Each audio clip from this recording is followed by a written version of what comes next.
Happy Friday, everybody, and welcome to day number 6 of Western Europe Division 1 DPC Spring Tour. I'm going to be your host, Nat T, and helping me round out week number 2 here, I do have Sheep beside me, and then Lizard just a little bit further over there on panel. A lot further. A lot further. Goodbye, get over there. We might have him on panel, but he's still so far away from me. Never. Do you want me to get out of the way? Like, no, you're I okay. can leave. You look like you're vibing. How are you feeling for this Friday night, Sheep? Oh, great. Everyone loves the weekend, except, you know, us, who it's just basically the same day every day of the week, you know. But it's fine. Dota, Cool. Dota, more Dota, Dota. Just cut more Dota. It doesn't feel like it's been 2 weeks, by the way. Like, there's been so much Dota action, but enough that you guys think, like, yeah, this should be the end of week 2. I feel like I woke up the other day and I thought the whole tour was over. So I don't know. She has no concept of time. She has absolutely none. All right, we want to ask you instead, we'll just have a look back on Wednesday. We'll have a look at the games that were played over there because the series, OG versus Gaming Gladiators, that's how we started the day. And oh my goodness, what a day to remember because the first game, 17 minutes and 55 seconds, Lizard. Yeah, I was getting ready, right? Like, cause I wasn't doing the first series of the day. I was kind of getting ready, putting my, shirt, pants on, and I'm like, I see the game has started. By the time I put on my shoes, the game ended. I don't know what happened. Like, OG are not looking that great at the moment, and if they continue playing the way that they're playing, they might just get replaced by OG eventually in a couple of weeks. So they better step it up because. Losing 2 games in such a short time span versus Gaming Gladiators, who aren't looking that great as well, by the way, in other series. I don't know. I'd say Gaming Gladiators, even though they had a bit of a rough start to the series, like they found out what issues they had, and I think this series is also a testament to just the strength that is still growing within Gaming Gladiators. Yeah, I mean, they remember when they said the interview, Quinn was like, you don't have to come mid. There's no kills to be had here. And then he just like kills a Timbersaw by himself. It's like, all right, come here, let's keep going mid, get the murder train going. Keep running in. I don't know, I think this team is pretty good. Whatever issues that they had in their Ooredoo Thunder series seems to be gone, at least here. We'll see if they keep up the consistency. There is, that level of not entirely complacency, but a little bit of, not trying as hard after winning a major that they acknowledge. So yeah, I'm feeling good about gaming.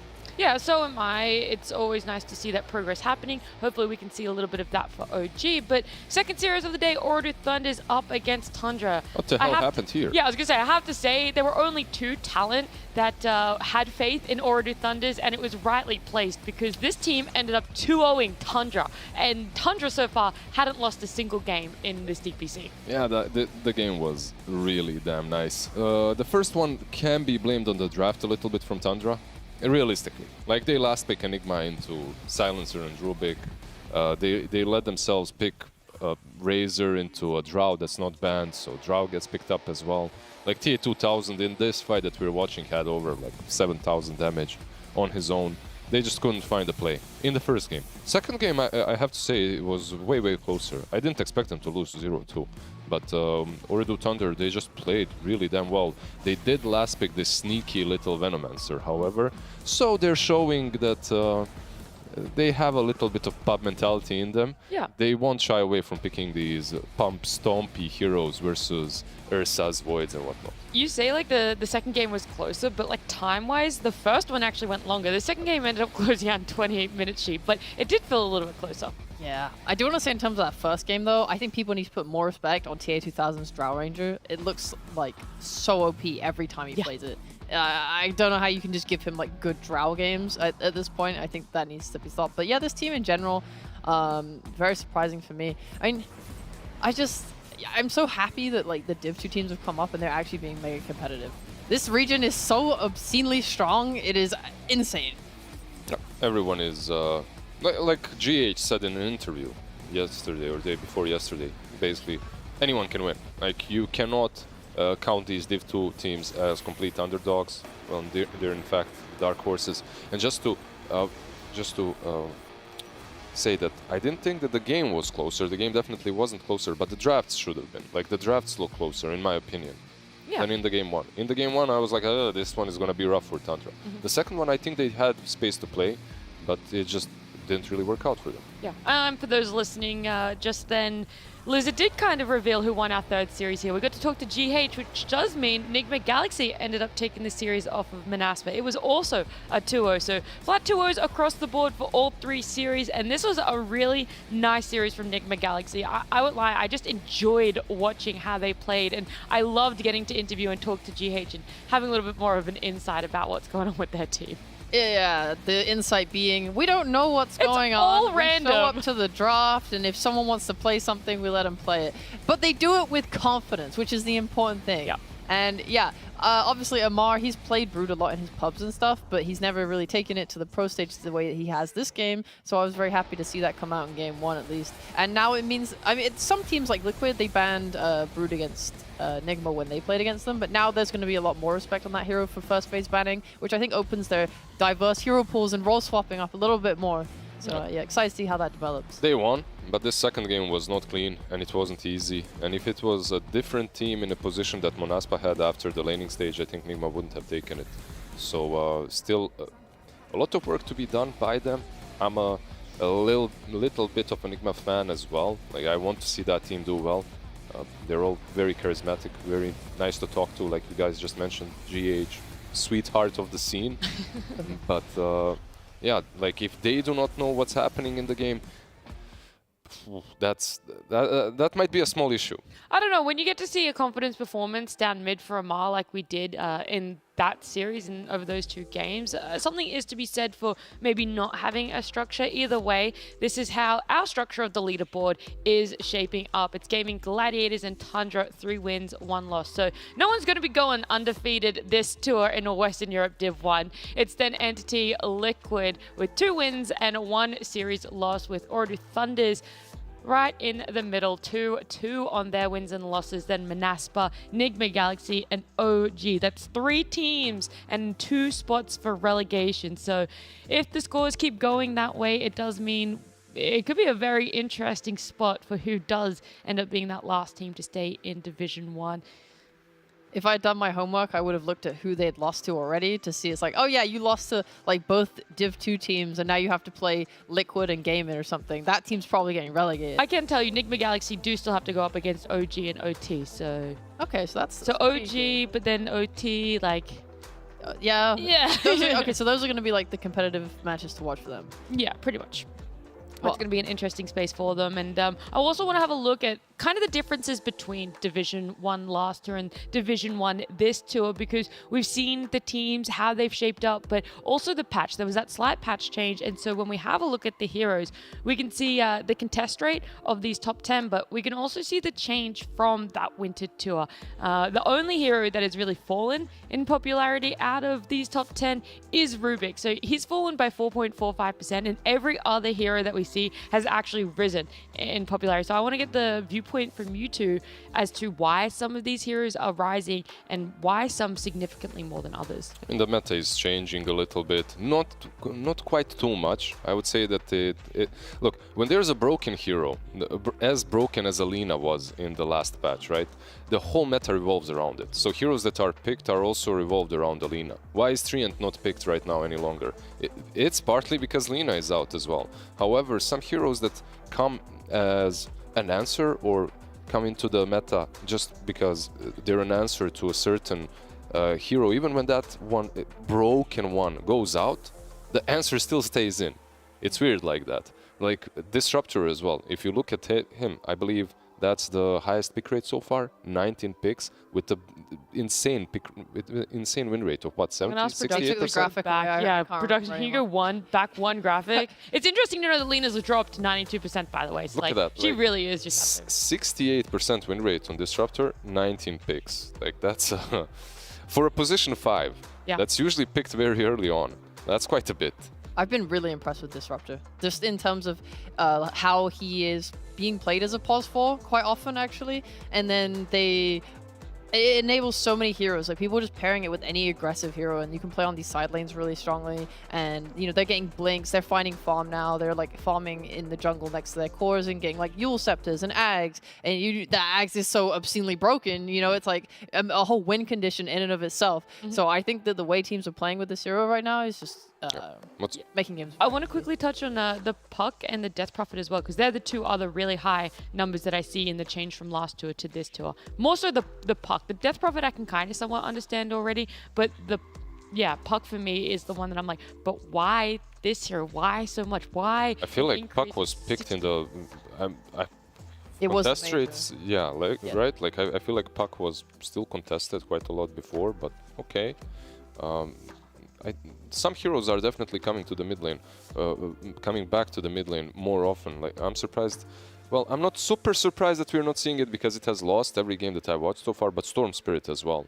Like he's the one that was completely unpicked in Division 1 last tour, maybe a couple of games, and now I already seen him in NA here as well in other regions. He's one of those heroes that pairs nicely with this Disruptor, both like against and with, which I guess goes hand in hand if their pick rate's rising.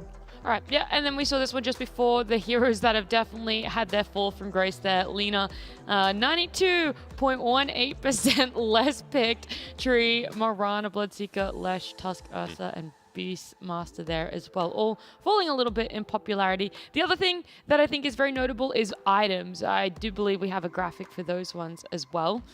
And we can have a look at which items are significantly more popular. Ags being picked up. Obviously, Meteor Hammer sneaks its way into this graphic too. The 80% win rate. That might be because I think some players sell it as the game goes later when they're like winning. And then if you still have a Meteor at the end of the game, maybe you lost or something. Yeah, but even when I look at this, the change from Winter Tour isn't really that high, right? Like the change itself in percentages, like more or less. Like there are no crazy numbers here. I'm actually surprised it's only 12 times. I feel like we've seen people pick up Meteor Hammer more than that. Yeah, on offlane, right? Like every single offlaner wants to buy Lycan, Meteor Hammer, Centaur, Meteor Hammer. That doesn't matter anymore. But yeah, it's a meme hammer still. I feel like it has its use for some heroes just because of the build-up, and it helps you take down towers a little bit earlier. But it doesn't feel like the meme is gonna stick around for way too long. Yeah. Even though we've had positive changes for some items, there's also some negative ones. So Aghanim Shard, I think the one that I look at here, it's been purchased 102 times, but it's still negative 4.55% in popularity. I don't think this means anything. No way. I think it's because Ricky isn't getting picked up anywhere near as much. You could draw conclusions like that. That's the 5%. The same way it's like, oh, Maelstrom's like gone 3 down games because Xena's not here. But yeah, I don't. That's exactly. I mean, you could just put it down to that. I don't think it means too much. I think the one item I was surprised that didn't show up on the graphic of like Rising though was Octarine Core. Yeah. I feel like I have seen. Obviously, it's a big item, so I think that is why it's not. You know, top 6. That's hard. That's gonna be like easy to buy items. But that one is everyone is buying it. Everyone is playing so hard on cooldown reduction right now, especially when you're able to get like the spell prism and stuff later down the line. It's just like, oh, why even buy a refresher when I can just have my spells constantly being churned out?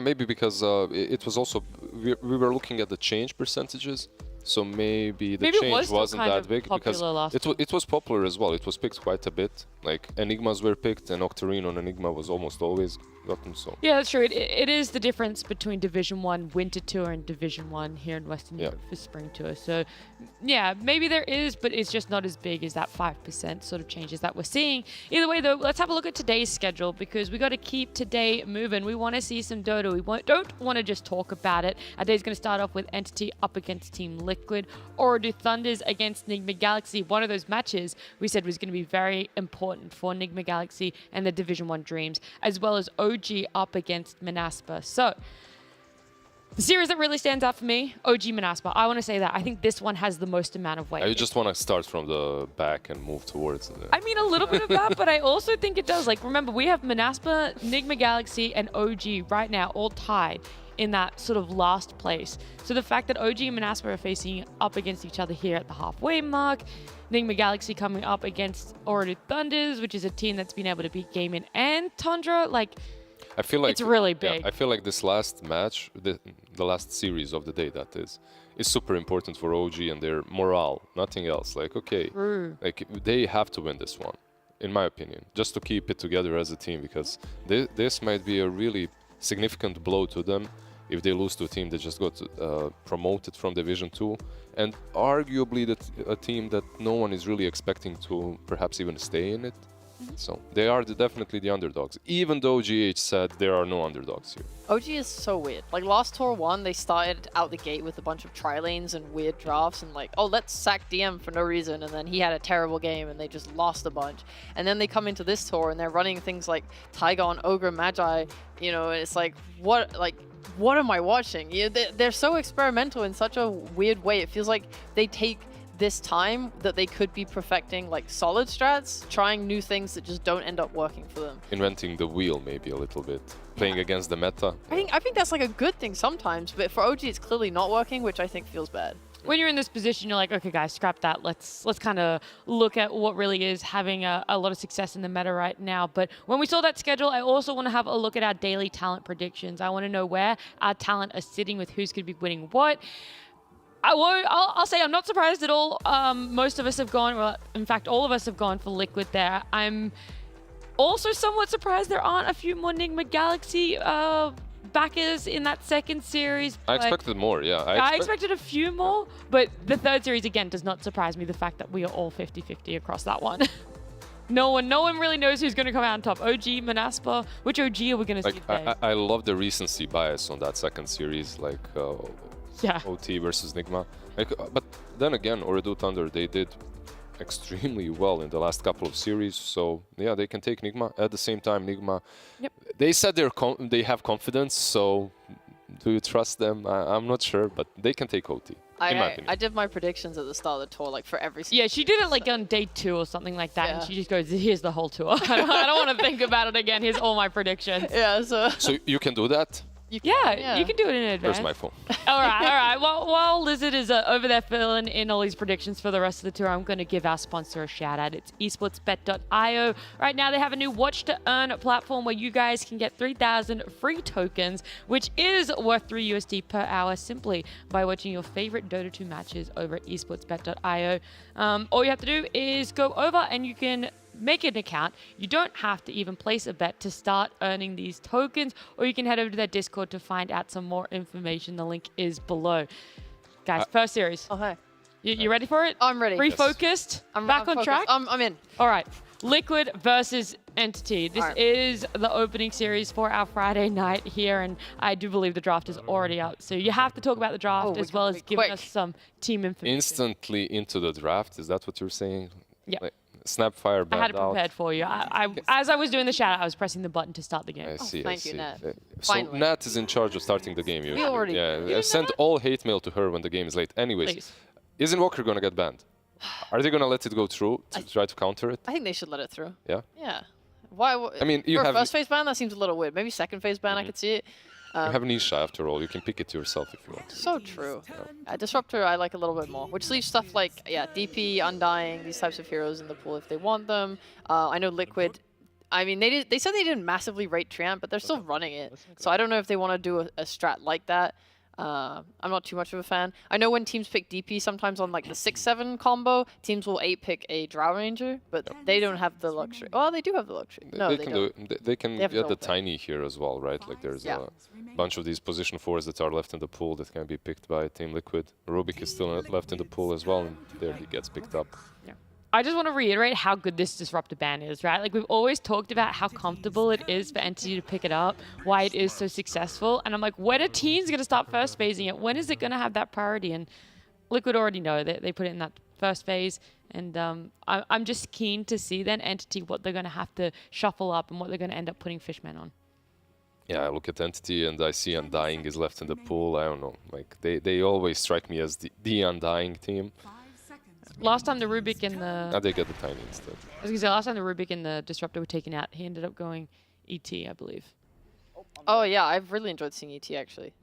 He's a bit on the rise, right? Like ET was picked in a couple of games that I've seen so far, in a couple of series. And in the last season, there was almost none of the heroes. So I'm a big ET enjoyer. I like the briefcase. You know, you come up to the lane, you stand up and just punch people. It's enjoyable. Satisfying to watch. Yeah.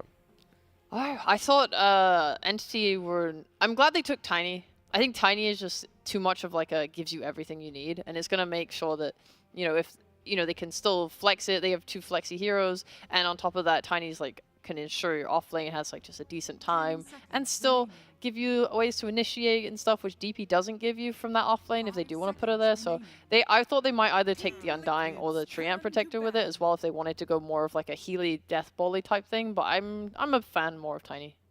Like one thing that Entity definitely have got going for them, you mentioned it as well, is that their draft is way more flexible so far. The opener, like they can do anything they want to with it. Meanwhile, Team Liquid, you already Insania can play the Rubik, sure. Like you can have him on the Rubik, but it needs to be an offlane beast.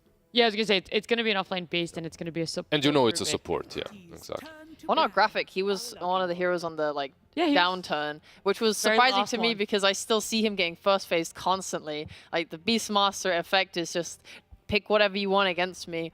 We're gonna just like find farm on the hero anyway because there's like a massive focus this patch right now on stacking ancients. Way more like we're seeing triangles constantly getting contested and blocked and messed with just every single game. And Beastmaster is one of the heroes that really benefits from that because you can just max the axes and farm them. I feel like it was stacked just as much before, but people are contesting it more now. Like there are more fights around the triangle. Do you really feel like that? Because I feel like there's been an uprise in like ranged 4s, which allows the triangle to get stacked way more. Whereas before it felt like there was always like clocks and tusks and tinies every game, so it wasn't so. I slightly agree with Sheep only because I remember a couple of games last tour between Western Europe and China where we saw like massive stacks, like 3 or 4 plus for the Ancients. And this time around, we're only halfway through, and I could easily count like 5 or 6 on my hand where I've seen like an Alk hardcore farming or a Timber hardcore farming those stacks. Well, there are some heroes that are back in the meta that need the Ancients. Like we've seen some Lunas, some Alchemists, so perhaps because of that. But overall, I feel that maybe that's where my idea of it being contested more is coming from, because teams do know that if there's a Luna or an Alchemist or something like that in the game, you need to go there.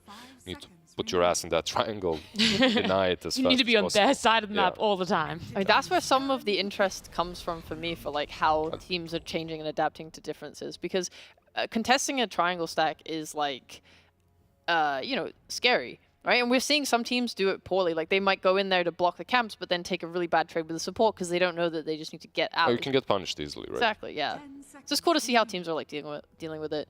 And yeah, Team Liquid. Oh, we don't rate tree. Yeah, we're gonna second phase it. Was it the Zai interview where he was like, "Oh, we don't really rate tree that high, but like I know we just picked it, but it's not that good anymore." Picks it. Just an illusion hero instantly into the Beastmaster, something with high armor, right? They get it away from Liquid. There it is. I said it as soon as the Rubik and the Disruptor was out of the pool. I am an ET enjoyer. I feel like Entity, out of all teams, play 2 supports that are melee the most. Like Undying Tiny, Elder Titan Tiny, Undying, I don't know, Tusk. You know, they're really enjoyers of these melee boys. Like Treant as well is something they've picked quite a bit. God, these bans make this pick for Liquid, I feel like, awkward, because all of the heroes I'm looking at that are good against DP were banned. Like the Drow's gone, the Sniper's gone. Then there's like and then they picked the Terrorblade, sorry, on top of that, and like Morphling is banned and stuff. And then you're playing into Elder Titans, so a lot of these Agi heroes that are good, like maybe PL if you want to be really freaky, that now looks pretty bad. Yeah, I'm kind of stuck on like what Liquid need to pick here. Get Zeus. It's good versus DP. It's good versus ET. You're not really worried about the Tiny. You can always jump out. Like, I think it's a pretty good pick. The only problem is there's another one on Entity that they can answer you with, like some Storm or something that jumps you, Storm Puck, whatever. But overall, I think that would be a pretty damn good pick. They're not picking it a lot. It's not the most picked hero, but it gives you that damage versus the TB. Another one that's kind of crazy and out there is Pugna, but I don't think we're going to see that. Oh, we've seen 2 teams picking Pugna. But on supports, right? Like usually. No, Stormstormer played it mid. Someone else played it mid. Was it Noob? I have no idea. Okay. Yes, I believe it was. Okay. I've seen it in NA on supports mostly, so far. But it's NA. It was NA. not Noob. Yeah. It was not Noob? I don't know who's playing it. I'll have a look for you. Yeah. Get the Lash. Yeah, I know. I feel the same. It's like you have a ton of damage into the TB, but usually what happens if the game goes late, Like, he just destroys you, right? Yes. That's it. I guess then if they can ignore like all these hero matchups and just force their own idea, then that might be what they're doing. Like, okay, we're playing with a Leshrac with tree armor, we're playing with a Beastmaster, so let's combo this with some last pick like Luna, TA, Just or go all whatever. in. Yeah, exactly. You almost had it, by the way. It was Wish that played Pugna, so it's the other Div 2 team. Ah, my bad. Close enough. Yeah. She practically knew. All right. I'll give you half points. Thank you. I like this and what you mentioned from Team Liquid, because they can push the tempo, and we have seen Team, when was it? It was 2 days ago, right? Like ET plus Rubik supports, and I believe it was maybe a draw or something like that on the carry, and they definitely didn't manage to defend versus a Beastmaster and a Treant combo. It was a Luna as well picked, so Yeah, that's pretty much exactly what I think of when I see this. Because it's like, yeah, you don't really want to play Luna into Terrorblade, but if you can win the game in 20 minutes before he gets like Skadi and stuff, it feels pretty good. you can go for the safer route, because these 4 heroes already are pretty damn aggressive, and they can control the early to mid game, right? Like they can create enough space or even end the game by the time the carry really comes online. So you could go that route. Just pick something that's actually kind of decent into the TB, and at the same time do very well on the other heroes. There's Sniper still in. No, Sniper is banned. Okay, so the glass cannons are mostly banned out, right? Is there anything else? I suppose another alternate option could be something like Faceless Void for Liquid, where they just play for like, hey, we can just go super late, and we're gonna, instead of trying to fight you, fairly, we're gonna put you in the chrono. Yeah. I kind of like it. Maybe what about the thoughts of a carry that gets pretty active early on as well? Or are you guys like, that's just not the route to go when you're coming up against? Like I said, I'm down for like a Luna TA, and they just try and push it. Yep. But yeah, I don't know what their idea is that they want to go for. The Lesh, like we said, it doesn't like scale super well into Entity's heroes. Sure. Dogs, that makes the Luna and stuff and TA much harder to play, I think. And they played the same combo before, right? Like the Darkseer plus Tiny. That's one of those that they really like to play on the offlane. And now you have the ET as well. Vacuum, Earth Splitter, Echo Stomp. Like the teamfight on Entity is really strong. So if you're going for this death ball snowbally kind of a lineup and you get destroyed by the Darkseer combo once or twice, your game might just completely be over. So I would really like Team Liquid to think about that and perhaps get something for that later part of the game as well. Anti-Mage now makes sense why they banned it out. Bloodseeker as well, now that the Darkseer is picked up. What's left that's good versus him, and the kind of versus TB. There's something like a Sven that you can farm up on fast. That's the Lone Druid, potentially, if they want to run this. LD, Lifestealer maybe, but all of these heroes into a TB with the Skadi, I'm like, eh. Yeah, but it's like, if you play a LD and you can win, like we said, fast, it doesn't matter, the matchup. Okay. Yeah. Potentially. Oh, maybe. Yeah, I think they are actually, it's so hard. Monkey. Okay. That is scary. I think Monkey like really struggles when he just gets comboed by like a Tiny with an Iron Shell on him. And like you kind of like poke at him and then go and don't give him Jingu and then mess with him again. It's a lane that they can do kind of alright in though. Like there's a 3 and 10 Monkey King. Later on there's the combo of 3 and 10 Monkey King as well. Like Wukong's command plus Overgrowth. It's solid. It can play the tempo or it can fall back and Does it still really out team fight what Entity have here though? Like if we were to look at, let's say this game does get to about like the 30-minute mark and lanes are pretty decent for both teams, like is this just very easy? Like Entity just have to stall it out? They don't have to stall out. I think both teams have ways to fight. I don't think the drafts are like completely swinging in one favor or the other, in favor of one team. I think they're pretty damn close. Like you have ways of outplaying. On one side there's a Darkseer, on the other there's a Rubik. Like he can steal your stuff as well. So looking forward to this one. Do you have a team that you want to side with just slightly though in game one? I really love Darkseer, so. So do I.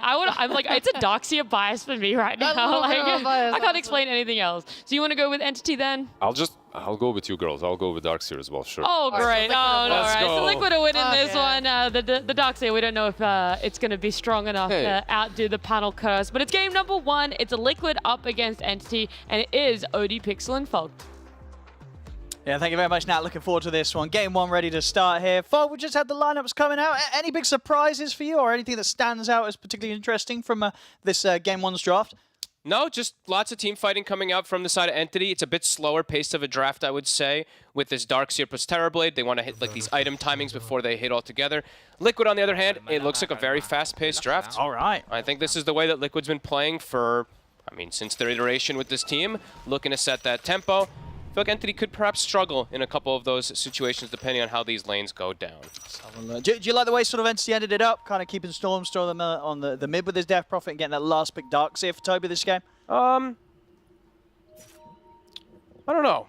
Because it can be, your lineup can be very ult-oriented, where you're running with this like DP Exorcism, you're running where you want wall in the team fights, you're running where you want meta, so I'm not sure. Maybe Stormer just wanted to play like this really strong laner versus the Leshrac because there wasn't too many heroes remaining from all the bans, but yeah, not too sure. Let's have a look. And overall as well, you know, getting to see Fishman coming in on the Elder Titan, you know, pretty much as we're seeing, you know, the two other main heroes that he likes to play getting banned out. As we've seen in other games, he likes to go for this Elder Titan. Is this a good ET game? It's okay. You're playing versus the summons, you want to play versus the Beastmaster summons and stuff like that, but they usually just skip it in the laning phase. They just go the wild axes and hold points. In this lane, especially holding points, I say hold point because you're playing versus the Terrorblade because of the reflection. So sometimes you see axes plus Inner Beast to deal with that, but this Terrorblade pick is because there's that Beastmaster. Boxy. Boxy could be in some trouble I here. mean, he'll die here, but he, you know, he walked up in the 4 heroes. He got the bounty room. He got the job done. So they'll lose first blood here. Watson's going to be happy taking that. But overall, Liquid, they will take 3 of the 4 bounties. It's very nice to start off like that for the Terrorblade. Hero that can take some more time. Watson, on this hero especially too, he's made magic happen. Opening him up like that is very nice. And considering that top lane, I mean, as you said, with the way that the Beast is going to play, you know, with the Elder Titan in mind, you know, will still a lot of pressure be put onto this Terrorblade? This is a difficult lane for him. I think he'll be okay. I think he should be able to farm just fine up here. All depends on lane positioning and stuff like that, and what Boxy is going to be able to do, because Boxy sometimes also does some crazy stuff on his 4 position. But yeah, I think the TB should be able to free farm. Boxy's going to opt to just start pulling. Let's see how easy of a time Mickey has down at the bottom of the Monkey King. One of those heroes that can kind of play around the Darkseer and his Iron Shells. Yep, you got that little bit of range advantage too. You have that heal built in if you do get the 4 hits. And we're having just lane shenanigans going on. Tree, look at Insania, he's trying to meet the wave. Katomi. All right, this is where our lane has now found itself. But the Satyrs, they've turned against the dire creeps. Meanwhile, top, there's also some crazy lane shenanigans going on also. I've never seen a lane position there. No, both creep waves meeting at this jungle camp. Yeah. A minute and a half in. Tough to contest a tree as well when you're a Darkseer. He just has, or sorry, it's a Tiny. You have a 30 base damage disadvantage as this Tiny. Zania, he'll get pretty much every single one of those last hits. Same thing for Mikke. He got 5 denies, so they actually have 7 denies in the bottom lane already. Pretty big deal when you're playing with this Darkseer. He starts very slow, as we know. This hero does take quite some time before you're able to get those levels and get online to join your teammates. Katomi, he's going to look to just start moving around very early because of how weird the bottom lane is kind of becoming. He's playing around the mid lane at the moment. Takes away the water rune, and he's actually going to go aggro onto Nisha. All right, he's in with the Avalanche. It's back as well, and with the Siphon going from Stormstormer, they've got enough damage to take him out. Very nice rotation from Kataomi. Nice and natural rotation. It wasn't like some very forced one where... He was around, you know. No, he was just right there because of where the weird lane was positioned. Sweet. Insania just getting every deny. 10 denies down bottom. Toby will start slow. Even with the death so far, the CS in the middle lane. 10 for 2, 9 for 7. Stormstormer getting a bit on the edge on the denies. That's a lot of denies. Again, bottom, another creep wave. It's going to be safely escorted round. Kataomi. Up top, Zai looks to be in trouble. Block off there, Fishman, making sure Zai's not able to step away. He's going to try again on to Boxy. Good body blocks. There's some really nice stuff here from Fishman. I mean, that's going to do it. Well, I don't think Watson's going to have any complaints for the first opening minutes of this game. Meanwhile, down bottom, we've got some action going on deep beyond the towers there. It does end up costing the life of Insania. That's a big deal. I mean, great play. Yeah, this is, Terrorblade, what's he off to so far, Watson? He's 3 kills. 3 kills straight up, 3 minutes in. He's having an easy time farming. It is Terrorblade's, he's going to be going places. Yeah, and he's got the benefit, of course, of playing versus Beastmaster. So in mid-game, when that inner beast is leveled up, every time that he does get that reflection onto him, it's going to be the dream. And when all those auras, of course, come out, when he gets his Dominator / Overlord. This is huge. Yeah, Watts, I mean, it's Treads and like halfway to a Falcon Blade already up top. Free farm plus kills. Sure. And on one of, if not his best hero, right? This is going to be a bit scary for Liquid, knowing that Watson is having this sort of start. See mid again. They'll get the toss back, and he's going to be able to connect the stun on the Storm Anisha. Backup is going to be here with the Nature's Grasp Blade down, so they won't be able to dive in. So Nisha will be safe this time round, but again, it's close. Definitely got to be concerned about getting caught by Kataomi a couple of times now. Being able to get that toss back. Entity today really came to play. Look at the way that they're playing with the aggression. Toby, he's got the creep pulls going on too, so he's probably telling Kataomi he can be free. Kataomi, he's doing the Tranquil Boot lock, if you see his inventory at the moment, so he's got the boots locked, and he'll be unlocking and reassembling. I mean, he's like looking to try it again here, but they will see him. So not a chance of catching Nisha by surprise this time round. And yeah, top lane is just becoming very hard for Zion Boxy to play. We see both offlaners very much struggling to get much farm out of the lane situation. 9 CS on Toby, 7 CS on Zai. The true off lane, the sacrificial lane as we used to call it back in the day when it was the tri-lanes versus the single. They're both just left on an island. We've seen Zai, he is getting the stacks as we've seen versus Beastmaster, but again, mid! Kataomi's still there! He comes in, gets the toss back, Nisha, he's not getting away! This Tiny really causing nuisance for Nisha. I mean, again, even with Insania sitting around, there's nothing he could do to help him out. But yeah, 1-0-3, Kataomi on the Tiny. Absolute nightmare for Nisha to deal with, apparently. I'm sure Nisha's telling them, he's like, I kind of need I need vision on bottom side for these versus these rotations. This is really causing some big issues. And now it's around Power Rune as well. So Entity might be able to just secure themselves that Power Rune too. Great start from Entity. It's gonna be. Spawns bottom, it's an Arcane. Nisha. That's a nice one for Nisha. Get some luck. He's still last hitting pretty decent too for the 2 deaths. 25 and 5. Yes, there's 14 denies on the Death Prophet, but oh no. Yeah, what's the level situation? We've got. He's 6 already on Stormstormer. So yeah, Stormstormer about 3/4 of a level ahead of Nisha, so decent XP advantage. Those kills. Kataomi's going for a play top. Zai. Get the toss back. Quite Boxy. I mean, Boxy's going to end up being the one toss back instead, as he does put a stop to Kataomi trying to close the gap on Zai with the telekinesis. And Kataomi can just reassemble his Tranquil Boots even though he took all this damage anyway, so he'll get all that health right back. And he's doing the disassemble trick, so reassemble, disassemble, he's doing it again. You see it on the right side of the screen. Love when I see the players do this. Maximum efficiency. An excellent start for Entity. Liquid, they are prepping stacks, as we were mentioning, but these stacks could get stolen, and some of them already are blocked.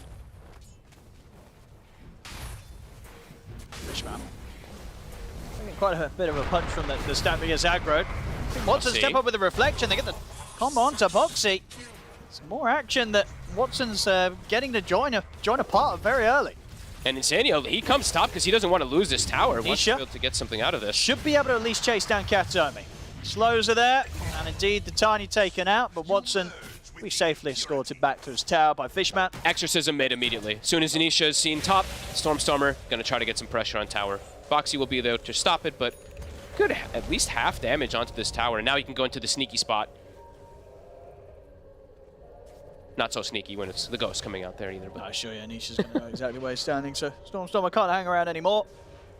Power Rune again, 10 seconds. Kataomi comes to the mid lane to join. He's found a ward. Will immediately take it out. So he's been chasing down. I mean, Stormstormer steps up to make sure the Boxy and Anisha aren't going to have a free chance of charging straight towards Kataomi. It'll be a DD top. Which Stormstormer will get. And Stormstormer has full stats. He doesn't go for the bottle build on his Death Prophet, so this DD is even stronger since you have all those stat benefit. Yeah, the right clicks hurt. Yes, they do. If Liquid loses these stacks, it would be devastating for Zai. I mean, what would you sort of imagine his Entity's kind of timing to get in there? He's talking about like around the next exorcism. You know, when as Liquid are you going to be very scared that Entity's going to look to make that move. Probably around Exorcism. It's Yeah. not the easiest for Entity to steal them at the same time, too. Even with Exorcism could be difficult. But mid tower might just drop from auto attacks because of this DD rune. I mean, it's very difficult at this point, really, for Liquid to formulate defense with what they have, right? They don't really have heroes that want to come and sit here. They'd have to bring like the Monkey King over to look for the defense because Zai is slowed down. Last Strike is slowed down also, so see what they look to do to defend it. See Boxy. They The should. catch onto Fishman. This will be an easy one for Liquid. Fishman, I guess he was walking in to get a ward down, block the camp. Yeah, I believe he did. So he blocked both, actually. He has a sentry on both of those camps in the triangle. There's quite a bit of stacks already, and Boxy, he will find the D ward. But look at the deep vision that Entity's placed. Because they have this early advantage that they've done in these last few moments, they're looking to cover those recovery outlets for the That's Beastmaster. nice. And I tell you what as well, those wards aren't getting taken down right. They're sneaky. Yeah. Nice spots there from Entity. Entity came in with a real game plan today, and so far, looking pretty good. Liquid, of course, still farming pretty decently, Mika especially, but have definitely shut down Nisha and Zai in a pretty effective manner. Uh-oh. Zai is going to come in with the Roar. Honestly, with the axes, it's pretty close to bringing Watson down. Good call. He'll be able to borrow that HP of Fishman. I like that. Good Sunder. Boxy? No, poor old Fishman. Boxy. I'll tell you what, actually, maybe not poor old Fishman, indeed, He's in poor old trouble. Boxy. Boxy tried to make it, take advantage of the fact that Fishman's HP was low. Only ends up giving his own life up once again to Watson. And meanwhile, back in the mid, Stormstormer pops the Ghost, takes out Insania. Both of Liquid support suffering. The tower continuing to get pressured. And this time around, no amount of living armor will be enough to save it. Entity, a couple more kills and a tier 1 mid. They're playing so well. They're the ones actually dictating the pace in this entire laning phase with the way Katomi's just been moving around the map. Yeah, and as I tell you, I feel like Watson, I don't think he can kind of believe the start he's getting. He's like, this is amazing. He is living the dream here as the position 1 Terrorblade 10 minutes in. Does he 4-0-1. Oh my, he has a dragon. Oh my, level 9. He is loving life. massive. This Terrorblade, he's far ahead. I mean, a lot is down to Mickey. Mickey, as you say, out of kind of Liquid's heroes, he's the one that's been getting space down upon him. He's now ready to join with the rest of them. Punish Stormstormer, who was taking him. Yeah, right. That was a bit cheeky there, walking through the high ground as he was. Liquid, they were not going to let him get away with that one.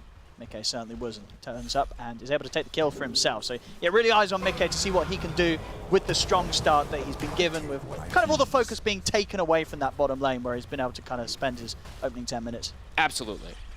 And that ward, that's the one that allows them to catch Stormstormer. So he immediately pings it, because that's not really the usual one you see being played on the Radiant. It's like, yeah, they lost their tier 1 mid, but this is a very defensive ward that they've placed out. So we'll get the Death Prophet kill.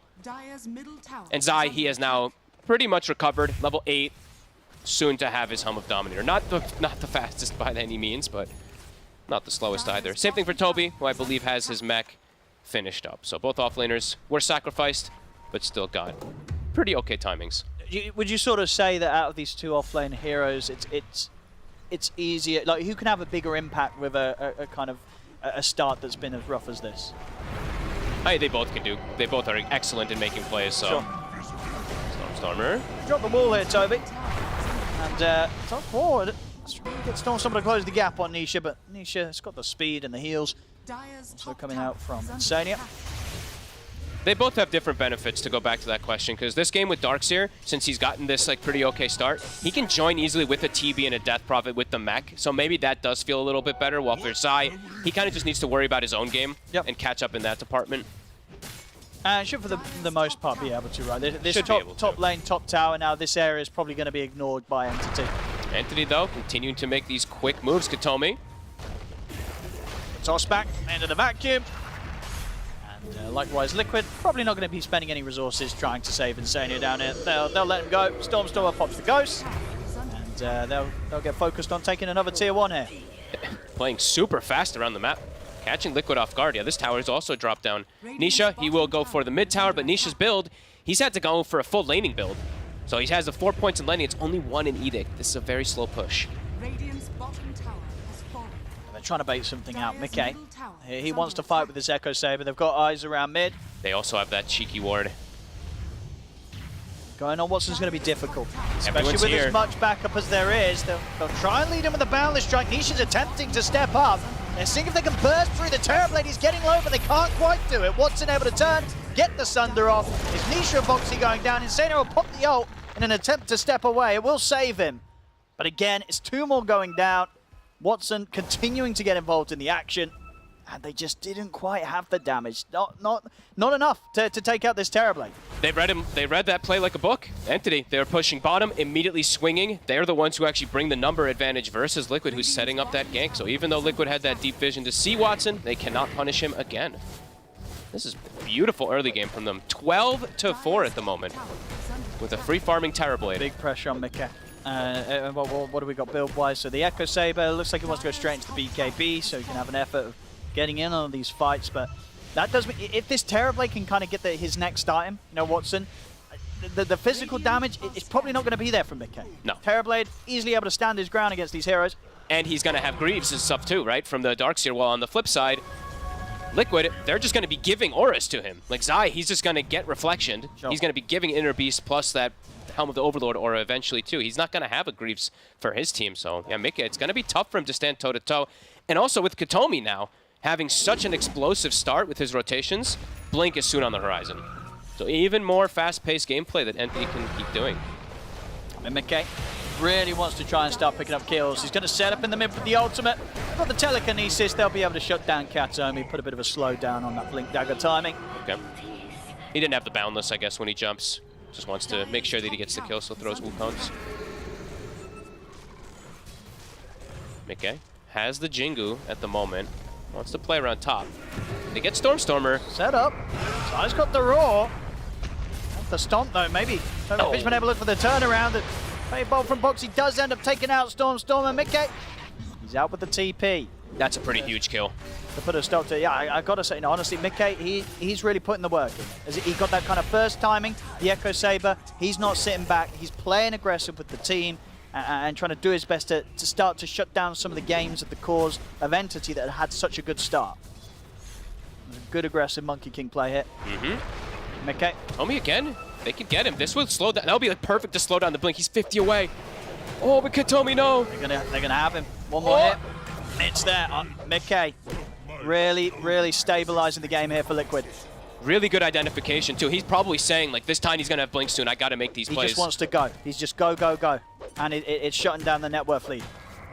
Huge moves for Liquid to get back into this game. After those tough rotations early, even everyone's back, right? All 3 cores looking to farm pretty good, even though they got rotated on so much. Nisha, he's pretty much caught up. He's actually ahead of levels of Stormstormer now at this point. Full Bloodstone now, Nisha. And Boxy's also doing the disassemble plays, by the way. So yeah, just I think these two are probably the most common that do the disassemble Tranquil Boot stuff when running around. I'm always watching them do it.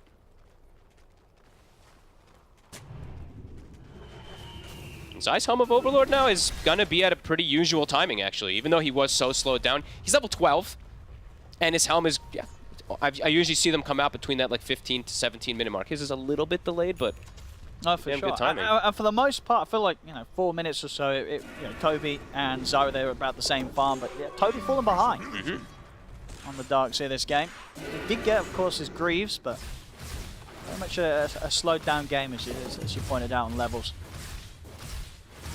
Watson though soon Manta style, and then perhaps they look to start grouping up a little bit more. They can also potentially try to force some like Roshan plays and stuff like that because they have this Darkseer. Have to wait and see who they get a pick off on.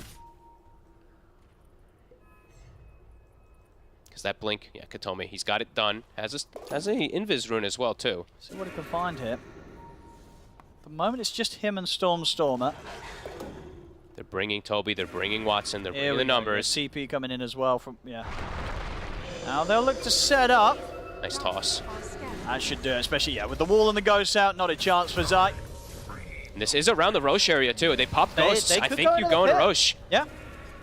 I think absolutely. This is a chance for Roshan if they want to. Also an illusion rune hanging around outside the pit. Do they want to go in? They do. Into the pit they go. Question is, if Liquid 4 versus 5, will they even consider trying to get here, or are they just going to write this off? I think they just play to farm. There's no BKB on the Monkey King. I think it's kind of suicide walking into this, so they'll give it up. Yeah. Heads up move there from Entity. Group up for the kill on Zai. Straight into the pit. Aegis now into the hands of Watson. On on top of that Manta. But Liquid's still farming. Like, they're actually, you see that net worth lead. It's ping-ponging back and forth between the two. They're getting more out of the map right now. Nisha. He's going to be out of there. Didn't quite get caught by Katomi this time. And Mika has actually gone full aggression. Full aggressive. I mean, he was doing it with his play, so why not do it with the build? Sure. No BKB after the Echo, straight Echo Deso. He wants to get in and hit people. Stormstormer will explode. Like, he is very fragile versus this Deso build as a DP until he's got something like that plate mail. Let's see if he gets away with this and if he can make moves. It's Katomi. I mean, an easy kill. The damage coming out for this Monkey King. Easy stack. It's going to be fantastic. Deso stack for Mika. This is the kind of play we want to see. Kind of the risk-reward play style. Starting to get their push mounted also. They've got the Ancient Ice Shaman who throws the Ice Fire Bomb onto the tower. And they're going behind deeper. the tower here, Liquid. They'll find the Elder Titan. The Greaves will get popped. Fishman living a little longer than maybe initially planned, but he still goes down. He can drag back with a vacuum, but he's caught in the middle of the Wukong command. Not a chance for the Death Prophet. Stormstormer falls. Same for Toby. As Liquid... Watson. It's a long TP. Oh my god, Nisha ran out of mana for a second. He sticked up right afterwards. That actually could have been a kill. That was a very long TP. Yeah, that would have been huge if they were able to shut down Watson on the escape. But even as it is, of course, still getting 3 kills there, Liquid. And Mika getting all the stacks up. Plus 8 damage now. That was a very quick play and a very good identification from Liquid. No EXO. The meta was just coming back up. They knew they could just go for relentless aggression, and it works. The Liquid magic is starting to happen. Even though Entity had this great start, Liquid fighting back hard. And if sort of Mika can get through this window of like getting the build-up of BKB after Deso, if he gets that BKB done on top of Deso, he could pretty much kill. Even the Terrorblade is going to be starting to be scared because nobody's going to be able to help keep this Monkey King off it. No, absolutely. This is a phenomenal recovery from Liquid, particularly because of Mika, as you keep pointing out. And he also got blessed. He got given a Brigand's Blade. I believe Watson also got one, but he's opting to hold for that Grove Bow for now. All right. Wants to be able to keep his distance, play from range. The Metamorphosis. This tower drops in seconds. Mid lane Entity themselves. Of course, they are the ones right now playing with the Aegis. They want to try and do something with it. Watson's bringing around the bottom lane. They just have to be very careful in a lot of these fights how they commit with their meta, commit with their EXO. That's something that we prefaced the entire draft kind of with, is sometimes these drafts, when you have long cooldown ultimates, can falter if you overcommit in some of those. So that Roche, great play for them to get, but Liquid, they're going to know how to play against it if they do use EXO and meta in every single one of those same fights. A little bit of a slowdown period. Stormstormer, he's actually carrying Nether Shawl. Do they not have like a Dragon Scale or something to pass over him, or? Because this, yeah, it'll make his damage better. Sure, but this Monkey King's killing you quicker. Like they have a Keela. I feel like he should maybe hold back because he is very fragile if they get on top of him with that Monkey King. I mean, he wants all the damage in the world, but. He's got 11 armor, and then you're getting hit by the Monkey King. You're losing 9 armor. That was at a tower. Down to 2. Oh, that was at a tower. Right? At a tower, he's got the 11.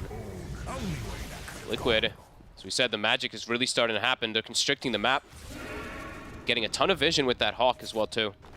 Dire's middle tower is under attack. Yeah, he's sitting at 6 armor when he's not next to a tower. Right, so he's in the negative. He's negatives, which... Once, yeah, Monkey King's hitting him with that Deso and Orb of Corrosion. Yeah, that is brutal. Being negative armor makes everything just that much more ridiculous how much you take. And yeah, make it very close to BKB. Entity got to start finding something for themselves. 58 seconds on the Aegis.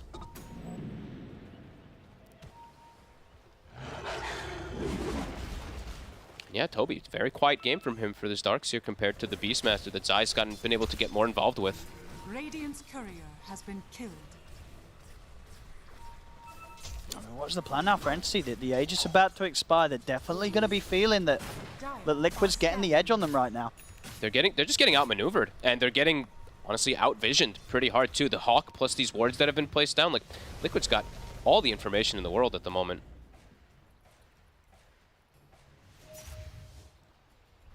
And Watson, his courier, it's dude, like Mika. Is Mika actually gonna get the snipe? Okay. Whew. Oh, I was like, he's about to finish Scotty. If that gets sniped, that could be brutal for Entity.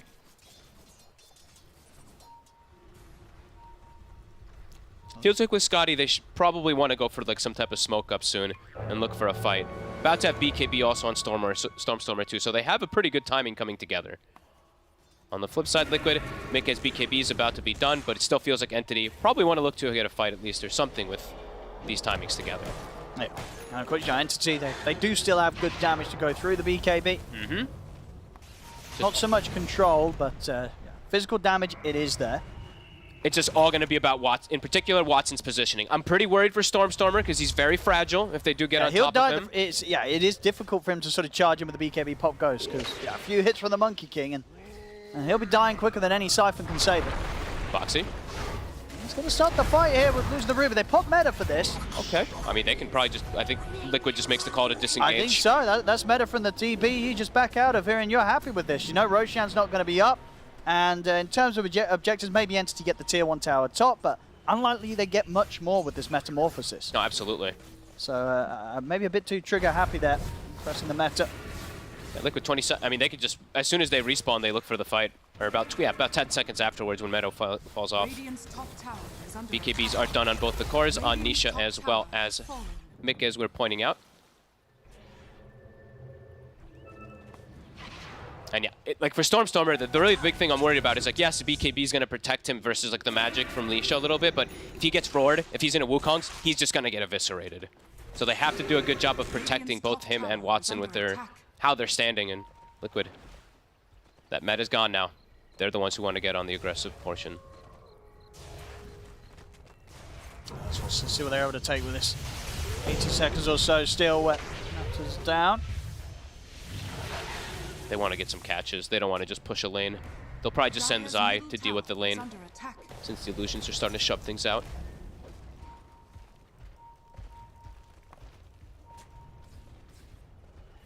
Deep ward's been placed. It is spotted. But Nisha stop canceling stun. Waiting for a moment. Another tower starting to get pressured. 50 seconds no meta. Will buy time for Stormstormer to get a very needed item. He's got the plate mail now, so has that big armor benefit. For some reason, it's not updating on his tooltip though, but he's got more than that armor that it shows at the moment. I don't know why it's still not showing. Mine's not updating either, but whatever. No, it's just a visual. It sometimes, yeah, it sometimes happens. Don't worry, the armor will definitely be there. there. Yeah, he's got the armor, it's just not showing it. Don't worry.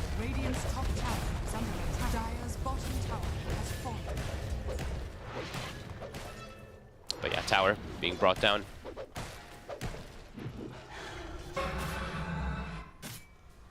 That's a pretty nice steal.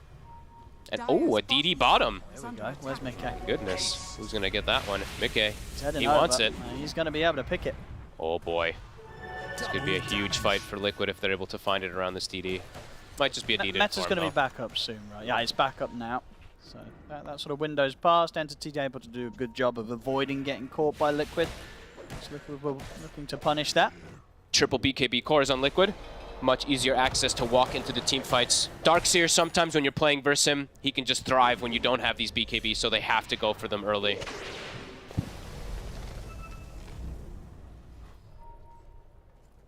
Watson. He's going to have his own soon as well. There we go. But there's definitely ways to go through it. Now he's got double Dispel, though. BKB plus Manta to deal with that overgrowth. And Sanyo now also has a Blink Dagger, so his positioning going to be much easier to jump into those jump in and counter the BKBs that are going to come out from Entity. Entity has to be careful with how they pop those BKBs and run in. Yeah, and to make sure they do honestly, if Zai sort of gets in with a Roar before the BKB's out from the Terror Blade, it's just going to open him up to be exposed to so much follow-up damage from Nisha. So we're going to have to see Watson be quick on the fingers with the BKB. And Nisha, he has shown what build he wants to go for. He wants to go for the Nihilism, which versus Terror Blade, it's phenomenal. It's the build. Mickey. Oh, Mickey. Whoop. Able to get off the tree just in time. That was fast. So Entity's still trying to step up into this and saying, hold them back with the overgrowth. Stormstormer pops the BKB to remove the root. I think they popped Exo. If Liquid can just walk away, that is a big gain. They even pop Meta. I mean, even if they lose one, maybe just let Zai die. Well, indeed, he's gone. Liquid is still looking like they want to go back in on this, despite the ultimates being used. But honestly, I think that they'll be happy with just Zai dying for the two ultimates. Now, Entity, it's a good timing for Roche. Roshan indeed back up. Now this may force Liquid to play a bit more aggressive, despite the ultimates being here from Entity. Eyes on Katomi for the toss plays. Nisha She's going to try charging straight in with the BKB. Same for Mickey. BKB's popped in by both, of course. They got the Wukong's command down. He's just going down. And Watson turns towards the Lesh, and indeed the damage is done by the Terrorblade. That's Nisha gone. Liquid, they make a risky call there to try and fight into the Terrorblade whilst the meta was still up. And it's one I think they're going to regret. They lose 2 heroes. Watson with the double kill. Entity, they'll step back into the pit, and they should be able to finish this one off. I mean, Liquid, they would have known that that fight was hard, but they really felt that they had to take that risk because they did not want Entity getting this Roshan. The question is, would it really have ever gone their way, Fog, fighting like that 4v5 into meta? Doesn't feel like it. I mean, Nisha felt like he was a little bit tankier because he's got like Blaster against stuff like that, but walks in and just everyone's just hitting him. They all are focus firing him completely.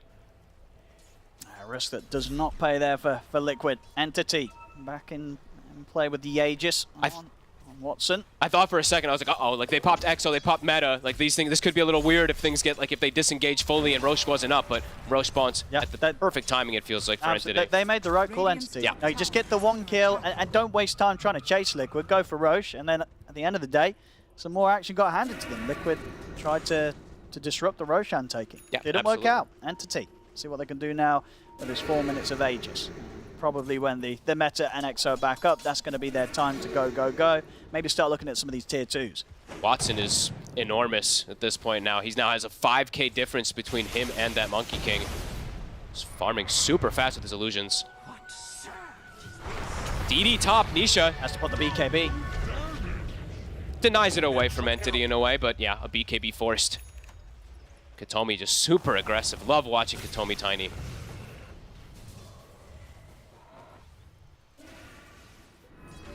Close game though. Very close. 13-17, less than 1k golden, and a game that we've kind of seen swing around sort of both sides of the line on the net worth lead.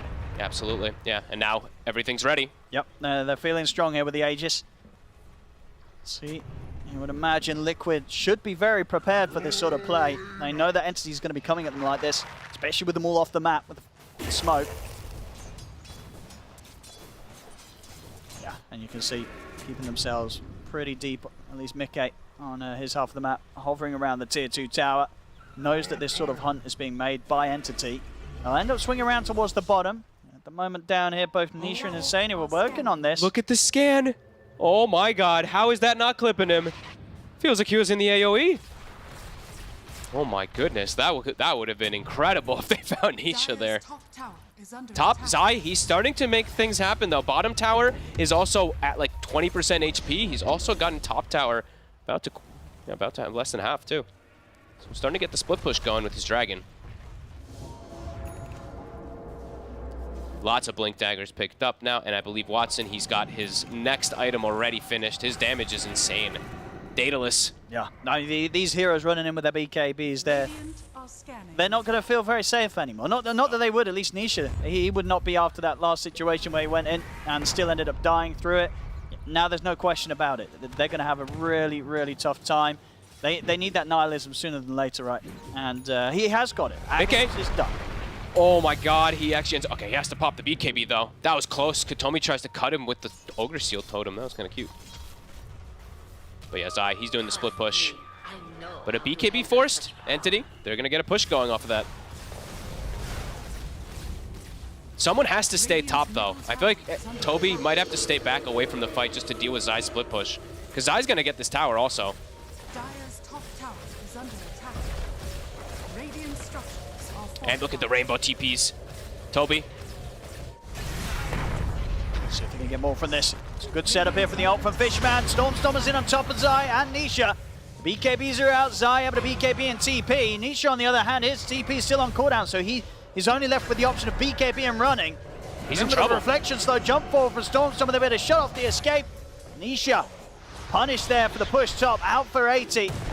Back in the jungle of Liquid. They'll catch Kataomi. Of course, 80 seconds or so without the Leshrac. They're really making Nisha bleed this game. 5 deaths. The instant TPs, it's just rainbow TPs as soon as they see a play happening. That being said though, I mean, Nisha dying, but they do stop this like Aegis push and they got a lot of reaction back. It's not even tier 2 that ends up dropping somehow for Liquid. That's actually kind of crazy. Mickey's progression, the Skadi into the Nullifier himself. He is still very large.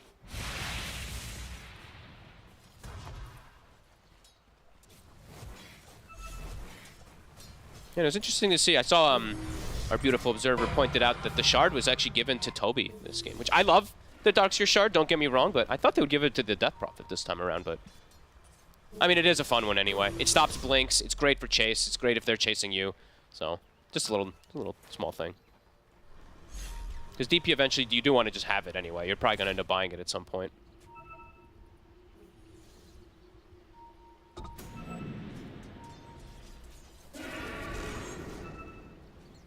He's just now gone on Watson.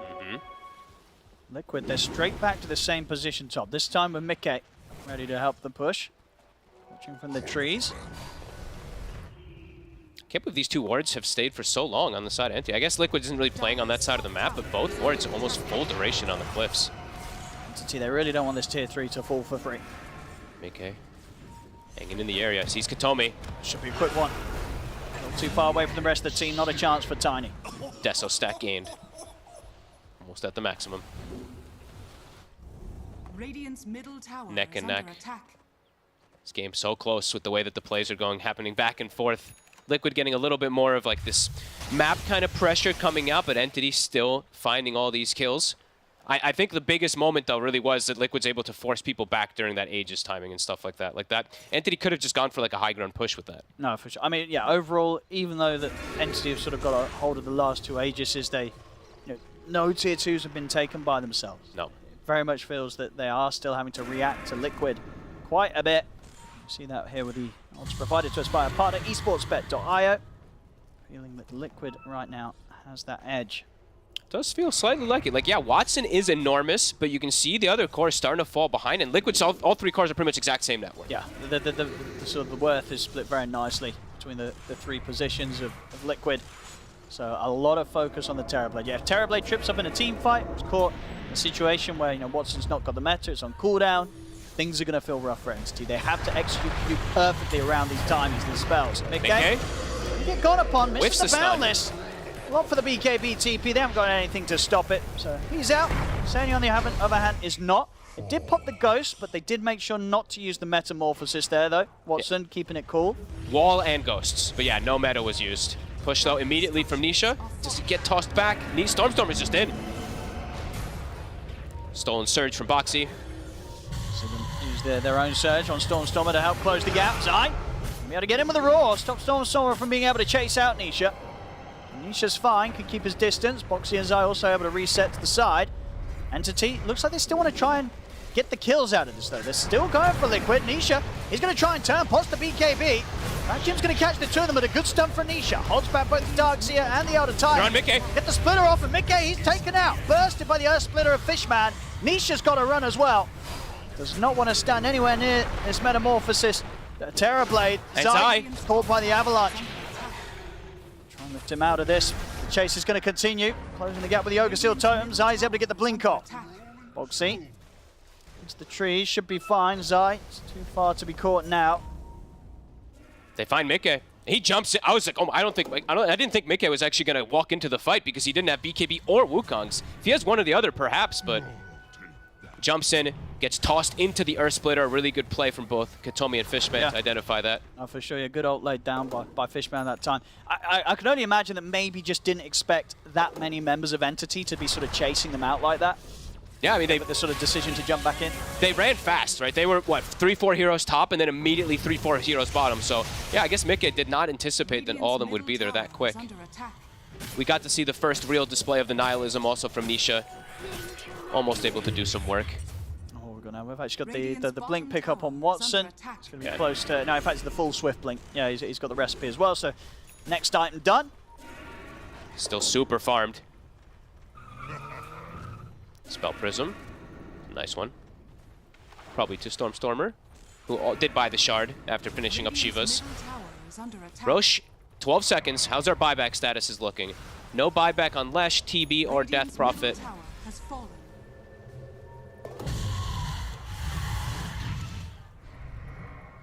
Oh, an Illusion Rune spawns bottom. Give that to Watson. Yep. Watson can shove a lane in, force some reactions, and then perhaps they can get the room for the Roche, which is up. Scouted by Liquid. I don't believe Entity saw it just yet. Nice one for Watson as well. He's got the ninja gear. Oh, yeah, Great that's for the good. stats, and also, of course, with this blink build, makes it even harder for Liquid to anticipate when this Terrorblade is going to be jumping in on the fights.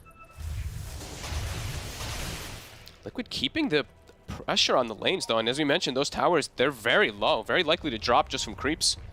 Dire's bottom tower is under attack. Bottom one. It's gone. Sure is. Dire's bottom tower has fallen. Glyph, or Roshan is scouted now. They sent the Spirit. So Entity, they're aware of it. Death Prophet's back at base. Liquid, Liquid want to fight this. they've got the scan. They're considering diving into the high ground. They go. Trying to get the timing onto Kataomi, but he's up in the air for now. Still gets caught by the Boundless. Side commits with the BKB, drops the Roar down onto Fishman. Fishman still got the odds off. Liquid able to step to the side. Kataomi still surviving through this all. Insania goes in with the Overgrowth, but they're not going to have the damage to take down the ET. Nisha focused out by the damage from the metamorphosized TB. Watson trying to go for more, steps out to the side. A Boundless strike. Mickey, is he going to be had? He's got him. I mean, that was Mickey baited out the Manta dodge there, cancelling the cast of the Boundless strike so he can find the follow-up connection. And now he can look to try and potentially clean up. The fear from the Siphons pushes him to the side temporarily. Another fear there from Boxy. This time with the stolen Siphon pushes back Toby.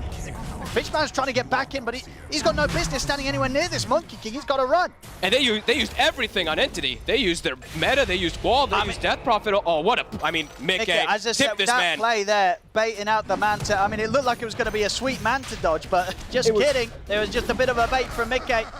It was slams down the Boundless after, and then there's no chance for the Terrorblade. It was literally both, too, right? Like, initially he's hitting him, and you see Watson's arms go up to Sunder, pops the BKB. Then he goes to go for the Boundless, pops. Yeah, this was really big individual play from Mickey. Yeah. Nisha making another pretty big, reckless mistake running in. They didn't have the root, but eyes on Mickey. That was, wow. So the start of this, I mean, a good toss back from Kataomi, already making sure that the fight was maybe starting a bit deeper than Liquid kind of hoped for, at least Nisha hoped for, as Watson able to force him out of the fight completely. But yeah, Mickey on the Monkey King, not something that Watson can deal with. Look at this, ready? He goes for the Sunder, BKB pop. Goes for the Boundless. Wow, that was so cool. These little type of plays. And you know, for Nisha also, I think he was maybe expecting that Insania like blink and overgrowth, but you see Watson was also being patient with BKB, how he popped it in case that overgrowth ends up going down. But Liquid with that buyback from Zai, end up getting a pretty big advantage now, getting that Roche. And which one was it? I didn't actually see if it was the Refresher Shard or what. Oh, I think it was. It is a Refresher Shard, yeah, it's on Monkey King, that's what I thought. Nisha still all smiles after the end of that one, as things do continue to look a bit more up for Liquid. 7,200 gold on Mickey ready to spend, and yeah, he's the one carrying the Refresher Shard right now. It's a crazy game. 22-21, still neck and neck. Liquid definitely having that edge at the moment. These fights. I mean, both carries, you know, they're both massive. Yeah. 9-1 and 8 on Watson, 9-1 and 6 on Mickey, both level 24. Getting, especially with Mickey's next purchase, will be pretty much slotted up. So it's going to be some fantastic fights to be had between these two. Last time round, Mickey coming in with the outplay, but it's not to say that Watson could still get the upper hand on Mickey. Especially if Zai cuts his tree like that. Zai, excuse me. My bad, yo. And Zai, it was a buyback too, right, from Zai. So if they can actually get on top of Zai, they remove a big element of the fight, because Zai does make the team fight a lot easier for Liquid, not with just Roar, just standing there. The Inner Beast plus those auras, of course.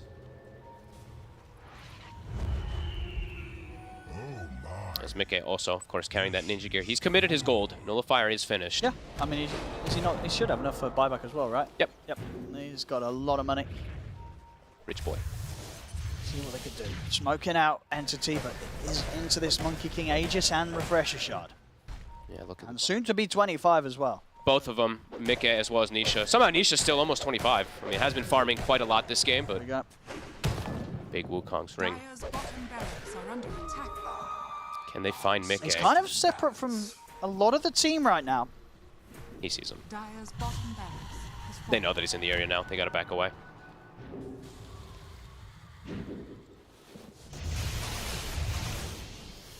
Tense moments. Liquid definitely starting to feel the alleviated pressure off them after getting that Roshan. Soon a Hex finished up for Zai. As you said, the 25 now for Nisha and for Mickey was finished.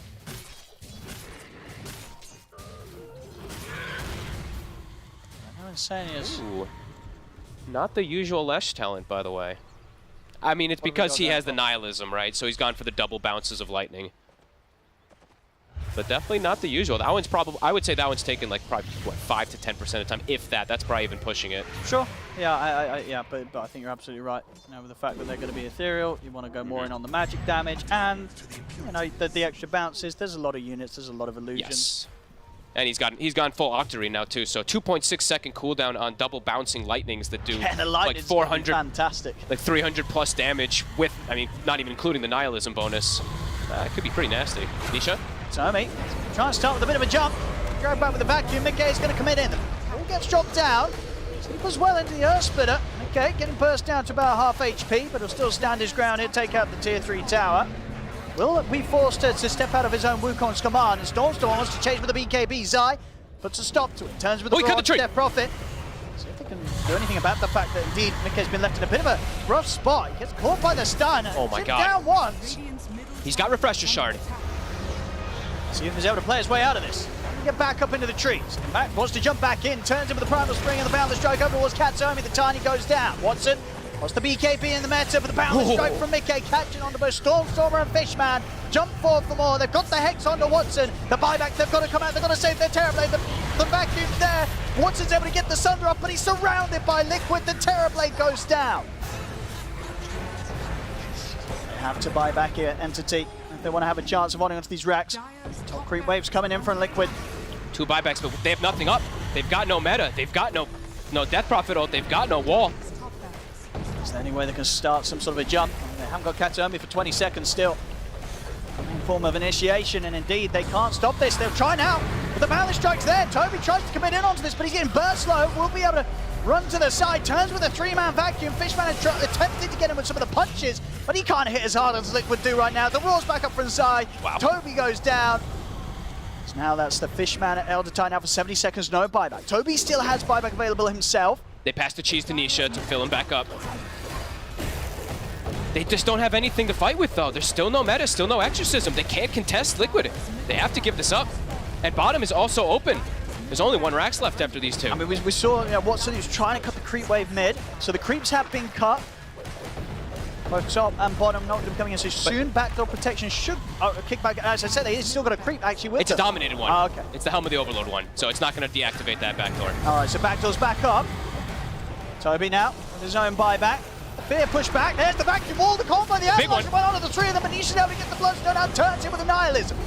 They'll start to run down Stormstormer. Mickey.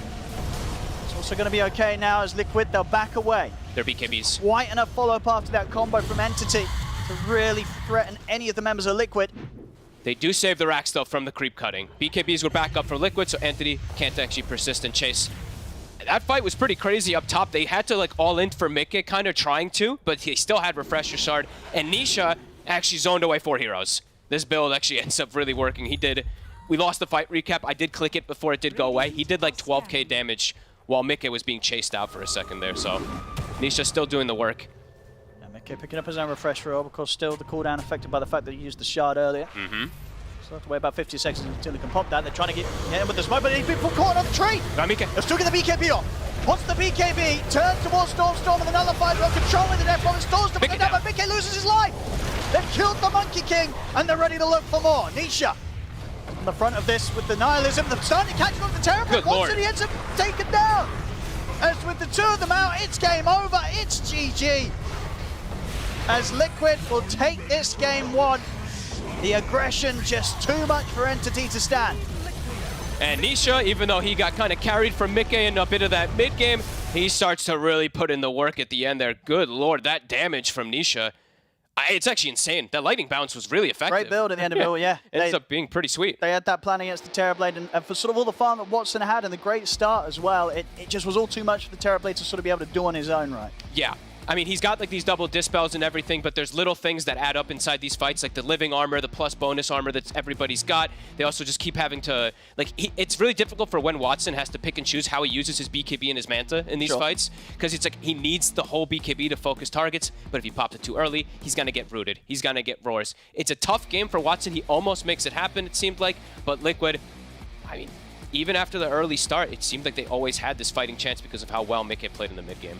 It really was, yeah. That's sort of kind of cool to go for the full damage, the Echo into the Death Zone, just fight, fight, fight. Something that, in terms of Entity's timings, became a bit too much for them. Even in those situations where we kind of had those two Roches back-to-back, Entity got the Aegis, they just weren't able to get much done. Liquid, they're able to take the lead at the end of it all and get this Game 1 victory. Mickey, Monkey King, this overall last king. Yeah, that's how I'm gonna say Last king. king, yeah. Just The last king. Yeah, the last king. The last overall pick, Monkey King. It came in clutch. Absolutely wonders for Liquid. Oh my god, I'm so impressed by Mickey. He is insane, right? Like, he is just so involved in the game in the nicest areas while also still being insanely well farmed. Like, having that nice defensive ward in their jungle where they see Stormer coming through, he's already connecting. You can tell the comms were probably like, go punish this guy, don't let him have this. And that felt like the name of the game for Mickey. He punished so much on his Monkey King. This Echo Deso build as well, holy shit, like, pure genius. The damage they were able to output, even in the face of Entity having an Aegis, is just like all off the back of Mickey and his like smart decision making. What was the item progression? Like, I know that you're saying this build, but like, what was it? Do you remember what the timings were for some of these items for Mickey? He had like around minute 10, he had an Echo, I believe, with level 9. Okay. He instantly went afterwards into the Desolator. So why does it mean a lot in this game? Like, the main point of the Deso is that the DP gets shut down. Like, you cannot take the fights the way you want to on Entity any longer. Usually how you would like to take those fights is DP is your front and you can play around her. She's kinda untouchable. She can't die fast enough, even with the roar. There's tossbacks, there are ways to play around it. But because of the Siphon, right? But with the Deso, like, Stormer never felt capable of just being the front. Like, he's and because of that, your TB also feels very weak. Like, if there's a Monkey next to you with an Echo, with the Deso, as soon as he had it as soon as Mickey had it, like, DP just dies. Yep. She gets blown up. There were still some really good moments for Entity, though. Like, one that sticks out for me was the second Roche, the fight around that. I think they did a great job of sort of like luring Liquid in, able to like just blow up Nisha as well. Like, there was this earlier part that they had this nice aggression. I was like, oh, maybe. The second Roche was more of a mistake on Liquid's part, right? Just because they had already lost his eyes, so they had to contest it. Yeah, they had to contest it, that's it. I wouldn't call it a mistake, honestly. Like, the way they approached it, the way they fought it was the best that they could do. Like, Clash is going first, head in, and then everyone else follows up because they knew, okay, metas were popped, there's no wall, there are no BKBs. They had a solid chance of perhaps messing up the rush, or snatching it, maybe trading evenly, maybe making Entity fall back. They had a solid chance, they just didn't expect as much damage on Nisha from the meta. Yeah, I think the best Entity stuff came out in the very early game, where they, I thought bot was going to lane normally, but actually it just went all over the place. Like, Kataomi on his Tiny was dragging those creeps through the jungle and connecting them to like creep camps and stuff, and then we saw like the natural movement of him being able to go from there to mid lane and killing Nisha. So I thought his movements were really nice all early game. I really just thought that he was sort of like the star of Entity early on.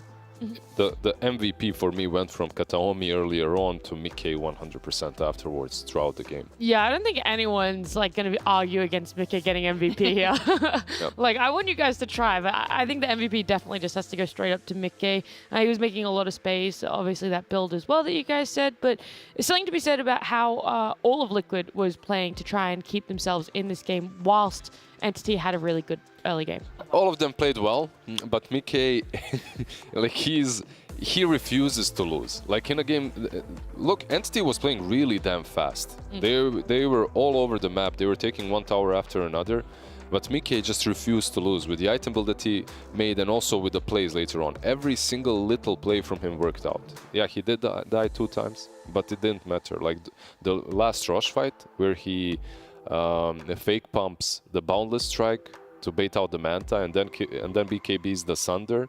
Like, yeah, He just wanted really hard to win this game. Yeah, but Nat's right. Like, the whole of Liquid did play really well. Yes, Mickey was an absolute god, but look at the map, the entire game. I cannot imagine how frustrated Entity was, because every single time they tried to do anything, Liquid is split pushing. Zai is playing top with all of his summons constantly. Dude, that top lane was so annoying. It is so sad. And then on the other side of the map bot, you have Nisha playing with Insania and like Tree and Lesh. They're also pushing those waves in. So it's like, okay, well, we're going to send Toby to defend top, and we're going to brute force mid tier 2 with our Terrorblade and DP. And then as soon as they do that, they just booster travel Nisha to top, kill Toby, force TPs back. You know, it's like, okay, we have to deal with this. This is so hard, so annoying. And then they're like putting lane wards down on Entity to try and see Liquid when they set up for their split push. Yeah. And no matter what they do, like, okay, we're going to go top. We're going to force Monkey King's BKB TP out. Well, what's happening in the meantime? Lesh's bot pushing our towers, pushing our base, forcing our glyph. Like, oh my god, they were pressuring them up so hard. The lanes were always shoved in. Yeah, it's so weird to say, like, Entity had a good early, and, like, whilst they were being aggressive, somehow Liquid still had map control. Like, they were so present throughout the whole map, despite how good Entity's early game was. So that's something to take away. Hopefully Entity can look towards how they're going to shut that down, how they're going to make sure Liquid can't play with that style. But that's for game number 2. They're going to be thinking about that, and that'll be happening after this break.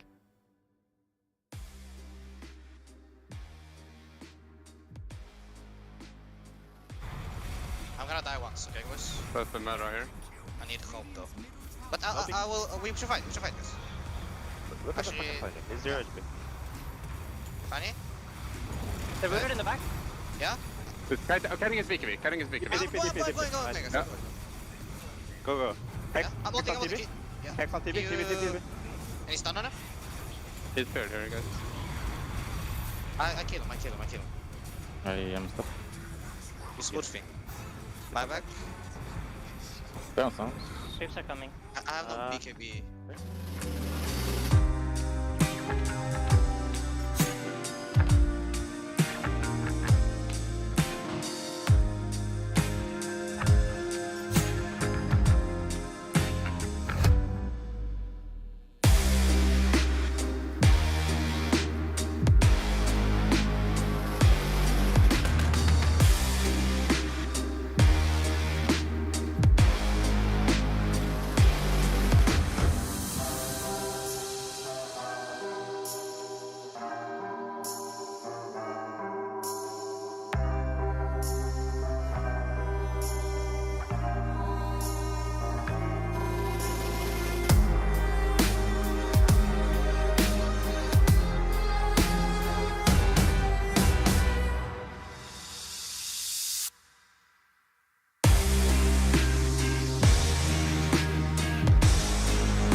Liquid up against Entity. Game number 1 went the way of Liquid. And I have a very interesting little fact for my panelists here, and hopefully you can give some insight. I'm ready. Entity have not won a single game this tour without Disruptor. And it worries me because it's being first phase banned. It's been taken away from them. And I feel like the Elder Titan didn't really have that much impact in game number 1 either. And now I'm worried, like, what are we going to put Fishman on? Like, why isn't he having this impact where he does so much with the Disruptor? Disruptor perhaps does a little bit more than ET at the moment, for sure. At the same time, ET is the kind of a hero that if you have backline catchers, if you're playing into an aggressive team, and if you can't stand your ground far enough, you get blown up. And it happened so many times in team fights, in the last particular match at least. Like, you have this Monkey King constantly scouting you out, you aren't even able to use Earth Splitter and Echo Stomp properly. You die instantly. And if you die that quickly, you're not really giving the auras. At least with the Disruptor, if you get jumped on, even if you manage to use your Static Storm or Kinetic Field, you did something. But ET, if you die, like, all of your spells kind of require you to be around. So... All right, so maybe Elder Titan isn't the way we should be seeing a hero go for Fishman if the Disruptor and the Rubik are taken I think out. it's still good if It was just the this game lineup. if the really. game is a little bit different, yeah. Okay. All right, interesting. Then we're going to see what they will do. And even if they think that they should pick up the Rubik for themselves, I know the pick order for this game number 2 is different. Liquid this time around are going to be having second pick, so Entity are going to have that favor for whatever they want to open up with.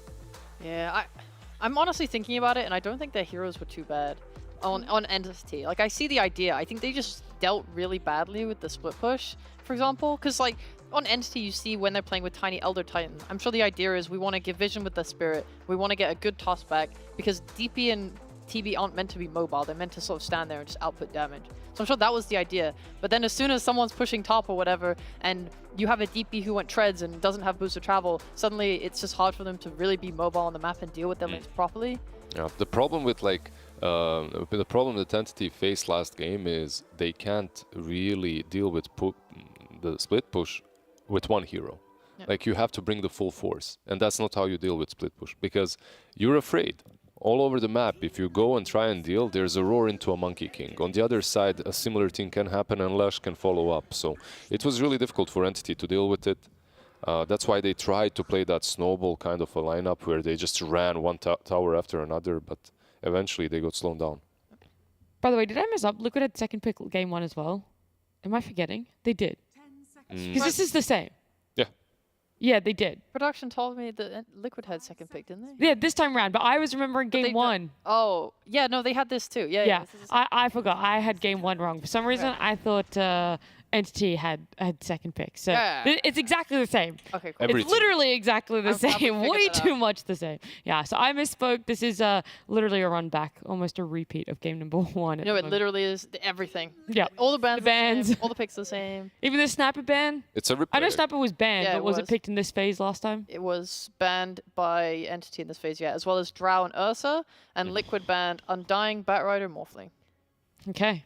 So I'm just going to sit here and let everything play out, you know, as it should. I don't need to do You're like, well, this anything. Beastmaster, it's going to be split pushing again. Dude, we can do the best analysis ever. All right, let's go. This is Beastmaster. It's probably gonna you know, struggle a little bit in lane, but they're gonna sack the Ancients really hard for him. And They ban yeah. out the TV. oh, unlucky. Never mind.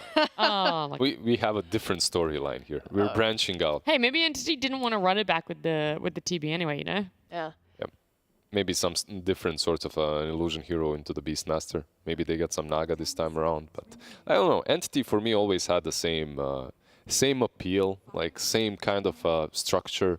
When they're playing these heroes that are kind of a 3 semi-core lineup where you have this Pudge on the safe lane, where Watson isn't necessarily the ultimate to win condition, but our boy Stormer is. I have a feeling they do a bit better there than like some Invoker on the mid lane, let's say, something like that. All right, so this time around, you would like to see the DP put to offlane when we look at this. I would, yeah, definitely. He did well in mid though, in terms of how he played it. He didn't go bottle, he went stats, so he had like null and treads and stuff, and he just did a really good job of like winning the lane, pressuring the tower. Like even when his ult was down, he got like that DD rune with the help of supports, and then just started hitting mid and like basically just took the tower. I think opening that mid early with the then following EXO was nice. It's a little harder to do from offlane just because you're a little slower in how you get your levels, but Individually, they all did fine. Like even TB, he was keeping on par very early on with the Monkey King. Like he had a ton of farm. Both of them were beasts. Like individually, all 3 cores on Entity did well. It's just that later on in the game, they couldn't really find that groove as a team. I think what kind of sucked, and I saw a couple times, is that they went Blink on DP to try and really get in there and get the fight going. But the problem was Terrorblade doesn't have that same level of jump. So He actually bought Blink as well. yeah, but he Yeah. didn't for a long time. Yeah. And what would happen is Beastmaster, or he would be too scared to jump in hard, and Beastmaster would just roar the DP with BKB on, and then they just run away and disengage. They did like really nice job of disengaging the whole last game actually.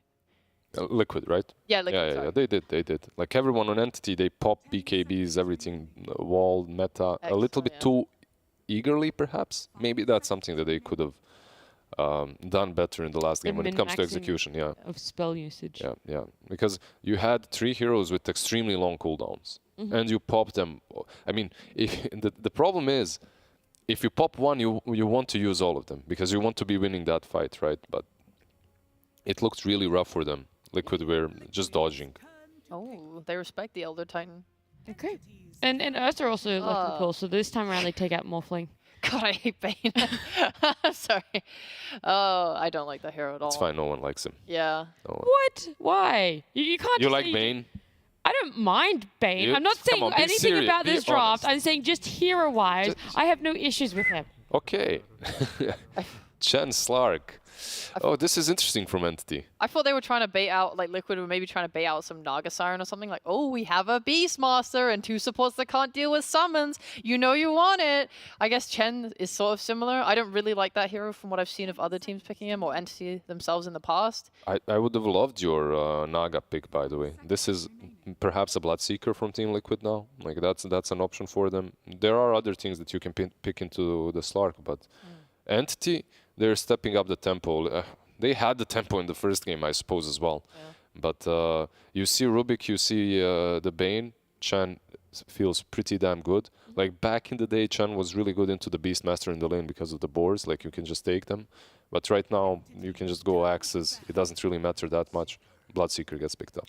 This is the thing, though, is that back in like Arlington, I remember there was Chen everywhere at that time, and Liquid and LGD were 2 of the teams who were blocking the camps really well. Like they would block the small camp, the medium camp deeper in the jungle, and then like body block their own hard camp, and Chen would have no creeps, or he would have to walk off really far to get creeps. So if you're not giving him a boar and you're blocking his camps, then he struggles in that lane. And you're playing into, assumably, a Rubik and a Beastmaster with axes who can just trade together onto this Slark, and Chen is not that great. He's going to buy, what, like a headdress and just try and do his best to give Slark regen. But I think the axes, especially when they get like level 3 on Beastmaster and 2 points in axes, it's going to hurt. Okay. So you're worried for this Slark. You're like, okay, he might actually get sacked in lane a little bit. And Yeah, I think potentially the lane might not go as well as they hope, because this is meant to be their counter pick. They went with, I mean, the counter pick with the Bloodseeker to Slark as well, right? Like Slark gets picked up, Bloodseeker is left in the pool. I'm not sure. Maybe they can switch things up with the Chen. Beastmaster for what? 2 years, 1 year and a half now already. And since Enchantress was started getting picked into the Beast, everyone knows what to do against him. So, yeah, Chen and Ench don't really work that well. But maybe they have a total plan. You still have the Chen, the DP. There are ways of just controlling the map very early on. And I have seen Bloodseekers fail into the Slark, even though they're a counter. does this make you... Sorry. Oh, I was going to say that's a good point, actually. As I guess, like, I look at the Chen, and what else do I see other than laning? It's the ult. And if you're playing into Rubik, Bane, I think these 2 supports can lack a lot of damage, especially maybe with Beastmaster too. So if the idea for Entity is, okay, you try and go on one of our heroes, we're going to use Chen ult, we're going to use, like, Slark Shard. Do they have the damage to kill these heroes? I'm not actually sure. Yeah. Does this make you then even more solid on wanting to see the Death Prophet in off lane for Entity and maybe have more of a mobility hero on Stormstormer in the middle and want him to rotate and try and help these side lanes a little bit more? Is that like a playstyle that they could go for in a hero pickup that might be... They could. It's not necessary. They can still round things up with another one of those DPS kind of heroes that just push in.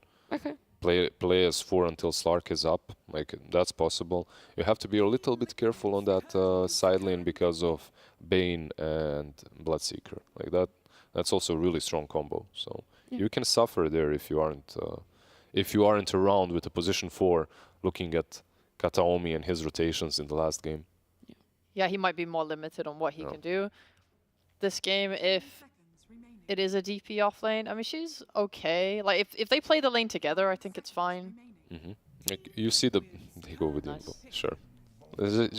Just go with this from Entity right now. This is full comfort zone. It's nothing else. Like, you have an Invoker on Stormstormer, you have a Slark on Watson. You're going back to basics. And if you're Team Liquid right now, What do you do into the Invoker? Like, you could get one of the spirits that jumps the backlines. That's something that they're missing as well. You could go for something stable, like a Kunkka even, but it's not that great overall, I feel like, versus Entity. Maybe Nisha's Pango Sure. Yeah. could work. I'm not sure what destroys the lane. My first thought is always Sniper, but it's banned so early. I just like watching Nisha peep. You just like the annoyingness of Sniper. Yeah. Why the Pango? What would he be offering, or I why think would you just deter strong. from the Pango? He's just like an early brawler skirmisher with loads of control. Stupid Pango gives everything, man. What doesn't he do for the team? So true. So true. Still damn strong. Yeah, you say maybe one of the spirits. Does that mean you're looking at Ember Spirit for yourself? Lizard, you would like seeing that on Liquid? They go with Doesn't the matter. Pango. Doesn't matter what you think. Doesn't matter. Because it's what Sheep thinks anyway. Easy. It's a really good, like, it's a fair call. It's a really good pickup. Like, Pango, for me, it's insane that the hero is ignored this far into the game, because I believe he's still just as strong. There's no reason teams shouldn't be contesting him a bit more, but rounds up Team Liquid, perhaps they still lack a little bit of that damage that you talked about. Yeah, he needs to get like a...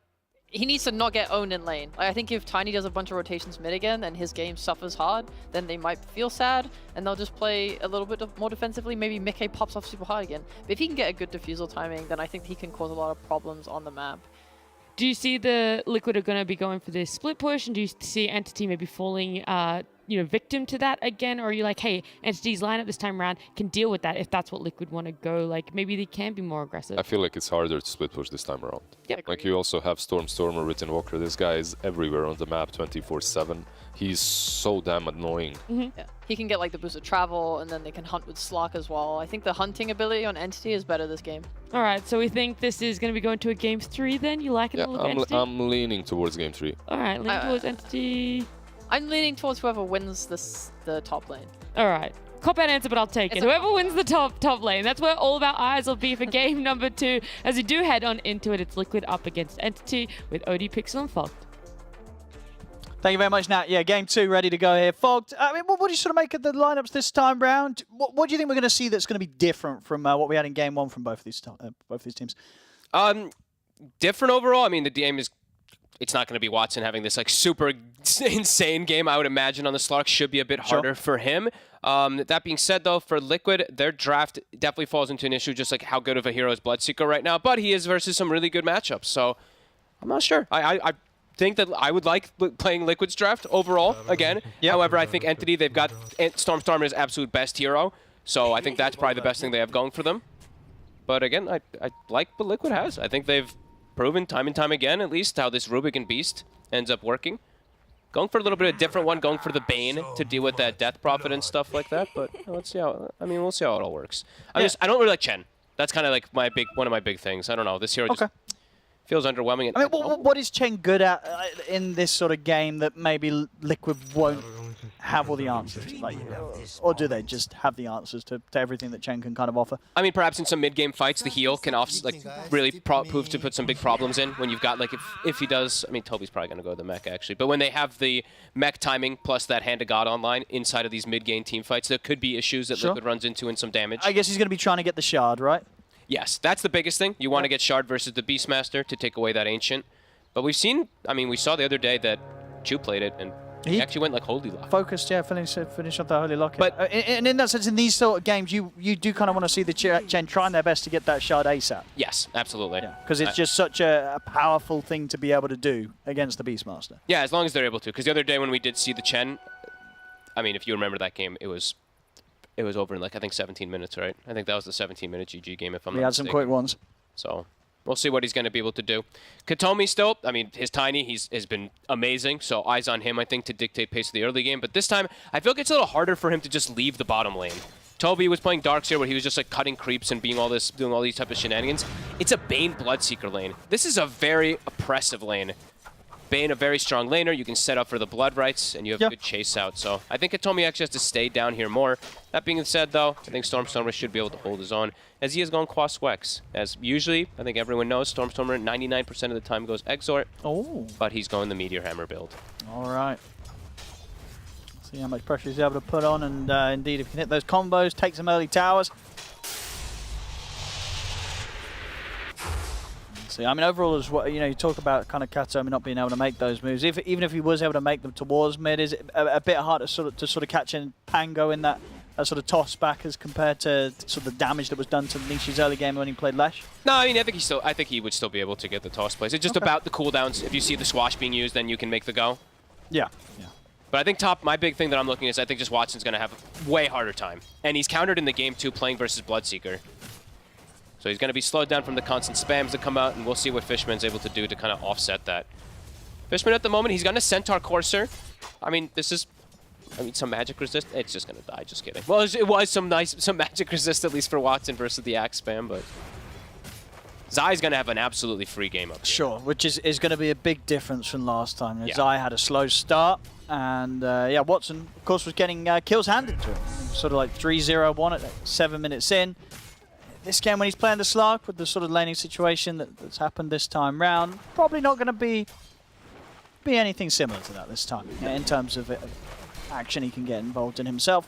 I'd say he's playing a better hero overall. Yep. Like in grand scheme of games, because I think TB is a pretty tough hero to make work, even though Watson does make it happen sometimes. However, he's playing versus Bloodseeker, so it's, you know, the overall game for him is still going to be challenging in the mid game.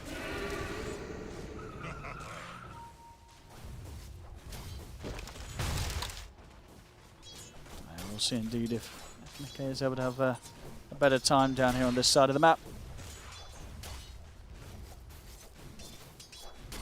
Let's see if, I mean, Watson, it's like, how much is Chen going to be able to do to help him heal? He doesn't have Headdress. Fishman actually went for the Ring of Protection early this game, rather than having Headdress to keep the heals up. And he doesn't even have the Aura. He actually takes Penitence.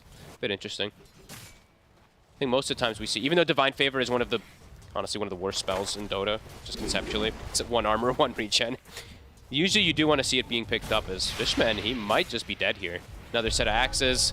Can Zai land it? Sure can. First blood for Zai. I mean, already just a night and day difference in terms of Zai's beginning this time round on the Beastmaster in this game too. And he's going to have, I mean, he gets first blood, which is massive for a hero like Beastmaster when you're in this type of lane. He's got Arcane Boots in a second. And he's playing with a Rubik, so the constant spam that's going to come out onto Watson, it'll increase. Right now, Watson, though, as we said, he's farming very well. He's hitting the creeps fine. Zai is also. And how are they doing for regen between the two of them? With just 2 tangos on Fishman, and Watson himself, just the stick charges and the fairy fire. So yeah, as you say, when the arcanes are out, the spam's going to become a bit too much for them in this top lane. So we'll see how well Entity are able to deal with that.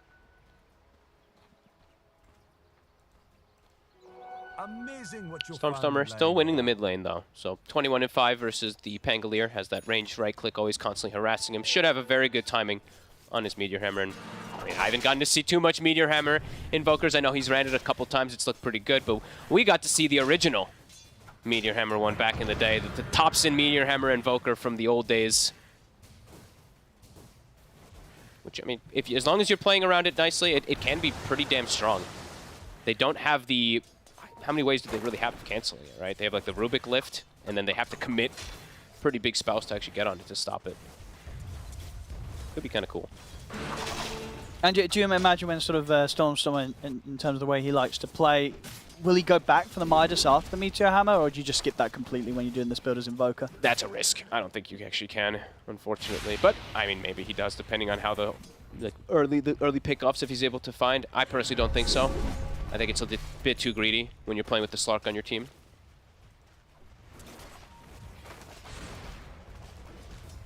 This is where things don't get that fun for Watson at all. Toby, he actually tanks the Blood Right. Is he going to be okay, though? I mean, he's relying on the Siphons.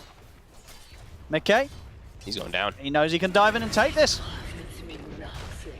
Maybe relying on the Siphons a bit too much there, Toby. Thinking he could survive through that damage. He got body blocked a tiny bit, too. Like, Mickey got in front of him, so he was just keeping him inside that Blood Right, but it does connect.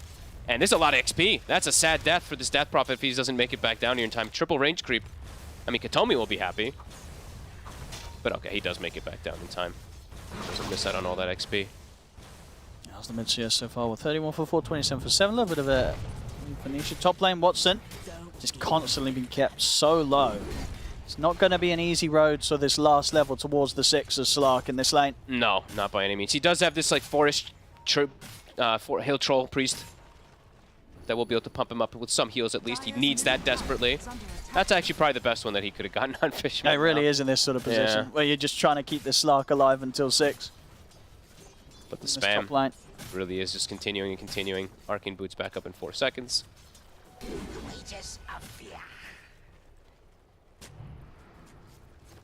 And a Haste Rune, Nisha, he's got one inside the bottle. Oh, so Watson. Finds him. He's actually able to get in and get the kill. By himself. All right. Watson. I mean, that'll definitely help him on his quest to the level 6. Just gets a solo kill on Zai. That was very unexpected. Watson always impressing, it feels like, on Entity. Yeah, very unexpected. Yeah, this creep is doing work. He's got both of the really good small and medium camp creeps. The mana regen and the health. So he's just going to keep Watson pumped up. Oh, this is good stuff That'll fix things. from Entity. Yeah, really gets Watson past that what could have been a very rough stage of the lane. And Stormer, he's about to have level 4 Quas, and he's got his Meteor Hammer done, so he's going to start being able to put that harassment onto the tower and onto Nisha, perhaps. Again, we're looking at the triangle. The usual Beastmaster shenanigans are occurring. The stacks are there. So, okay. Nisha's here. They can get back in on this.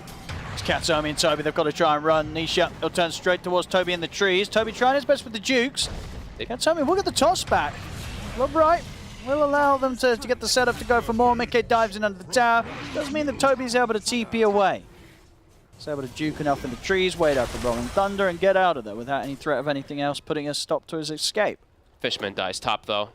Does step up a little bit too far versus Boxy and Zai. I think Watson's pretty happy now, though. He's Yeah. at the 6. I mean, as we've seen, he's already been able to get solo kills. He can kind of be left to his own devices top. And not really too much Liquid can do unless they bring Nisha in for a rotation. Mid-game will still be a depressing point, it feels like, for the Slark versus this Bloodseeker. As mid, Stormer somehow just walks up against the Envis anyway, okay. And he is starting to get Meteor Hammers onto the tower. Nisha. And the setup, Avalanche, toss. The Nightmare comes out, and Nisha was actually able to swashbuckle before the hammer comes crashing down onto him. That's the best spell that they have, just to like soft commit. That in the lift to stop out these Meteor Hammer spams. Insania gets clipped again, and Nisha will lose all his mana. Yeah, pretty difficult for them to go on the Invoker with these heroes, especially when the Rolling Thunder is not available from Nisha. Stacks are starting. Find the Obs Ward quickly, Watson. Yeah, well, no, I mean, he's endured the lane very nicely anyway. That solo kill really was a big difference maker. It really but, was. It does get him as a Slark past the kind of the tough moments. And Katomi hanging around the area. The two supports are very low. He gets seen. And he's still hanging around, Katsomi. Toss back into the tornado, which will stop the toss And the and EMP, gets the I mean, EMP hitting him. Okay. You know, you turn up back to the lane and you lose 80% of your mana. They're going to itemize for like how many, I mean, I don't even know how many Arcane Boots. They could even have 4 Arcane Boots on the side of the Liquid. So when you are playing versus Quasquex, you always want to make sure you do have quite a lot of those. Oh. Fishman. Oh, no. No way he's getting out with that. Tries for a TP, but the shield crash here. We catches him. Back down bottom inside here. Surrounded by the 3 of them. Katsomi, Toby and Stormer managed to take him out. And now I'll get the Ghosts out. I'll look to take this tier 1 tower off the map. Ooh, can Liquid actually look to mount a defense here? I mean, Nisha, he's got roll. I mean, it's hard though against the Ghosts and the potential hammer. They don't want to be coming down here anytime soon. They'll let this one fall. Hammer. And on the flip side, Watson standing his ground. Gonna have an Echo Saber finished at a good timing. And Zai is soon to being done with those stacks. Good play from Stormer. I like that he makes his way toward mid a little bit early before that bottom is finished off. And what do we see queued up from the Chen at the moment? I mean, right now, he's just going for like some small mini aura things like that, and he's pretty poor. So his timing on his shard won't be at the exact same timing as the Helm of the Overlord either. If he does even go for it, because we have seen some people not go for it, but I would hope so. Yeah, well, you don't want to see Zai change up his game because of that. I mean, we have seen. I've seen a couple of these Beastmasters. Sometimes they just go like Wraith Pact instead, or something like that. Yeah, I think and we had keep it. 33 do that the other day, right? Yeah, so it could be an option if he does see that Chen go for the shard. Watson, getting aggressive, gets a boar cleanup. Yeah, can't quite continue to commit for the skill though. but he's got his Echo Saber done. I mean, very good timing. Watson, top of the net worth. Even though he was getting spammed and spammed and spammed, they were able to secure his lane. Or maybe he was able to secure it himself, but that solo kill. Oh, really. that solo kill it made it so much easier for him. Bottom, a Good big combo. grab. Not ready for that one at all there, Mickey. Nice rotation. And Stormstormer, he is going Midas, by the way, so good call on that. Yeah, I mean, I like it. You Okay. kind of get the meter hammer quick enough, and I feel like if you don't get the Midas after the meter hammer as this mid invoker, your game's just going to fall off completely. You know, there's so much pressure to do stuff on the map, and if you don't, you're just going to be one of these invokers that's left bottom network core for the rest of the game. Does cause you in mid game though, where you're gonna have like BKB and stuff a little bit later versus Pango and these gap closers. But Sure. I think one of the reasons you get away with it as well is because Watson's having such a good start. Yeah, you know, it's not like the That's Slark's true. struggling. That's very true. Watson's making the call. He's like, I'm having a great time. That is very true. Get that Midas. Kobe. Should have him here. He's got a little bit of a heal from the Siphon. And we'll try his best to dodge out the Thunder. But still gets caught in the steps. Katomi, though, on the other side of things, will manage to TP away. Side turns up mid. Tower already very low. An Arcane Rune spots bottom. Nisha, he'll be able to get it. Dire's middle tower Stormstormer low mana now too. Mid tower, likely to fall. are fortified. Not a whole lot to be done here by Entity on this one. Send the creeps to get the deny. Nicely done. Dire's middle tower has been denied. Oh, and he is okay. So he is still gonna go for the mech on Fishman, rather than Toby going for it on the Death Prophet. That's a bit interesting. Now, what build are we getting on Toby? Yours? Looks like lens, maybe, right? Like most people Oh, just okay, go yeah, the they use lens. the lens, yeah, you're right. That does mean he's going to be quite fragile, at least if he's the one charging in. Sure, and yeah, already having a slow start, of course. Toby Yeah. right now, lowest net worth of the cores. That could be a bit concerning. Because it's not like they have trouble getting on top of him either. No, and they have great ways to just control him. Like this, the Beastmaster Roar or the Rupture. I mean, that's what. Do you think he's considering yours, or you don't really like yours? You know, it sounds way better. It sounds infinitely better than a lens to me at the moment. But I'm just, Sure, I'm but just saying what I've seen most players sure, what do, Death what they Prophet's do. been doing, yeah. Yeah, I mean, I can get behind it, behind that Yule Scepter. But he's okay. Okay, Lotus. Going Lotus, an item that we've not seen too much lately, by the way. This item has kind of disappeared in this last patch for some reason. It is a good Lotus game. It definitely You know, you've got is. 3 big ultimates coming in onto a single target. Very true. Radiant's middle tower has fallen. Nice stomp. Well played, Fishman. See what they can get in return in. Nisha. The Thunder will catch Fishman in the river. Watson's turned up for the fight, but they'll step away. Dire's top tower They get a bit of a is trade there, support for support. Of course, one thing this says as well, I think the Lotus, it's nice in the sense that Toby's kind of addressed the fact that he's not having a great game. He just wants to be able to throw his Lotus really onto his Slarker and Invoker, right? Sure, yeah. To reflect one of these big spells, of course. Kind of keep coverage around the sort of the windows between dark packs. Well, they find Mickey again. I made it here from Insania trying to dodge him some of the damage coming in, but it's not enough to save it. Huge kills. Yeah, go for Nisha. more Nisha. He came in to try and help out a bit. Oh, Boxy's got Stolen Exorcism, though. Swashbuckle's back up just in time. Nisha under the tier 2. Boxy can't actually take advantage of having Exo. He's scared of just getting burst. Yeah, I mean, if Katomi is able to get the catch on him, would be in trouble, but as it is, he's back under the tower. Stormstormer, Got him. the setup. It might just kill him. It's going to be pretty close. Let's get the Nightmare. And in fact, Boxy with a stolen EMP. Try and burn the mana of Katomi, but joke's on him. Katomi still had the 1 charges, so the mana was able to get back up. Does still go down himself, but that was Insania having to use the Fiend's Grip Absolutely. to take him down. So I don't think Katomi's going to be too fussed with that one. Ends up getting a chance to take out the Rubik, and a pretty long ultimate cooldown used upon him. 2 minutes. Okay. Fiend's Grip's out. And Stormstormer, I mean, being super active, he's already got his Midas. So, yep, the timing is amazing. It's going to All pay right, off. I take back everything I was saying. He's up there at the Good. top, and soon he'll be surpassing Watson if he's able to just continue to play the game as we've come used to seeing Stormstormer on his Invoker be able to. Yep, his best hero for a reason. He's making it work right now. And Watson getting all the space in the world. He almost has Aghanims. So, much better game for him than his counterpart at the moment, Mickey, who sure he has 4 kills, but Mickey being found a few times, his BKB is going to come quite a bit later. Zai, though, still having a pretty explosive game. He's top net worth of his cores. Helm of Overlord soon on the horizon. He's making the move. Stormstormer. It's away. Nice TP. That was a 4-man move here from Liquid, trying to find something. Cool. And yeah, Toby, the Lotus Orb is finished, so very early. Even though he is bottom net worth of the course, does have that finished nice and early on.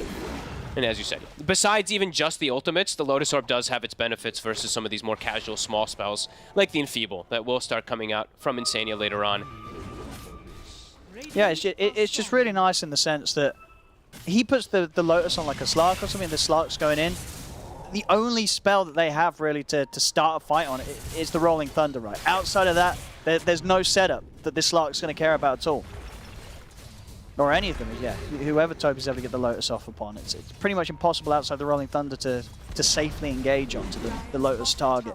No, definitely. You know, that was, you know, our item recommendations were terrible. This was the good one, or the best of the, you know, the situation that he's in, where he's bottom net worth and he's struggling. Ward placed from Nisha. Probably going to get instantly dewarded, Fishman. He has a sentry. Yeah, soon going to be able to finally treat himself to a pair of boots here, Fishman. Yep. Mech is done. I mean, but he has to know that Zai, I mean, Zai has the Helm of Overlord done, so I really want to see him. I honestly don't even get the boots. I think for him, I would say just queue up the shard. What if he just doesn't get the shard at all? Then I won't understand. So surprised. Then I will not understand why they picked Jen. He's got to be queuing it up next. I would. Obviously, it will take time to get there. Yeah. He's not. He's a Jen. You know, he's not going to get this money anytime soon. Yeah. I mean, if he doesn't, I will be very confused if not. He's got Philosopher's Stone. That'll help. And now Entity, they have a Blink Dagger also on Katomi. They will find the D-Ward. Looks like they want to start getting a bit more aggressive. Watson, he can start getting involved with this Aghanims.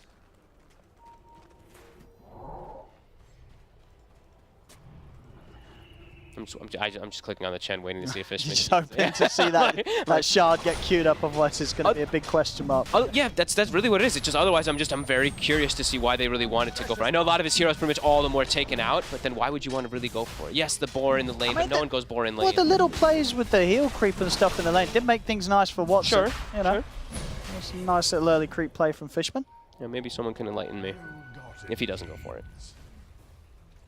Liquid starting to poke the Roche, but they'll back away. They want to take a fight instead, but it's a smoke into smoke. Oh, we're going to start things here with the Tornado EMP onto the two of them. Mickey able to put the BKB. Turns out towards Stormstorm. He's going to try and chase him out. The Raw onto the Tiny, but Katomi, he's going to be fine. With the Exorcism out, Liquid just can't fight into this. They've lost 3. They'll lose the buyback on Insania.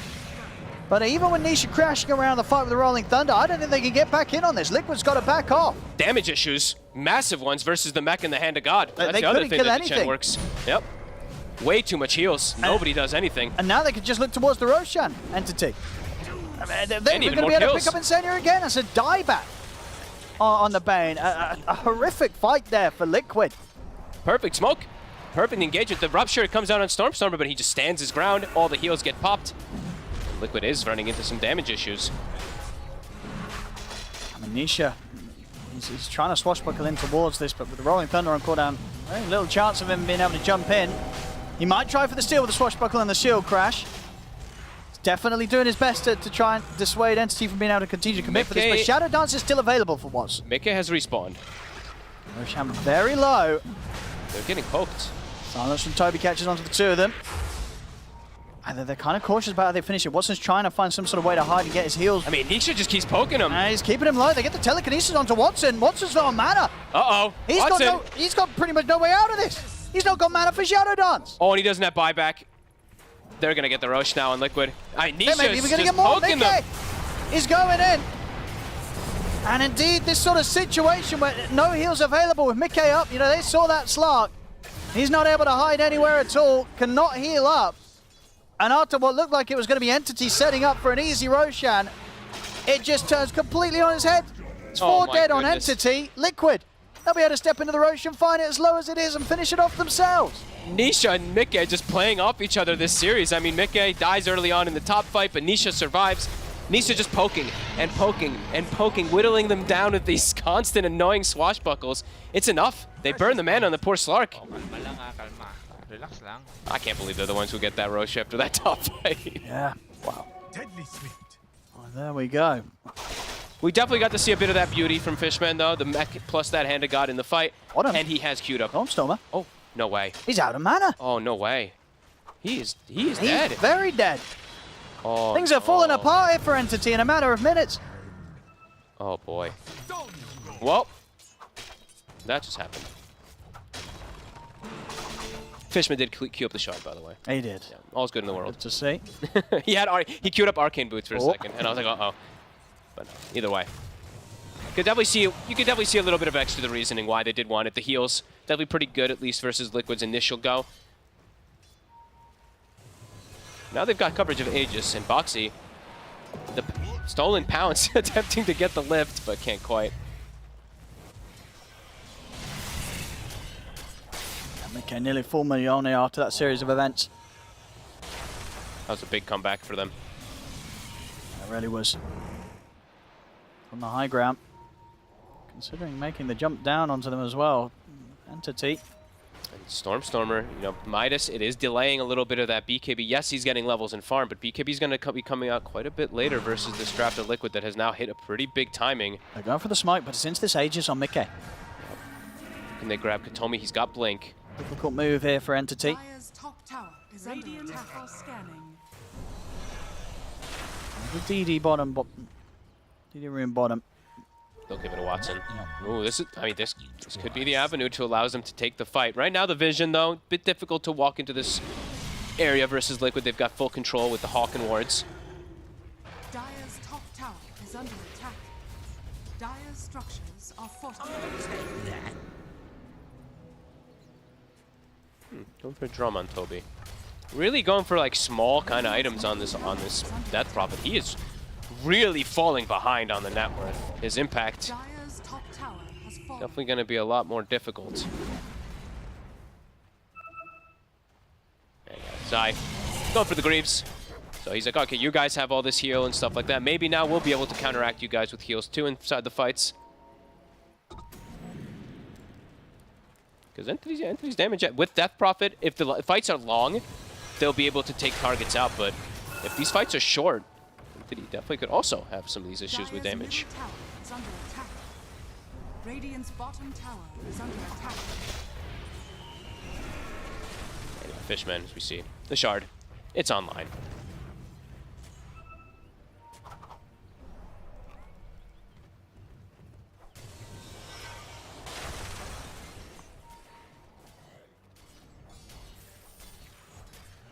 Liquid. Stormer nearly has BKB.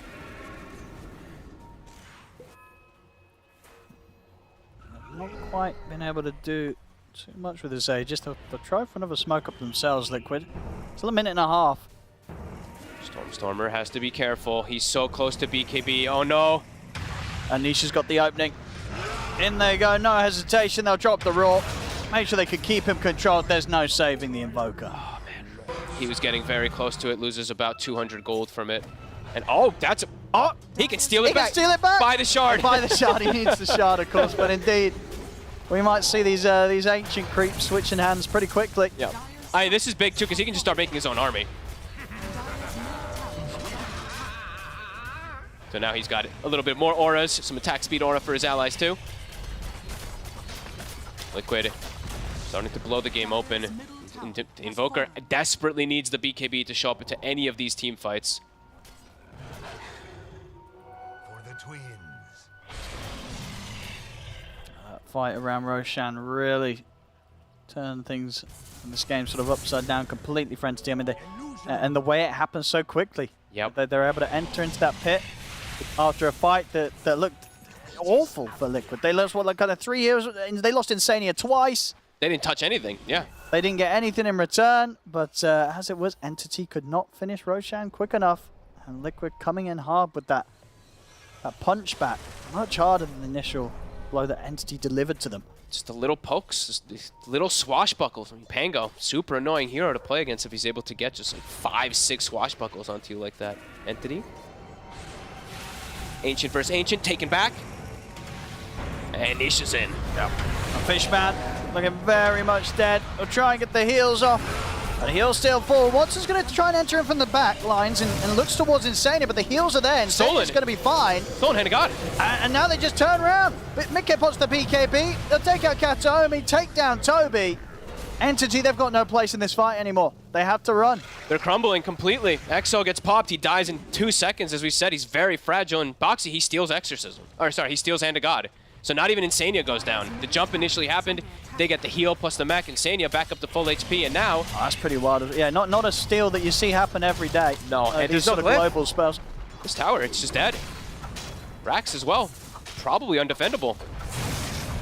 They can stick around, Liquid. Not really a whole lot they need to be scared about from Entity. Gonna run in to steal the Ancient. But, I mean, last time him stealing the Ancient actually got him killed. Because he stole the Ancient, it got taken back, and then they just full initiated on him. And Fishman, I think it's tough to really make the call here as him, but he had to use Hand of God and mech for himself. So that means nobody else on your team is actually benefiting from the heals. Dire's top tower is under And they attack. desperately did need it there inside the fight. Nisha now, full Aghanim's, 3-0 and 10. His damage is going to be ridiculous in the fights now too. Yeah, we saw on the stats earlier how well Pango's been doing. And when it's in the hands of players like Nisha, you certainly see why.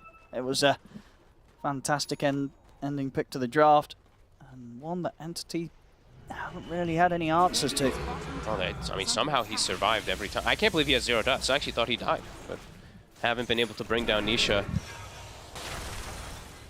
I mean, even Zai also just having this insane game. These Beastmaster, it's a problem. And you're seeing the itemization from them. They're playing versus Slark. Did want to point this out earlier, but lots of different fights. Check out the 4 staves. Yep. So 2 4 staves. Even Zai buying one of his own, just knowing that it's that important in this game. Insania probably making the call, hey guys, I'm kind of underfarmed. Like, I want my lens so I can actually cast spells. So Zai moves up the priority of 4 staff.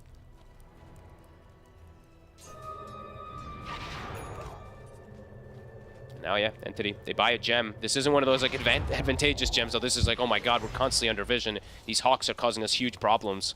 Liquid. On the way towards them. Oh, Katomi. Boxy finds him. I mean, yeah, they will reveal everyone for that. Yeah. On the same side, on Entity's side of things, they'll probably be happy that it's not more than a tiny. But Insania is trickling in. They have a Hawk I mean, if on they top get a of further Watson. catch. Uh-oh, Watson. Oh, he just gets gripped. Well,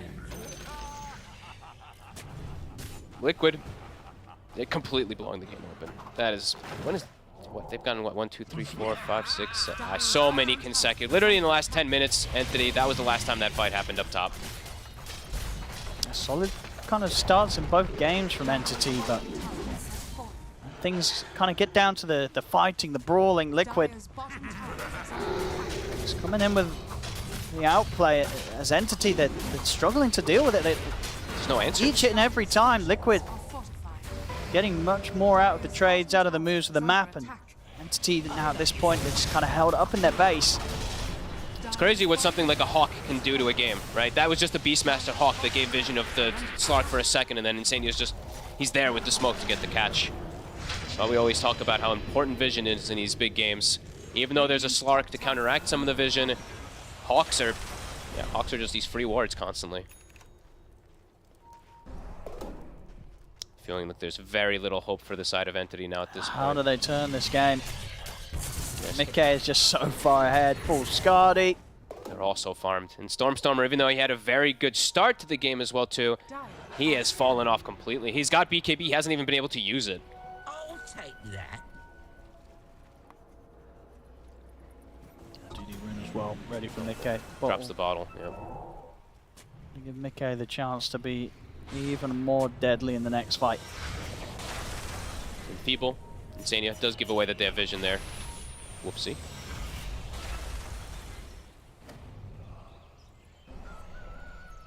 Roshan is going to be back up in 20 seconds, so Liquid could look to just hold this area. Stormstormer blinks in. Get the BKB off, but the Roar, of course, still there. Nisha Okay. trying to commit forward as well. But now no BKB for the fight. And they used Hand of God. And the Depth Shroud. Honestly, that was like 3 pretty big spells there. And Roshan's going to be And back up. Roshan's up. That was a Roar used, but definitely more dangerous spells committed on the side of Entity. And Watson, he still doesn't have BKB, so he also doesn't feel good to be able to walk into the fights. Rosh is going to die fast.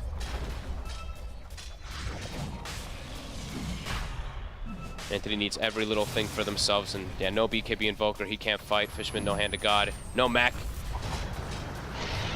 He's going to try Stormstormer.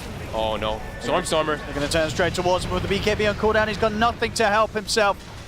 A Stormstormer taken out. We'll see over to the side. Fishman caught in the river.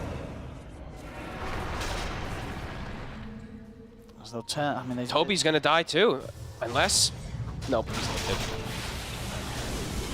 dead. It might be getting to the point where they call it. Yeah, it feels this like is it. looking pretty over for Entity. Liquid just crushing them in every single moment, really, in the second half of the game.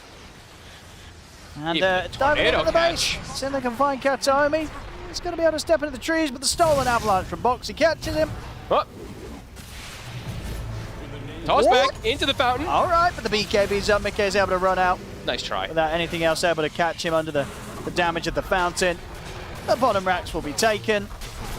And Boxy is ready to jump in and set up for more. Watson will get the BKB off. Dart back there in time to remove the Roar. So if you can find any kills from this, though. Struggling in the damage department. It's going to take a lot of hits to get anything. And he's not going to have the chance to get nearly enough hits to do any sort of damage. As Liquid, they get the racks. They're gonna keep going, it feels like. Still got 3 minutes and a half with this Aegis. Of course, there's not a lot that they're scared of. Liquid right now, 18k lead.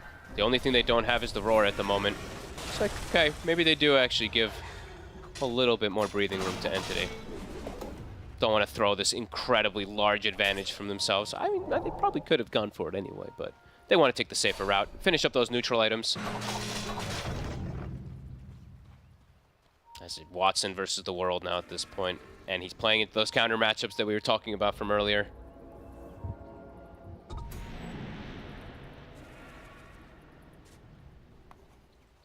Getting very close to the point where this Rubik's about to overtake the DP. Oh, Boxy. good lord. Yeah, Toby having a very rough game. Tower is under attack.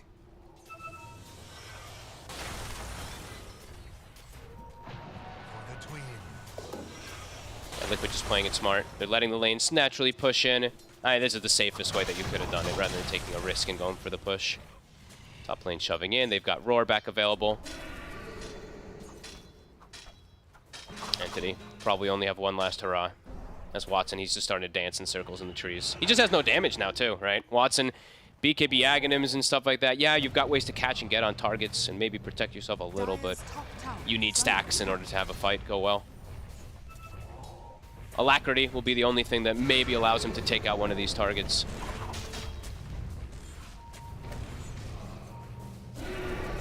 Starting the fight even from their own high ground is not easy for Entity. So it's the jump forward. Try and get the burst onto the Pango, but Nisha's able to get out to the side. They'll turn with the Roar onto the Death Prophet. The grip's there as they hold down Stormstormer. He's losing his mana. He's going to be able to survive through that initial attempt from Liquid, but Nisha rolls back across with the Thunder. Him and Fishman down. Toby as well to fall. 3 dead on Entity. There's no buyback available on them, and Watson, he just hasn't got the damage to get the job done. He tries to go for Zai, but the defensive nightmares there from Insanium. With Shadow Dance coming to an end, Watson's got the run, and he's not even going to have that luxury. GG. Triple kill for Mickey. GG is called. Liquid take game 2, and with that, the series is theirs. 2-0 today. Well, I mean, Entity, they had that one good fight, and I mean, maybe things could have changed completely if they were able to actually finish off that Roshan and stuff like that. But Liquid, I mean, Nisha in particular, the pokes from his Pango, they make the magic happen. And then from there, it's just an absolute smackdown. Did anyone on Liquid even die after that? I don't think so. I think they actually just maybe not, honestly. I think they got like 17, 18 kills in a row after that Roshan, after that whole situation. Wow. Yeah, Liquid, they know when to strike. They know how to play around their vision. And Entity, just again, this time, you know, trying something with like a little bit of a Chen, but quickly the game just completely fell out of control. It did, yeah. That top level Zai was just able to have much easier of a start, and that, you know, you already knew it was going to be tough for Entity with that regard, considering Zai was able to kind of still have a good impact after having such a rough laning stage in game 1. This game 2, he gets a solid start. And elsewhere, yeah, letting Nisha have this last pick Pango, I feel something that teams shouldn't be letting happen. You know, this Pangolier hero getting through as a last pick, especially in someone's hands like Nisha's, it just can't be happening. They didn't have any answers for him. Yeah, it really didn't feel like they did, and they had this Invoker versus the Pangolier, which, as I was mentioning also on like I go back and I didn't really like the Midas. I feel like You didn't because like they that. delay the BKB and then the fights maybe did become really difficult because of it. Pango, this hero just makes heroes like Invoker really suffer. So yeah, Liquid, I mean, really good execution in those mid-game type fights that they needed, and they just smash it. Yeah, absolutely. Yeah, of course, always entertaining to see Liquid play as clean as they do. Some very, very clean Dotrams, kind of both second halves of these two games that we have, and it will, of course, reward them with the 2 wins. Liquid, they'll take both of these games 2-0 today against Entity. Another game, another Liquid win here up against Entity. This time around, you know, it's not as insane of a win. There were a lot of shining moments for Entity. I would like to start with them because you said, Sheep, it was down to whoever really won that top lane for you. That's where you'd be putting your eyes towards it. And I'd say the Slark didn't do so poorly, but yet Entity still didn't win. They went even, actually. So, unfortunately, you can't draw in Dota, unlucky. But they did what I expected them to do, which was like they poked down with their spells, and Chen didn't really get to do much in the lane. It felt like you just saw Zai and Boxy just like spamming their spells, and they would like kill the Chen or force the Chen to low health so he couldn't lane, and then they would turn their attention to Watson. Props to him, by the way, on Watson. He still managed to eke out a kill on Zai. But yeah, overall, that lane actually, yeah, that lane went even. Yeah. This team fight is the one that I believe Odie and Fogg were talking about, the one that looked pretty good for Entity. And when we look at it, like, a bit of me is saying, like, where was Nisha in this? Like, Pango came in so late for this, and Liquid did not look strong at all, is it? Yeah, sometimes he early on, at least in the game, he had some struggles. He struggled with mana from time to time. He was kind of late in fights from time to time at the beginning of the game, but that's mostly because of Invoker. That's mostly because of the way that Stormer played. Like, he had an amazing early game. Like, early to mid game was really damn good. He got that Midas and the Meteor Hammer fairly early. I felt that, okay, with this, they might be able to take control of the map. It's going to be another one of those annoying Stormer Invoker games in which he's just splitting you up everywhere across the map, plus joining every single team fight. But it wasn't like that. I'm not sure. Maybe Pango isn't truly the hero that you go for that item build. Maybe you just have to press the tempo constantly, 24/7, because he has a built-in BKB. Here holes, your spells are pretty damn useless, so you can't really do a lot. At the same time, Slark can't do a lot because of the Bloodseeker. Like, they got their full comfort zone, but they also let a couple of full counters go through. To the point of what you said about that particular fight and how Entity won it, though, it was like probably one of the only good fights that they had in the whole game. It was because I think it was like fresh BKB timings for everyone, and Entity were approaching from high ground and Team Liquid were approaching from low ground, and they clash, and just like Entity have the high ground advantage. They are like, you know, Mickey's in there, but no one's really dying because of like BKBs and sustain, so he's not able to heal back up through his passive, and then he's forced to back off and they're forced to retreat, and like you said, Nisha came in late. So it felt like overall they were winning through getting a better fight start. The initiation was in their favor. Yeah, they couldn't finish any of these kills because of the BKBs, but then they started to tick down and fights started happening in different ways, so it wasn't as good. Yeah, and that's why overall, at the end of the day, we did see Liquid taking that win and MVP. It was very easy in game 1. It was Mickey. We all knew that one. But this time around, do you run it back? Do you give it to him? Or was there another shining light in the team? Ooh, who do I want to give it to? So much free reign, and yet you guys still don't have a choice. It's okay with Mickey, I guess. Like, it's his day. Like, this guy just dominated in game 1, dominated in game 2. Like, we sometimes try to go away from the course to give the MVPs to supports. Yeah, they don't deserve it. Like, this man, like, he solo carried 2 games. Okay, not solo. Like, he had a couple of assistants here and there throughout the matches, but he was really on point today. I don't know. He woke up in a really good mood. The first game, perhaps even more so than the second one, but the performance in the second one was also impeccable. Impeccable, huh? For me, it wasn't so much as like one hero doing everything, but more of a team effort. Like, I really liked Liquid sweeping top side of map, TPing all their heroes bottom and then smoking, and they find like the tiny kill. They set like, they see the Hawk on the Slark in the triangle, and Insania's there with grip. Like, it's just these map movements that I think make them look so good in game 1 and game 2. So whoever's calling those, that's my MVP. We'll pretend it's Mickey for now, but we don't really know. We don't really know. We can always change it afterwards, after we get a little bit of insight. I'm surprised you guys didn't want to bat for Zai here on his Beastmaster. I mean, 2 games in a row looked fantastic. Well, Nisha didn't look that bad as well after the laning That's also stage. true. So good. Yeah, He's also You literally could candidate. go for anyone there. Like, 100%. it's hard because, you know, like Stormstormer goes in, he gets ruptured, he BKBs, he wants to TP out, then the grip comes in. Like, it's hard for them to ever, like, take these fights. Watson's going for people, but everyone's bought a 4-staff. Like, you know, shout out to Zai, he bought a 4-staff too pretty early on. So it felt like they just knew how Entity needed to fight, how they wanted to fight, and just itemized really well around making sure that their conditions happened and Entities couldn't. You guys didn't like Bane when it came out in the draft. That's true. Okay, so... I don't even have to finish the okay, question. She's sorry. already on it. I'm sure Lizard has more to say too on it, but no, I think it actually was well. Like, they got what they wanted from the lane, and you get the 60% healing reduction from the Enfeeble, which was really nice versus like the DP Chen. I did like the way that Grip could cancel the TP so that Rupture was more effective, and yeah, overall I just think it fit nicely for them. I still don't like it. they made He's it work. doubling down. They made it work. I'm doubling down. I have a feeling they had some different issues on the side of Entity, and the Bane wasn't the biggest one. Okay. Well, what about Chen? Let's talk about Chen, though, on the side of Entity, because he's another hero that we don't really see that often. And again, you guys pointed out, he's not the counter that he used to be. So the impact of this, I know Rubik was able to steal his ult a couple times as well. So Yeah.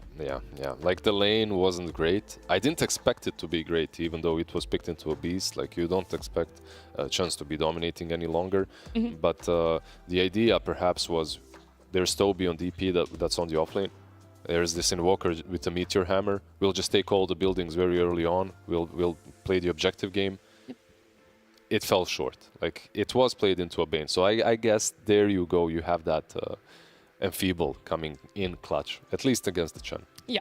All right, well, enough about Entity. They didn't win. Liquid were our winners. They 2-0, and our winners interview is going to be with Nisha. Joining us here. Nisha, congratulations on this win. Hey. You guys are off to a really nice start here. And last time we spoke to you, you had only just recently joined the team. But now that you've had a bit more time together, I want to know, like, what is one of your favorite things about Liquid, and what has been a standout now over this time period of joining them? Probably winning, but I think I mean the games are just enjoyable. I think like every time I fail, we keep winning the fights, and I just enjoy watching. I enjoy watching Mike, you know, playing, carrying me, and the bootcamp has been super fun so far. Okay. Has not boot camping this DPC impacted you personally, or you're just like, I miss the boys, I miss spending time with them? Yeah, I do miss them, and I think it kind of lowers my performance playing here. Okay. But it is what it is. We try to do the best, and yeah. Yeah, you guys are still definitely performing. Congrats on the win once again, Nisha. Quick 2-0. Like, yeah, not unexpected from you guys. Like, I remember the last time playing against you long time ago. Was it alternate attacks or something like that? Owning with Medusa. Like, you grew as a player quite a lot since then. Like, obviously, Secret has formed you as a player. Do you think that you're like a complete player right now? Do you think there's more room to grow? Is Liquid improving you in any way as a person and as a player? I think so. I mean, it's hard to say, but I think I've peaked already, and then I had like 2 slow years. But now I think I'm going up again, a bit slowly. But that's the plan. Okay, so there's still some growth to eke out. Yeah. Okay, thank you. All right, congrats on the win. You know, talking about Liquid, now you've been with them for a while. Like, who have you found yourself being like the closest with on your team? And on top of that, how has Blitz affected you as a coach? Oi. Very hard question, last one. Because I don't know, every time we scream, he's just sleeping. How is this possible? But overall, for real, just positive vibes, I think. Like, he pushes me to practice more, and he pushes me to like get a healthy lifestyle as well. And overall, like the strategy aspect of the team is probably one of the best in Europe now, so I'm happy. And what was the first one? First question? Oh, I don't know. what player on your team do you feel like the you're like the closest. closest with? Yeah. Pretty much everyone, I think. A diplomat. Maybe William the most. I don't know. That's a good old William. Yeah. Oh, can I ask as well though? You said like, you know, you guys feel like you're coming to the best in Europe. In terms of like the mid lane, is there any player that you feel like challenges you the most, and then why? I mean, the Quinao for sure. I don't know why, but I'm just bored when I play against him, to be honest. Why? And then, and then probably Stormer. I don't know, You're because he bored? farms too much. Ah. Stormer. Because if somebody outfarms me, I'm tilted, and it's GG. So do you like to farm in lane or get kill, or are you just like, I want to fight and outplay you and get kills type player? I'm a versatile player, but usually farming is the best. All right, respect. Well, speaking of versatility, is there any new heroes you want to bring to the mid lane in officials? Is there anything you wish Will would let you draft? I am playing Ricky next game. That's it. 100%. All right, perfect. That is the best note to end this interview on. Then, Nisha, congratulations again for the 2-0, and thank you so much for joining us. Thanks for having me. Thank you so much. Thanks. Bye. Congrats. There you go. Ricky Everyone Mid, heard you it. Ricky Mid coming to your pubs, coming to your pro scene. It's gonna happen 100%. Do you reckon he actually is? I hope at some point they Why bring would it out. he ever I want say them to it? bring it out. Here's the problem: is that he says this now because William is still sleeping. He's gonna wake. Oh, and then he's gonna show him this He's gonna clip. And he's wake gonna be up. like, bro, we have to do it now. No, he's gonna be like, absolutely not. Don't ever suggest that again. Come on, surely a little bit. So sure, surely. Okay, if they do it, then you know. Players usually like to gonna eat our call out shoe. what they're gonna pick, especially mid laners. You know, in their They want to future give series. their opponents an advantage. course, of always. course, yeah. Always, yeah. Always is. Look, Liquid Entity, it was a 2-0. That's our first series done and dusted. Lizard, you're not going to be on the next panel. So for our next series, the Enigma Galaxy up against Oridu Thunders, do you want to share any thoughts before we do jump to a break? Well, it's going to be an interesting one, right? Like Nigma won their last series, but Oridu Thunder, they're on a rise. They also won their last They series. won their the last one, and it was what, versus Tundra? It was. So it's a hard one to call. The Enigma that's kind of finding themselves, or Oridu Thunder that are the underdogs, the dark horse coming into the scene fresh. It's going to be an interesting one. Yeah, interesting is one way you can put it. That's one way you can describe it. But honestly, you just have to be here to watch it. So don't go too far. We are going to have Enigma Galaxy up against Oridu Thunders after this break.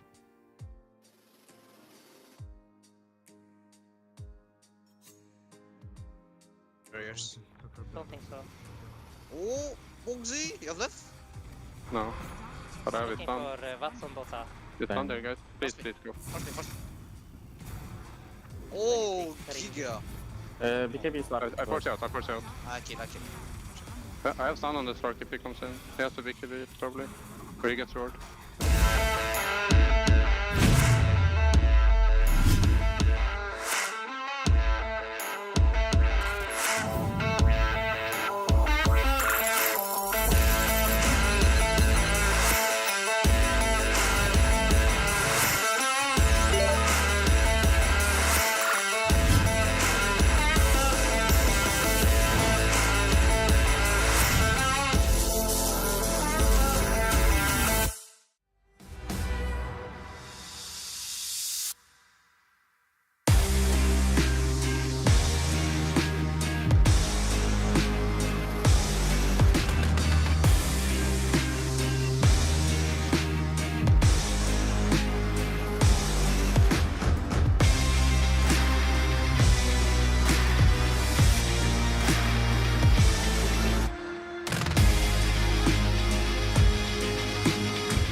Welcome back. That's right. With a 2-0 comes another game show. If you guys are new around here, it's where I put some of your favorite talent to the test of how well they really know Dota and how much fun they can be, how much we can laugh at them. And this time around, we do have a nice special guest in the middle. I'm going to jump straight to him. Contestant number 2 with Fia. Yo. Yeah. What did I get myself into? Woo. Yeah, he doesn't know.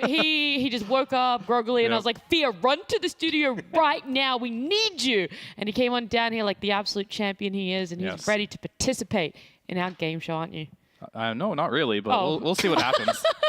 Off to a good start. Obviously, our other contestants are Sheepstick and Lyrical here, so we've got a nice mixed bag of everyone going on. We're going to start off with Hangman, though. That's going to be our first game. I'll reiterate the rules because, Fia, I assume you've never watched a Western European broadcast in your life. In my entire life, no, not yet. I would never do such a thing. I know. You would never put yourself down like that. So, Hangman, I'm sure you have played that, though. What it's going to be this time around is the theme is Dota Heroes. So, we've done items, we've done abilities, we've done lore. We're going to do heroes this time around. You have 6 chances to guess letters and all that sort of stuff. You have 6 lives essentially, and we'll start with Lyrical. Yeah, why not? Yeah. We'll start with Lyrical. Yeah. We'll start down there. We might change it up a little bit. I gotta get the answers. What I wrote. Perfect. All right. If we could get the first Hangman going, please, production. That's right. Remember, it is a hero.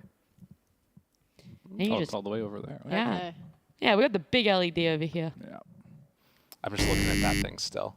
That's the way I'm going to keep up with it. Oh. All right. okay. So Lyrical. Yes. Your turn to start. Guess any letter. How about a W?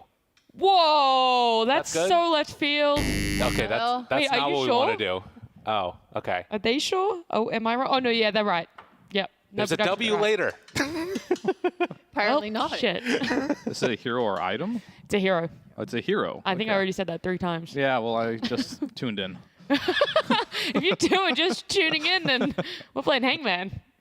So it's my guess now, right? No, it's Lyrical. It just keeps Oh, going. It's okay. only Oh, Lyrical. It just I all just the get to way. lose continually. Yeah. That's Yeah. great. It's a All lot right, of let's fun. go Just for an try L winning. then, in good spirits with what I'm doing. Go ahead, L. Yay! L. Let's Lyrical's go. got the L. Do I keep going now? Keep going. All right, This is all N. you.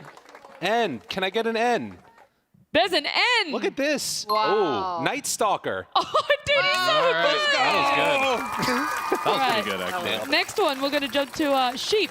Oh, This whoa. one's Skipping me. All right. Why are that's we fine. skipping fear? Because the third one. Okay, Oh, especially nice. for him. Okay. No, whoa. We can't give away hints here. I just I'm like to being attacked. change it up a bit, you know? He's our special guest. I think he should Is go it last. Dark Willow? Yo! Did you look at my phone? We're too good. Oh Let's my go. Nailed God, it. That is. All right, Fear. No I feel pressure like, now. I feel like somebody's cheating here. I'm being I set don't up. think you can beat what I Did they did. actually just say it in your ear or No, something? I guessed. Is it off the base that I said the... Nope, I just guessed. Very That's good. impressive. All right, let's get the right. third one up. This one's for Fear here. This one's especially for you. Oh, no. Especially for me. You guys did such amazing things. Now I feel like I have to as well. Yeah. What could you possibly do? If you don't get it in 2 guesses, I'll Oh, have an no. insult for you. I believe in you. Kind of, but I kind of want us to be better. Yeah, I mean, you probably will be because I'm terrible at this. Let's start with an F. What? Darn. All right. All right. Darn. All right. Darn. Give me an Damn A. There's an A. There is an A. All right. Ooh. Is it Darkseer? No, it's not. Oh, my good. goodness. You think I would have I've given heard all. you Doxy and not Lyrical? I mean, I Yeah, was thinking Taunt that. Yeah. him. The time pointed heads. Yes. All right. Do we have? Is there a D? Give me a D. There's a D. All right. Nice. This is encouraging because it's something I can beat you at, which is never going to happen Right. in Dota. There is so nothing we else already we can ever figured it beat out, Fear huh? at. My confidence has gone through the roof right now. This is great. I'm so terrible at this. Am I the only one that doesn't know right now? No, I it's have alright. no idea. I still remember the first time Tiga played Hangman, and let Okay. me tell you, I haven't even looked at it. This oh is yeah. significantly does better. anyone else know? Am I the only one not? you can keep going. Just more Okay. letters. Just keep throwing it out there. I can, yes, but Just keep going. I guess I already lost in a lot of ways. No, you haven't. Let's see. The point system is so arbitrary. You could still win. Can we T? What? Maybe you have lost. Oh. Oh, that's Lena said. Interesting. Yeah, we're hanging Lena over here. Dude, All I right, agreed give with me an last E. time. Yes, no E. No E. No Or E. just all the vowels here. Oh, she's going to be gone. She's done. Oh yeah. All right. Yeah. AD. And you saved this one specially for me? Just for Interesting. you, Fear. You're our special guest. I thought No. you'd give you a special hero. Dude, I have no idea. Give me an S. Ooh. There is an S. Yay. Sand King. It's Sand Nice. King. Well There's a done. Sand King in this game. I get it now. Yeah. That was specially for me. Okay. Oh, it was especially for you. You I do get get it. the least amount of points, though, so that's a bit unfortunate. That is for sad. you. That's all right. So far, Sheep very much in the lead here. She's gotten 6 points. Like I said, this point system is arbitrary. So she got 6, Lyrical got 5, Fear got 4. So you've all done Not an bad, amazing actually. job. Yeah, yeah. All pretty close in the race over here, but Hangman done and dusted. We're not going to be doing that one anymore. Instead, we're going to introduce a new game for you guys. Let me know if the rules aren't clear because, like I said, everything here is just made up on the spot. what we're going to do is we're going to play a hero voice line. All right, reiterating for you, Fia, a hero Thank you. voice line. But we're only going to play part of it. And your job is to finish off the voice line impersonating the hero. If you get the voice line right, you get a point. If you could tell me the hero, you get another point. If you get it wrong, you still have to just make up a voice. Like, you have to continue the voice line, whether you know it or not, all right? Okay. Do you get points for acting it out, too? It's arbitrary, so Okay, yeah, you all right, might. I like You this. genuinely might. I will just give style points. I'll give flair points. All right, I Points love could it. just be handed out left and right here. All right. So, anyone volunteer to go first? I'll do it. All right. She's Setting the stage here. All right. Let me tell you, you did not want I'm to an actor. You did not want to volunteer. All right. Yeah, can we please play part of the first voice line, please, production? Yep, and the world is.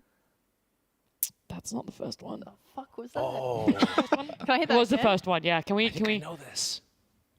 Yep, and the world is. You got to finish it off. Ooh. Yep. This. The world is. Who says that? It sounds like Willow.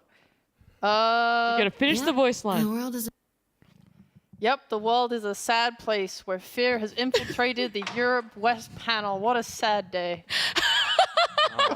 Surprisingly, the voice line is not right. Would you like to try and guess the hero, though? You could still get a point for yourself. Was it Willow? No, it was not Willow. Ooh. Mossy? No, Mossy doesn't speak. Can I Is it guess? the Marana persona? Yeah, I was going to say that that's too. No, Actually, no. it's What? not.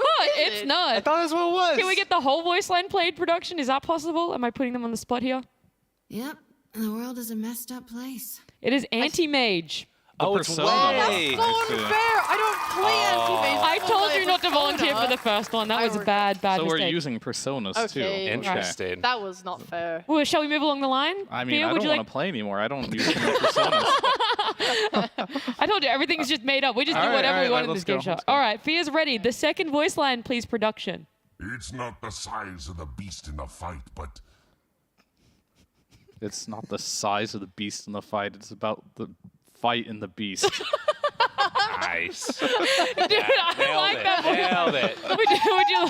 It's wrong, but would you like to guess the hero? I mean, that's obviously Beastmaster. Yeah, you get a point for knowing the hero, but we'll play the full voice line. Oh, a it's second. not the size of the beast in the fight, but, well, actually, Oh. size kind of helps. Size kind of okay. helps. Oh, wow. There you go. All right. There you go. Impressive. Now, the more you know, the more you know. Size kind of helps. Lyrical Yeah. down the end there, contestant number 3. After this, we'll play the third voice line, please. I'm so excited. Bleep, bloop, I am a robot. The voice line does continue. That one is easy. Nah, just kidding. Is that the one? Dude, I kind of want to give it to you. It's actually, just kidding, but no. Oh, that was. How could you get it so I am a wrong? robot. Yeah, just kidding. Yeah. Yeah, just kidding. Nah. I needed to have a more oh, positive you didn't, outline. you didn't guess though. Who's the hero? Oh, it's Clockwork. Yeah, nice work. That was a real tough one, wasn't it? My lead's actually going to disappear on this one. I Yeah, think. right now, Lyrical and Sheep, they're tied up. Oh. All right, number 4. Okay. We are not so different, my enemies and I. There's more to God. There's Yeah, more to it's It's that. not fair. He's faced Darkseer. He's so horny. Oh, so you know the hero? Yeah, it's Darkseer. Nice, that's a point. All right, play the line again. Half of the line, half of the line. Half the please. line, sorry. We are not so different, my enemies and I. I don't know this line. I'm sorry. We are not so different, my enemies and I. We both want to kill each other. Doesn't he mention something about his pointy head? is much larger. Something like that. I gotta get the point to Lyrical. That was so good, bro. That was so good. How can you do that? Nice little Taunting, steal there. you're just taunting Okay, to him. be fair, we made these voice lines up, or like we Yeah. picked them before we knew anyone that was playing. Oh, no. So this was So done days ago. So this is Just the just. best I kind of. lines. I wish you'd gone to do it. Yeah. I'm sorry that I. I still ruined got to. Yeah, he still got it. He got the he did. point as well. All right, line number 5. This one's going to you, Fia. All right. Never make a deal with the dragon. Is there more to that? You think that's the whole saying? Never make a deal with a dragon? I mean, it's Dragonite for sure. So okay, give that's me a point. Yeah, Good advice. Let's do the voice line again. I need to half the voice line, please. get into this Never one. make a deal with the dragon. Never make a deal with a dragon, for they have pointy claws. He's right. Damn. He's right. That's deep. Speaking true. He might be right about that, but he's not right about the voice line. We'll play the whole voice line now. Never make a deal with the dragon unless you're prepared to keep your end of it. Oh. The more you know. Not enough anime for me. He didn't watch it. Well, now we know he didn't watch it. That's fine. Oh well. Fair. All good. All right, I'm excited for this impersonation. This one's for you, lyrical number 6. I belong in the sky. Oh. And you belong in the ground. Hitting all the easy ones. Yeah. Guys, and Hero. Gyrocopter. Yeah, good work. Good work. Oh my god. I get all the keen folk. Yeah, you get the fun, bro. All right, this one, Sheep. Okay. Line number 7, my queen. Okay. I feel fine. Don't know what everyone's worried about. Nicely I done. know that one, huh? Hey, yeah, Hero, would you like to? I'm gonna go with Meepo. Yeah, good work. Double points for you on that one. Yippee! Right off the back of her complaining about lyrical getting all the Yay! easy ones too. Thanks for the free money. Free money. All right, line number 8, Fia. This one's All right. yours. Let's go. How'd that happen? Wow, that's gonna be really hard to finish that. It's like, ye God, how'd that happen? What happened? Where am I? What happened? That's just a normal day in the life of Fear. That's actually Fia. He's just woken up. Fia's just woken up. Welcome to Western Thank Europe, you. Fia. I mean, that's Ogre. It is Ogre, yeah. You didn't really get the line, though, That's so I too can't. bad. Yeah. Does he just repeat was himself? close. It's like, Yep. Yeah, how'd he that just starts happen? saying- Oh, how'd that happen? Yeah. Just starts talking to himself, can- saying the same thing, right? We can play the whole thing. All right. How'd that happen? What the? How'd no. that happen? How could it's- anyone How'd that actually say for that word for word? You needed 2 voices. You need to like throw your voice a little ventriloquist. You didn't do ventriloquism in high school? Yeah, Fia? no, I didn't take that class, unfortunately. Well, that's a shame. That's Yeah, a shame. it is. This is our last one, though. Lyrical number 9. Going your way. It's true, I'm the soul of a poet. Oh my god, I need to hear that again. What? I mean, all right, it's Shadow Fiend, but I need to hear what it is. It's true, I'm the soul of a poet. I can't even hear what he's Yeah, me saying. neither. I don't Really? know what the hell that is he is. saying? I mean, One, True, I'm the soul of a poet. He says, "It's true. I have the soul of a poet." Oh, what the? And then and I know it. anyone else want to jump in on this one? nah. No. No. All right. No, that's all right. We'll That's play. what it should have been. We'll play the full one now for you. It's true, I'm the soul of a poet. I just can't remember where I put it. I just can't remember where I put it. That's good. Yeah. It's the Shadow Fiend. Yes. Well, look, I've appreciated you guys playing our game show here. It was a lot of fun. Did you like the voice lines? I liked Meepo. That I mean, was who my won? favorite part. Well, I was just gauging how you felt about the game. He just wants to know the winner. My man's bred for competition Yeah, over very here. much so. Jesus. He wins 1 TI and all he cares about is competition, huh? Jesus. true. Yeah, and he can never change it. Well, it's safe to say you lost, Fia. So Oh no. you were so close. With 2 extra points on you, it was Sheep in second. And with a Okay. whole 1 point to take the win, it was Yay. Lyrical. Let's So go. congratulations. He deserved it. That was I mean, Are you going to applaud your competition? No, I'm not going to, because like he got a point earlier for like guessing your like voice line, Well, right? he- That's right. I didn't know he you got could it get right. points like that. But It's rigged. Do you know any of the other Have you lines? have you watched Western Europe? I've watched a couple games. All right, well, there you go. Here's an extra point, but yet you still lose. So we're going to go to a break. Dang it. When we come back, it's Enigma Galaxy up against Already Thunders.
Welcome back. You guys are tuning in for our second series of the day. It's Enigma Galaxy up against Ooredoo Thunders. And if you paid attention during the break, then you've already had a bit of a spoiler to who my panel is, but I'll introduce them anyway. It's Sheepstick and it's Fia, all the way from NA. All the way from NA. They brought me out here to Western Europe. Yeah, it was about, what would you say, 20 steps from the other studio? Yeah, maybe more. We have to walk a bit longer to get to our studio. Like, what about the wide strides? Yeah. Like, you're a gym man. Yeah. You got those long legs. You start doing lunges. Long legs. I reckon I actually don't have very long legs, but... Okay, well, whatever. Yeah. We tried our best. Anyway, yeah, you're going to be here with us on Western Europe and you're going to be covering your favorite team. Yeah, absolutely. My favorite team. Ooredoo Thunder. Hey, you said it, not me out here. We can have a chat about them, though. We can talk with Ooredoo Thunders because this team has been impressing people, everyone that's been tuning in here because they took a series off of Gaming Gladiators and their most recent win off of Tundra Sheep. They have looked so good. When they're winning, they are winning. You know, it's even when they lost to OG, they had that hour-long game, right, where they were still crushing the early game super duper hard in that first game. Yeah.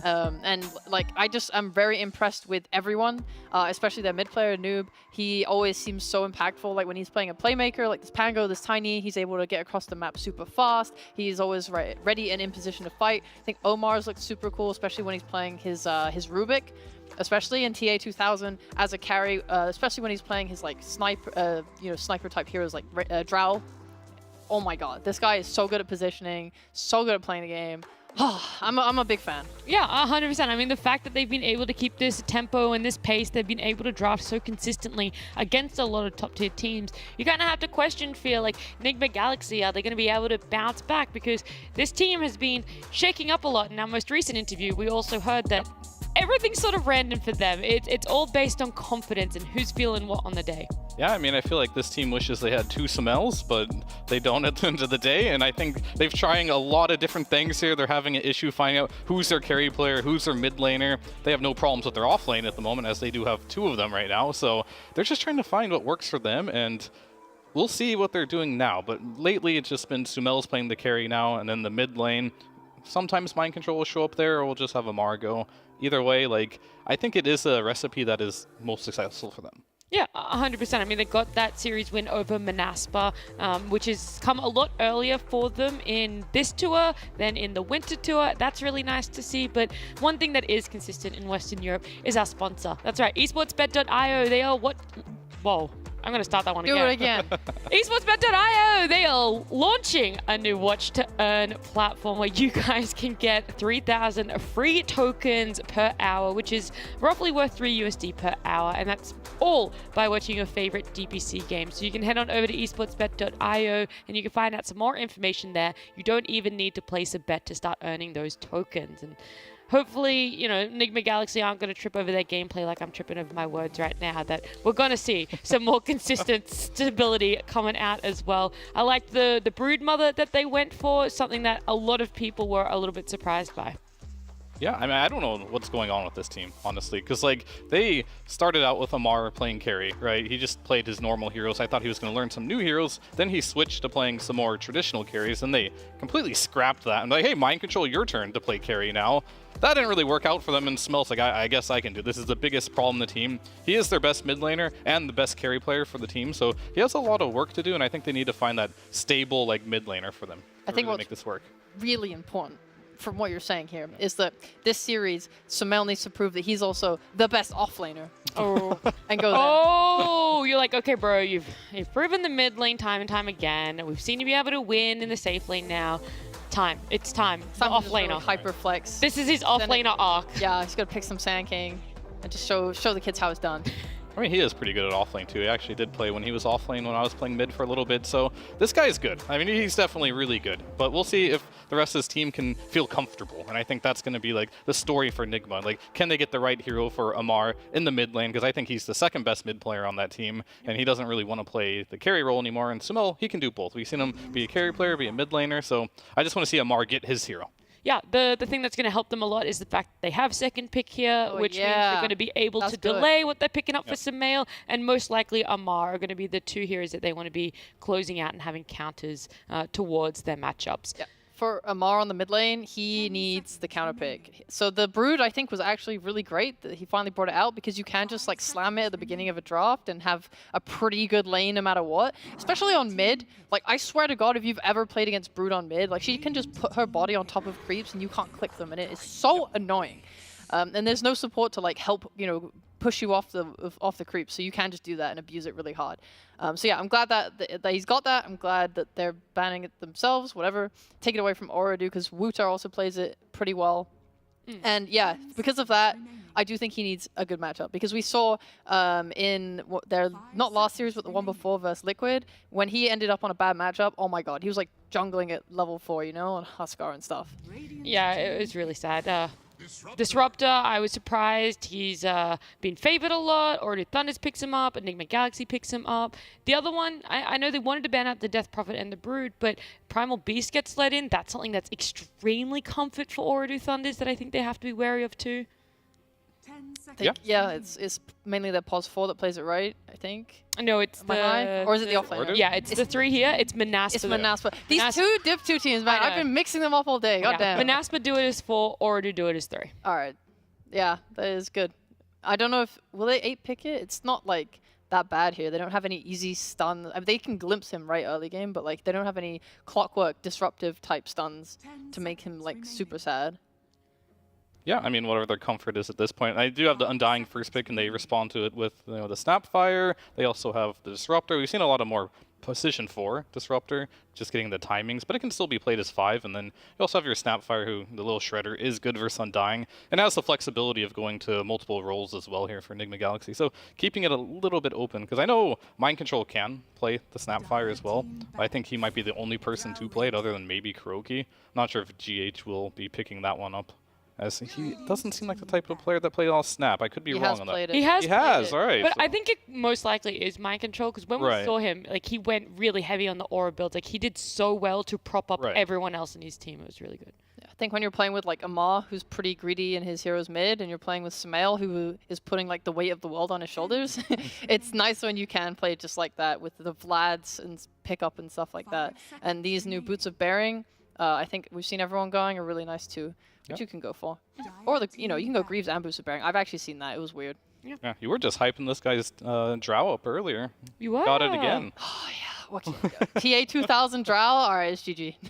You know, is it? We don't need to see the rest of the draft. I don't know. I don't need to say anything. This is actually something that NA has been doing as well a lot, just opening with a Drow Undying.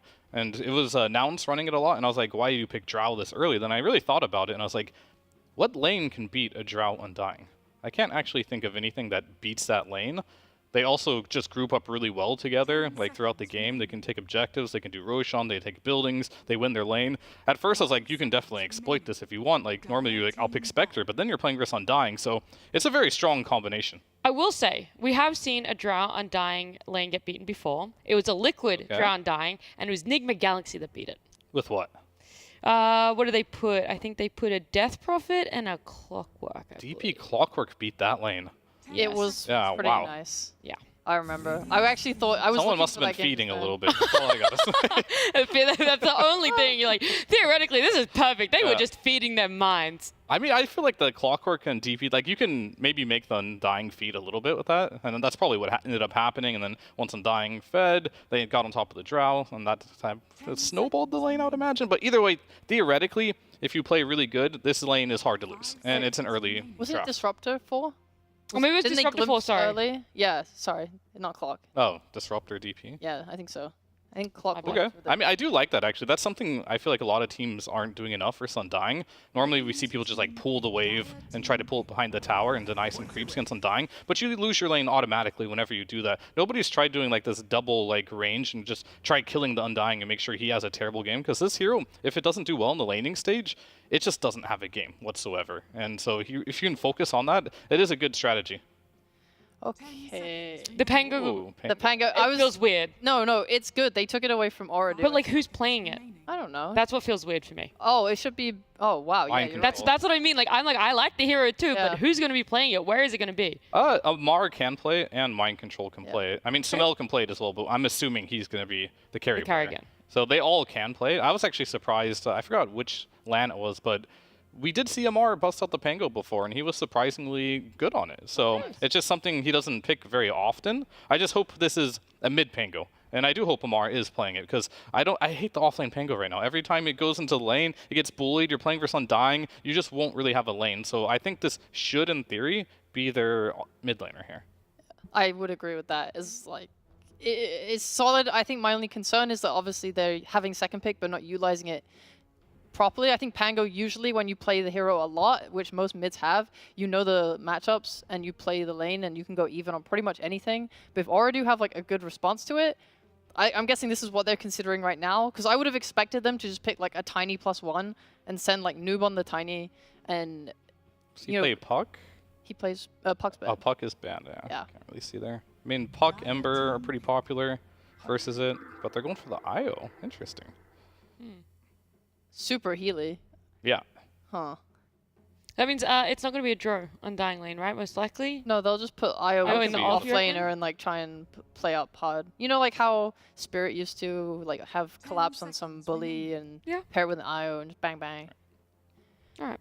I think it's flexible. They can choose where to go. It's not uncommon to see, the POS 5 player sometimes just playing the off lane. It just gives them better laning, so it gives them some flexibility. And it feels like Oridu Thunders are really ahead in the meta right now, because like this IO Storm has been getting a lot of popularity throughout the regions. It's very strong. Undying plus Drow also incredibly strong here. I really like what they're putting together here. Where Enigma Galaxy, it feels like whenever you have this mass heal strategy and you don't have any of your own and you're kind of like just trying to kill them with raw damage, you generally don't win those type of trades because healing is just so efficient right now. So Enigma has to deal with not only Storm now, they don't have the best stuns. I guess Disruptor is okay, but they need more damage, a lot more damage. And where are they going to get that from is like the only question I have.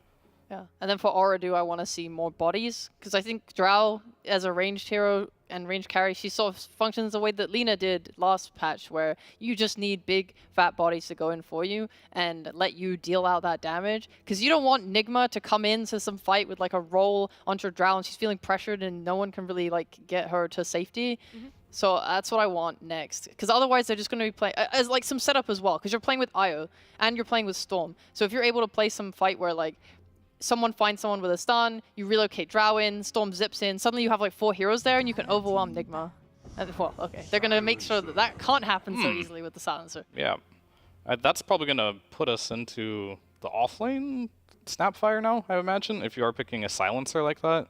Mid Pango. I think a Spectre would be incredibly good for Enigma right now. Something that can get on top of the IO in the fights. Like, they do have enough silence now that Storm isn't a huge problem. They just need Sumail now to play that big carry for this game.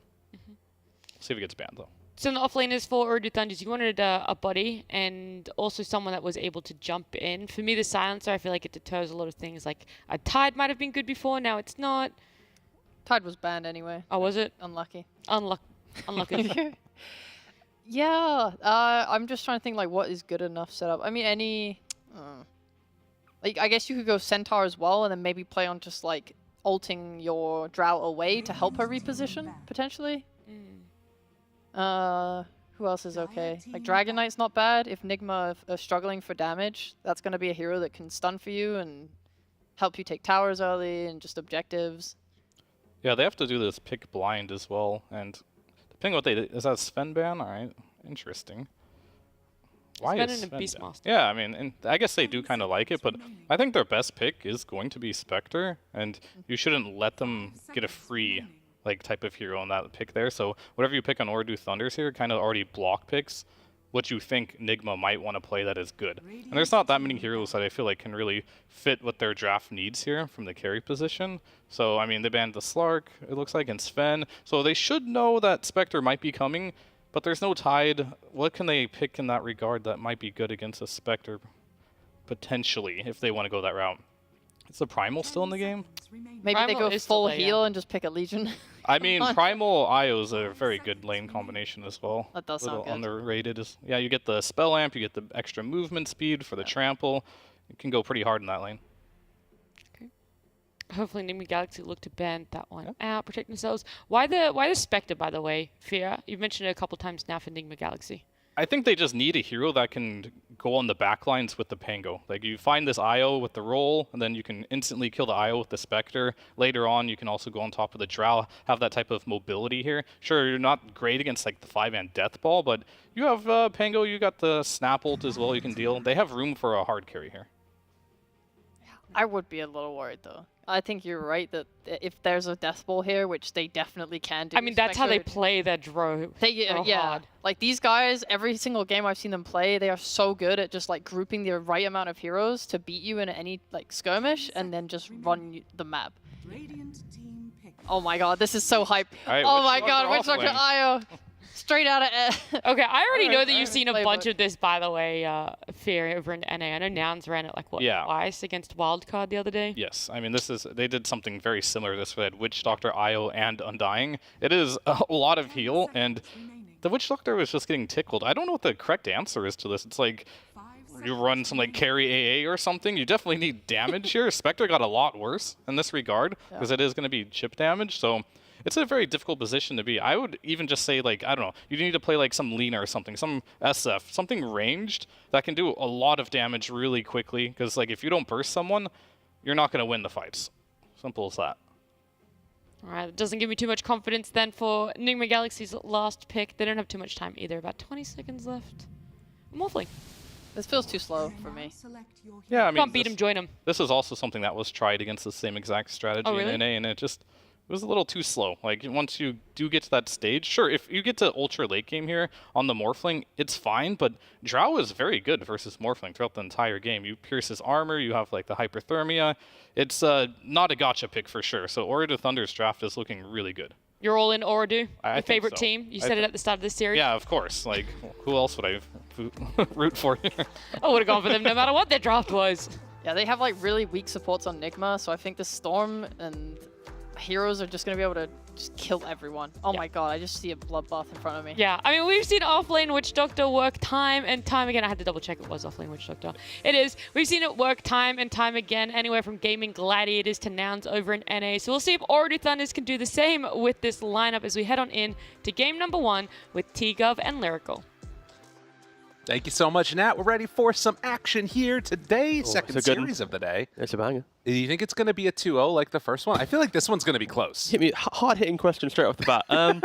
I would say yes. Ooredoo will 2-0. Making my mark early. Everybody. Oh god, no! I've already fucked up. I put Nigma down for my predictions, and I think that it's sort of a volatile one because we see Ooredoo at times look really, really good.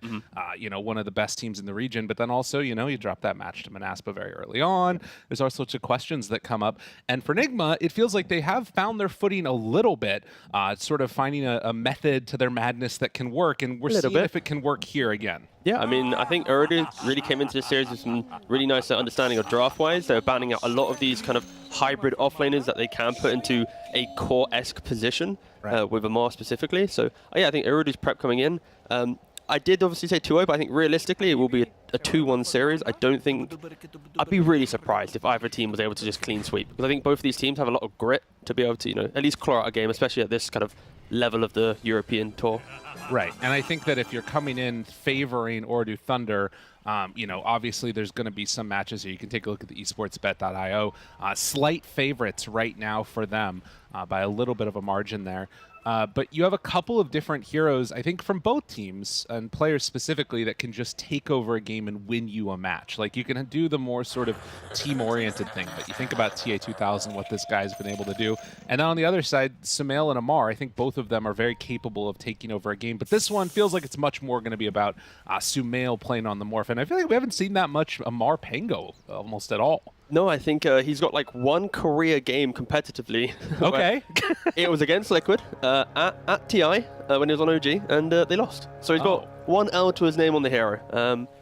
But yeah, I think realistically, at least in recent time, he's starting to play Broodmother when under Enigma. He's now playing some Pangolier. Like, he is, you know, broadening his hero pool a little bit. Ooh. GH takes that glimpse, tries to run down Kaori here. Will have another couple hits onto him, but Undying very difficult to kill off at these early goings. But yeah, this is going to be the lane. Fear was talking about it. Sheep's talked about it a lot in the past too, just how strong this, you know, Drow Undying can be. And we speak about the fact that Amar hasn't really played a lot of Pangolier. The best way to cushion a person on a new hero is to throw it into the mid lane. Okay. You don't have to, you know, fully understand the laning mechanics of it, because the kind of creeps and farm come to you. So, yeah, I kind of like the fact that they have allowed Amar a little bit of a kind of a cushioned entry to this game at least. Yeah. Then again, of course, Sumo isn't playing mid once more. Yes. I mean, yeah, that's something to consider. And I mean, we had that interview with GH when they won the series the other day, and he was saying that, you know, we don't even know where the hell these players are going to be going. You know, we just random in our drafts and try and figure out what's going to happen. I think he's being a little tongue-in-cheek there. A little bit, yeah. But it is sort of speaking to the fact that this is a team that's been trying to find its identity, and it's looked its best when Amar has been able to play mid, and then Sumail can play more of that, like, late game, you know, carry style that we've been seeing from him. But in the meantime, down bottom, the combination of IO Witch Doctor. I think most people have seen it at this point, but do you want to tell us, just sort of brace us for what else we can kind of be looking for from this? It's pretty much just an infinite amount of sustain. You have this IO Witch Doctor. The IO tethers the Witch Doctor. The Witch Doctor then, of course, levels Voodoo Restoration. And then in tandem, you are pretty much able to A-click throughout the map. There's a lot of kill threat, of course, with the your Death Ward. And it's a lane that you just, it's just hard to get rid of. And the other thing as well, because it's double range, you always just like clicking the enemy carry, you either double denying together. So it's a very potent lane that can just exist and dominate, but it's very much one that needs to kind of push themselves into the game. And it's why you see Urdu cover it with like Io, Storm, Undying, Drow. Like these are heroes that if the game is going their way, they will happily just run forwards in the game together. So look for a very aggressive, 15 minutes from this team. The death ball strat, as we could say, although it is a cube and not a ball this time with the IO. It's perfectly fine, though. I was hoping to see the new set. I like that one a lot. It looks really cool. It's a banger, but unfortunately, you do need to get, tier... We have to sell your tier 2s to get a tier 3. And wait, what? I don't even know. Yeah, it's a convoluted process of, getting some treasures, then buying some keys with your shards, and then you get some tier 1s, you upgrade it for a tier 2, then you do some shenanigans, and... If anybody would like to gift it to me, feel free. Very happy to accept that. There we go. As we get into this game now. Have you ever done that before in a cast? No, wow. Christ. But you can see right now 10-2 on that Storm Spirit mid, and only 3 last hits so far for Amar. He is starting to get the treatment a little bit in the mid lane from Noob. Yep, this will be the issue when you put in your offlaner / carry into the mid lane. He isn't going to be well versed in just the smaller mechanics. He's not religiously playing mid every single day, right? So that's where, we saw in the previous series with Nisha and the Noob here, it's going to be a little bit difficult to at least muscle up against some of these laners. Well, we've been taking a look here at this top lane. Kyrie being a good bulwark in front of TA2000 to keep him survivable. But all 3 of the lanes right now for Ooredoo Thunder seeming to go quite well. But the big disparity is, of course, just going to continue to be that Storm versus the Pango in the mid lane, who just has not been able to get that much from Amar. And like you said, mechanics, everything else comboed together, and if he's not careful, he could even be brought down low here. Yeah, I can already feel the discomfort from Nigma's lineup right now, because they already have really strong side lanes, which then means they're not going to be able to help rotate to mid lane without also further losing the side lanes. So now Noob crushing this mid lane, this 6-minute rune is going to be super vital, where I feel like I would be surprised if Urdu wasn't able to take it based on the trajectory so far of the lanes. Well, that is certainly a concern. Amar walking on up. He's going to get one of those water runes, it looks like, and they'll trade him out. So at least gets the bottle refill, and even doing a good job there of glyphing the wave to make sure that he doesn't miss out on too many creeps. But yeah, the snowball that could come out from a Storm Spirit being uncontested is really dangerous, particularly if he's given access to those kill runes. Yep, and you already see from his quick buy, he's going for the Falcon Blade. You get some mixture of that mana regen, bit tankier. Go into treads and just look for the fight. It'll be interesting to see what option of Storm he wants to go. This is the type of game that I think an early BKB probably would be great. Of course, against Silencer. If you zip in global, there's a lot of counterplay to make there. So yeah, I'd like to see him go quite defensive on his Storm, even if he's having a great time in lane, just to make sure he can continue forcing the game with his playstyle. Yeah, and I mean, to be honest with you, if I start thinking about a Storm Spirit with a Falcon Blade and them trying to group up around this timing of like mech or what have you on the Witch Doctor, that sounds scary as hell, because he's already got these like little items that are sort of setting up for a big explosion of damage. But yeah, across the other lanes too, Drow starting to sort of be hampered a little bit as in towards mid. Amar might be in a little bit more trouble there. Gets brought very low by Noob, but does manage to clear out after. And now is going to have to head over and pick up another one of those water runes. Try and reset this. Yeah, and in bot lane as well, it's like you see Sumo and Kuroki, they're kind of throwing some spells out on this Eye Witch Doctor, and it's like, okay, they're full HP. Like, any spells they do, it's like, this is why this combination is so potent, because it survives the entire time, especially if Woot is able to keep up his mana at least, but that should be coming out on his career as well. It'd be interesting actually if they change up the build, because again, there's like Holy Lockets, Mana Boots, and just basically auras, but maybe they have a different read on the combo, but Gaming Gladiators, they've kind of already showcased its ultimate strength so far. God, and I'm just looking at this, thinking It's about rough. that level 6 coming up. I mean, it's a very chill game right now, but you can see that this like slight lead that's being built up for Noob, it could compound on itself and turn into a kill very quickly if they're not careful. But, you know, Noob also getting brought a little bit low by those couple of swashes. And, you know, coming up to that 6-minute mark, no one's really breaking from lane yet, so potentially it could just be that good old 50-50 between Amar and Noob. Whoever gets the rune, and that could be kind of Amar's savior in this lane, especially if he gets the right rune. And actually, a nice rotation from Kuroki. Oh That is my perfect. god! First blood. Noob getting caught out right there and not respecting the rotation coming from Kuro. Kuro, what a solid move. That was a bang. I mean, the fact that he threw some spells bottom, realized, wait a second, I can't do anything here. Yeah. And I expected there to be a little bit more annoyance from the Eye Witch Doctor, but no, in reality, there wasn't there. So it frees up Kuroki to actually make that play, and Storm just hit 6 as he died. So right, a like 1 minuscule moment to actually find that kill, and he finds it. And yeah, because of that, now Mar gets the DD.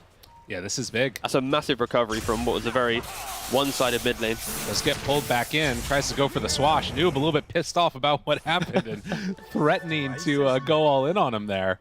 Imagine if Kuroki was there still. I know, right? And then he was like, what are you doing, my millet? And then bam, and second death. But luckily for Noob, Kuroki wasn't there and wasn't punished from his little bit of aggression there.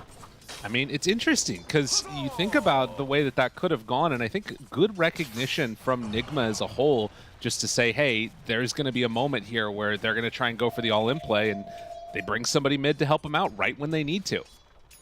I just love the care package as well. Like, you think about the lane, just mid lane, you got the top river ward, the bottom river ward. Like, Amara's getting the, all right, buddy, it's been difficult. It's been hard, but here we go. You got all your vision now, you got your DD, you got your quick kill with Kuroki. You're back in the game, boss. See if he can continue to make use of that, as there's still not been that many movements at all. 7 minutes in, 1 kill. I mean, I feel like the damage done between the two teams, too, is just like nothing. They're just sort of all hitting creeps. Nobody wants to sort of take a big step forward with this one. Yeah, I think both teams just respect the fact that they're going to be able to break away from lanes at some point and make moves. You know, on one side, you've got Pangolier, you've got Mono Kisses, the constant threat of Disruptor, and on the other side, you have that group-up potential around the Undying and Tombstone, Eye Witch Doctor that we mentioned. So I think both teams, like, if they give away some cheap kills, it's just going to compound like the next move the team wants to make after, right? So it's a slow and steady, and then as soon as we get the kills, it's just going to be flowing the entire time. Yeah, I think that's a good point to consider as well, is particularly with OT's lineup, there is so much snowball potential, and they're going to start it off right here, trying to kill off MC, and looks like they are going to get him. As GH runs away from the zombies, they glimpse Storm back towards mid, which I think he's pretty happy about, to be honest. Almost was able to get access there to that 8-minute rune, but it was Omar that had to come on in and take that one away instead. Would have thought about the stun, but didn't connect. That's so annoying, actually. Like, Noob, he gets glimpsed to mid, doesn't get the rune, but Io has Soul Ring, so all he has to do is tether the Storm, boom.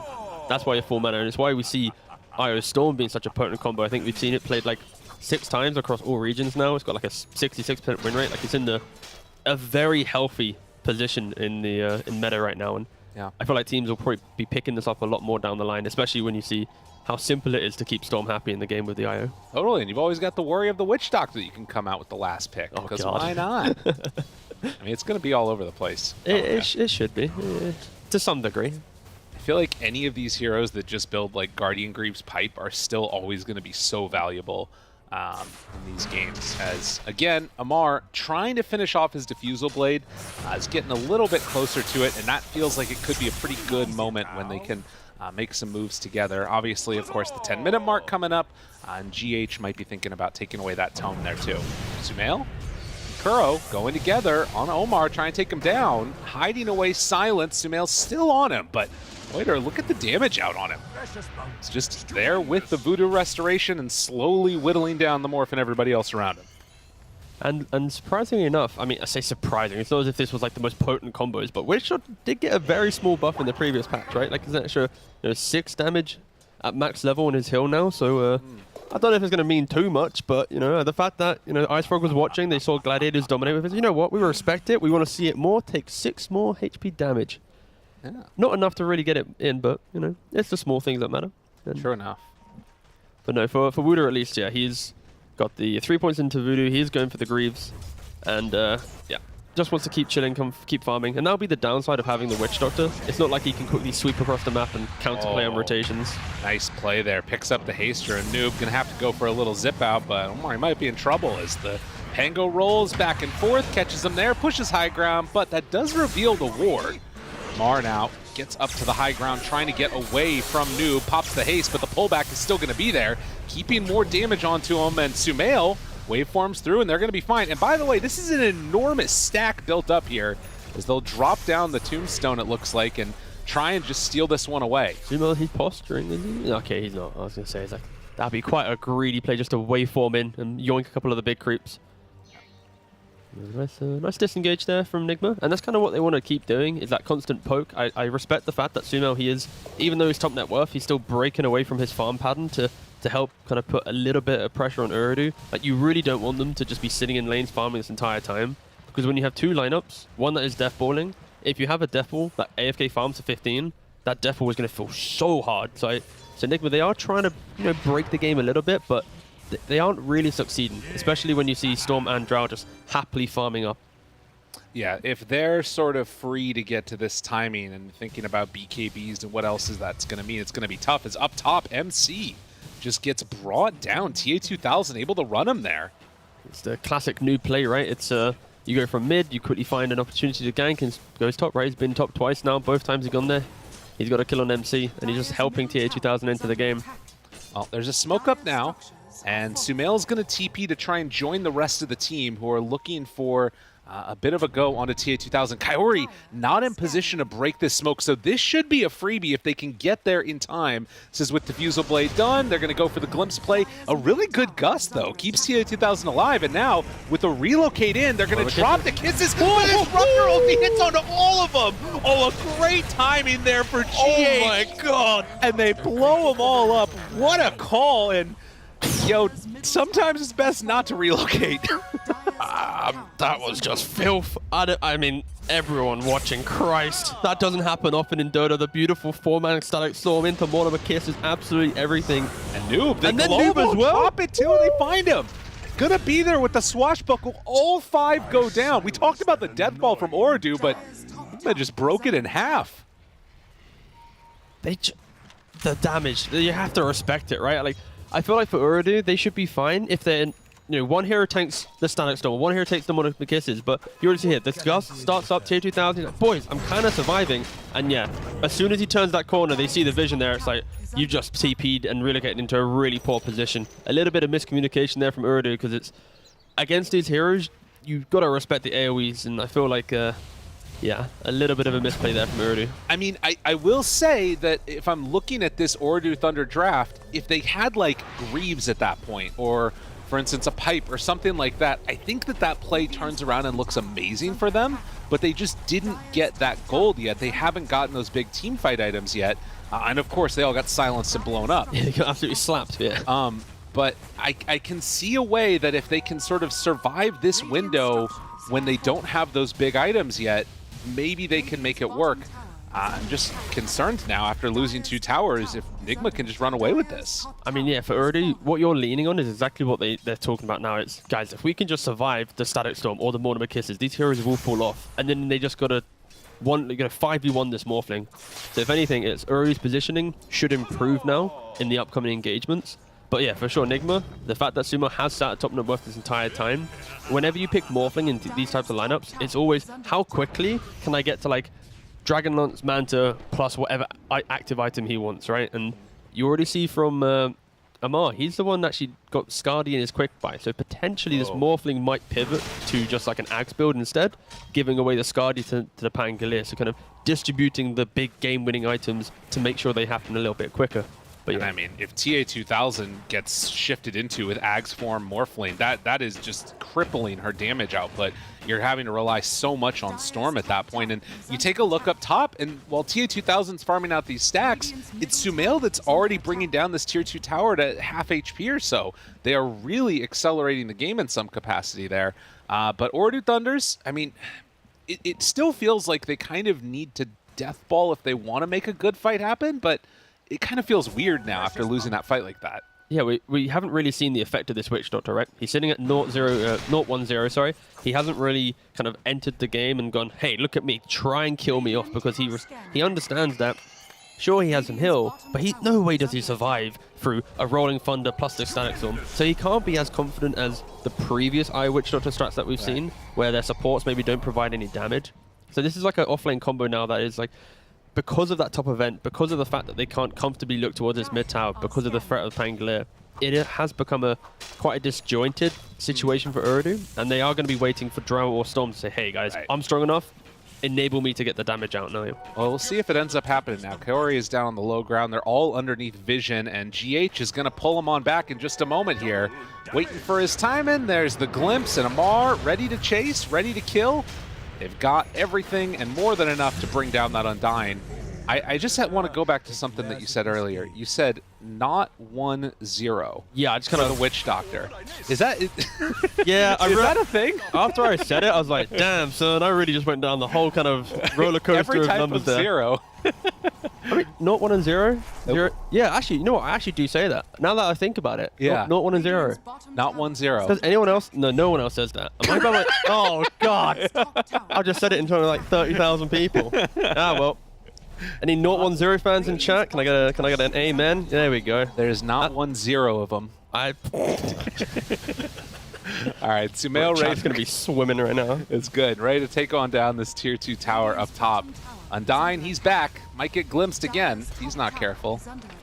Man, honestly, I think Amar's itemization could be real key in this game. Like, he's already got the Scardy, so identified that kind of healing. If he goes Shivas as well... He doesn't have the Scardy. He's queued it up, right? I understand it's Amar, and he's the type of guy that will change it, right? But imagine the timeline where it's a BKB Diffusal Pangolier with, let's say, like, Scardy Shivas, right? You've now removed all the healing aspects with these two items, enabled Sumo to go into this like hyper right-click damage. I could see it working out, especially with how they're playing the map right now. Oh, totally. And you look at Noob, he's trying to get into this BKB as quick as possible. It feels like for Oradu, they're trying to sort of hit a window before all that stuff comes online. The problem is that Nigma are just coming online quicker. They've taken that tower, they've taken the outpost. If they wanted, they could start thinking about Roche. It's spooky. Yeah, I mean, when you compare the offlane as well, it's like Witch Doctor versus Snapfire. It's the race to the auras. Mind Control's already got the Grieve, so he's happily playing with his team. This was underneath a ward, this smoke that was moving out across, and with Witch Doctor Greaves done, they could take this fight if they want to, but TA2000, they get vision, the glimpse is going to be there. Does get away for a moment. Can they turn this fight around now? Control onto her, Global is out. They need to get the Greaves in there in time, but the TPs, they're taking so long. TA2000 starting to die, but there is the TP in, and they're able to survive the first salvo. MC will manage to get out of there, but a very close call, and they weren't able to get the drought. Seeing elements of that sustain from Urdu, right? It's the GH has played a really strong game so far, always getting these glimpses onto the drought, always, you know, pressuring her when she comes to the lane, but that one time it was a little bit disjointed, and you get Soul Rip, there's an IO, there's a Witch Doctor. If you don't kill them in that moment, they're probably going to be able to survive to some degree, and that will get harder with time, especially when Drow picks up the BKB, but yeah. Right. Well, and maybe a little bit of a misplay there too. We saw GH, have to drop down the kinetic field to get the vision for Drow. Exactly. And if he had that kinetic field, obviously Drow was not going to be able to force step away. You've got all that burst damage. She would end up dying. But right now, they do have a DD on Storm, ready to jump in the mid lane if people step up here. But I'm not sure if they want to stick around and take the full fight. Doesn't look like it. We got the vision out. They're probably going to retreat. Burrow could drop a vision or a ward down here. There's one off to the side, but no. Again, Urdu, they're like one key item away on all cores before they want to just break the map and make these plays, right? On Storm Spirits, the BKB that we're mentioning, same thing for Drow. Witch Doctor, he's like hurrying his way to get at least a hood. Because again, Greaves, it's great, but like you need to get through this magic damage. If that top scenario happens again, if you have that hood or pipe that you mentioned, you're going to be able to completely turn that fight around. And I feel like for Urdu, they're just like, okay, concede the map. Wait, it doesn't matter if Nigma get to do whatever they want for 20 minutes in this game, 25 minutes. Because of that one awkward situation, we are going to be able to recover down the line. And it's one of those make or break moments where if you concede the map, wait for an item, and then take the fight and lose, it can be rough. And Priori, it can always be rough playing support. When you poke your head up into the enemy jungle, trying to go for a little D-ward, you're probably going to get killed off at some point. But that is the type of play that I think they're pretty comfortable making. Now, this one up top would be far worse, as they're trying to set up Warder and Omar. Able to find him with the Scatter Blast there. Stun is out, but Omar already making the move. Omar, does he have any way to break this one and get back in there for the save? It does not look like it, as they try and bring down this Witch Doctor. Very tanky, but eventually he dies. Omar TP's out. Can they bring him down in time? Not quite.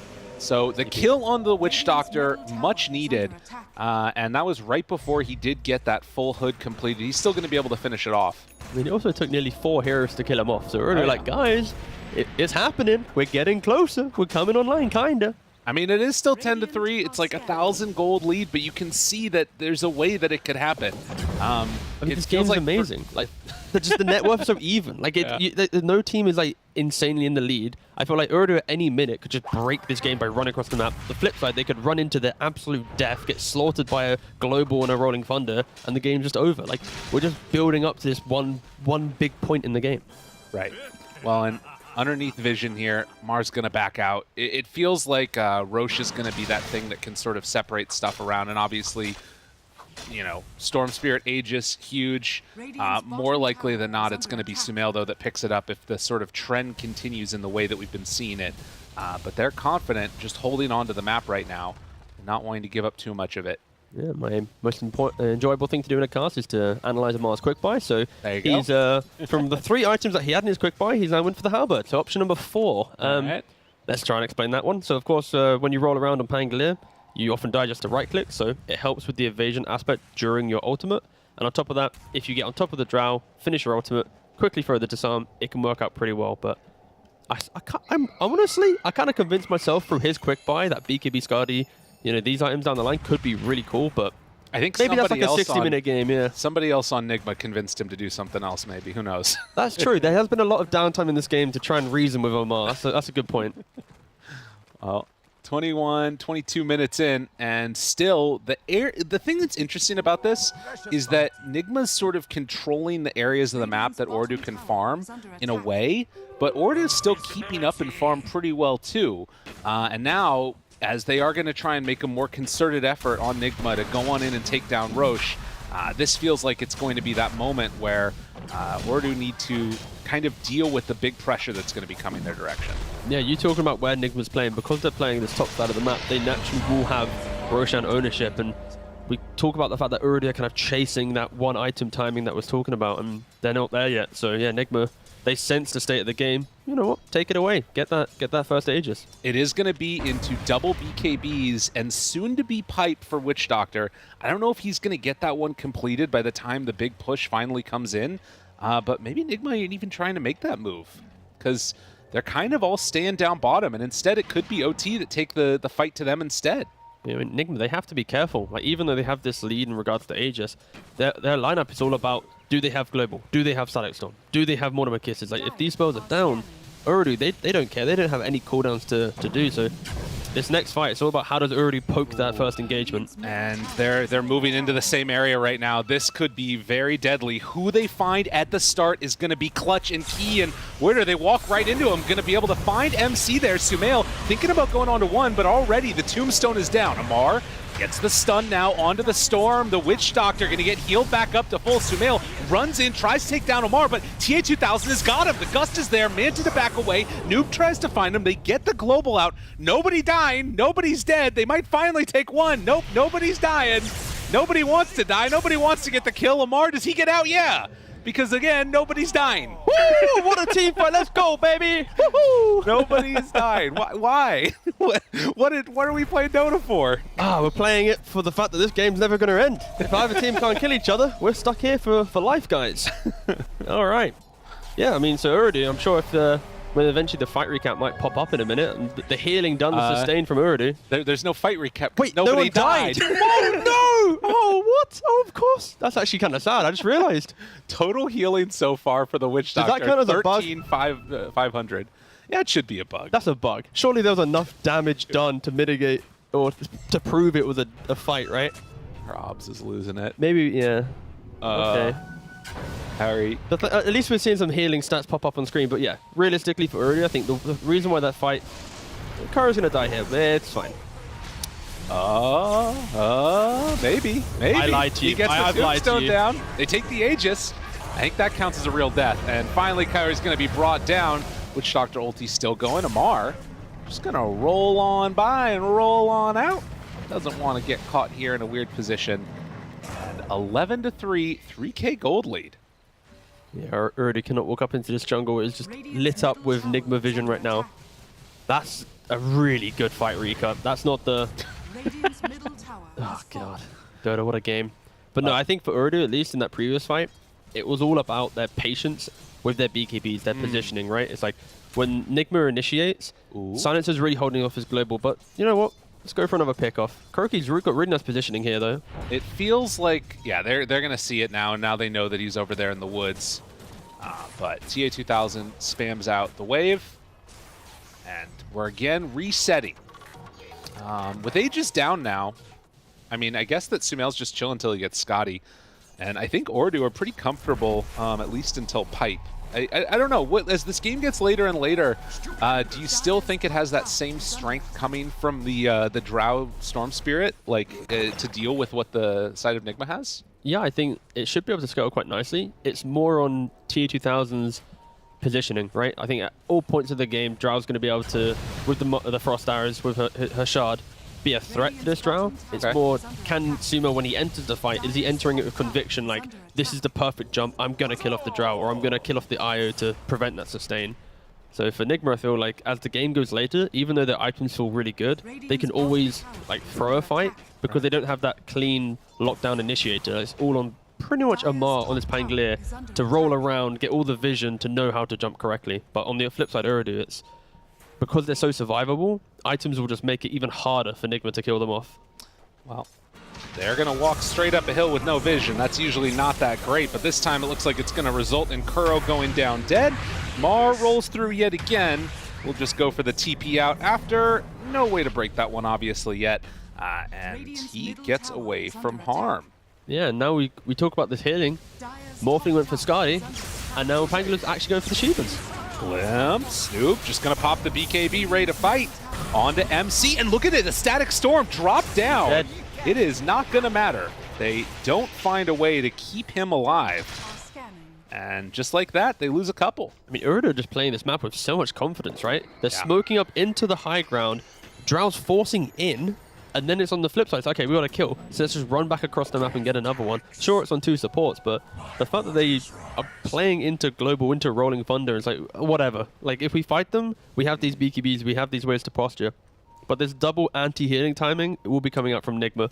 It would have been too slow if it was all on Amar. I think that's probably what the communication was after a couple of these fights where Urdu is just surviving. Sumail's like, guys, I have to go Skadi. I'm kind of close. Amar, please buy the Shivas as they look at his quick buy with whatever this mix-up is. I mean, this feels like it's going to be really good from them, to be honest. I like it a lot. And I think the other big question mark is going to be, you know, with these Boots of Bearing that's coming out from the Disruptor, are they going to be able to kind of match that timing that Urdu has here?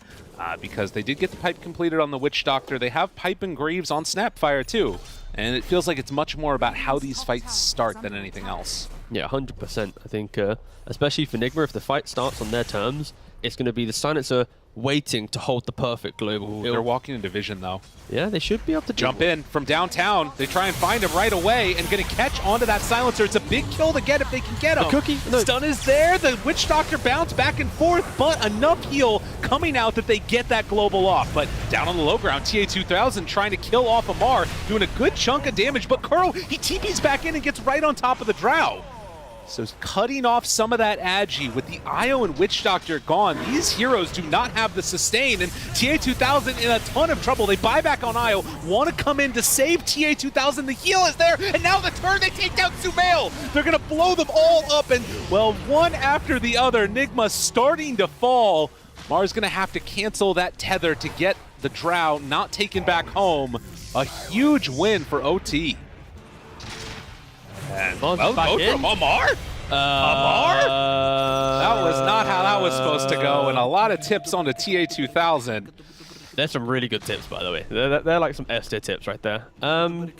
Sure. So for Nigma, at least, that fight starts. They get Skadi and Shivas. They're really punishing Iron Witch Doctor. It looks like the fight should be theirs, but then just one buyback, keeping that Drow alive. And this is how Drow played every single game right now in the meta. It's normally she gets jumped. How well can she disengage? How well can her team utilize 4-staffs, get her away from the main threat to then let her turn around and gust multi-shot back into the engagement? And when you have this IO buyback relocate, it just makes that feel even better. So yeah, just really nice from Urdu, kind of playing in the correct position, having their wards, and knowing how to get the Drow into the best spot to turn it around. And this is what I was mentioning with Sumail. Even though he's farming, he has to be scared, like afraid of if he jumps in incorrectly, he will always be under threat of Drow. And now you've got this next thing coming up too, which is going to be this DD rune online. I liked the idea that Kuro had to like just try and TP in and stay on top of TA2000, but a ton of mobility at this point. And also has that Titan Sliver. Roche back up in 2 minutes here. OT, are they going to keep trying to play aggressive around the map? And for Nigma, I mean, what's sort of the next thing look like? Because that was their item timing, and with buybacks, with relocates, it didn't look great. But you literally were asking about the idea of starting the fight, right? And for Nigma, that was an example of already dictating the fight, right? It was, sure, it looks good because Nigma's able to quickly use their spells defensively and then get numbers advantage to try and chase the fight. But on the flip side, if they were the ones smoking, if they were the ones getting the pick off, this would not have happened. Right, and also they walked in underneath a ward, and it was like a very aggressive, that ward's going to get dewarded. It's on like instantly gone afterwards, but it literally won them the fight. And now it's going to be Nigma smoking in, and again, looking like they're going to end up in an area where there's already vision down for Ordu Thunder. Well, they're going to play around this vision instead. They see Kaori walking into the pit there. Glimpse, pulls him back. Not going to go for the all-in. So now everybody knows where everybody's at. Yeah, Nigma, again, they don't have that quick blink stun style hero, so it really is, okay, you poke them a little bit. If they have the vision, then they capitalize on. So you see Nigma very much respecting this high ground vision. They themselves are hugging their own ward. But I don't think either team, I mean, for Urdu, they're smoking up now. They can break and do this, but it's all about can they get to this hill and de-ward it instantly. It's a big fight. I mean, they saw that something was farming that medium camp, and TA2000, he's DD'd, he's walking right on in. Sumail spots him, but they already dropped down. The Static Storm has to waveform out. No way for this fight to end well for them, at least starting on those terms. GH tries to back away, is going to get the glimpse. Noob out of mana. Kaori, it is going to be enough to bring down GH, and MC, he's caught too, but will manage to TP away. So another fight with the DD on Drow just ending kind of poorly. Yeah, Nigma, they can't deal with it when already jumped them. Like, even though they have this global, unfortunately for Kuroki, 2 fights in a row, he's kind of been jumped at the start, so not really utilizing that as a good defensive tool right now. And Roshan's up in 2 seconds. They should be able to scout it out. Oh, that's pretty awkward. Oh, that one hurts. That's so awkward. What? No! Oh, that's really frustrating for them. Okay, so that at least gives Nigma the chance to fight it out. For Roshan. Very honorable of them, for sure. But they were literally on the doorstep. They were just... Oh. I think they can still... Like, if they went back in and scouted it, I feel like they could still do it, because Nigma's very spread out across the map. And Kairi, he's going to walk back in a bit, see that it's up, and we'll see if they decide to go for it or not. But this does buy enough time where Nigma are now realizing that Roche is probably going to be going down. They have global available. Static Storm up in 10. I'd be very surprised if Nigma wasn't able to at least walk over here, but it is going down so quickly with Tombstone to tank, Drow to clip. Very low. thinking about running in. They're all around the area, but it's too late. They come in a little bit too late there. I honestly thought for Urdu that TP out would have given like an extra 10 seconds for Nigma to get there, right? But luckily for Urdu, at least, it was, wait a second, let's just walk back over just to double check. Well, they did realize that there was vision in the area there too. So get the D ward on that spot. Urdu Thunder still looking very good. And we're just going back for the heart next on the Witch Doctor, because why not? We'll upgrade from a fluffy hat to a heart. Man, he's playing the most chill game possible, right? He's an off-lane player. He's like 0-3-7. I had to think which one I wanted to start with, just in case I want to say 0. Yeah, he just got some Greaves, some Pipe. He's just living the dream. This is the fun thing. Like, there is no way you can play off-lane Witch Doctor in your pubs, right? This is clearly something they had to try and... Do you think Wouter, ranked 60 off-lane player, has gone, you know what, I want to win 30 MMR. I'm picking off-lane Witch Doctor. Hell yeah. And hoping my POS4 wants to play IO. Yeah, that's the dream right there. You got to believe in your teammates. That's fair. I mean, that's true. Yeah. No, you're right. No, it's not happening. I mean, it's a scrim hero, but yeah. That's fair. And he actually, on Undying, is queuing up the Lotus Orb next, too. 35 minutes in, and just sitting behind TA2000. I think they're ready to keep this momentum going. There is a TP going back towards the top side of the map, and the Global comes out. They got him caught. He's dead.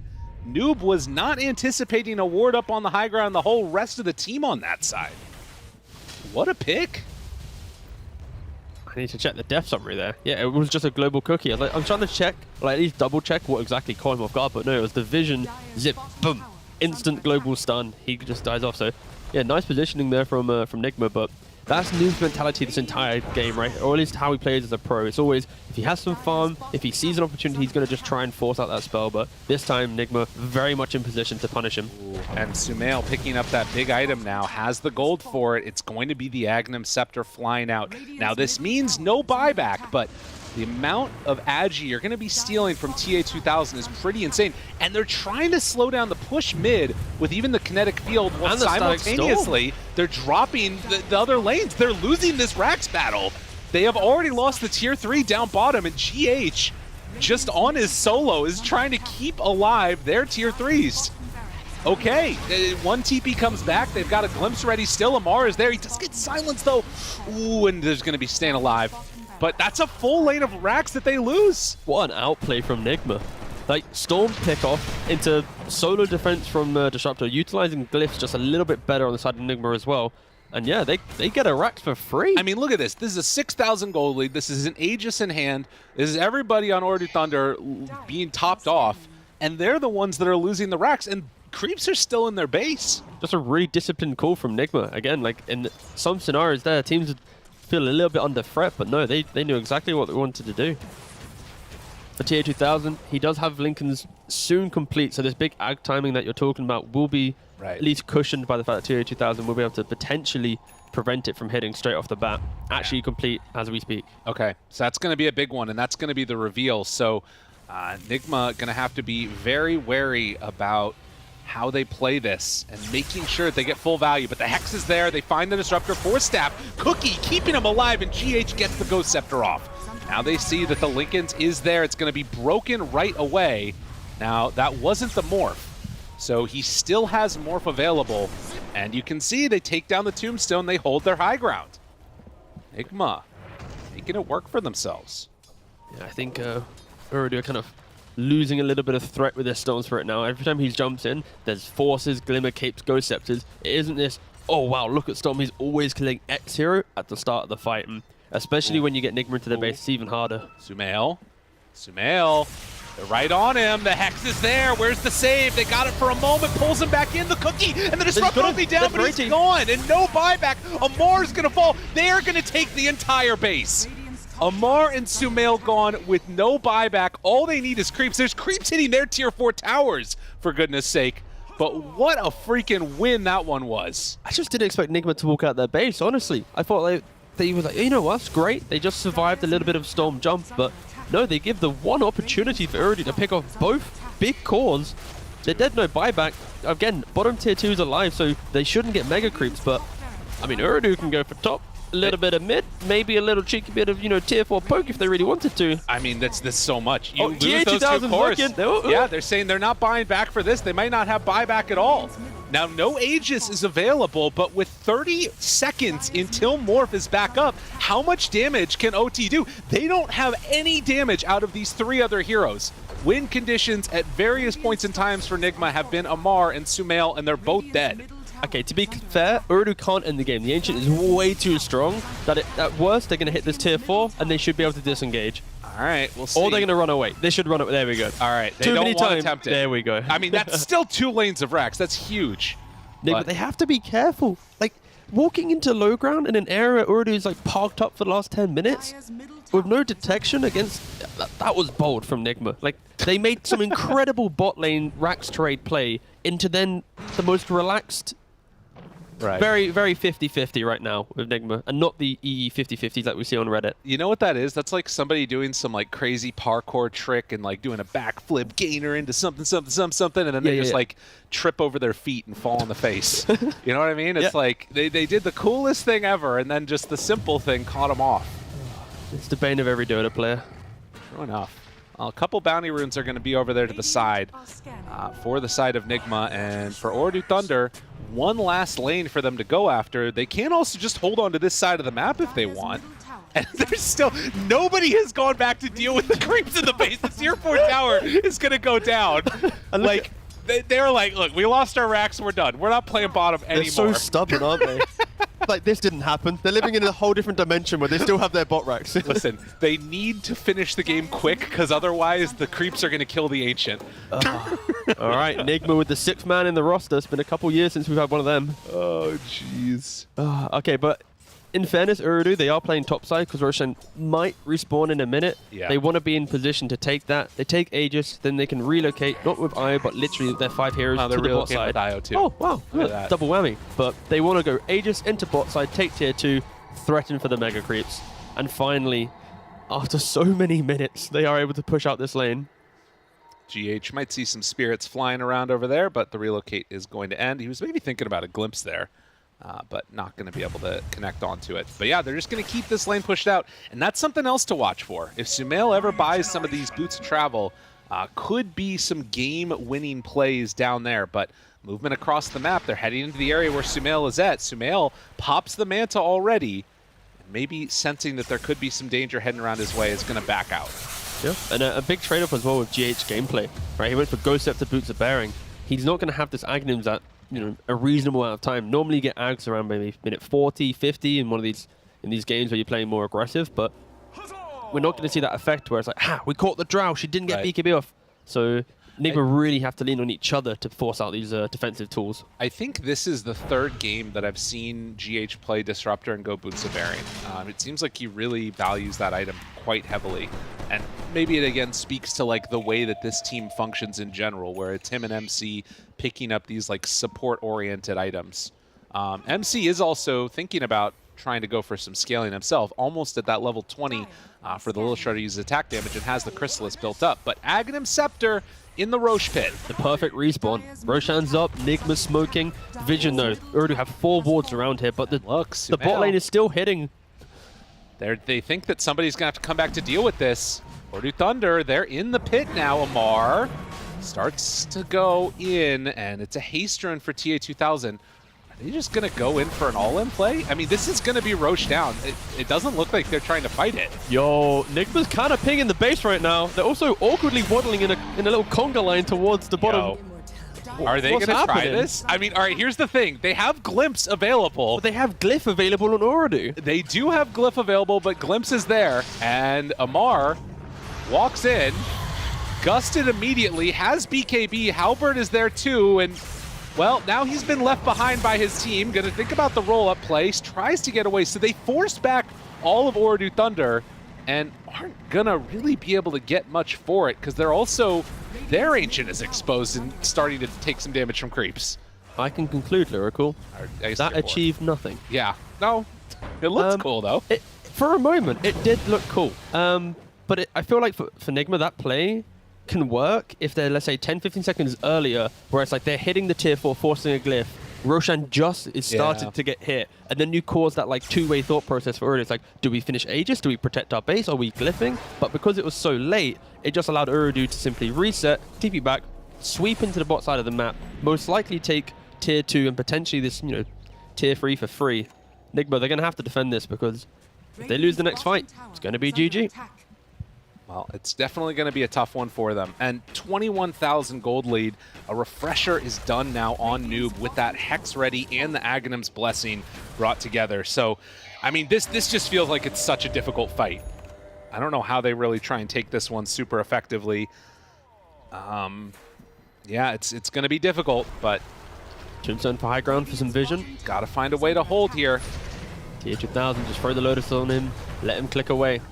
A very, very bizarre game so far, starting with 5-on-5 fights with nobody dying, turning into, you know, buildings dropping quickly while teams are spread out across the other side of the map, and now it's just the slow, steady push that we knew could come out from this roster. The pullback onto 2. Do they have a second round of it now? They do manage to connect onto both of them.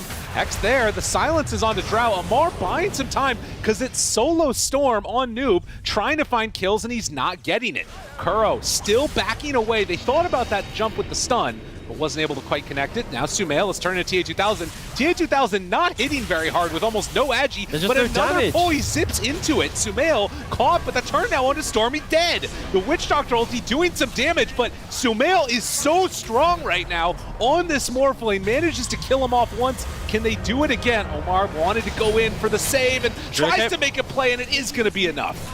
Good play by the IO to get Drow out, but it cost, well, soon to be for their lives. I mean, Urdu kind of got baited by how survivable they were. The fact that engagement, I'm not sure he dies on the relocate back, but yeah, Urdu, they were like, you know what, we're not dying, we're doing great. Noob's controlling up 2 heroes for nearly like 8+ seconds on the top side of the fight, but yeah, for Urdu, I would argue they just need to think about buildings in that play. Don't go for these chasing moments, don't try and do anything crazy, just stand, A-click, protect Drow, try and, you know, actually get the mega creeps.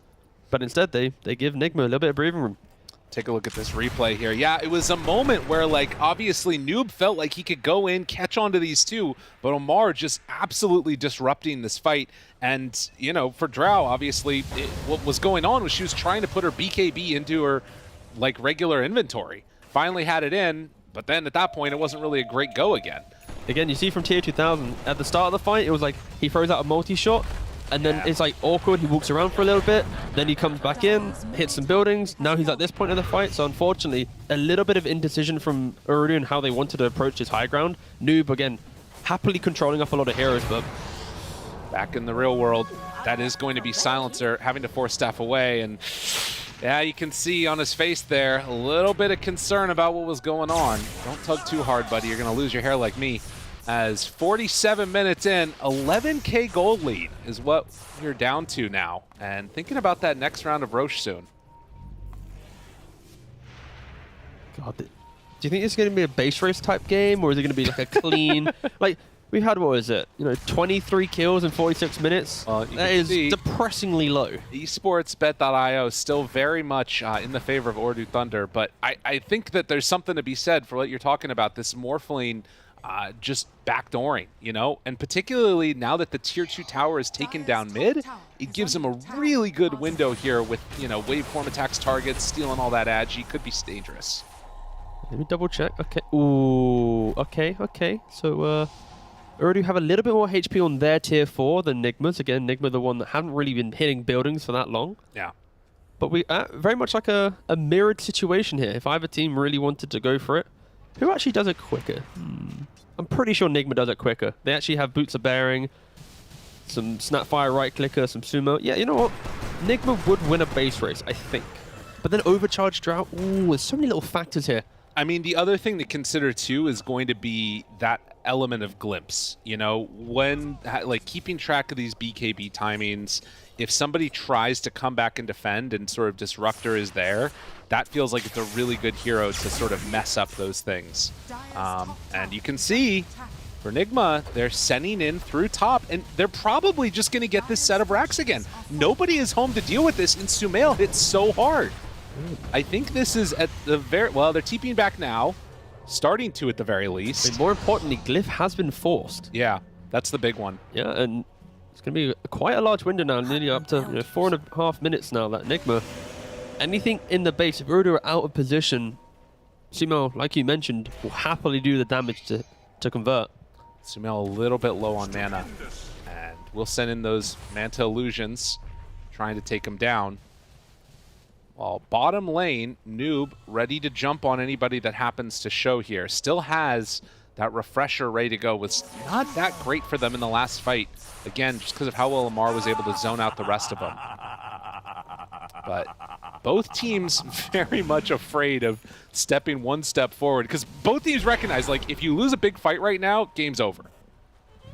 Ooh, I mean, if Noobs have to keep this bot lane pushed in, there'll also be scenarios where Enigma commits into top side. I can relocate the Drow in as well.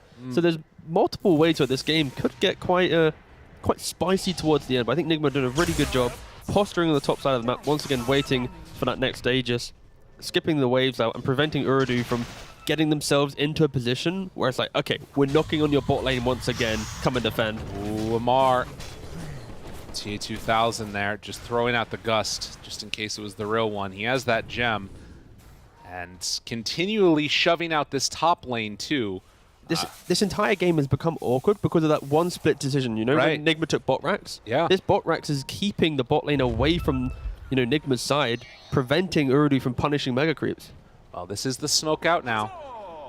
Urdu, they've held their position for a very long time. Enigma, do they realize what's happening? They're going for the big wraparound. Do they have a ward available, actually, to play? Down. They're taking the outpost. GH realizes this as it is taken over. Now, hiding behind the pillar. Very awkward position, but Amar, he rolls in, finds one, Static Storm down. Noob pops that BKB, Global out after the BKB. Disarm onto TA2000 while her BKB was going. They've used a lot of resources. Can they go for any more? Noob jumps in, goes pretty far. Waiter also nearby. GH is kind of in no man's land, and well, we'll pop that Ghost Scepter, tries to get away, TP out. Don't think that one's gonna work. No, he does. No pull. I mean, Noob had Refresher available. If he wanted to commit for the kill, he could have. Well, that was right as Roche was about to respawn, or capable of it. We still have 2.5 minutes. Oh, look at bot lane. Do you think Urudu's going to look here? They have failed to look at bot lane before. I think they're going to They have a poor track record at looking at bot lane. That's a huge wave. That's a big wave. And actually, Nigma smoking in as that's going on, they know that somebody has to come and deal with this. If they could find the fight 4v5, that would be a really good window for them. And Noob shows. He has bots, though. They have outposts as well. 2000, keeping their eyes on him. They break it already. That's Lincoln's use. Sumail, waveform in. Amar tries to find him. TA2000, they reveal with the gem. Noob wants to get in here to try and get towards the fight. He actually TPs onto the creep wave. They've already killed off Kaori. With the pullback onto 2. Good damage out. Second salvo. Do they have enough damage to kill him off in time? GH Ghost Scepter gets the turnaround onto the Witch Doctor. Sumail, he's in some trouble. Broken. Waveforms in onto TA2000, trying to get him. He switched into the Morph, doing so much damage out there. Sumail trying to stay alive, but the pullback, the second round, Noob is keeping him there. Omar was there for the turn with the heal. And at the end of it all, is looking like Oridu are coming out on top. But look at the base. The tier 4 towers are getting hit back at home. Also inside of the Oridu Thunder base, they are starting to lose some as well. The Ancient's going to be exposed. The buyback is there from Sumail. Things getting very weird. All right, so somehow after all of that, it's actually Nigma who progressed the base a little bit better. Yeah. They take tier 4s first. They lose the fight, but there's some weird things going on. Again, I guess, though, the problem is, like, they have to have a creep wave in through bottom because they're not probably going to be able to get one in towards mid.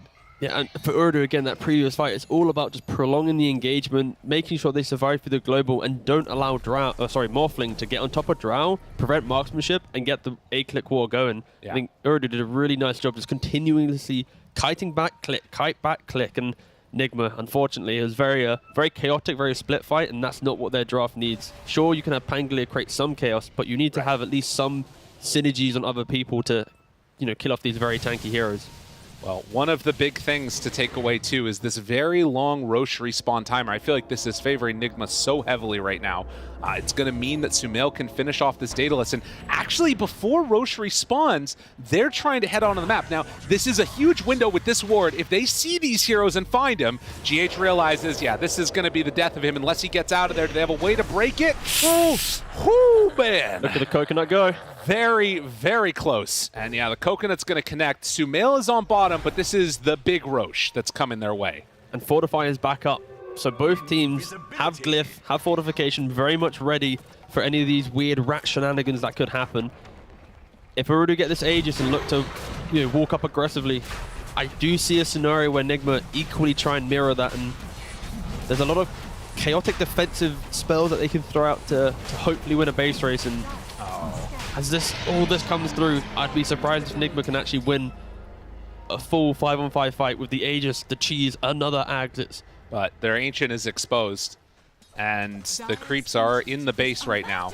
If, they can make that move happen. I mean, GH is drawing the line already on the minimap. He said, guys, posture yourself ready for bottom. If Urdu step up. Yeah. There was only one line I saw on the minimap, but I'm pretty sure that's exactly what GH said. Yeah, GH is dealing with the creep waves. Sumail picks up an illusion rune. Waveform on in. But Urdu just need to go bottom, grab this wave, walk it down the lane, and then there will be none of these base race shenanigans. That's what they're doing here, but there is a ward. Nigma see them over on this high ground area right now. I feel like everyone's just drawing on the minimap right now. This bot lane is just hot topic. It really is. Okay, there we go. I was like, if Urdu just don't push out this lane, it's like you're just providing the content. Yeah. Throwing for content. We've heard that. Whoa, they're not throwing, they're providing. They haven't lost yet.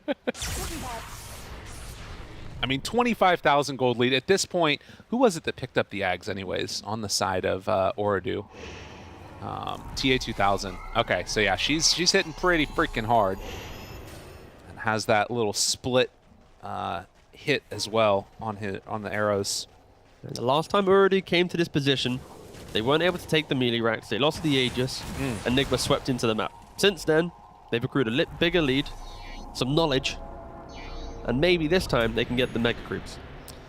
Interestingly enough, right now, Drow does not have the Scotty in her inventory. So there is nothing right now that breaks the attribute shift. And Disruptor just pick up Axe. And he's hidden right now. No one's seen him.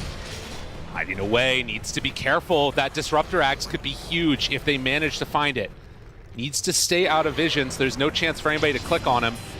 Up at the top, the Shiva's guard is out, trying to create some disruption, and Noob right on top of it, he's in trouble! Sumail starting to beat away at him, and they jump in with Witch Doctor to try and save, he also is in trouble. A massive static storm. That was exactly what they needed, but now they need a little bit more. Noob jumps in, that's after the buyback, MC backing away too, they're able to get the pullback onto both of them, but Amar, and keeping him away, MC is already dead, but Sumail waveforms out.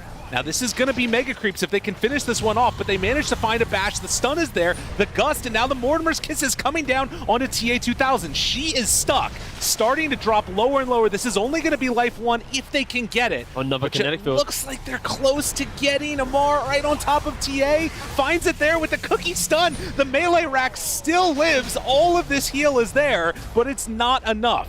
She goes down once. Can they kill her again? TA2000 turned upon now. Omar there, keeping her survivable. Another round of swashbuckle forward. The Witch Doctor's completely out of mana. The battery of heal only lasts as long as your energy goes. And they take down the Drow. Unreal. Omar. They found Omar as well. They find him. The roll is backing out. Nigma somehow, someway managed to hold on here. All comes down to that static storm reveal, in my opinion. The fact that they punished Noob at the start of the fight. He wants to go for the all-in play. Needs to be careful. That's bold, boss. Yeah.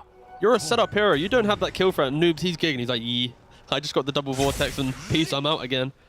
Noob's job right now is just to skip the waves, and mid-tier 4 goes down for Nigma as well. Somehow the teams that win the fights lose the base. It's very confusing stuff happening in this game, but both Ancients are now exposed. And yeah, Nigma, down by 25k gold, able to keep themselves in the game once again. Now it's down to just 15. And buyback status is the other thing to keep our eyes on right now. So they don't have it on Morph, MC, or the Pango. while the Storm Spirit and the Undying also don't have buyback. GH again in that previous fight did incredible work. Like these kinetic fields, just constantly keeping Drow in base. Like she didn't have a BKB. There was no way for Urdu to get her out of the kinetic, and it's now just, okay, I'll just perma use it on top of you. Yeah, it's incredible stuff from GH. Well, they're ready to go again, and they need to make something big happen here. Now, Storm, Noob, he is farming up the Ancients. They have an idea that he's over on this side. If he shows on this wave, which he is right now, can they catch him? GH runs in, Static Storm's down! He doesn't have buyback! Aeon Disc to try and stay alive, but he is in trouble. And that is going to be Noob dying. No buyback for 2 minutes. He just didn't respect the Static. GH just has Noob's number, honestly. Incredible stuff. These are the players that you need to get back into this game. They are clawing themselves back in, kill by kill. We were hoping for a big series, and with no Storm, can they do it? There's vision down to scout these heroes before they get into the base. But I think right now, if you're Nigma, you have to at least be thinking about going for the all-in play. With the Ancient exposed, no Storm Spirit, it's down to Drow. Can she do it with these other supports? 3 support heroes, basically. Witcher to IO, they have to throw some bodies in. They're the ones with buyback. They just have to buy as much time as possible. Hope for an overextension. Drow, no buyback there. Like you said, Sumail steps forward. TA2000, the waveform in, able to get the Voodoo switcheroo for the moment. Ancient starting to fall, 70 seconds without the Storm. Amar, they go back in. Kaori, he's in trouble, going to die. Double tombstones down. Amar bouncing back and forth in the fountain, while the rest of the team trying to take this down. Drow does have a rapier, but do they have the ability to do the damage that they need? Amar very much in the fountain, still trying to do what damage they can, but Sumail eyes on the prize, and the disarm is there. They don't have a way to stop it. It's over. The smile from Sumail as they get the win. Just under 60 minutes in, and those are some smiles of a well-earned victory. What an exhausting game, honestly. It's just like Nigma behind this entire time. They get one like cheeky little Rax, but Urdu, they're going to be just kicking themselves after this game. They had 2 very good opportunities to get the Mega Creeps. They overextended both times, and Nigma capitalized on both of them. Static Storm and Disruptor, Morphling, Sumo, just, you know, have a pretty stable game as well. So many things that went happen in this game. It was such a weird game. In every capacity. I still think about that fight down bottom where like everybody used all their spells and just nobody died. And then you end up in this situation where that play that we're talking about, down bottom, getting that set of racks, it won the game, honestly. They take the racks. It now means that bot lane's always pushing in. And on top of that, Urdu can't just get a clean Mega Creep. Because they fell with the double Aegis lead, then they lose the game. So it's like that one cool play. Whoever made that play to go for racks, literally won them the game and started this amazing comeback. So yeah, really nice stuff from Nigma. I have nothing else to say. We're sort of definitely feeling for Urdu Thunders, but Nigma come out on top in game number 1. Let's head on back onto the panel, get ready for another banger. What an eventful and entertaining game number 1 here. And I mean, up until that last minute, I don't think anyone was predicting that Nigma Galaxy were going to come out with that victory there, because Urdu Thunders, they was doing so much right. So much was going in their favor, but they just couldn't close it down. The bottom lane being an absolute menace towards them. What a roller coaster. You don't like these it's ones? It's like, Urdu's winning the mid lane. Oh, he's dead. Oh, Nigma are now winning everything. What? Oh, no, they lost some fights. Urdu's now winning. What? They do a massive fight. No one's dying. Oh my gosh, now they're all dying. Yeah, I mean, the game was pretty crazy. It was like a very close game for the longest time. Then Urdu finally got their item timings. They were able to move on the map, and Nigma couldn't answer. I thought when they got their Shiva, their Scotty, maybe that would be the moment and where they can make the comeback. But that wasn't the case. But, you know, a couple mistakes by Noob in this game really just turned this game all over. I thought this was going to be like one of the biggest highlights for the game. I was like, bro, this was such a good like play. We're going to talk about it so much. And then there was just so much more that happened in this game that I actually forgot about it. That was such a good play for the earlier part of it, and a great sort of momentum for Nigma Galaxy. But ultimately, yeah, it was, what a wild one. I'll build off of fear here. Noob really messed up this game, honestly. Like, just say it how it is. Yeah, but like a lot of the worst things that happened to them this game were off the back of his mistakes, right? Like that bot racks came because he was just sitting bottom looking for, I think, a pick off which is he would have to do it alone, because if they tried to do a reload move, they're just going to global and cancel it. So he's hiding there without buyback. He gets found while his team is pushing like tier 2s and enemy base, and then they force that trade on the Rags, where they don't even get anything on the side of Oridu. So, and we saw how they just ignored that all game. So that really like snowballed in effect. They got 1 tier 3 mid for their whole bottom rack. That sucks. And then he's pushing bot at the very end of that game and dies without buyback. Like, I have to question why these are happening. Yeah, I mean, in the one fight as well, like, GH did a really good job with the Ag Static Storm. He, like, predicted where he was going to go, and he, like, zipped right into the silencer, or the silence, sorry, from the Aghanim's Disruptor, and that kind of got him killed, and then he bought back immediately, and then, yeah, as you said, he did get caught later on there. But I did want to pinpoint a little bit that Amar on the mid Pango, he played incredibly well this game. Like, there's a lot of, like, stuff in this game that he did that just, like, bought them a lot of time. He just went in with the role. I think his item build was amazing, too, going for the Halberd, going for the Shivas, dealing with the Drow, and then later on helping with, like, the healing reduction as well. So I was very impressed because he's only had one game of competitive Pango. That's it. That's the only one he's got, and they lost. That was at TI. So, like, for him to bring it out again and look this good on it was very impressive for me. I didn't like his laning. I think that was the only like, massive concern, because he was very far behind Noob until that Kuroki rotation, which was nice. But as soon as that rotation came out and he got his 6, really good. Yeah. He was so active on the map. You know, he had no problems with his spells. I was very happy. Well, then you say he's your MVP the way that he was able to pull out another, I'm going to say new, right? Yeah, we've seen it once before, but I want to say new. Like, he had the Brood before, now he's had the Pango, great items, really good sort of just yes, he deserves MVP, I think. Okay, that's perfect. That's what I wanted. All right, so we'll have him up at our screen soon for MVP, but any other honorable mentions that you would like for the side? Disruptor, surely. Yeah, you have to talk about GH. I think like his play in this game was amazing. He set up most all the kills in this game for his team. When he bought the Ags, he had several timings and when he used it against that Storm and really shut down his game. And then, of course, Sumail, look at his scoreline. It's great. He did exactly what you expect him to do. It wasn't really a standout game for him, but it doesn't really matter. He got the job done. Yeah, that Disruptor was cool, especially at the end where the kinetic field was like some 100% uptime shit, and the Drow was like running against. Like, I don't understand why I can't leave. Yeah.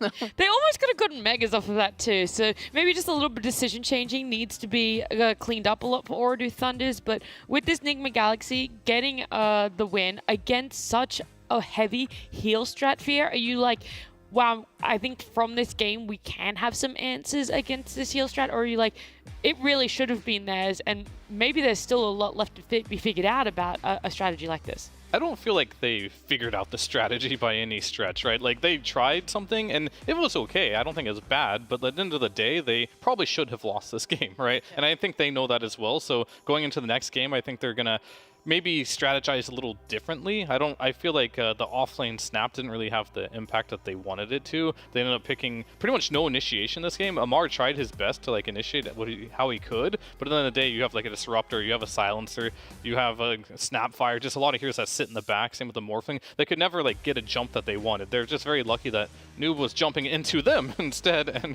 getting those kills. Oh, I cannot express how annoyed I was. The pickups were coming to them. Like, Oridu were literally pushing base, right? You're playing with this Drow who wants to sit back. You want to just play your heal strat and let her siege. And he's just like diving into the base and like then diving out, and then uses the last remaining bits of his mana to dive back in. And then the whole team is like, oh shit, we have to help this guy. And they all go on the high ground, and then he's kiting his own team. He's like, no, we're going in team. No, we're not anymore team. He got a little excited. I think that is, if I had to criticize and say for next game, just don't get so excited on the things you want to do and like overreach, you know? Just play your guys' strat. You had a very solid theme and idea in mind of what to do. Just play with it. And it was working for the most part of that game. So reel it back in. Hopefully they can reset for game number 2. It is going to be happening after this break.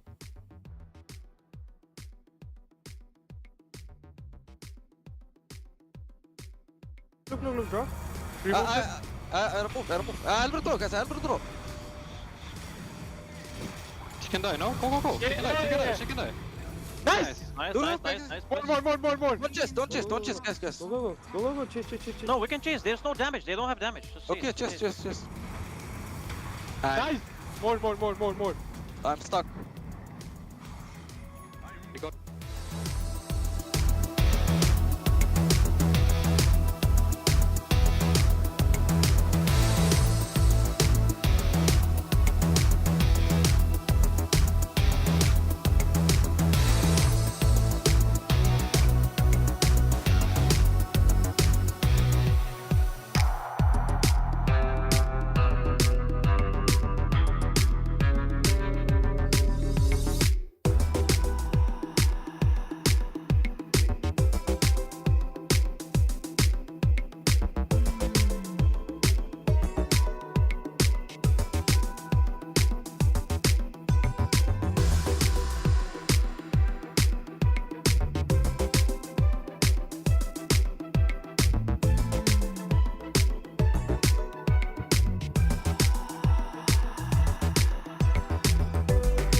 We're in the middle of our Ooredoo Thunders up against Enigma Galaxy series. Game 1 was very entertaining. It went almost to 60 minutes, and it did end up being won by Enigma Galaxy, which begs the question, are Ooredoo Thunders going to be able to mentally come back? Yes. Okay. Strength. I believe in them. Oh, yeah. I do too. It's just a question because they're a Division 2 team. I know they've played for quite some time, but, you know, it's a whole different beast, I think, when it does come to Division 1. I think that they had some pretty obvious mistakes in the early game, but if they can fix that, they're good. Like Noob dying after having that stomp at the start. Like imagine if he just stomps that mid lane and keeps up like that pressure, and the storm snowballs the way they wanted it to. You know, imagine if they're a little bit more reserved on the pushes when they do try and go high ground. You know, I'm sure all these things they know like where they went wrong, and if they can fix it, they're good. But I think Nigma, at least for me, have also shown that they have improved so massively already throughout this DPC that they are a formidable opponent to be respected. Yeah, I mean, I think just the fact that Amar was able to play like a real mid hero that can make some rotations and do stuff is very valuable for them. On the other side, I think Ooredoo Thunders, they just look really good. Like, they just lost that game based off of one player's individual mistakes. It happens, like, you just call it a day, like, yeah, I just played bad this game, guys, sorry. But their strategy seemed good. The way they move on the map, they don't look like a Div 2 team. They look like they have the knowledge of any other Div 1 team. They seem to have the skill as well. Just keep it a little tighter, a little less oopsies here and there, and I think they can take this series, or at least this next game. True. They had like some really nice smokes, like, oh, these heroes are showing top, let's smoke from this area to like the triangle and look for a kill there. They're very aggressive when they need to be and a little defensive other times. I think they are just playing super nice Dota.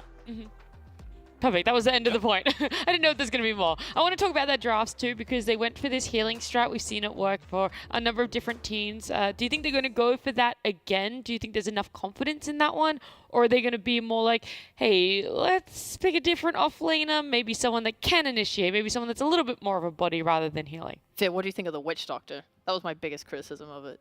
I think the Witch Doctor is okay. I don't feel like it had a lot of impact in this game. Like, to some point, you do feel like you're really strong and you're hard to kill, but I just don't see how this hero, like, builds up into the late game. Yeah, like, surely by, like, 55 minutes, you just feel like another support. Right, and maybe his itemization was the issue. Maybe going for a Hex instead of a Heart or something, like, might be better, so you're not just, like, standing there. You're just, like, this pillar that doesn't really do anything, and you're still killable because there is Scotty and Shiva's available, so maybe you could find a way to, like, just itemize a bit more so you can maybe blink Hex or something like that after you get your pipe, after you get your Greaves and all those other items. It's kind of new still, and maybe if you don't end the game early, that is like the whole strat. You're supposed to end really early. I could see that. It felt like whenever I saw the team fights happen, the heals that were impressive were from the Undying and like the Greaves. Right. And then it's like the Witch Doctor didn't feel that cool. And it didn't stomp its lane either, like I thought it would. So I was sort of like meh on all fronts from it. It was okay. It's fun to watch. It was good enough to win, though. That's true. It definitely should have won the game. Yeah, there's a lot of shouldas, couldas, and wouldas, but I want to have a look at this game number 2 draft now because there is a little bit of a mix-up in bans, and one of the big things that I have a look at right now is the fact that Nature's Prophet gets let through, like the Pango and the Rubik having more of those respect bans from Enigma Galaxy, and Ooredoo going back for the Brood. They want to ban it out. Enigma banned out game 1, but they want to ban it out themselves this time around. There's like the Undying, the Natures, and the Disruptor all left in, which is probably like the let's swap these heroes around. Yeah. I mean, I think right now, like, I'm a little surprised to see Disruptor getting overall first pick. I mean, it's not bad by any means, but it's not a hero that... It's been growing a lot in popularity, this Disruptor hero, and just the strength of the Glimpse and then how you build it now, how you can actually max Glimpse just for the laning stage, and it does damage now, and you don't need points on Thunderstrike, has made him quite valuable, and the scaling with Ags into the late game. But there is an NP in the pool, which I think is very powerful here. They can still, if they want to go for the Drow and Dying strat, it still looked very solid. And I think they didn't have the best answer on Enigma to deal with it in that last game. So I wouldn't hate that as well, but they can also just go for the other hero, Nature's Prophet and Undying, because Undying is... the Nature's Prophet is good versus the Drow, if they did want to pick that as well. So they didn't want Enigma to get that Nature's Prophet against the Drow. Oh, yeah. There we go. Timisaur response.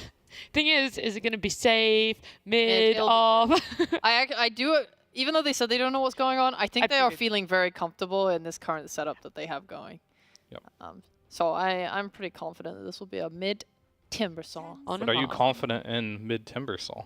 From what I've seen of it, yes. I actually In really any matchup? Yeah, I don't know about any matchup, but I'm assuming they would ban the worst ones out. Yeah, of course, And then but I leave think something there might be manageable. too many. I mean, Amar is amazing at the Yeah, I was hero going to say, running, you have to so- factor in the fact it's a Amar. Yeah, sure. But he normally plays in the off lane, right? Right.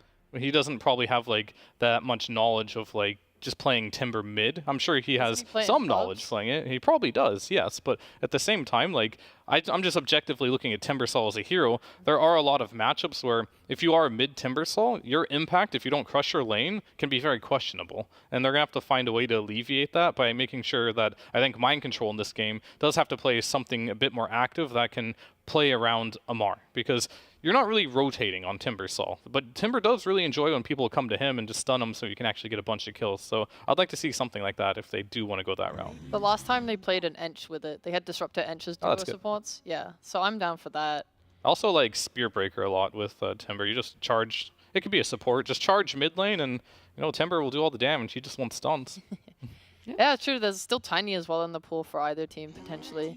If Aura do want to run it mid on Noob, or if Nigma want to run it as the 4. I do like... I am genuinely really preferring having these ranged on 4s, though. Like, I think if Tiny was picked for Nigma, I'd want it to be, like, a 5 for a ranged carry, maybe, if they want it. Just because, especially when you're playing with a Mars Timbersaw, you really want the Ancient stacks. And I think Disruptor needs to be the one there to do that, unless they pick another ranged support. We'll see. We'll see. I mean, it depends what they picked. I think they saw the Storm last game, so they picked the Silencer. I think Kroki is one of those veteran players that has a really big hero pool, so he's going to pick what he feels like is the best hero for the game. He's not like one of those players that are quite limited or a specialist. Kroki is just like he'll play anything as long as he thinks it's good for the game. So we'll see what that is. And they banned out Puck. They banned out the Odie and now Storm, which does leave Batrider in the pool, which is a hero that is quite good versus the Timbersaw. I wonder if that is something that Oreo Thunders will be looking to pick up. Yeah, that's quite concerning too, because isn't the mid Timber skill build like you don't put points in Timber chain because there's nothing to chain to? So against Bat, that sounds super giga miserable. Yeah. I wonder if like the Puck is also because last time they ran Timber mid, that's what Amar came up against was Puck. So maybe he's like PTSD, doesn't want to come up against it. He destroyed the That's Puck. what I thought yeah. too. Okay, I didn't know for sure, but I thought he did well against the Yeah, Puck. no, he and for them to absolutely- ban it It over was Nisha's Barada? Puck as well. Yeah, it was so free. I'm not misremembering then. Maybe the Puck ban says that they want to put it in the off lane then? I have no idea. But like last time he owned the Puck. He even got a kill on it by himself. Yeah, it seems like a playable matchup for Timbersaw, whereas I think Batrider is not. It seems very, very difficult. I think you're going to have to like put no points in reactive, go for nukes, and hope you can kill the Bat somehow with some rotations. It'll be difficult, but we don't know for sure if Nigma is just going to put this Timber mid no matter what. I'm not sure what Oreo Thunder's read is going to be on this Timber as well, but you have to like know that Mind Control could still play this, or Mind Control could go mid on like some Abaddon, I don't know, like something that's in his arsenal that could be good versus the Bat. That's the scary part about playing Nigma Galaxy. You don't know what they're doing. They don't even know what they're doing, I guess, at the same time, so it's scary for everyone involved here. Yeah. I suppose then I want to see damage, at least from Oradu, to help kill the Timber, because no matter where you think it's going, Nature's and Undying are not going to be killing it. Yeah. Yeah. That's, yeah. There's some damage. Hoodwink makes sense with the break and the nuke damage. I thought as well, Oradu have played around with Skyroth a bit in the past, but I think picking it there is maybe a little bit scary. Yeah, you get a little bit of a stun as well. It's a little scary versus Timber because this hero can chase you down like in the trees. You can always break the bushwhack target as well. So, but the sharpshooter is definitely can't be ignored. It's very good versus Timber. The break is okay, but it's mainly just the massive damage that it does bring, so you can burst them. And then we have Enigma. All right, so it looks like they're showing their hand here. It's gonna be a mid Timbersaw. Yeah, I thought they would have held on to that a little bit longer about where the Timber could have gone, but they favored the Enigma a lot. Yeah, I mean, versus Undying, it's something that people like to try. I feel like NP carry doesn't really mind about Enigma that much. You're going to kill his Eidolons early on in the lane. Then when Enigma does get scary and kicks you out, it's fine. You're NP, you can just TP out and do other things on the map. So I think he just wants to, like, I guess if you're just looking at Undying and NP lane, you're not really trying to win that lane. So Enigma can get something out of it. I'm still just really worried about this Batrider pick coming for Oreo Thunders if they do want it. You think they're holding on and they close out the phase? Yeah, I think on their next pick, if Nigma don't take it, it would be a very scary hero to play against. Unless they pick something that can somewhat block it right now, and that's not it. I thought maybe they'd pick something that could at least... Well, maybe they'll play around TP reacts. Like, oh, Bat Rider's trying to kill me, guys. Someone TPs and punishes it, but this isn't quite what I would have liked. Like, a Tiny could maybe be that hero, but... Does he play Bat Rider? That's the other question. I didn't really do a lot of... Yeah. Oh, you mean Ordu? Noob. Yeah, on Noob. He does, yeah. It was his most played hero of Most played? 4-1. Oh, Div okay. 2, yeah. Yeah. I'd be super surprised if he doesn't take it. But maybe he knows something, I don't know. It's a Timber mid. Maybe there's something slightly better. But that I don't know what it is. You don't know what it is? I just don't know. All right, well then let's talk about the Enigma Snap. The Enigma then being their off lane here, which means their Snap is going to be pushed down to a support. It can still be Snap 5. Yeah, at least. Zeus? I mean, it's like the same type of heroes Bat Rider, right? It You want like this overwhelming magical damage burst against the Timbersaw. Yeah. I think it's weaker than Bat Rider, personally speaking, but it's like fits what they still kind of need. I'd like the Bat Rider more after the Enigma though, just because if you get because everyone goes Octarine now, you get the Ether Lens inbuilt in that, so you're able to sometimes just grab him out of Black Hole. Yeah. No problem. But we won't be seeing that. We won't be seeing it. What can you do? But Zeus, what it does provide, though, it does provide vision. Sometimes Enigma does like to hide in the fights and get the perfect opportunity. Just press Zeus ult. Maybe you have the Nimbus as well. It makes his life very annoying. Kind of forces him into like the Greaves, maybe the Pipe type of build, and be more of like an Aura bot instead of trying to focus on getting the Black Holes. Because if he does want to go for the Black Hole build, Zeus finds him and they end up getting a jump at some point. It could be really bad for them. We'll see what we want to pick for Warrior to Thunders or carry, though. Because you are going to be... I guess they do have NP. They can flex it, I suppose. They'll see what everything that Enigma will have at the end here. So Sumel's pick is next then. And he's playing against either NP or whatever they last pick. Do you have an opinion on Zeus's item build? Because I'm thinking that I Just prefer... not Bloodstone? No, I was thinking between like Kaya Sanj and stuff. Because I feel like he needs to be somewhat tankier this game. Because otherwise they're playing a lot of squishy heroes, which concerns me a bit. Yeah. But at the same time, I want to see him get the Ags because of the reasons you listed. Right. I mean, normally I think with the Zeuses right now, they do Kaya Sanj into like, not rushing Octarine, but like maybe getting Aether Lens into like travels. At some point you want Refresher, then you want your Ags. I feel like Ags is like a third or fourth item nowadays. Right. You get it a bit later, but Kaya Sanj has almost been like a guarantee on Zeuses. When it comes to looking at what carry Sumail is going to be getting here, what sort of tempo do you want it to fit with? Like, what are you hoping Enigma Galaxy bring with their lineup that the carry needs to match?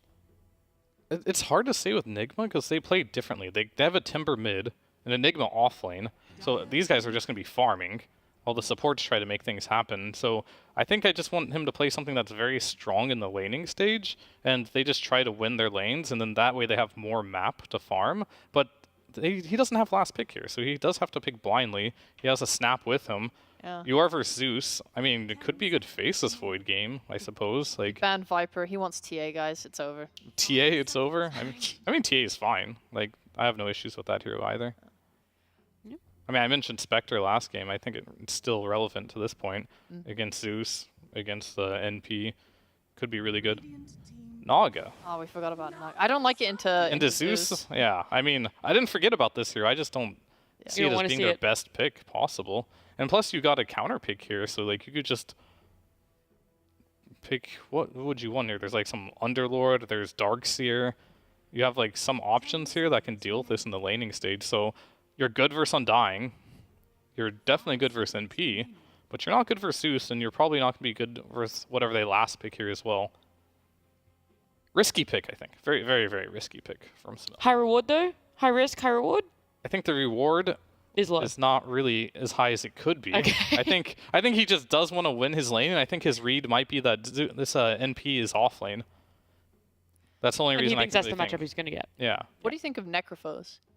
It was like a I'm fine with it. lane dominating versus Naga. I mean, they're really low on stuns, but that's actually really good too. We forgot about Primal. Forgot about the Primal. Oh gosh, we're so silly. Yeah, So we silly. forgot about how much OT loved this hero. We talked about it at the start of the series. It got ignored last game, so we're like, they've just shelved it. They haven't. Nope. I mean, I think Enigma got outpicked again here, but that's kind of their thing. They just want to win off skill, not picks. They kind of just pick their own comfort here because the Primal is going to be tough for Smell in the laning stage. Then he's playing versus a Zeus as well, and they have absolutely zero jump to get on the Zeus in this game. I feel like he's going to have an absolute free game unless he, unfortunately, like last game, puts himself into bad situations, but I think he learned his lesson. Yeah. Okay, well, last You game, got faith? Well, last game we were all on the same page, so I'm gonna like fight back. Hey, we said all. I didn't pick. Okay.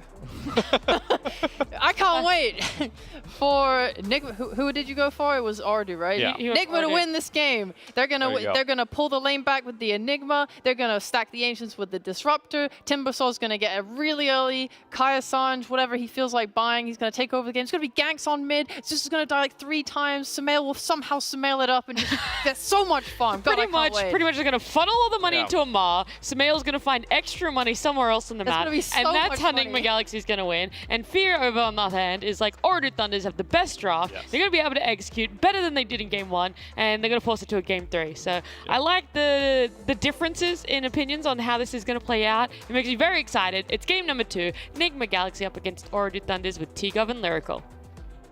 Thank you so much, Nat. You wonderful panel out there too. We got game number 2. Ooh, it's all happening. Yeah. Can it beat game 1? Should it beat game 1? Oh, I thought you said can it beat game 1. I was like, no, it literally. No, I meant can it beat? You know? Yeah, I hear you now.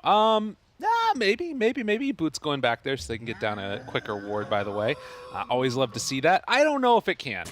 But I'll tell you something. When I saw the first picks come out and I saw that Nature's Prophet, there was a part of me that was just like, oh, they're mentally done.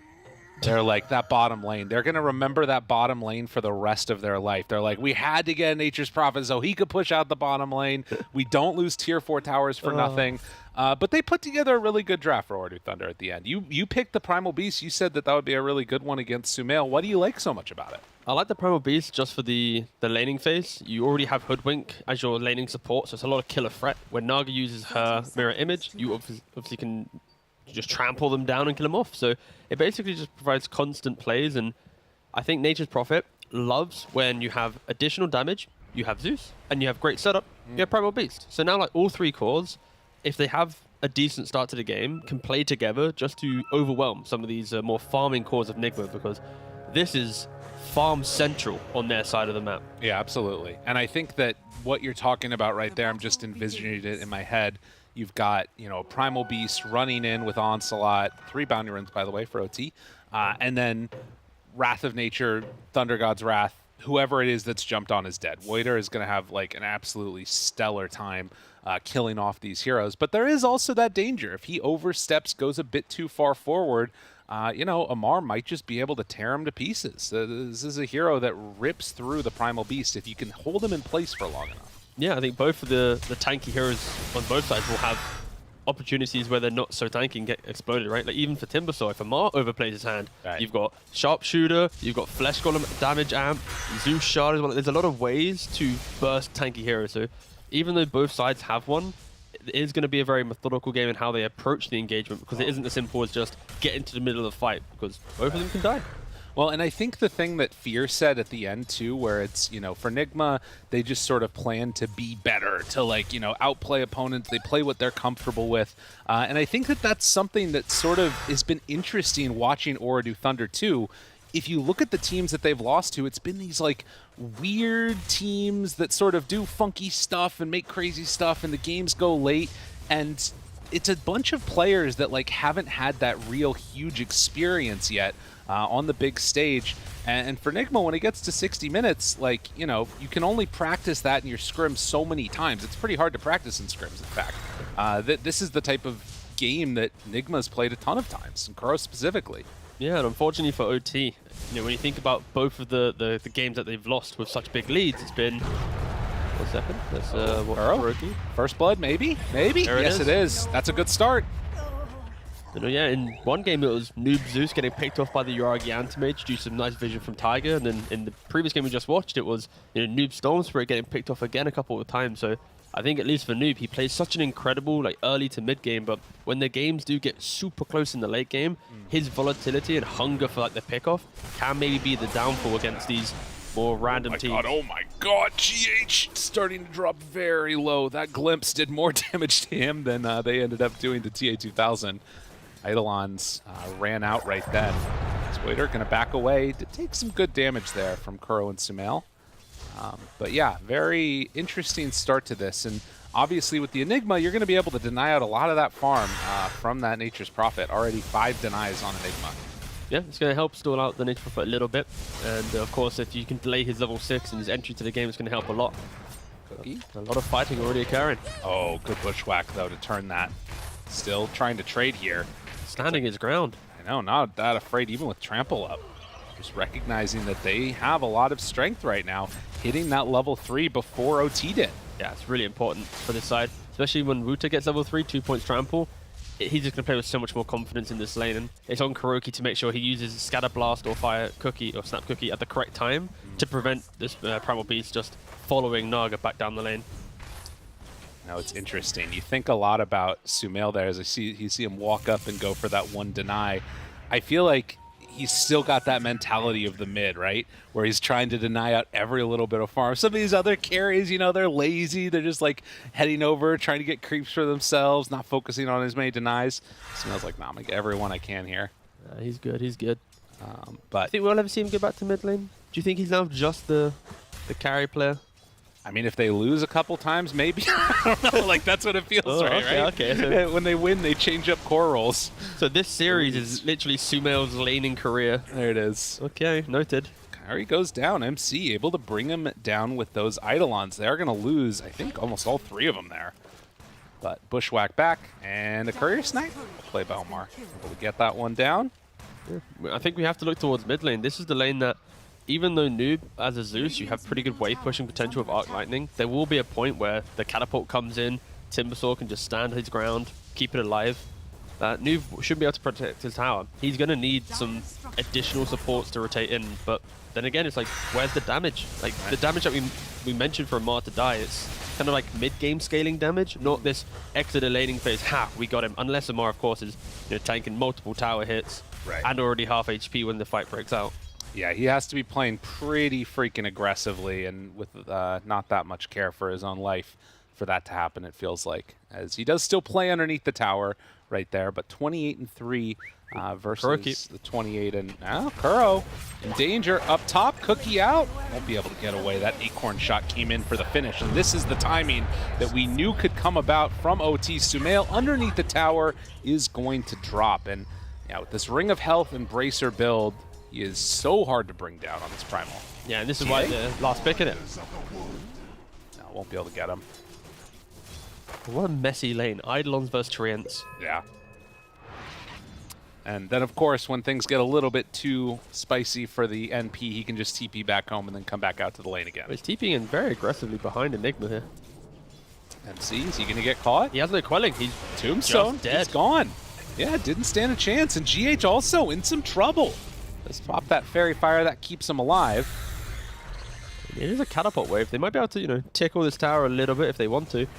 Maybe like to a 3rd HP, but no. Oh, Corey tried to pull, but didn't get off. Okay. Good old zombies ruining it. Well, he'll farm that up at least a little bit here, while the catapult does do some damage. It's not a ton. Amar loses his courier to the Zeus. All right, it was on the way out, not the way in. So, luckily for Amar, he's able to get his mana boots. Amar versus Omar. Who will win? Well, it looks like it might be the Timbersaw if he's not careful. Does chase him. Yeah, cut that one down with another round of Chakram in just a second. Should be able to find the easy finish. Yeah. Amar better than Omar. Good job. It's alphabetical. I mean, it's kind of scripted, wasn't it? Yeah. But you can see across the lanes right now, besides the mid matchup, which is very, very even, it's both other side lanes for Ooredoo starting to get into a little bit better position. Yep. This is the natural trajectory, though, for Nigma's heroes. These, because of their nature, they're very passive farmers. But even though they get good CS, it's not as if they have a threat, and GH is able to survive. Get away from there. It looks like he's going to be okay. Jeez. Very spooky. Noob's very sad on that one. Yeah. You always want your first Thunder Ghost Wrath to actually, connect on a free kill, get yourself back into the game a little bit more, but yep, unfortunately not for him. But yeah, going back to my point, it's like Naga and Enigma, they farm well, but they don't ever really pressure the enemy carry unless it's like a really good matchup. And the matchups that they have here, it's just passive farm. So Ooredoo are going to be able to enter this mid game with just nice, healthy net worth leads And we've already mentioned how well they kind of enable each other. So it's on Urudu to connect these heroes and actually capitalize on just the overall draft that Nigma has. Well, we talked about the potential for stacks to be built up for the Timbersaw. In fact, it's been the other side. Ooredoo have been building up a lot more stacks themselves. Sec door. What the heck? Okay. I don't know. Maybe this he just walked off to the door. Regardless, there are some stacks that are being built up right now for the Radiant side instead. So Did a they double all stack leave, of or just MC leave? Just MC. Okay, so he's like the adult of the group. He looks after them. What the hell was that? Very random. They're at boot camp. Be knocking on that door during boot camp. But you guys, I don't know. That's right. I feel like somebody else could have maybe opened the door. Well, 7.5 minutes, going ready. They're ready to go. And Tier 1 tower are going to start to get hit up on this top side, while TA2000, you can see, queuing up that Midas, getting closer to having it completed. It would be interesting to see what Nigma's first move is, because again, like their heroes, they just kind of shove out waves, like non-committally, and I feel like it's Amar's job to give Snapfire and to give Disruptor some purpose in the game, right? Because they need a core to just play around, and of course they have plenty of damage, especially when Kuroki hits 6. Same thing with GH. And you already see how they're kind of giving away some XP to the supports now to get them in the game, but right. Again, well, while that's happening too, you can see Noob. I mean, they're thinking about going here on a Kuro and actually just going to pulverize him. Homar moving in. That is the easiest kill that I have seen in a little while. Onslaught in, and a couple more hits. Oh my god, Kuro. There it is. There it is. Maybe it wasn't the easiest kill in the world. But they cleared out one of the stacks nonetheless. And now TA2000, he's caught.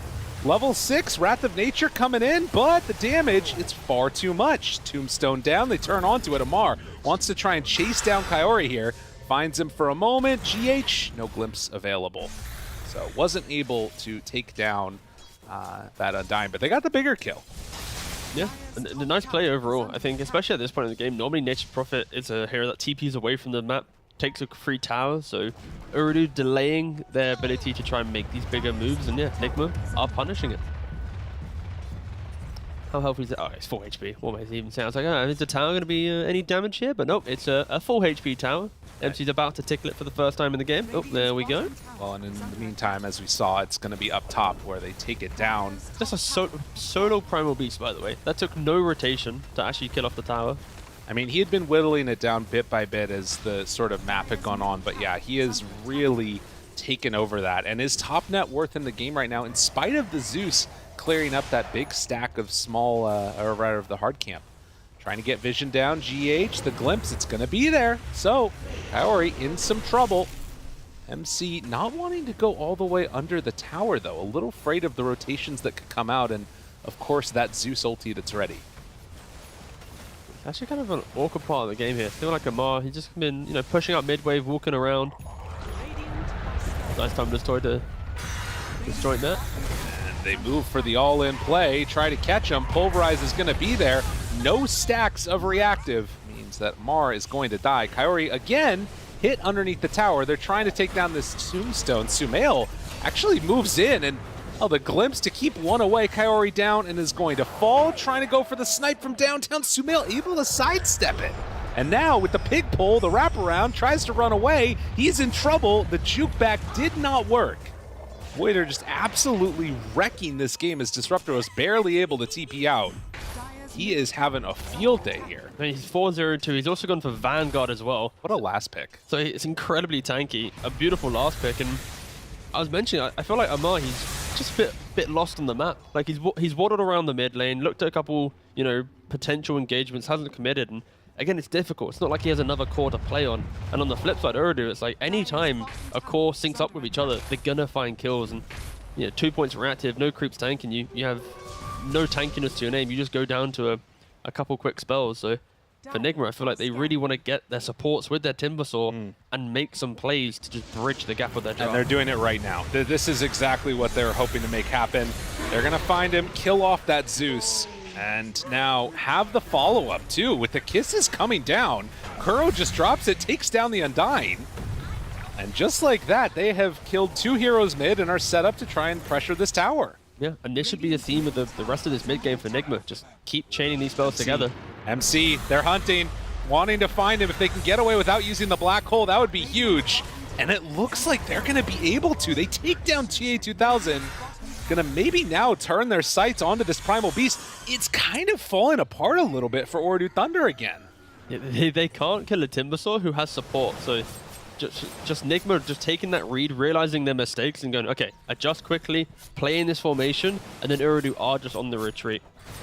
Right. Well, and again, I sort of go back to this NP, thinking about it a little bit, and it solves, like, obviously in the first pick, and we've seen it be a really good hero, it solves the problem of the last game that OT had, but now they're dealing with this, like, overwhelming team fight coming from these 4 heroes that are not named Naga Siren, and Sumail's just AFK farming. I mean, MC's also kind of AFK farming, but potentially should just die. Walk into 2, they find him, the Bushwhack's going to be there. And MC dodges 1. Does he have enough to bring him down with the pipe back up again? Oh, the hood, it was just back up, but it doesn't look like it's going to be able to be used to keep him alive. So they bring in a lot of numbers, they get the kill, they are a little bit surrounded right now, and with Amar moving in, oh, misses the tree. Oh, was that a tree cut? The side of OT? Couldn't tell. Keeping him away, Bushwhack is still going to connect. Kuro moving into position, looking for the cookie stun. It's going to be there. So they find another kill. All this scrappy little back and forth engagements is just oodles of space for this Sumail Naga Siren. Oh, and another glimpse. Finding him and catching him. Undying, another kill on the board if they can bring it down, and they will. He runs into both of them. Still a good chunk of damage out. The magic damage is insane. Mar barely able to get away from that one, but no. They move in with Noob, clean up the kill. That is what OT were looking for, and they make it work perfectly. Have any TP in from TA2000? Doesn't look like it. Just going to keep pushing out the wave instead. Yeah, and throughout all of this, you finally got TA2000 kind of hitting some creeps. Again, this isn't the most, like you've already mentioned, it's not the best Nature's Prophet game. He's not going to be this like, haha, he gets to this item, he crushes it. It's very much an enabling carry where he needs his team to set him up to get the clicks off. If there's ever a moment where it's a BKB black hole from Enigma, Nature's Prophet will just die. And I think for Amar, potentially regretting his itemization a little bit here, especially in these early scraps. He is just getting pretty much 100 to 0 from constant Zeus spells the entire time. Even his ult puts Timbersaw to an awkward amount of HP. A casual cloak. Of course, if this was an offlane Timber, he'd probably have a hood, but because he is playing mid, he's going Sanj Kaya, then he's going BKB. So because he didn't go for the early hood, he's now going for a much greedier itemization where he now needs like 10,000 gold to play against this Zeus. But of course, it does give him a little bit more scaling in the greed. And smoke underneath that ward, so they realize exactly where Nigma are going for. Need to be careful about their positioning. Noob, who's going to break it first? If he breaks the smoke, GH spots him right away. Static Storm, not dropping it. And he gets caught there by that kinetic field. The tombstone down. GH tries to back away. Omar looking for the Bushwhack, not going to connect. The rest of the team very much separated. And both smokes end up somewhat failing as they head back across to their respective positions. Instant D-ward. And from Nigma at least, they identify the aggression from Urdu and they're actually itemizing for it quite nicely. Sumo, he's going for the Orchid. Farewell. Stuck around a bit too long. Yeah. I mean, to be fair, Urdu actually did ping out the left-hand side of that retreat. They're like, guys, there might be some heroes here, so they were scouting out a little bit, but yeah, Sumo, he is going for that Awkward. He's going to have it, Orchid, sorry. Oop, not Awkward. Orchid. He's going to have it 400 gold time. So Enigma kind of expecting to actually look to make some big moves on the map now as 5, not just as 4 that you have been doing. Right. Well, they see the Timber pass on by. Omar still hunting, can't connect with them on the Bushwhack, but MC is off to the side there too. Both retreating away together. And yeah, pipe done, shard next for Enigma. And it's even like a more fragile build coming out from Timber. He has the BKB queued up next, but is just sitting with the Kaya at the moment. He doesn't want to fight right now. Like, yeah. Zeus has Kaya, Aether Lens, Shard. You know, minute 16. He is going to absolutely destroy Amar if he sees him for a second. Glimpse to try and break up that big ulti coming in from the Hoodwink, and yeah, they will just give up that mid tower. I mean, still, this is all space for Sumail. He has been AFK farming and is keeping up with TA2000. Yeah. A couple hundred gold behind. The issue with this space is for a Naga Siren, especially going into a Zeus, if you don't get on top of him, same thing with Primal Beast, your illusions aren't really going to survive. Yeah. They only survive when it's like You have a Mage Slayer that clicks it, plus a Heart, then the Skadi. Like, we're talking about so much economy for this Naga Siren. And it's why going for the Orchid, it gives you a platform to go, you know what, if I do that cool mirror image play where I have Illusion plus me, I find some random hero, I get a kill, then we smoke up and find others. Like, there's ways for them to play aggressive. I think just the domino effect is Amar just isn't tanky. He's kind of a creep until BKB, putting it bluntly. Well, and that's what sort of you can see. They're trying to make moves maybe where they can take a 4-on-5 fight because they will have glimpse available. Good job to dodge that bushwhack. And as soon as everybody shows up, they got to run away. Noob is there, hits onto Amar. They back out and can't get that mid tower down. Did force 4 TPs in towards the mid lane, but now they're just going to retake that entire top side of the map, it looks like. Yeah, really nice from Amar there, especially when he's hugging so many trees. He just spams all his spells around him, gets rid of the trees, doesn't get bushwhacked. He's like, all right, boys, they aren't going to be able to kill me. Let's run back. But look at him. He shows in a lane. Noob's like, what are you doing? Get out of here. I mean, that was very close to being dead, but he's able to kill off the creep wave and get out of harm's way. TA2000 kind of being chased down by these illusions, but obviously he's going to be fine with that. Has the Midas done a long time ago and keeps his farm going as well. Yep, 300 gold away from BKB. Wooter as well is about 1,400 gold away from his BKB. So Urdu will be pretty comfortable how the game's been progressing. At any minute, Urdu can go Roshan due to the fact they have Flesh Golem Tombstone plus a nice right clicker in the form of Nature's Prophet. So if they ever get a big pick in this top side of the map, it will just be first Aegis. Kuro steps out, realizes that that could have gone a little bit south for him, drops down a sentry ward, sees the obs, doesn't react to it yet, realizes it's in the area, takes it away, and just like that, nothing gained. I mean, yeah, that feels like it's a pretty nice move now to just to go and try and take Roshan, considering they had so much vision over this side of the map.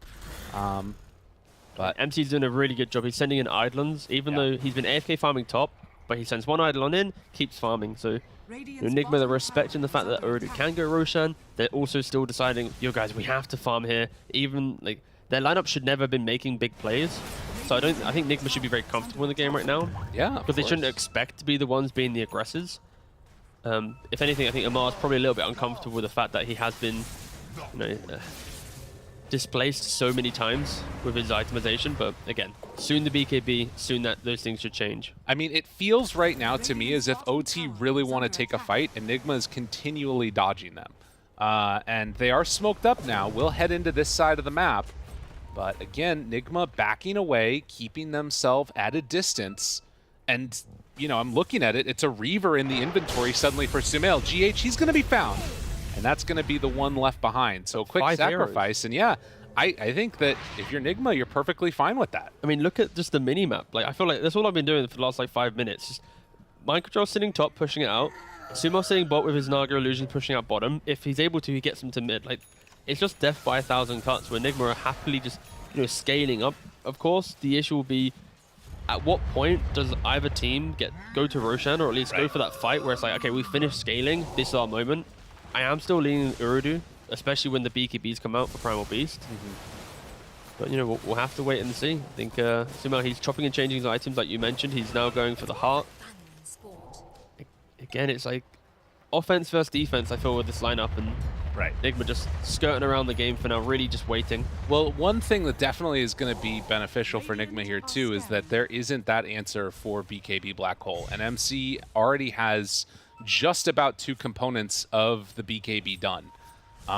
So that's something to consider. When Blink comes out too, it's going to be really hard for Oridu to deal with this. Yeah. And the good thing as well, because he went for the pipe, even if he doesn't initiate the fight, if this is a Zeus ult, he's not going to be that awkward half HP from Zeus spells, then trying to blink Black Hole. It's now like, okay, I can pipe enable my team, they run in, tank the spells, then I perfectly see the engagement, and then bam, I reinitiate. So again, I feel like Enigma, they should be super happy with how the game's going so far. And for Urdu, it's like in the back of their minds, like, wait a second, guys, we're not really connecting on our spells. We're not really punishing them yet. We haven't taken first Roshan. The game is becoming a little bit awkward for the type of lineup that they have. Yeah, I mean, it has been mega chill mode. And every minute that goes by with chill mode and nothing's happening, I feel like Enigma is just going to be happier and happier. Now, granted, there is a really big window here with Primal Beast's BKB. It feels like this is something that like you have to take advantage of. It's such a big window for them. They are going to smoke up with 3 now.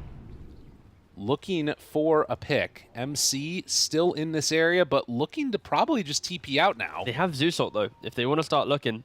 And Primal Beast is perfectly pinging where MC is. Yeah. But, oh, he pinged it, but didn't believe in himself. Oh my god. No, Wait, it's Dire. no, that's Dire Scan. That's Dire Scan. Yeah, I had to check. I was like, brother. I mean, yeah. We saw that in game 1. There was like a millimeter scan that missed, and not getting it 2 series in a row. What can you do? Haste rune, often the death rune when people get overconfident. Amar, is this going to be a similar situation, or is he going to kill somebody? I mean, he has a BKB. Worst case scenario, he has to use his first charge as a, look, I got a BKB, as he runs away. MC up top, thinking about going on him, but not opting for it yet. The tier 2 dive. Gets hit. Going. Wrath of Nature out, nothing gained. What a stalemate that we have here. Again, Nigma doing a really good job just pushing out lanes constantly. I think the fact that Sumo just hasn't been found for nearly, what, the last 10 minutes or so. Yeah. Already just so scared to make any plays on the map. Almost 300 last hits coming up for Sumail. He has been AFK mode farm. And now with Heart done, going into the Manta pretty soon afterwards, I mean, everything's coming up him. You know the best thing about Naga games? What's that? They farm for all this time, they die once, and they never win the game. Okay, got it. So be ready for that scenario happening as well. We'll see if it happens. There's definitely a possibility. I don't want to be, you know, one of those guys, but yeah, Doombringer, but... Oh, hello. A weird meeting up top. He thought about going, but then Maleficent and walk away. It'd also be a weird meeting down bottom as well. Omar sitting inside the trees. Oh, illusion passing by. And they still see this Primal Beast with 4 heroes nearby. Sumail's going to get caught. TP's out, though, and he will be fine after the song. So no song for 2 minutes. But instant smoke from Nigma. And they are ready to battle this one. The BKB's coming out on mind control as well, so both teams, they farmed up for the BKBs, they farmed up for this timing. Just who can execute better in the fight. Alright, he's going to be the first one that they run into. Miss on the cookie, but kill on the pass-through of the Timber Chain. I mean, can they find more? They're thinking about it. Amar, chasing, looking for Noob. They could take the easier kill here of that Hoodwink as the Glimpse is going to pull her back in and get a second kill on the supports. I mean, this feels super easy for Nigma. They're getting everything that they want. They're just chilling. They're just, you know, hitting some creeps. You know, use a song, don't die. Okay, smoke up, find a kill. Question is, were these pickoffs big enough for them to actually go towards Roshan? They are going to be looking. I think it... And Amar runs up to high ground, sees TA2000 backing away. Nobody's showing up for this. Zeus is down bottom. They're taking down Roche. And they have drum charges. They've got Little Shredder, Riptide. There's plenty of ways to make Roshan feel quite squishy. And yeah, already. With the lineup that they have, actually conceding first Roshan. Yeah. Rather unexpected. I just feel like Urdu aren't playing with the conviction that they've had in the previous game and also previous series. I mean, you look at this over the last couple of minutes. We just take a look at like the net worth, the win probability graph. Every single minute that passed by with less and less happening, it has gone further and further into the favor of Nigma, now sitting at 68% after getting that Roche. So next couple of minutes, going to be really interesting to see if Nigma willing to sort of put on the aggression or if they still want to just sit back. They have that BKB done on MC, can go for a Blink Dagger next if they want to and take the fight, or they can just keep dodging and out farming him a little bit. I mean, Amar got so pissed off with this Zeus. He literally went after Kaya, ready? Yeah. BKB into Refresher. Yeah, he's ready for it. He's like, you know what? I'm not going to buy this hood. I'm not going to bother with these cheap shit. I'm going to go for the big boy stuff, you know? I'm going to get, what was it, 17 seconds of BKB in the first fight, and I'm just going to sit on top of this Zeus and prevent him from doing literally anything. I think it's for the Soul Ring. You know what? You sold me. Yeah, there you go. Well, Song of the Siren, not going to work there. MC gives the tip to Sumail. He's been tipping a lot of teammates recently. Good old MC. Just happy. Like, even in the interviews, it's like, it's good to see, like, GH, like, obviously not MC, but the idea of the team philosophy is like, They don't even know what's happening with the role swaps. Like they're just 5 lads playing Dota. Sometimes it works, sometimes it doesn't. Hopefully for Nigma fans, it can work well enough to keep them in the division. And, you know, the other thing about this is with this, if they can get a 2-0 win here, this would set us up for 3 teams to be 2-3 coming in towards the end of the day here. And, well, a win in this fight would certainly put them on a good setting, but oh my god, he had 2 rounds of BKB, he didn't use any of it. Can they get something out of the second round of this? Now, Omar, they kill off Omar, get the tier 2 tower, and well, that was just the Aegis. Perfectly fine. Yeah, I think Omar wishes he maybe used at least 1 BKB there to force him back a little bit. Realistically, if he was to BKB, was there follow-up damage? Maybe there was, but, you know, they take a tier 2. Get the outpost. They go again. Next time, Omar, I'm sure he'll press it. Yeah. I mean, I guess it's true. Like, to a certain extent, I don't know how much they need that Aegis. They secure the tier 2. They can try and control the map more intensely. Now, if he dies in the next couple minutes, that's where it's really bad. That's when things get funny, for sure. He's waddling up behind. He's very aggressive with how he walks around, but again, he has double BKB. And for Nigma, I think that 1 engagement bottom is proof to why this game could potentially get awkward for them. Because hitting buildings going high ground against Zeus, Fury, and Primal, like, it's not going to be as simple. Well, here I was thinking MC was going to be the team player going for Blink Dagger. He's buying an Aghanim Scepter on the Enigma. We mentioned there's no real cancel to his hull, right? So why not? Why not go for the Greed, get the damage going, get it pumping? But, like, doesn't he need to get in position? Amar will do that. He'll corral them into the correct places. That's the first BKB charge used. Finds him right at the start now. Mar trying to kill off and will get 1. So BKB charge for the Hoodwink kill. And does have that refresher ready just in case things get a little bit spicy. Gleipnir out. Waiting for that zombie house to despawn now as, well, Naga has finished off the Bloodthorn. So a lot of HP on this hero. We really haven't seen TA2000 do almost anything, it feels like, on the MP. No, I mean, because the Primal Beast hasn't been able to find the fight, and because Zeus hasn't been with the Primal to then give Nature's Prophet engagement, like, it's just been hard. And also, Nigma's been skipping the wave so long that Nature's Prophet has had to be on the side lanes, pushing out the lane. So, macro-wise, Nigma really are just, you know, dragging Urdu very wide, so they can't make any of these quick plays. Walks forward in division. TA2000 caught, pops that BKB, runs away. Gleipnir out. Bushwhack is there as well. Walks in, but they have the cookie to get away from trouble. And so nothing really gained. Noob can't quite get that kill onto Kuro, who's living through it, and now the Song of the Siren for the re-engage. Okay, should be enough to take down the Hoodwink, as that is the 6th death for the Squirrel.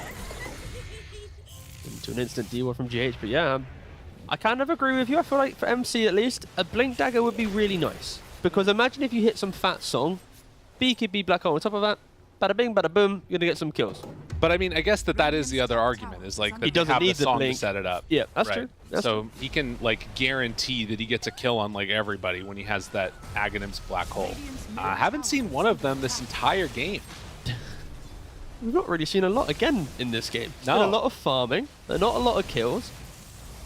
Honestly, I thought coming into the series, both of these teams would have a little different play style, bit like you know, break the map down. But no, it's been rather methodical, especially in the second game. Well, one thing that we didn't really talk about that much is sort of the mental reset that needs to be done. And I think that because of how well Ordu Thunder has been able to play this entire tour, you know, sort of forgotten a younger team dealing with a sort of heartbreaking loss like that in game number 1 can be hard to recover.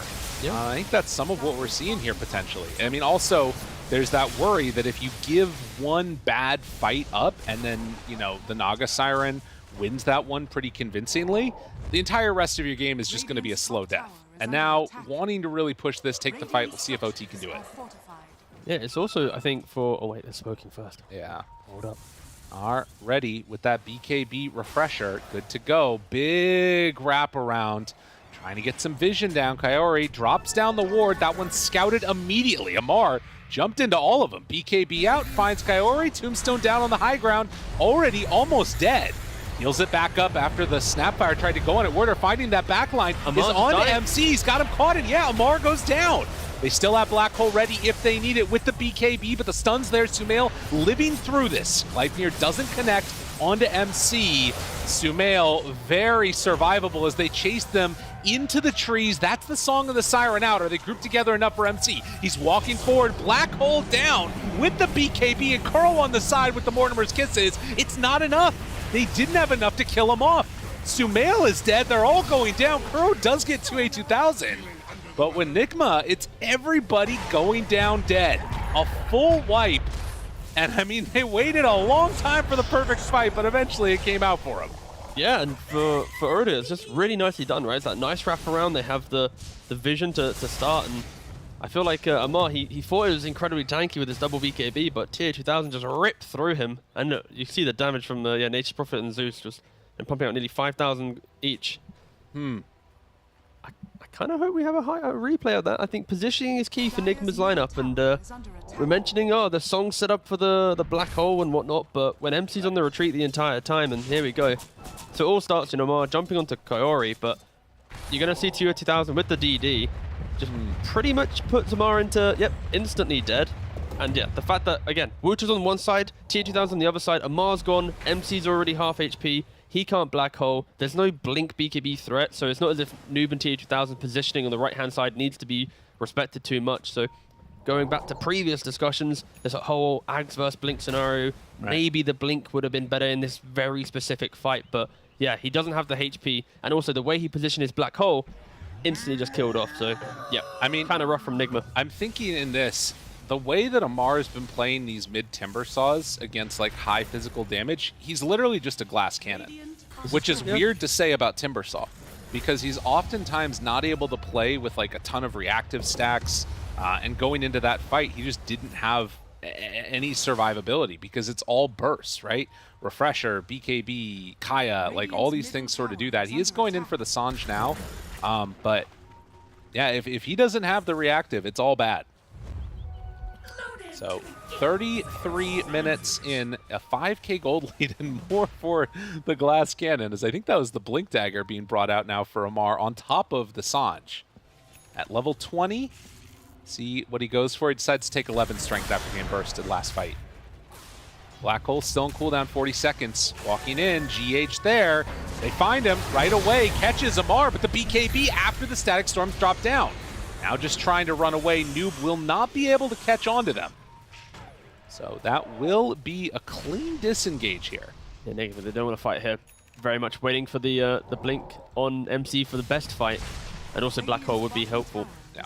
If anything, they can easily smoke up here and then look for that one play. Because again, at any point in this game, if OT's positioning is bad, the Black Hole will hit, right? So OT, they need to try and make these fights as chaotic as possible. They need to utilize the Zeus ult. So when these spells are down, Nigma will go.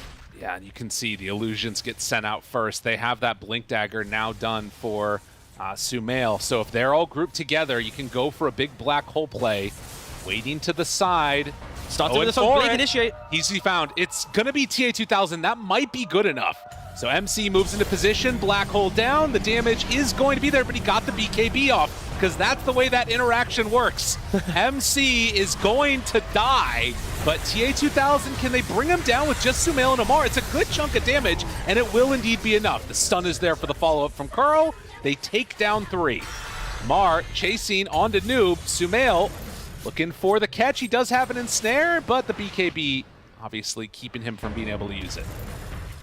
You know, I just remember Fear saying about, how they draft, also how they itemize. Poor Sumail on the Naga, he had to go for the Blink to initiate for his team. Right. Exactly. He was the one who had to start with the song and then follow up.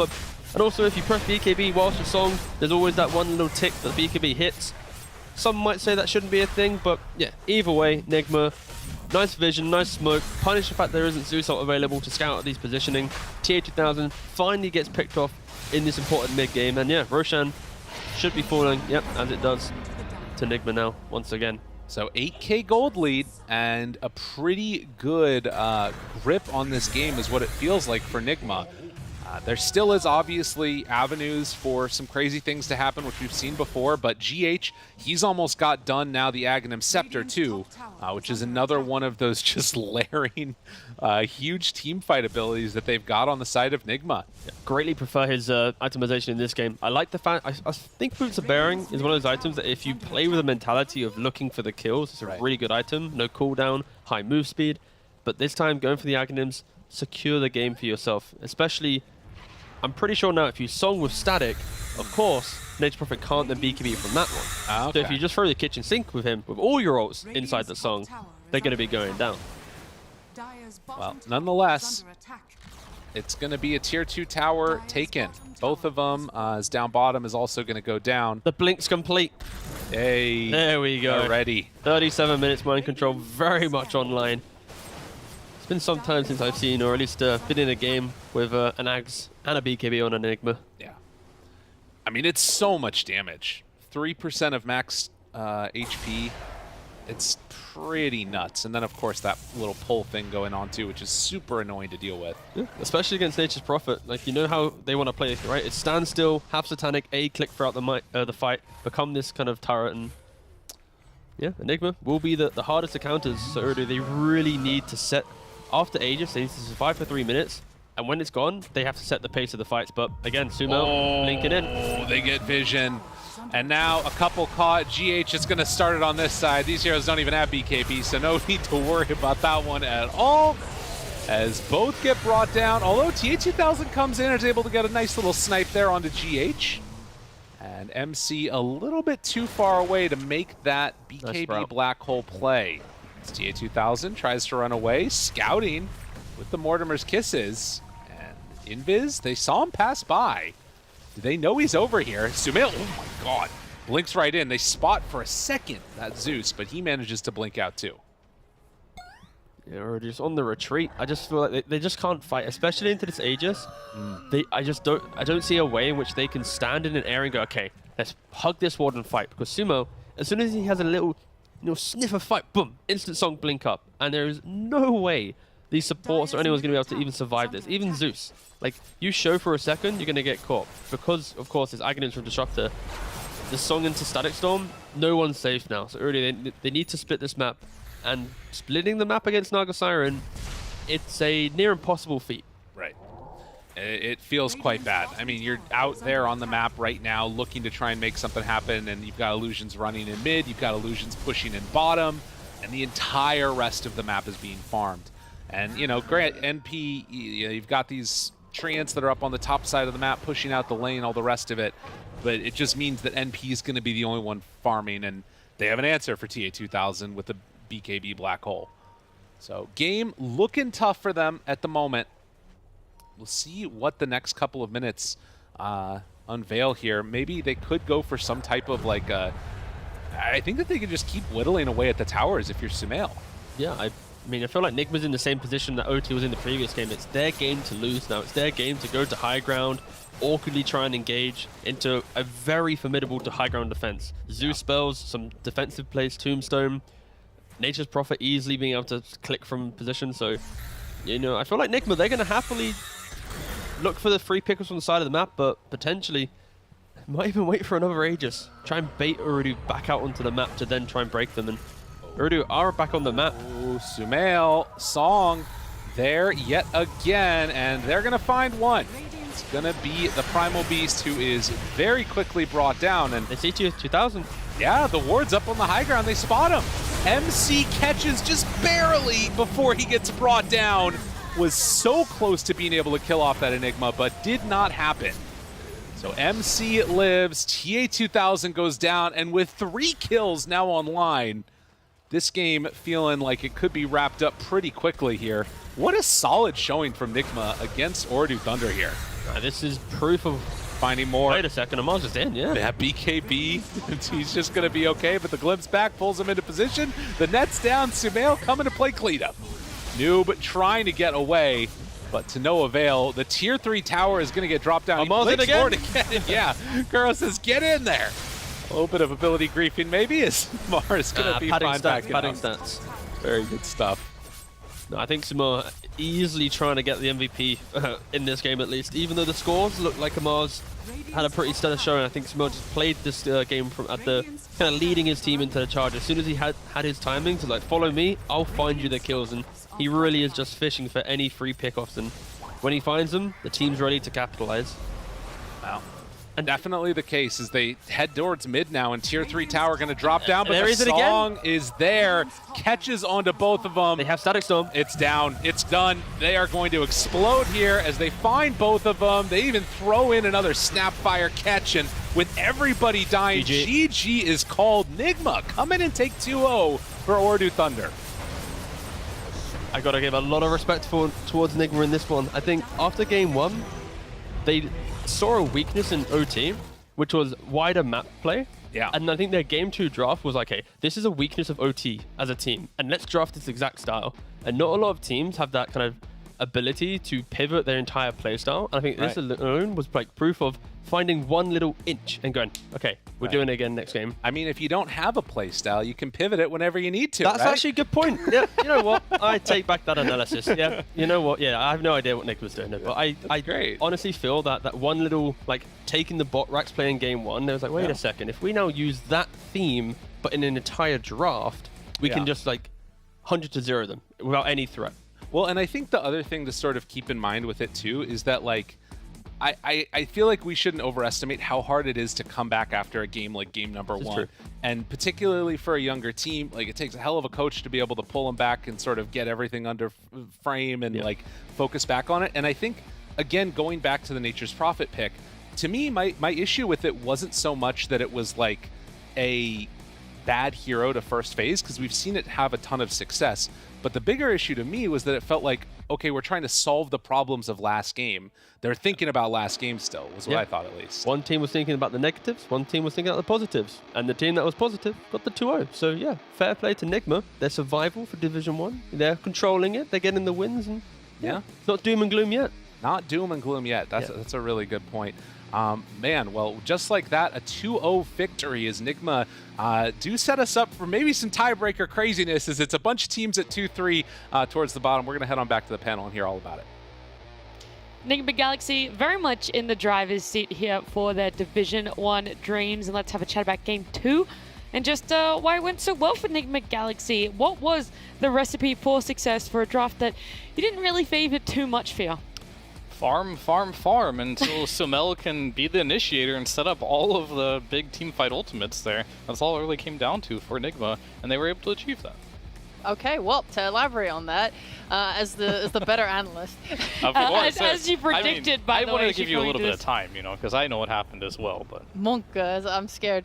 I just think that they use their heroes the right ways. Like, they have a Enigma, they have a Naga Siren. If you ever looked at the state of the minimap, the lanes on the side are always pushing into Ordu Thunders and, you know, pressuring them and making their map smaller. I think Enigma just played this game like forever of just, we're going to farm as much as possible and occupy as much map space as possible, and if we find an Ordu Thunder hero, we pick them off, we kill them, or we set up with this song. Meanwhile, Ordu had such a harder win condition, they had to always find like these Enigma to start the fight, or else, you know, you just get black-hole. yeah, I mean, so what I think for the side of Ordu Thunders, what they really kind of dropped the ball on here was that I really didn't like TA 2000's item build. Like, he went straight into Midas Maelstrom into BKB. I feel like you really had a good start on this Primal Beast in the offlane, and if he would have went for early Gleipnir Rush, they would have the global potential with the Wrath of Nature on top of the NP ult, with him being able to join with that early Gleipnir. But instead, like, he just decided to farm, bought more items that meant he needed to farm even more before he could join fight, and then when he was ready to fight, he just had a BKB. He couldn't really help the team very much. And I think Ordu Thunder in general, like, they just missed this huge window of being able to pressure with this Primal Beast, and so Primal just fell off the face of the earth after having an amazing early game. And once you get to this late game timing of Nigma here, where you do have like this Ags BKB that you cannot stop from the Nigma, when you have the Disruptor who ends up getting the Static Storm with Aghanims as well, you have no chance. So they missed their window to win this game. Can I contrast that? Okay, sure, yeah. I didn't want to say anything anyway. God with his Refresher Rush, holy shit. Yeah, wasn't it his second item? Yeah. Yes. Fear is talking about, oh, you know, TA2000, he's like not itemizing to be able to have impact. Well, Amar is itemizing to have the most impact. He is in there. He understands. He needs a BKB and he can never die. God, he is so good at this hero. You guys like speed ran the breakdown of this. I had like at least 4 things, and you okay. already talked about all of them. Just alter the question. No, it was the itemizing I really wanted to talk about, because I'm like, in what realm was anyone ever going to stand here and think that they were going to hype up literally a Timber mid rushing a refresher? Like, what the heck? Such an insane build to see, but it paid off. It worked perfectly for them. But interesting to see that you think Ooredoo Thunder's just slowed down their pace way too much for you. Yeah, I mean, they could not win against like this black hole combination with the Aghanims, with the Naga setup. Like, that was their idea in the drafting. I just thought they would get picked apart way too much in like the early mid game, and they did have a good early game. It's just the mid game they slowed down. They thought they could take the late game. They farmed with Nigma, and they did it worse than them. They just don't have the better heroes to farm with, and plus they got picked off, as you mentioned, which probably shouldn't have happened either. They just felt lost in this game. It wasn't good. They also didn't find a way to properly contest the Roshans and just gave them away for free. That can't be happening. Yeah. You know, the fact that Sumail went an Orchid second item and then like didn't use it until he got a heart, it was just like, I feel like Ooredoo could have done way more. Yeah. Who do you want to give to MVP though on the side of Enigma Galaxy? Amar got it last game. You guys are like... Only one person. Yep. Amar. All right, let's say it at the same time. Ready? 3, 2, 1. Kuroki! Oh, shit. Kuroki! Alright, it's definitely Okay, she did that one for the memes. Alright, Sumail. Yeah, it was Sumail. Alright. Man was, no, like we talked about how important it was for them to have like map control and occupy it. He just did a large part of that. He farmed hard, yes, but he farmed hard well. And he always managed to help find, this Blink Dagger as well, really nice pickup. Always able to find TA2000 towards the end of that fight and set up for mind control. At this rate, Sumail could just retire and become a farmer. Yes, I mean, when he stopped farming, that's the thing, right? Like, he bought this Blink, then that's when they started to win the game. Because he bought this Blink, went in with the Song, set up the Black Hole, set up the Static Storm every single time, and he was their initiator, he was their carry, he was most everything that went well for Enigma in this game.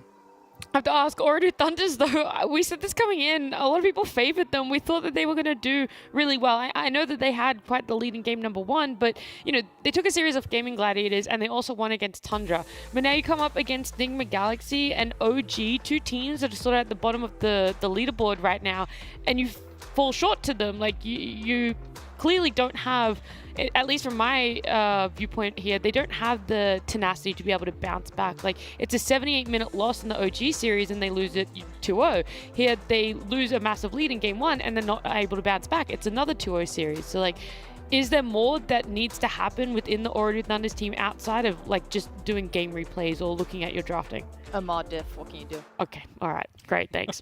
That's a really good input. You're welcome.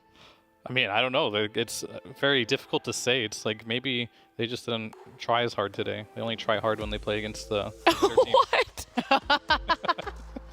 Yeah, is that what you do when you were playing Theo? Like, I've decided who's beneath me and I will not put forth effort. I will simply show up and treat it like a pub. No, I mean, they just have some inconsistencies, right? Like, when they're playing really well and they have a good game and they win, maybe they propel that into continuing playing well. But if they start losing a series that they felt like they should win, then maybe it gets to them mentally and they can't bounce back from it. There's probably a lot to say with these teams that can compete with the best but aren't able to stay at the top, is it's just being inconsistent. Okay.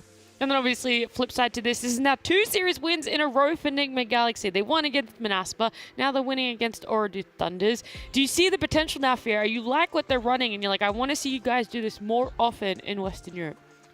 I think it's better than what they were doing, yes. I think the biggest problem they had was not having a carry player, and Sumail looks like by far the best carry player that they have available. And if Amar does like continue to like just utilize what he's good at and manages to make the mid lane competitive, or even shines like last game, this could be really good for them.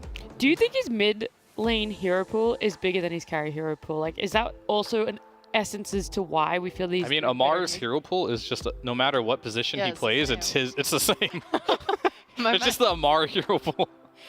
Yeah, like he doesn't conform to your ideologies of what position needs to be where. Yeah, I mean, my biggest question, you used to like jump ship around different roles all the time. How hard was it ever to go to mid for like the first time? Why couldn't you commit, Fia?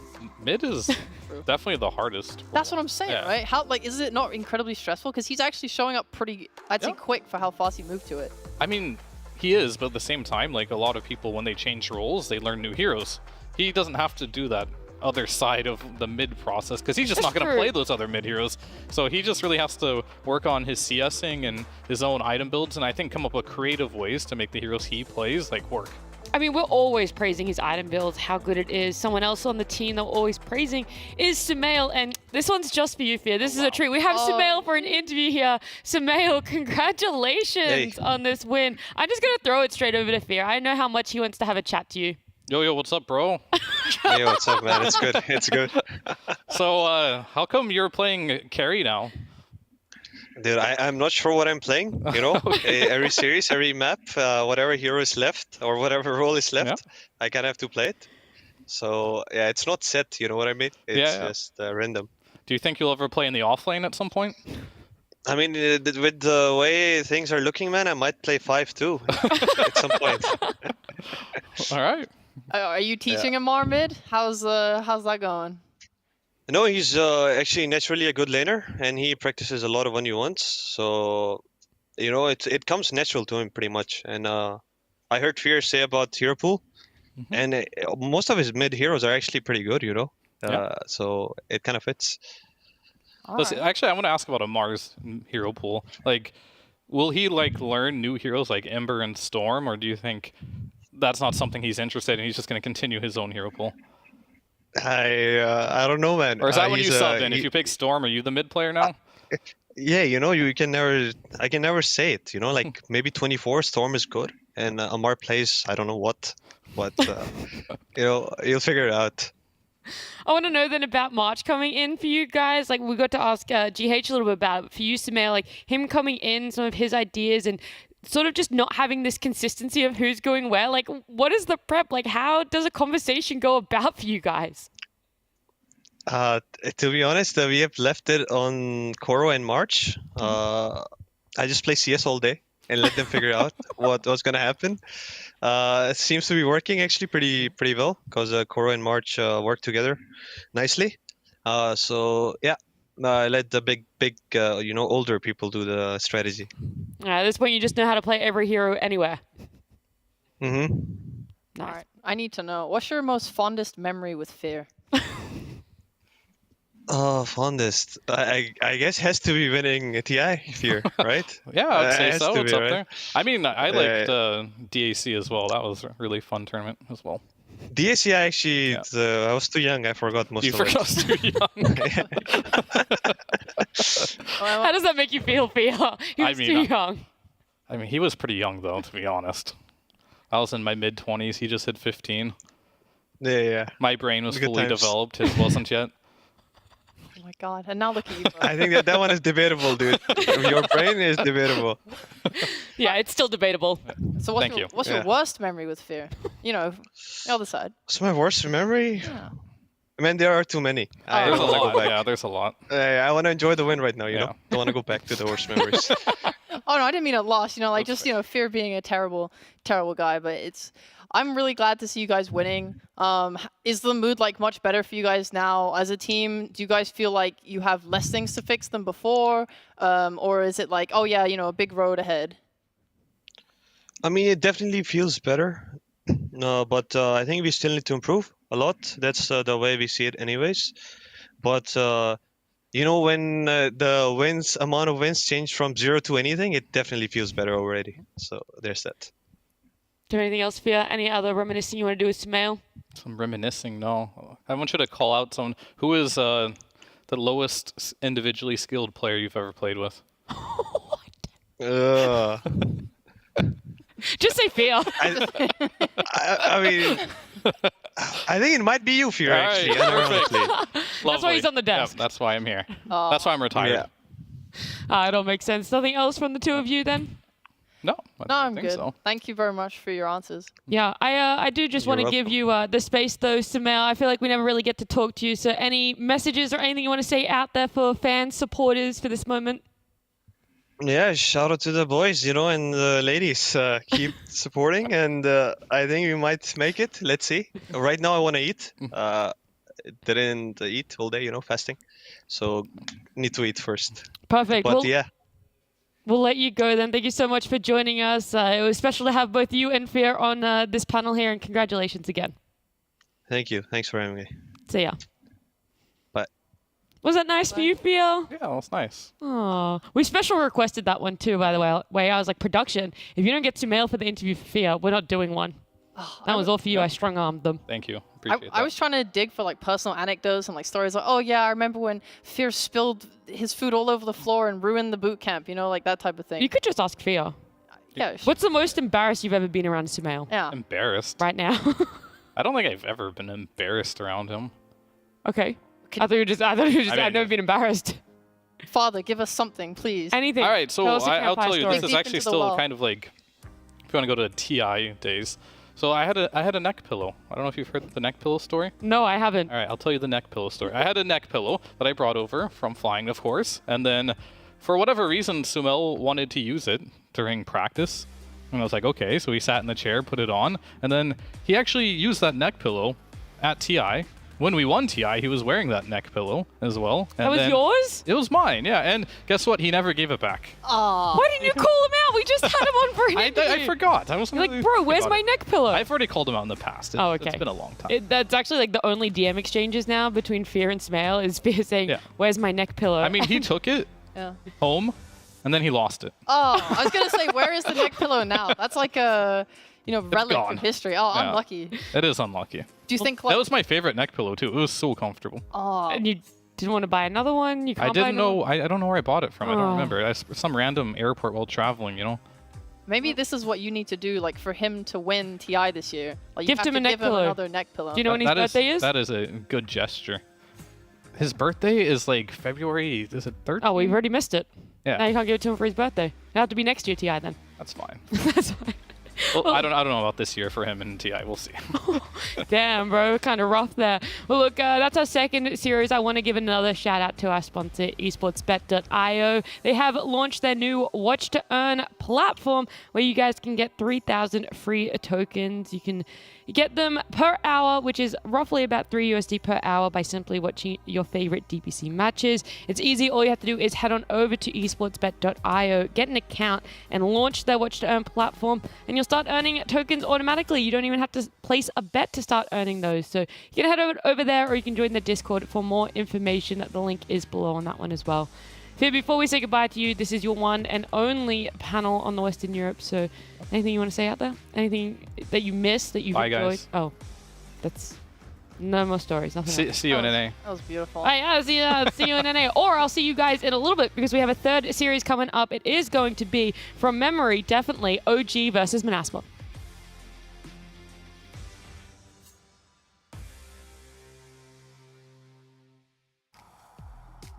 Yeah, we're doing it.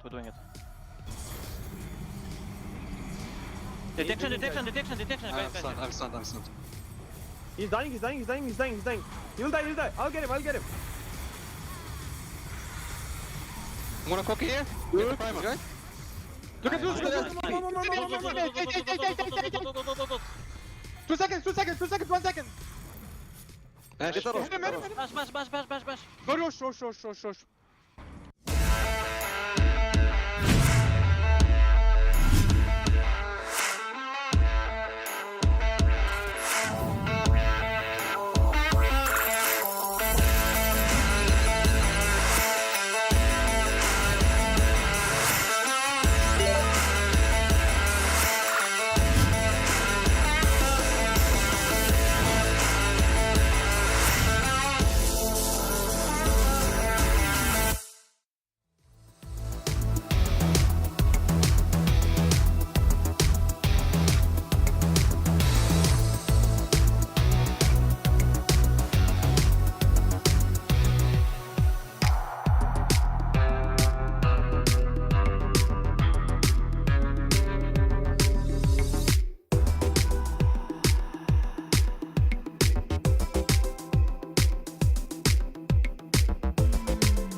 welcome back. We are heading into our third and final series of the day here. It's OG up against Manaspa. And what a series it's going to be to close out this day. Joining me is Lizard and Kezu. Because it feels like it's been forever since I've had you on the panel. That is true. I'm casting, that I'm chilling, that I don't know where I am, but I'm not here. But now I am. He's everywhere but here. Yeah. Are you excited to be here? I am, because this match actually is very important for both of these teams. They have not looked very good.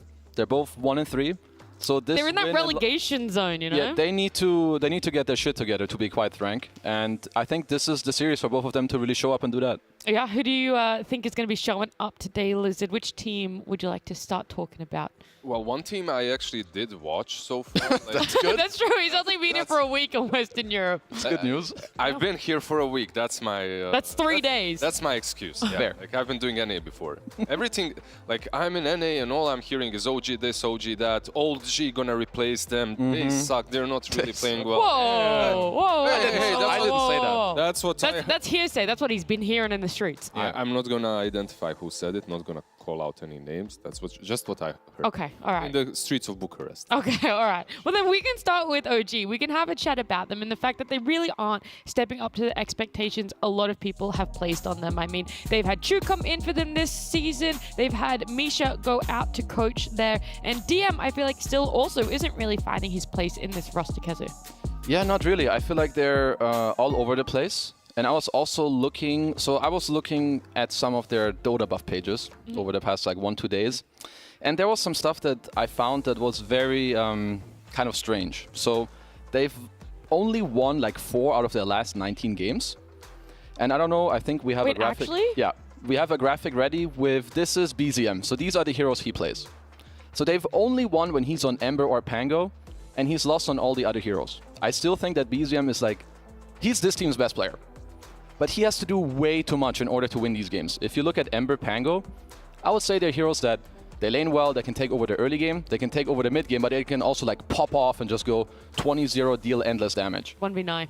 Honestly, yeah. Whereas the other heroes, they rely on you to like do well in the side lanes, chip them down, come there with a Cordo. So I feel like whenever he has to play these heroes where he relies a lot on his teammates, it's not really working out.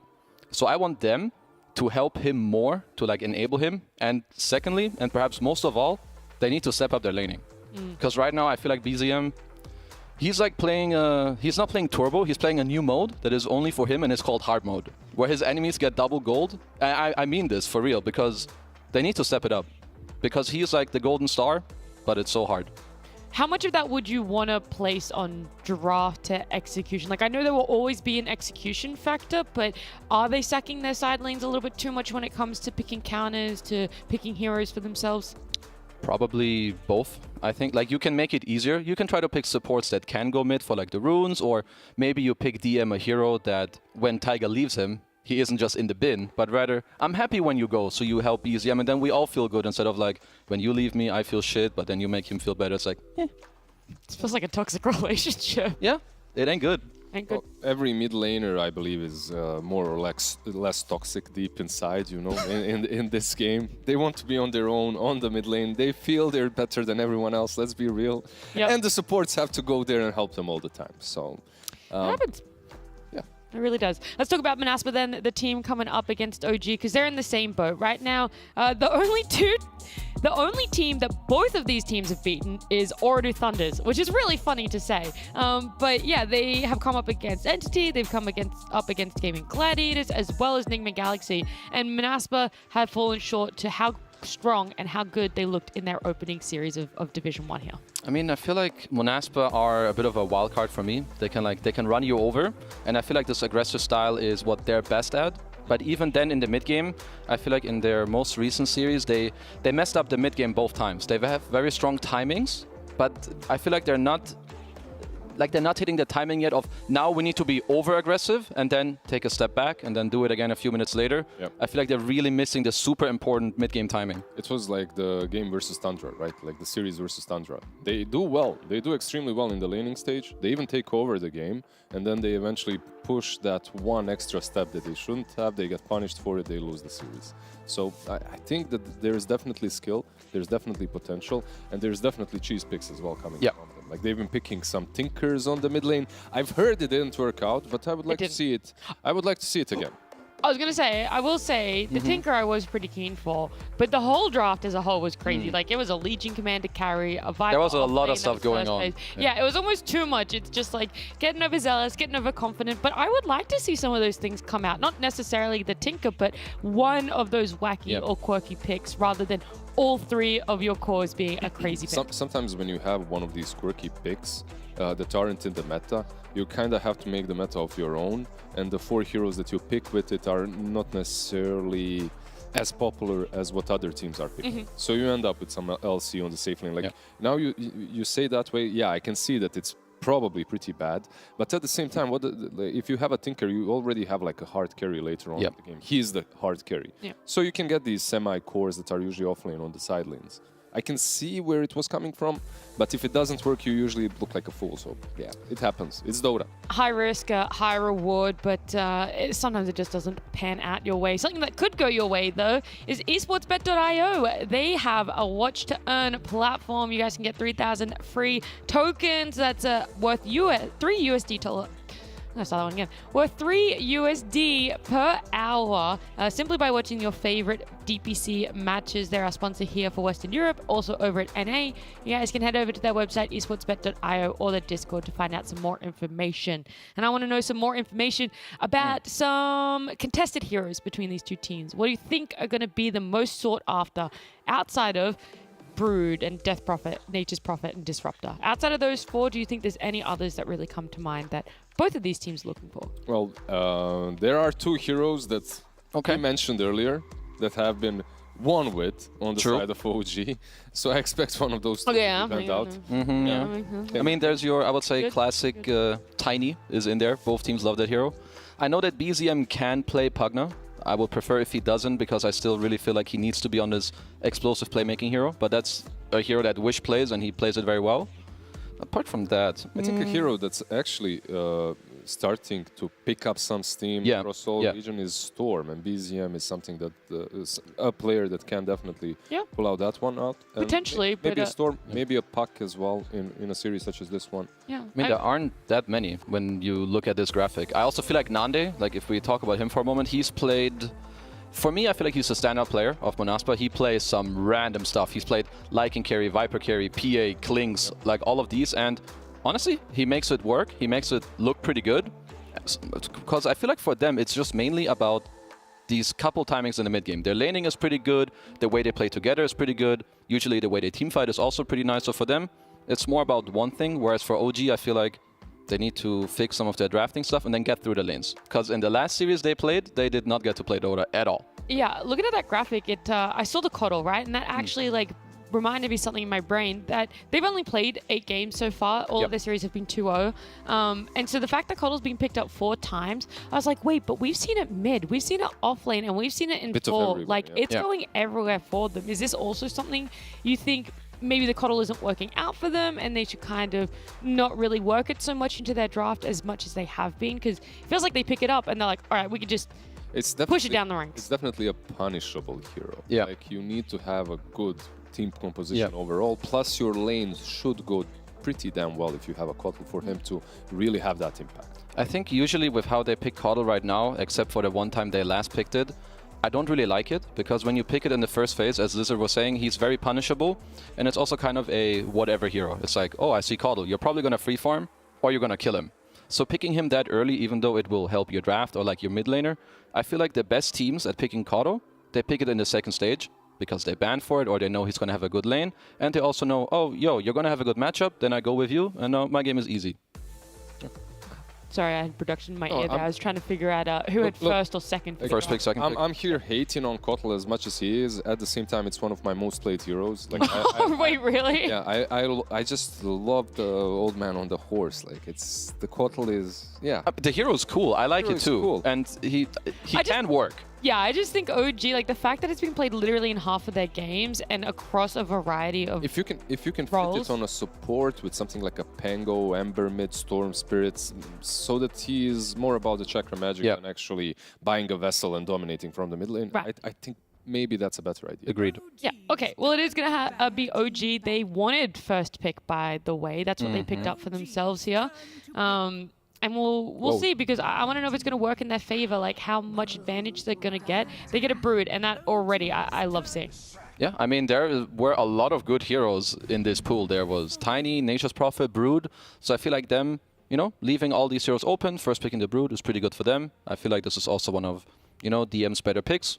Monaspa, they go with a response where I've seen Lesh against Brood a couple times now. I still feel like it's pretty good for the Brood because you build these items that Lesh really doesn't like. But they paired up with the CM. It's going to help their lane partner later on. So for them, both teams kind of like going with, you know, what's their comfort. So I will say, we have seen this come out from Monaspa before as their answer to Brood Mother. Nigma Galaxy picked up Brood. Yeah, but it was mid, right? The Brood did go mid, yeah, exactly. So that's what I'm wondering, right? Like the Brood won when it went mid this time, like the last time that they had this. Do you think that it going off lane now, where most teams are putting it, this Lesh CM will actually have a lot more impact than what we saw when the Brood went mid? I think it comes down to the way the Brood was played, not really about the Lesh and the CM. It's the fact that Brood is on the mid lane. The item build was completely different. Amar played it. Like, I'm not sure if OG wants to play Brood mid. Like, if they probably not. Probably. Could you take a similar build from what he had mid to an off lane? No.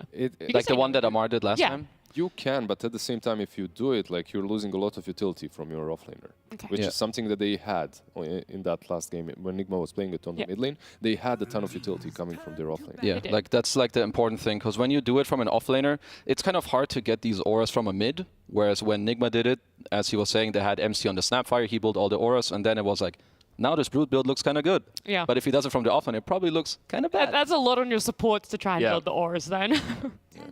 They go with the Hoodwink for their second pick for the support. Can run across the trees together with the Brood. Can be very annoying on that side lane. Hold hands in the trees, yeah. Why not? Kind of cute. Kind of cute. I also Spider and a squirrel. Very cute, yeah. Double animal combo, I love it. But to go back to the Hoodwink, I feel like this hero, I mean, it's been good for a long time, but one of the things I value a lot is like the follow-up damage that you have from very high range without committing yourself, and then also with the shard, you have like a lot of you have the spell amplification against a tanky hero, you know, as Lesh is, and then you lane well with Brood, you have casual spells, pretty good. Pretty good. Pretty good. They also ban out the Slark. Maybe a Naga could be banned out as well by OG. Like all these heroes that lane well into the Brood, that are good combos with the Crystal Maiden. Because if you are laning offlane Brood, you already see the CM. The lane can get kind of rough for you if the right carry is picked. Of course. The Pango is the one that I'm interested in. Manaspa, maybe having a look at what you're looking at as well, Kezu, where they're they like, should, yeah. This Pango is way too comfort, man. OG can't have it at all. I mean, we've seen Pango's just been a popular hero for I don't know how long enough. You also saw it earlier today, like Nisha was playing it. He had like a very stand-up performance as well. Simply in the mid-game, you just stand on high range with your diffusal, you swash them. Lesh also really hates Pango. Any hero that makes it hard for Lesh to like run in and teamfight is very annoying. So a diffusal build as well versus him, right? Diffusal, high range, then roll. What does Lesh do to the roll? Pretty much nothing. So yeah, just overall good bans from both teams so far. Perfect. You said potentially a Naga ban. Any other bans that you think they have to consider, Kezu, for OG? I would say Naga kind of hits the spot for now. Other than that, it's just overall to try and protect your Brood, which should predominantly be carry bans for now at least. If they don't value, like, let's say this Naga ban that we're talking about, then you could take out some of the offlaners that help Lesh like get into the game, that builds auras for him. But they're just going to go with something else, which, sure. I mean, Bad Rider is overall, I would say, also one of the better heroes, and he can counteract Brood later in the game by like ganking her. Still solid, can rotate very easily into the lane, catch her. Yeah, why not? Any sort of spirit for OG here is still available. Like the Ember is still in the pool, which is something that Monaspa might be looking at banning. 5 seconds remaining. We've seen a couple of, what was it, like in the beginning of the season in NA, we've seen a couple of quaps into Lesh. I'm not sure if that's that popular anymore, but in Western Europe I've seen one or two and I wasn't super impressed. Yeah, I saw the matchup and I was like, I thought it was Queen favored initially, but then the more I saw the lane, the Queen, like they went even or lost. Yeah. And when that happens, when you pick Queen of Pain, it's usually like not good because it's like a lane dominating hero. So the fact is no one has solved Lesh yet when it comes to the lane at least. It seems very hard, to solve this hero because he just free farms. Yeah, it's like solving Viper, right? It's not going to happen. Yeah.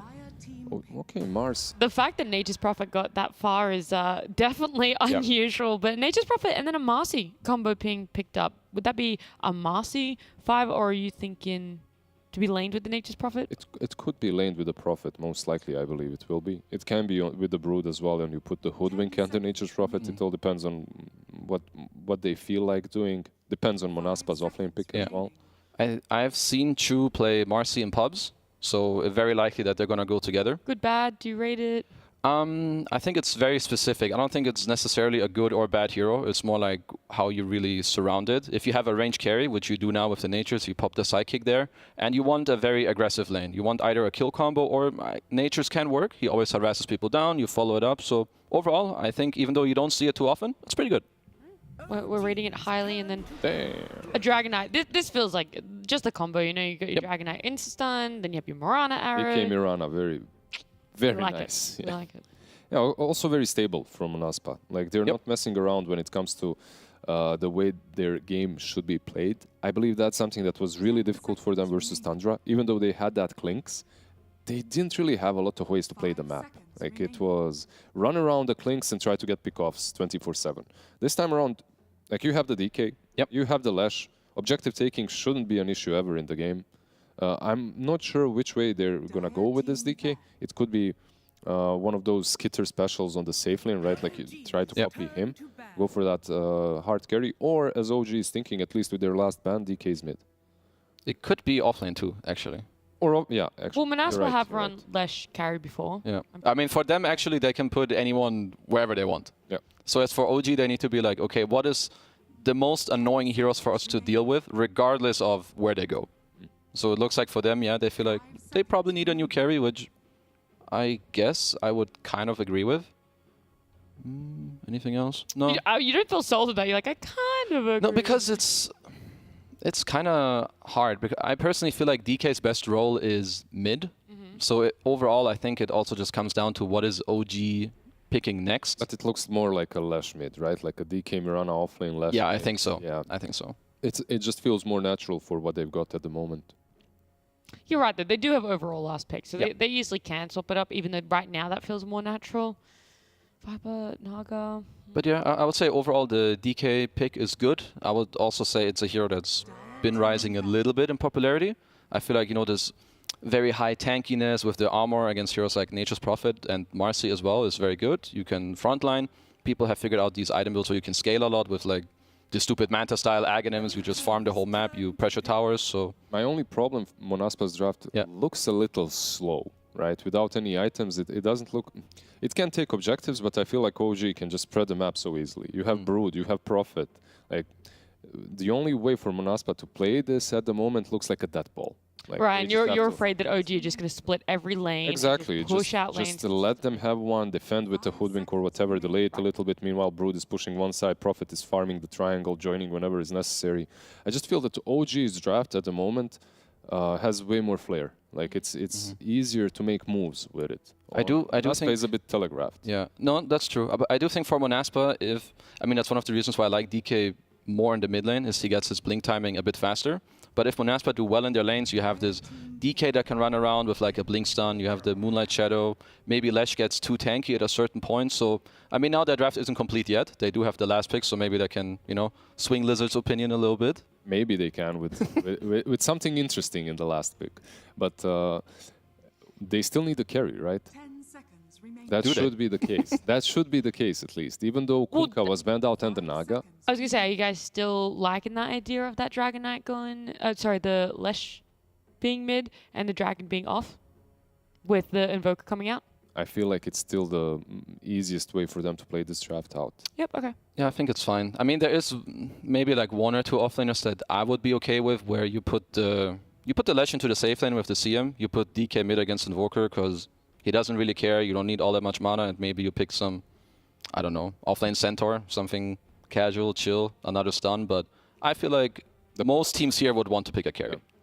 I like your Centaur idea. It's easy to get on top of these ranged carries, right? Like a Prophet, even a Primal Beast, something like that, right? But the problem is, if they do reach late game on OG, Monaspa, they're going to struggle. Yeah, they will lose, I think, nearly by default. Yeah. So Not sure. I think That the feels like a hard nail carry- in the coffin. Yeah, I think a hard carry is necessary for them. So, All right. what do they've got? What's left in the Yeah, pool? throw is some decent. hard carry ideas at me. I don't know. Everything struggles here versus Invoker versus Prophet. Like an Ursa was picked into Prophet quite a bit. Something that can get on top of King, him. Monkey, maybe. Monkey King. I mean, you kind of want a hero that can lane against Brood in one way or the other, or that can park there later. A lot of them have already been banned out. Kunkka was a pretty cool ban in a way as well. We should have seen this one coming. Yeah, I don't know why we didn't. We even talked a about the Brood, fact that, like, yeah, they went the Legion Commander carry last time. Like, we've seen Gaming Gladiators try and pick a Legion Commander off lane close Legion. 5. Ah, Okay. This I like. So This I like. Okay. Hey, I called it. The left It's- carry. You did. Good job. I do like. Teams. I mean, I feel like the few offlaners that they could have taken are the ones that will help his current 2 cores. So like DK should already have a pretty good game. You can purge him. I guess your lane is fine, and then later you just rotate the Legion into the Brood lane. Yeah, Okay. Exactly. Yep. You mean like a post, what? Like 8, 8, 9, 10 minutes. Yeah, the moment your carry leaves that safe lane, Legion can take over, just defend the tower. Yeah. Kill 50 spiders. That's true. That's a lot of gold. That's a nice little income then. Enough that it'll propel Manaspa to a good position to win game 1 for OG? Not for against me. OG? Not for me. I feel like OG, this draft of theirs is just looking fancier. The strongest you've seen? Not necessarily the strongest I've seen, but I think it's pretty damn solid. All right. Because where are you laying with these two teams? For me, it's pretty close. For me, it feels more like whichever team has a better shot at the mid game. I feel like OG have these heroes that when they go together, this DK can easily die. But if Monaspa do that well with like a Legion being behind him, purging him, then they're going to be okay. So for me, it's more about execution. Okay.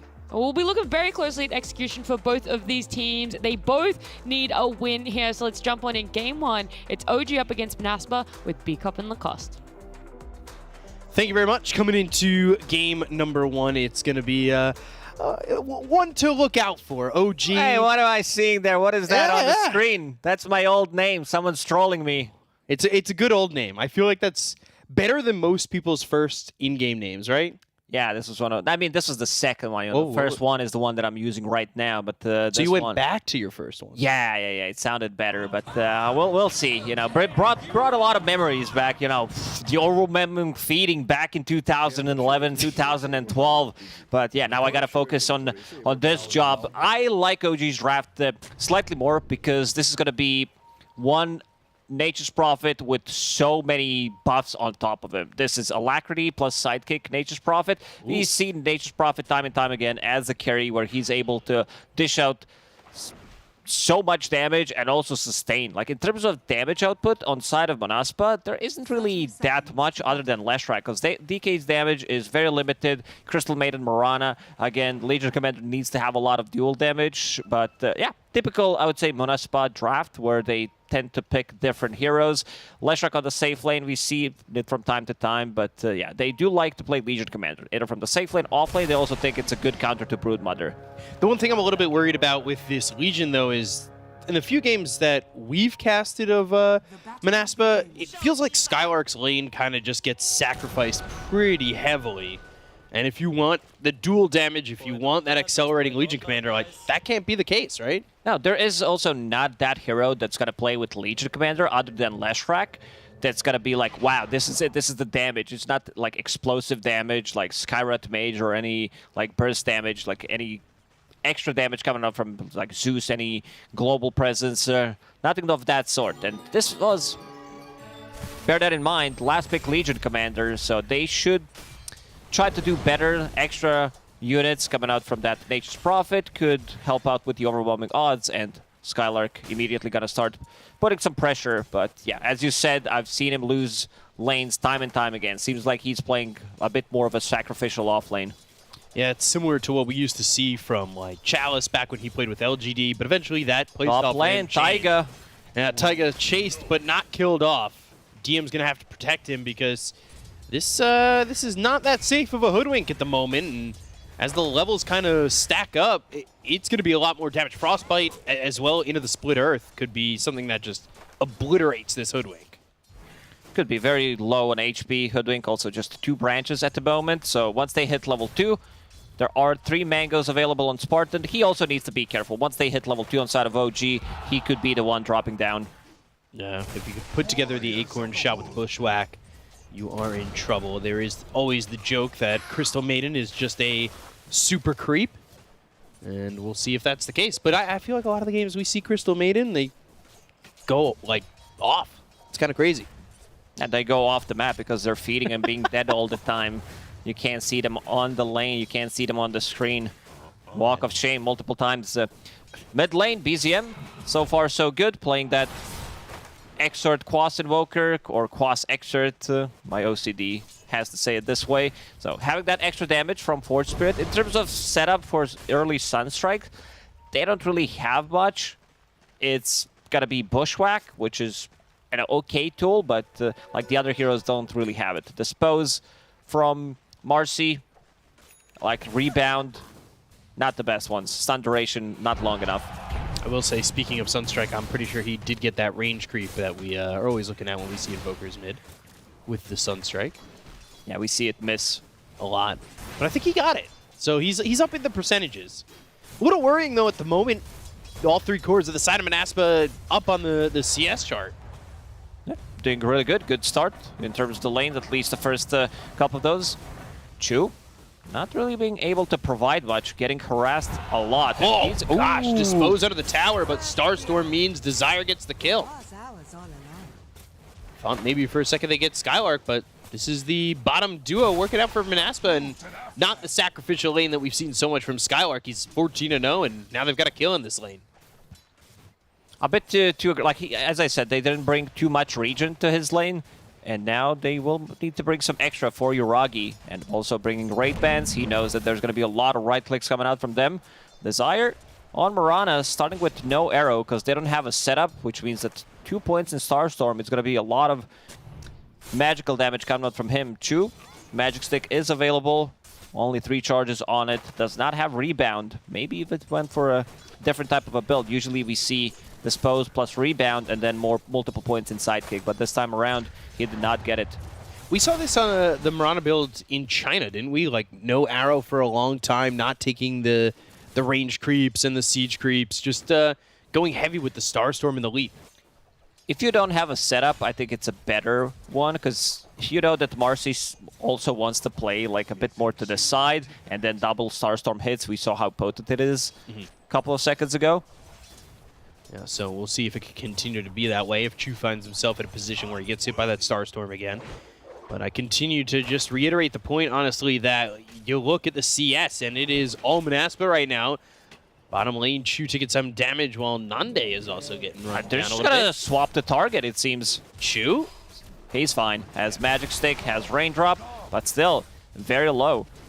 NP doesn't even have enough mana to TP out and come back with teleportation. He does, however, have no skills. He didn't skill it, so 50 mana, he's gonna be okay. I'm just trying to hype it up, make it sound more dramatic. Like a cliffhanger last episode, you're trying to really hype up the mana issues a little bit. Yeah, this is the last episode of the season. We're getting there. We're getting pretty deep into the season at the moment. Mid lane, only 19, or now 20-7 for BZM on the Invoker. It's interesting. I feel like this is always the hero that he just kind of dominates the lane with, but right now, it's all Wish. You don't have a kill threat on Dragonite, because you have, like, physical damage coming out from these Forge Spirits, and Wish also, no bottle, of course, he's playing a Dragonite, but investing in these small items, getting Soul Ring for some mana regen, and now we'll finish off his Power Treads. Taiga dropping very low, did not even want to pop Fairy Fire. Yeah, going all the way back, and we'll see if he walks back to lane, if maybe then he looks for a target to TP to, or if he's just going to come back to the lane. And like you said, you know, BZM, he doesn't have a bottle, neither does Wish. There's nothing to refill if he goes all the way back to the base and TP's back through. So, Nande, 1v1, he's pretty much fine. So getting solo experience while Spartan is stacking the jungle, I think this is working out really well for Manaspa, as they're already up 1,000 net worth. I'm mostly surprised that they didn't make any kind of trades in this top lane. Spartan usually the guy that wants to get in, die, his carry gets solo XP, he brings extra regen to the lane, but they've been playing very passive, and now Nande could be in trouble. Cuts down that Tree with his Quelling Blade, not the build we see on Leshrac, but you're playing against Hoodwink, so any Quelling Blade is going to come in very handy. Yeah, I want to make sure that you are able to survive if an Acorn Shot Bushwhack combo comes your way. So Sacred Arrow is finally picked up by the Mirana. And Desire will kind of show himself with right-clicking in the tower. Arrows that Forge Creep. Still got to be decent amount of damage onto tower. They are keeping Siege Creep alive. Bushwhack missed. Chu is here, but again, no points to rebound. 3 heroes mid for OG with that rotation from Chu. Like they're putting a lot of these heroes mid on a hard target to kill in Wish. There's that rebound. Now the Meteor's down. Wish disposed, Bushwhack coming through, but he's still half health. Like this is just not going to be enough damage, especially with Spartan coming over, and that's a Frostbite under the tower. Taiga's going to drop, and Manaspa come out ahead. Ooh, EU gank, lol W. It's just... stop trying to kill Dragonite at these early levels. They just don't have enough. Maybe if Meteor was like full duration, maybe he would be close, but still holding on to Fairy Fire. Sitting at 13 armor, gets extra armor while he's underneath the tower. Pretty difficult kill to get. Yeah, I don't really think this is the yeah, this is not it, guys. Just, you know, try to play some... Or... Maybe if he's low enough, because they didn't harass him way too much. He regened back up to full HP. Now you've got to worry about Skylark if he's going to be able to get off to that big start where you've got that dual damage coming out early. He's level 6, so dual is available, but the partner that he really wants to be dueling with might be in an opposite lane right now, and that is Nande. Desire's coming. He's level 5. 3 points in Starstorm should be enough, I would say, to kill Chu at least. Last raindrop on him. We'll see if they could get a kill here, even if it's on Yuragi. He's only level 5. And be surprised if they want to make a move there and slow him down on getting that level 6. Taking out a bunch of treants with that Starstorm, though. So some good gold for Desire. Nande farming those big stacks that you mentioned that Spartan was making. They place high ground up, so they should scout it out. Taiga wants to steal some of that XP. He might just die for this, though, if he's not too careful. Pulse Nova, they do have the teleportation from Yuragi to come into the jungle. Acorn Shot, Nande trying to survive, will eventually fall. As BZM is also here, and Spartan tried to help him out, and that's going to be a second that dies on Manaspa. Oh, Desire. This is also rotation from level 5 Yuragi. He just hit level 6. Nande try to get as many creeps as possible, but this is also open up the tower on the top lane, because right now, Monospa, they rotated 2 heroes. This should also like reveal the ward on the high ground, which is going to get dewarded. I think OG killed their own ward just to make sure that, you know, this type of a move reveals, like, it sees hero farming these 2 big camps, especially Leshrac Dire, and tower is going to fall. DM will finish it off. Going into pipe next. Understands where most of the damage is going to come from. We'll go back to Guardian Greaves after, but I like pipe way more rather than Guardian Greaves this time around. Yeah, we'll see how quickly he can get that. Arrow follows up with the Dragon Tail. Breathe fire, but Taiga right in his face. And bottom lane 2, Chu's getting chased out from behind the tier 1 tower. Skylark, he did not get the dual damage, and they should be able to at least get the kill on a Chu, but Yuragi makes a rotation, kills off Spartan in a trade. The Bushwhack lands on the edge. And they've got Skylark locked up.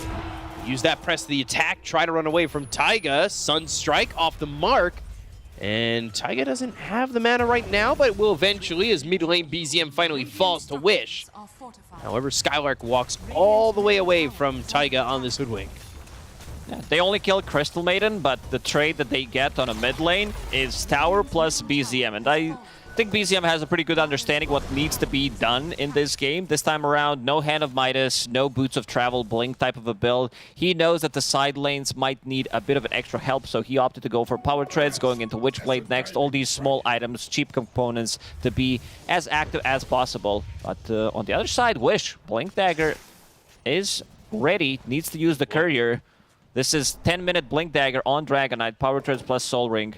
Skylark, by the way, he was looking to get a Blink Dagger. He's gone back to the Blade Mail, so...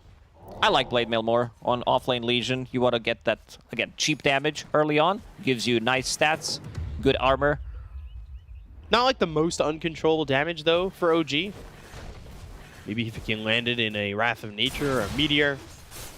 But it also gives you a bit more of a like solo kill threat. Maybe if you find one of the supports who is not at full HP, Yuragi getting caught, arrow. Yeah. Dragon Tail, arrow combo. They've got the Star Storm. They're looking for a high five because they know they have him dead to rights, and Wish will get another kill. But Nande top lane falls to Taiga. So they made a rotation there with DM and Taiga, and they get a kill for it. Skylark searching. Not gonna find anything. Moonlight Shadow even used to try and get somebody maybe unknowingly staying nearby. They will need to set up some vision near the outpost. Look at Spartan. He's already trying to de-ward. Places down one observer just to make sure that Nande can get some kind of a farm. Leshrac, you know, he can farm the Ancients, but it's going to take a while and also doesn't have Bloodstone yet, so it's going to be a bit more difficult. Double stack. Nice. It's always good to see someone stacking as much. It hypes me up. You know, that's like the small things that get me through the early game. Yeah, I don't know if you guys heard it, but he actually clapped. Yeah. I was like, that was cool. I like that. You're easily entertained. Oh, very easily entertained. Bottom tier 1 tower still standing. Nande, 2 points in Edict. They just need to group around and take it. Wish will show up. Very tanky. Breathe Fire available, 4 points in it. Bottom tower should drop here. Wish he's got Elder Dragon form in 15 seconds, so if they need to secure the tower that way, they can.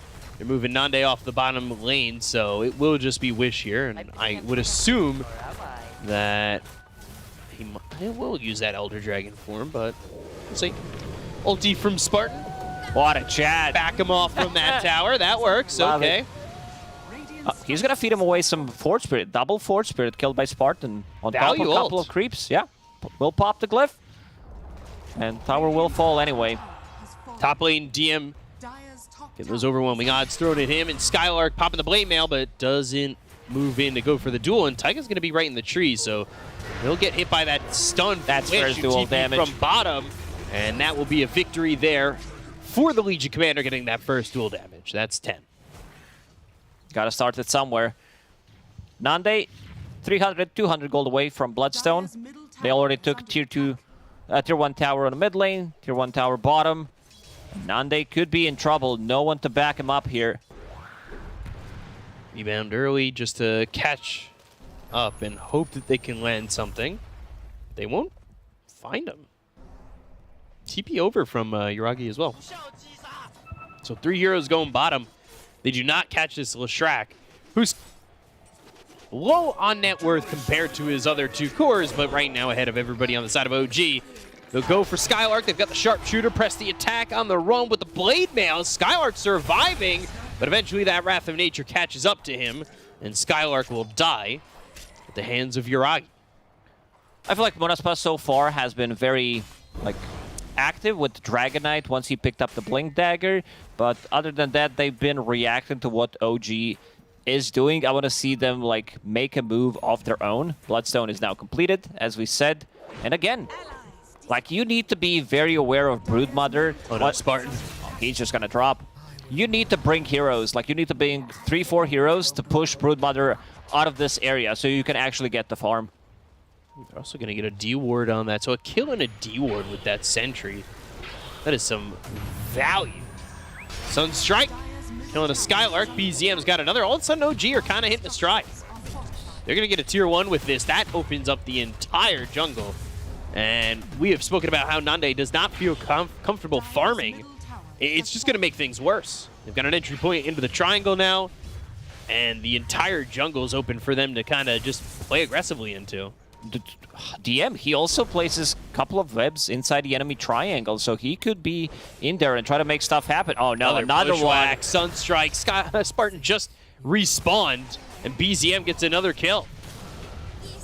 Taiga has been on point with those bushwhacks. They have very limited amount of stuns, because right now, rebound, 3 points in it.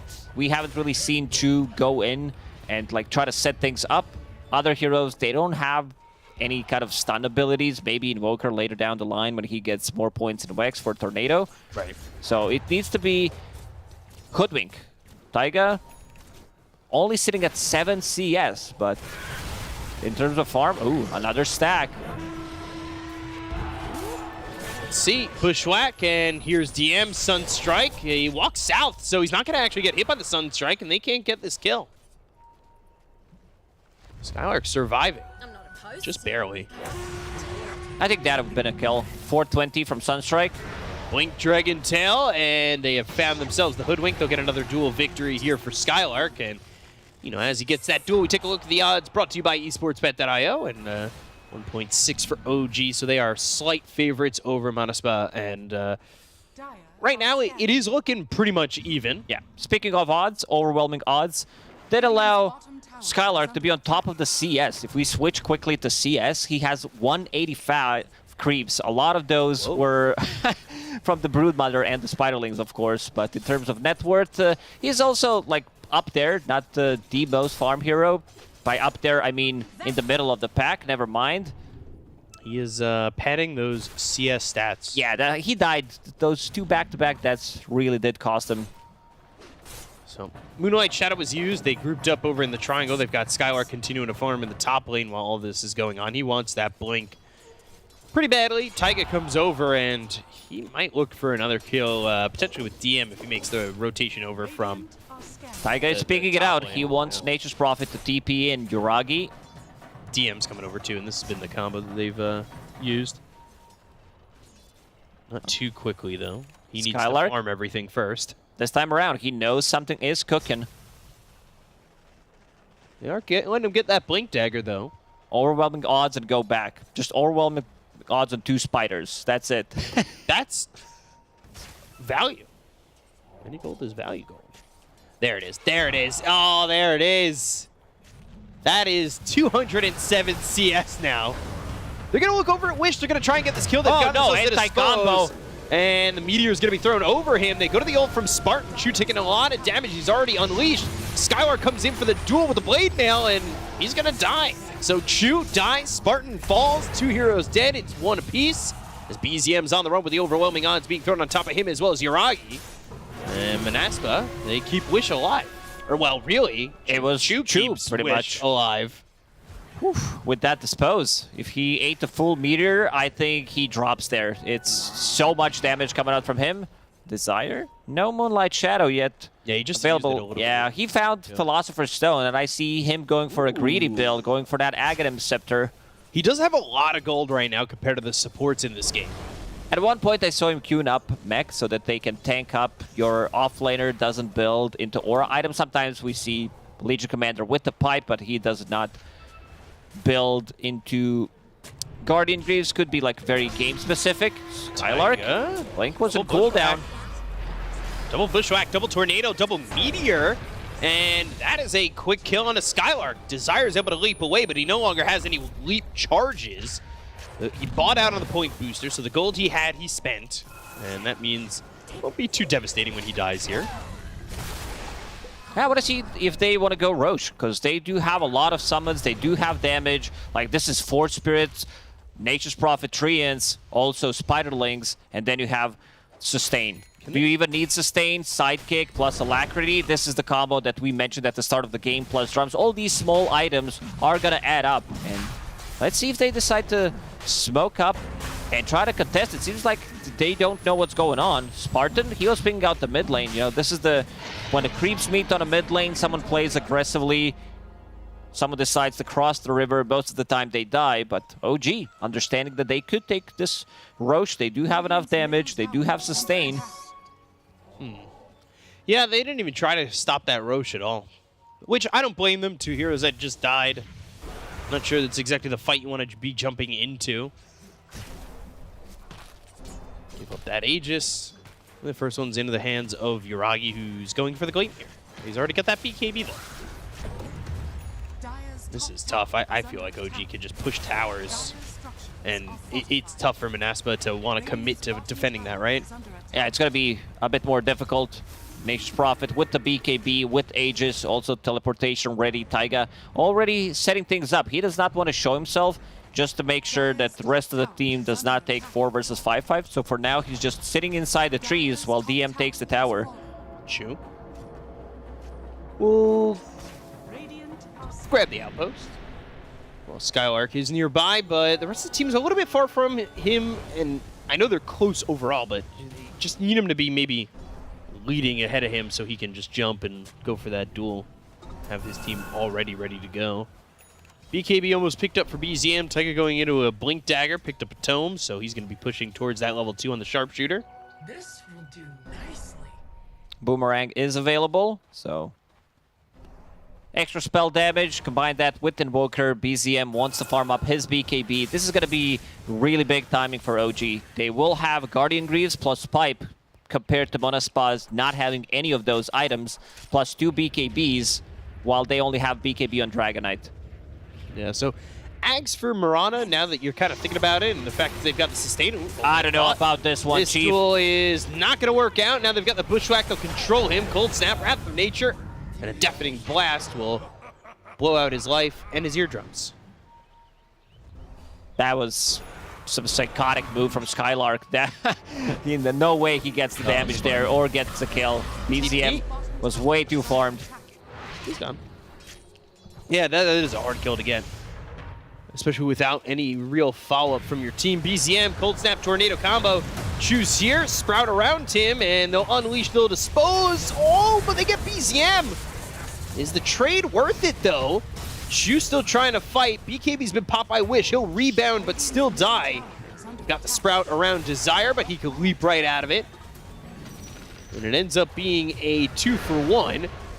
Got the Dragon Tail. They might have a duel to follow this up, but the TP's taking forever from Skylark. Sprout, blink into the Sprout, and a duel. If they get this kill, they can. So it's another victory. It's 50 duel damage for Skylark. Oh, no arrow, unfortunately. BKB is available, so he can BKB and TP out. But look at the top lane. Down. Yeah. I think OG needs to bring fight to the Broodmother's lane, otherwise they are missing out on Pipe, missing out on Guardian Greaves, and also a bit of a frontliner and also Vision coming up from the Spiderlings. So not too bad of a fight for Monaspa, getting that extra dual damage, and also just losing Leshrac there while the rest of the team survives. And Dragonite, he's getting the levels. 6 picks, 5 victories for Broodmother. Just pick it on Radiant, it seems like it's winning. The 1-for-1 is a very high percentage. It's still 100%. Smoke from OG. That's fair. This is what I just said. Bring the fight near the Broodmother because you want to have all of that. DM so far pretty much having a perfect game. He's 4-0-5. He's super farmed as the offlaner going into Hex next. I like Hex a lot because they do lack this instant initiation. Other than Bushwhack, they don't really have much. Seems like every Bushwhack lands, though. Wrath of Nature, Bushwhack, speaking of it. Sunstrike, Sharpshooter. They get the kill there on to Wish. Sharp shots coming out from Taiga, looking like Shooter McGavin. Yeah, and Hoodwink. That Boomerang. And another good Bushwhack. Taiga, like, he needs to be that guy that initiates. Holding on to Philosopher's Stone, 1,000 gold away from Blink Dagger. That's going to make things a lot easier for him to set things up. Miragi still in the bottom lane, does have a Gleipnir. This is also going to be another tool that they're going to use to keep people in place. Yeah, locking him down with that. Maybe a follow-up Acorn shot and Bushwhack combo. This tier 2 is in trouble over mid, and they are without Wish, so they really don't want to jump into this at all without that Dragonite, who's looking for the Ags and trying to have that extra step up on the Elder Dragon form. Close to it, and I believe Desire is too. So these Ags looking to get something done, and oh, Skylark, they can see you. Oh, kalma lang kalma. Relax lang. Shu and DM just holding the high ground here with Taiga behind him. And there's really not an area for Manaspa to get in. BZM is the closest target to potentially go for at the moment. And it's not exactly too appealing. Ooh, so close. Taiga barely missed that Bushwhack. And they already showed that they can burst this Dragonite from 100 to 0. Skylark, so far forward. Meteor pressed the attack, but everybody's here for OG to get that kill. And even a tip coming out from Yuragi. BZM also with the tip me, guys. Tip me. They're going to go for the high ground. They do have like all these small items. Again, Pipe, Guardian Greaves. They also have drums, multiple drums. One on Invoker and one on Chu. Treants, Spiderlings, Forge Spirits, everything here. Tornado EMP and Wish A lot of mana to work with, but they go to the Frostbite. They'll arrow that Siege Creep. Still looks as though they'll lose half the racks. It'll be the range racks that drop more treants to put some damage on it. And Desire will have that full axe, so the arrow getting an upgrade. See if that ends up being worth it at the end of the day. As bottom lane, they're looking for Nande. He's sprouted up, and well, now the rebound unleashed right on top of him. Bushwhack's there, and he's just dead. He disappears. This is damage from Gleipnir plus a sidekick is just nuts. DM's still on the top lane, not carrying too much. Duel. It's dueled. Where's the follow-up, though? Arrow coming in, look it. at spiders. Just get down, Mr. President. And Yuragi's back into the fight. They've got themselves the Gleipnir. They're going to chase after Desire as well. Spartan, they've got a sentry down, so even with that Glimmer Cape, he's not out of sight, and he's definitely not out of mind, because they're going to get a kill onto the Crystal Maiden, as the rest of the team under the Shroud of the Moonlight Shadow will try to get away. Bushwhack hits. Yeah, Bushwhack, sharpshooter, forcing out the BKB coming out from Wish. OG was so quick, moving from the bottom lane to the top lane immediately as soon as he got dueled. Yeah, these duels, like from Skylark, they have not been on point. He tried to go for some solo pickoffs, and now DM will try to finish off this melee barracks. They still have Glyph available. Wish pretending to be level 18 Dragonite with this cosmetic to look more fearful, but I don't know. I don't know why this is a thing. Just makes you look stronger. Yeah, I mean, I like it. Cosmetic advantage. He definitely needs another set of items. We've seen this build be very annoying. Aghanim Scepter level 18. Once you get the Manta style, you send it onto just two supports are always going to have a hard time dealing with that, like even some of the cores. But yeah, you mentioned the Aghanim Scepter on Mirana. That's going to help out dealing with all these summons that they have. Skylark. Double damage. Let's go for another one. Let's get another why not, pick right? off. No, not double damage. I thought it was going to go, you know, get that DD, go for the solo kill. Yeah, I think so too. Why not? 40 seconds still. Roche is back up. Tornado coming through as well as the Meteor down on a Spartan. Glimmer Cape, Deafening Blast, and he'll burn away. Wrath of Nature also thrown. And these heroes over to the side. Sunstrike's not going to land. The leap up out of the high ground from Desire. But Skylark, he is going to go for the duel. With the double damage and the dispose, he's got the victory over BZM. They look over at DM. 3-man Bushwhack, 3-man Gleipnir, but is going to be enough to keep alive the Broodmother. Dragging her back legs, but not going to be able to get away with their life. So Nande getting the kill onto DM while Roche is up in 5. Oh, if they catch a glimpse, let's see Wish. If he decides to go for it, scouting out the rune will go inside the pit. Perfect timing. And it's also, oh, he's like, oh, I can't believe it. They actually spawned. Guys, get here, Radiant, using a scan so they know something is up. 20 seconds until Invoker spawns and 30 seconds until Broodmother. They need heroes. Like, they need Leshrac to get in here and deal damage. I don't think they can actually do it. Well, it is taking a while. They've got 8 seconds till BZM is up. They'll pop the Bloodstone. They're still trying to put the damage out. And when the Treants walk in, they walk out. So are they going to try and maybe even wait for OG to take it or try to take it and then jump They should try to go and backstab them. There is one smoke available on Mirana, no Moonlight Shadow. And they can also scout things out with the arrow. So OG, they're going to also smoke up. This is, you know, the most important approach in the game pretty much. Skylark is in a good spot. Break that smoke. In, and they're going to find him, but the duel on the back. Oh, Skylark! Winner, winner, chicken dinner, then looking for Chew. He's trying to survive. He's got the Glimmer Cape coming up from Spartan as well as the ulti for the Sharpshooter lands out of the Crystal Maiden. They get the kill to Spartan. They'll end up trading Chew. BZM out of the fight for 45 seconds. Yuragi trying to get to the Sprout. The arrow lands, and down goes Yuragi. They need BZM to survive. Otherwise, they just don't have enough damage. And this time around, Skylark, he's on the money. He's now sitting at 90 damage. Not afraid. Yeah. That is a very as soon as he picked up BKB, like, you could feel him playing so much more aggressive. And this is also Shard coming out from Roche. OG, after being 5k gold lead ahead, they are losing that advantage. I think you just give it to Leshrac or Dragonite. Leshrac or Dragonite. Let's see. Fireball, you could have the stuns that pile up from Nande. He wanted to give it to Dragonite, but Wish was like, nah, keep it for yourself. Yeah. If I need one, I'll just wish for one.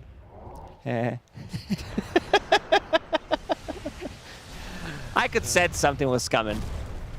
I infected you. It's not curable. That's the problem. You do this, you put in this I need to pun, and, you know, it's not fun anymore. Because I have to do it. Desire disconnects. Munospa up 3,000 net worth, and I mean, it was certainly a chance for OG to kind of finish the game. If they get Roche and they get the Aegis, and they can end up pushing the high ground, their push potential is definitely up there. 70-30 in favor of Munospa as well. Dragonite does have Manta Style available. Level 18, so the slow coming out from the Dragon form from the Illusions. Mirana also going to scale. This is Mirana with Aghanim Scepter holding on to Philosopher's Stone. Ooh, still holding on to the Philly. Yeah, I mean, you hold it until the end of the game pretty much. Maybe you swap it in, get some good tier 4 item. Never pass it to anybody else, like, say, Spartan? No, never. Spartan doesn't need gold. He's, you know, that position 6. He found his one item. Yeah, he wants gold.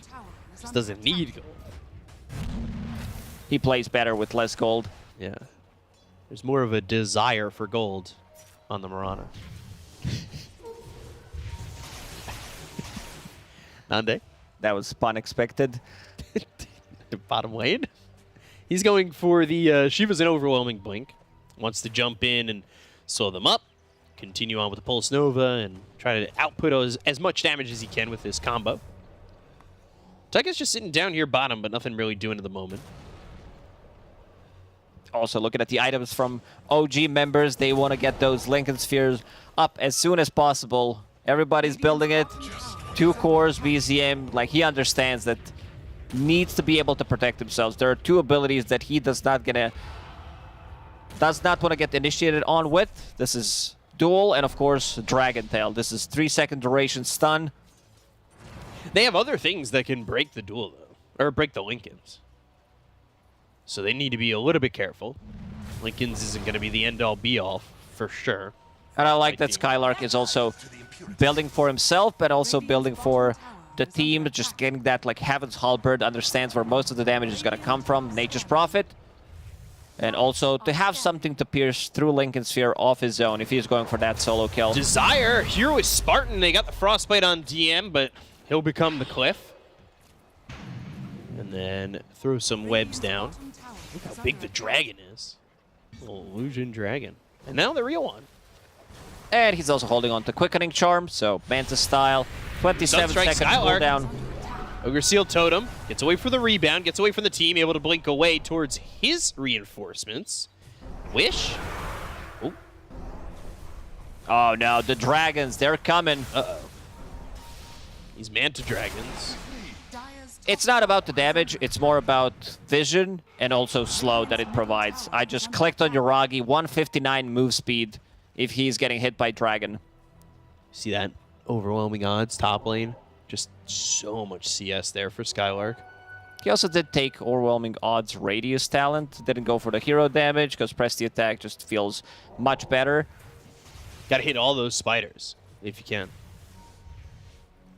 He's at 315 CS on the Legion, by the way. Ahead of the Nature's Prophet. Still lowest net worth core. That's pretty big, that courier kill.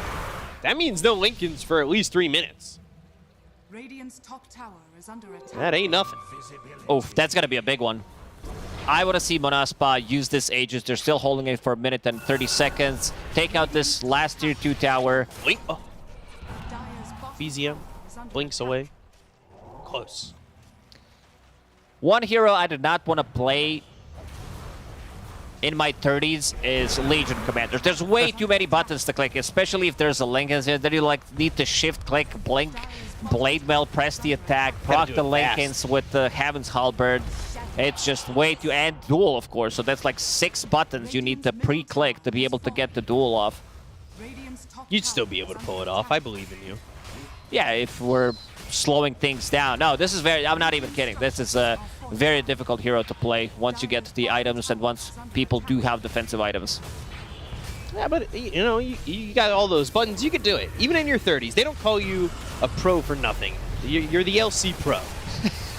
Gleipnir, Hunter's Boomerang thrown over onto the Leshrac. They'll get the Aegis out of the hands of Nande. And the stun is space creating a little bit. Tornado, that's going to land on the 3. They're going to jump in with BZM. The pushback's not going to land thanks to the BKB coming out from Nande. Blink, Dragon Tail, Wish, and the duel on the Chew. They'll get themselves 2. Taiga doesn't have a lot of health to work with. They don't have buyback on either of those heroes. And Wish is just on the front lines. Nande gets a kill on a Taiga. They'll take the Hoodwink. They'll look over at DM. He's stunned up, in trouble with Spartan throwing down. Arrow's got the buyback coming from Taiga. They'll get the kill on the DM. Yuragi, Taiga, the only 2 that stand right now with buybacks finally being available again for Chew as well as DM. This just might be it. They don't have enough. No 45 seconds on Invoker.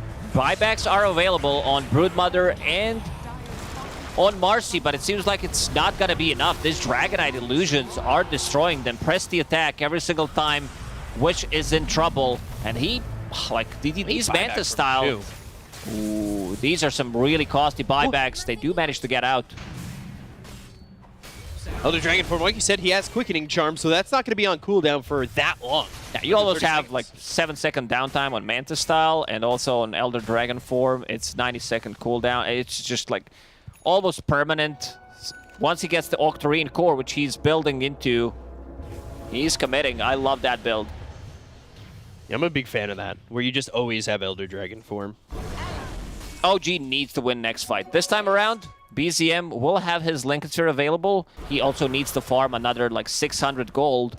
Rest of the team is also pushing out top, so he needs to find that farm somewhere. Right now, gonna be in triangle, but also needs to be careful. Just taking these ancient creeps, but coming through bottom is Munispa, and Nande's a little bit far from the team. We'll get there in a moment. Scotty finished off for Yuragi. And there's the Octarine for Wish. Spartan just forced himself in. I think they caught this. Wards, despite Yuragi, they saw him. But he's still going to be able to get the Gleipnir off as well as the damage onto Spartan to finish off the Crystal Maiden. They missed the Sharpshooter. I don't think these wards see anything inside the base, what he placed. It saw Yuragi for a second, for sure, because he TP'd right on top of them. But other than that, value. I feel like it was literally just to see that one moment in time, and he still died. So, okay. I guess that works out. No Spartan means rest of Monaspa will not go for the push. Well, he may be one Spartan. They've got 299 left to take this game. 300 movie reference for you. I know, yeah. You want to see me choke under the pressure of you just not reacting? I just wanted to see what you're going to say after. Scotty done on Nature's Prophet. That means like healing reduction, which is going to come in very handy against Bloodstone and against Dragonite. Arcane Rune. Nande will pick that one up, it seems. Rest of OG not close enough to potentially contest it. Never mind. Give it to Wish. So Octarine as well as the Quickening Charms. Spartan up here. Tornado lands on a Skylark. Rebound away, but Wish is coming over. Blink, Dragon Tail. BZM's going to go north, and he doesn't really know where he wants to go himself. Blink, Ghost Walk. They've got the gem on Desire. Can BZM TP out? He's not there. Ooh, that Shiva's Guard did not clip him. I'm looking at cooldowns on Dragonite. This is so fun to watch. 47 seconds on his Elder Dragon form. That is with Arcane Rune and also Manta style. 14 seconds cooldown. So he can reactivate Elder Dragon form. Yes. To get it on the low cooldown again.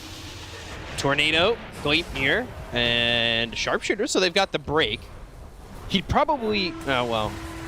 He didn't activate it again before the Arcane Rune was gone. I was going to say activate it again to continue to have that low cooldown just for the next one. We'll have it anyway. It's almost permanent. Even without that Arcane Rune, you have like 7 seconds downtime. And also, tier 4 items are going to drop. So maybe he's going to be blessed with even more CDR. There we go. Spell Prism. As you're saying it, it's like, oh yeah, here you go, dude.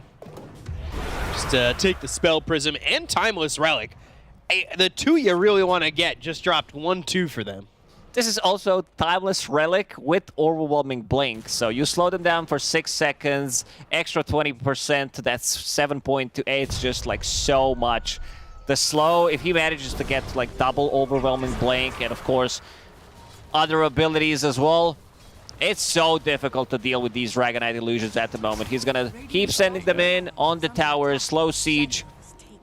Moonlight Shadow, and they came out with a smoke. Gleipnir. He's not going to be in the Elder Dragon form, but they've got the blink as well as the duel. Nandi's going to go in. They've got the stun to follow it up. It's going to be stunning up DM with the Starstorm hitting him. They'll take out DM. Down goes Yuragi. Chu falls as well. They'll buy back on the Nature's Prophet, but they've lost Taiga too. So 4 heroes gone on the side of OG in the blink of an eye. And they will call it. They know. Call GG. Manaspa's going to take game 1. Wow. What a...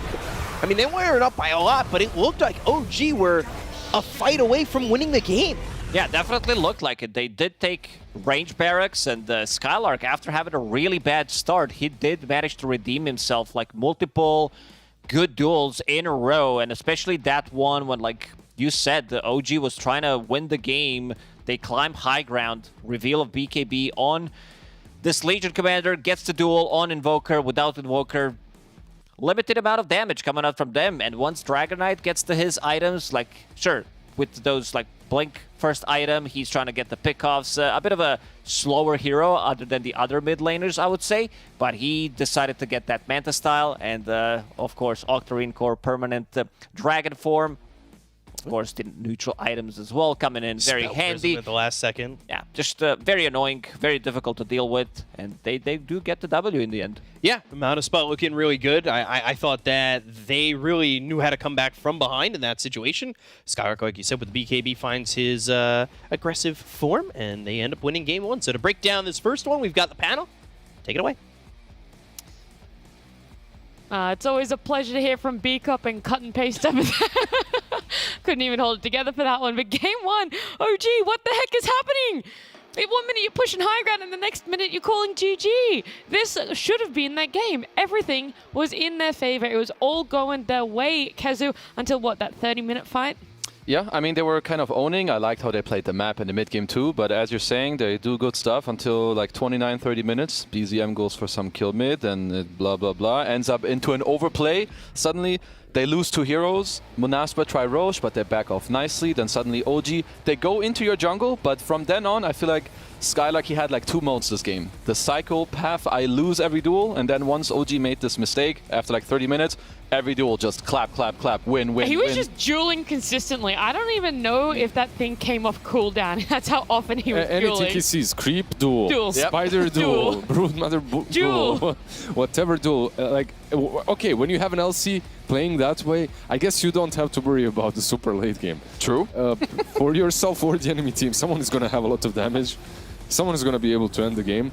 But yeah, like you couldn't really give them way too many opportunities. Like OG definitely did that, and Manaspa just took control, full control. You have this Dragonite Lash. Once he got that Arcane Rune, permanent. Yeah. Dragon form just flying around. You cannot kill him any longer. He's way too big, even for a Prophet with the Daedalus. Like, it doesn't matter. You slightly touched on it, Kazu. Like, yeah, that fight, and you know, every time afterwards, Manaspa will be able to take it. But I want to know what exactly. Like, we've seen teams lose a fight before, even when they're in the lead, but to continue. Like, they can bounce back after one team fight loss. But OG weren't able to. Like, I want to know exactly why it was that Manaspa was able to capitalize so much on one really big swing in a team fight. I would say that some of the most crucial moments right now in Dota where you come back is when you win a fight around the time of second Roshan being around, which it was. So they win the fight, then they take Roshan. It's also like this time in the game where Wish on his DK, he becomes pretty damn hard to deal with, especially when there's some auras in his team. Desire, he bought like the Vlad's Wraith Pact, he has the Legion buffing him. So I do think OG could have done a better job at like trying to maintain, but I really feel like them losing this mid fight, then the jungle fight and giving away Roach, I think it just broke them apart. Just sort of crumbled from there. But look, leaderboard now, scoreboard now as we see Manaspa there. Some really great KDAs across the board. I know it's not just about KDAs of why we hand out MVP though, but looking at that, knowing itemization, knowing who was playing what, where does your MVP lay? Push? Yep. That's for sure. Easy! On the same page. All right, let's hear why from you first, Lizard. Why for me? I mean, he was dominating with the Dragon Knight. Like, he was constantly stable throughout the game. They were making a couple of mistakes everywhere across the map, but he kept his farm. I like the item build as well. This I don't know. What do you call it? It's how to call it. Stock standard. No. It isn't truly. It's just annoying and like you scale. It just feels very good. I don't know who really innovated it, whether it was like Gunner or Nine. I don't really know, but this build, it just looks very good. And I agree with Lizard. One of the biggest reasons for me why he's my MVP in like this early to mid game especially, he didn't feed. Because his team, they were making some not so good choices, like running into the jungle alone against this Brood and like Hoodwink, where it's just like, bam, you're dead. No, you're dead. No, you're dead. Sunstrike, another one. Yeah. But he was chilling, waited for his timing, played well around the map, and eventually he's too strong, plays in the front. And it's so easy to feed with this hero. But Dragon Knight usually is considered like, oh, he's tanky, he's hard to die with, but it's easy to put yourself in that position where you're the one stepping a little bit outside of the boundaries and you get picked off because of that. So, yeah, he really played it cool, played it well, understood what his win condition is, what his timings are, and he believed in them. Knew his limits, knew his constraints, and yeah, it is really nice to see. So I understand why you would very much give him MVP there. It's very deserved for him. I want to talk about OG though before we do go to this break, because OG need to find something. I thought this was it. I thought DM getting on the Broodmother was going to be the way in. I thought BZM getting on the Invoker, something we still know he's comfortable with, was going to be it. And I believed in them. I believed in their draft. I thought they had it. I thought they had this game as well. For me, it looked like Fear said something as well. And if it comes from Old Man Fear, like he looked at Monaspa's draft and he's like, what's this boomer stuff happening? That's the way.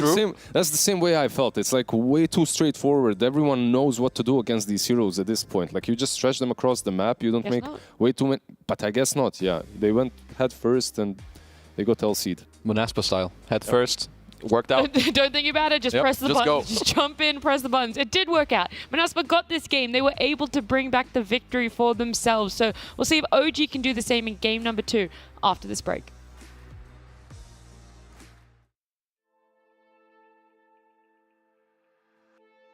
Fucking play with me. Stop screaming like fucking babies. Bro, ward here. There's smoke. We just cancel it. I know, but don't scream. Look, I'm behind, I'm going to provide now. Brood arrow, guys. Raid back down, no damage again. Nice. Shit. What Barak prophet? Yes. Okay. Vision. You're on me, I just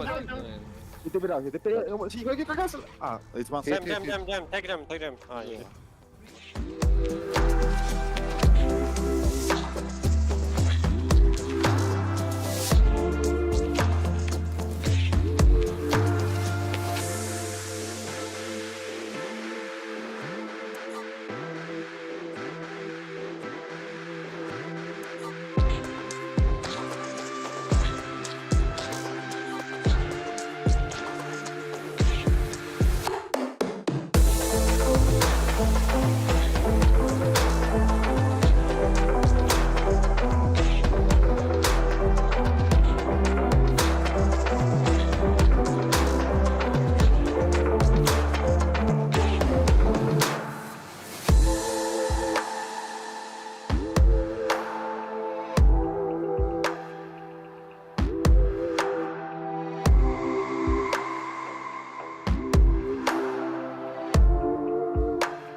Welcome back. OG versus Manaspa. Game number 2 is happening right now. It's our third and final series. We got Lizard, we got Kezu.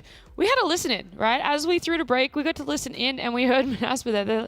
It's clear they're working on it. They're working on their comms. They're working on their communications. Guys, stop screaming. I'm not going to finish the rest. Well, for me... Like babies. Like baby, yeah, like baby. Good. That's what they said. Good call on the, finishing the right part of the sentence. Very nicely done. For me, I don't want know... to get fired yet, Not yet. Yeah, How long are you waiting?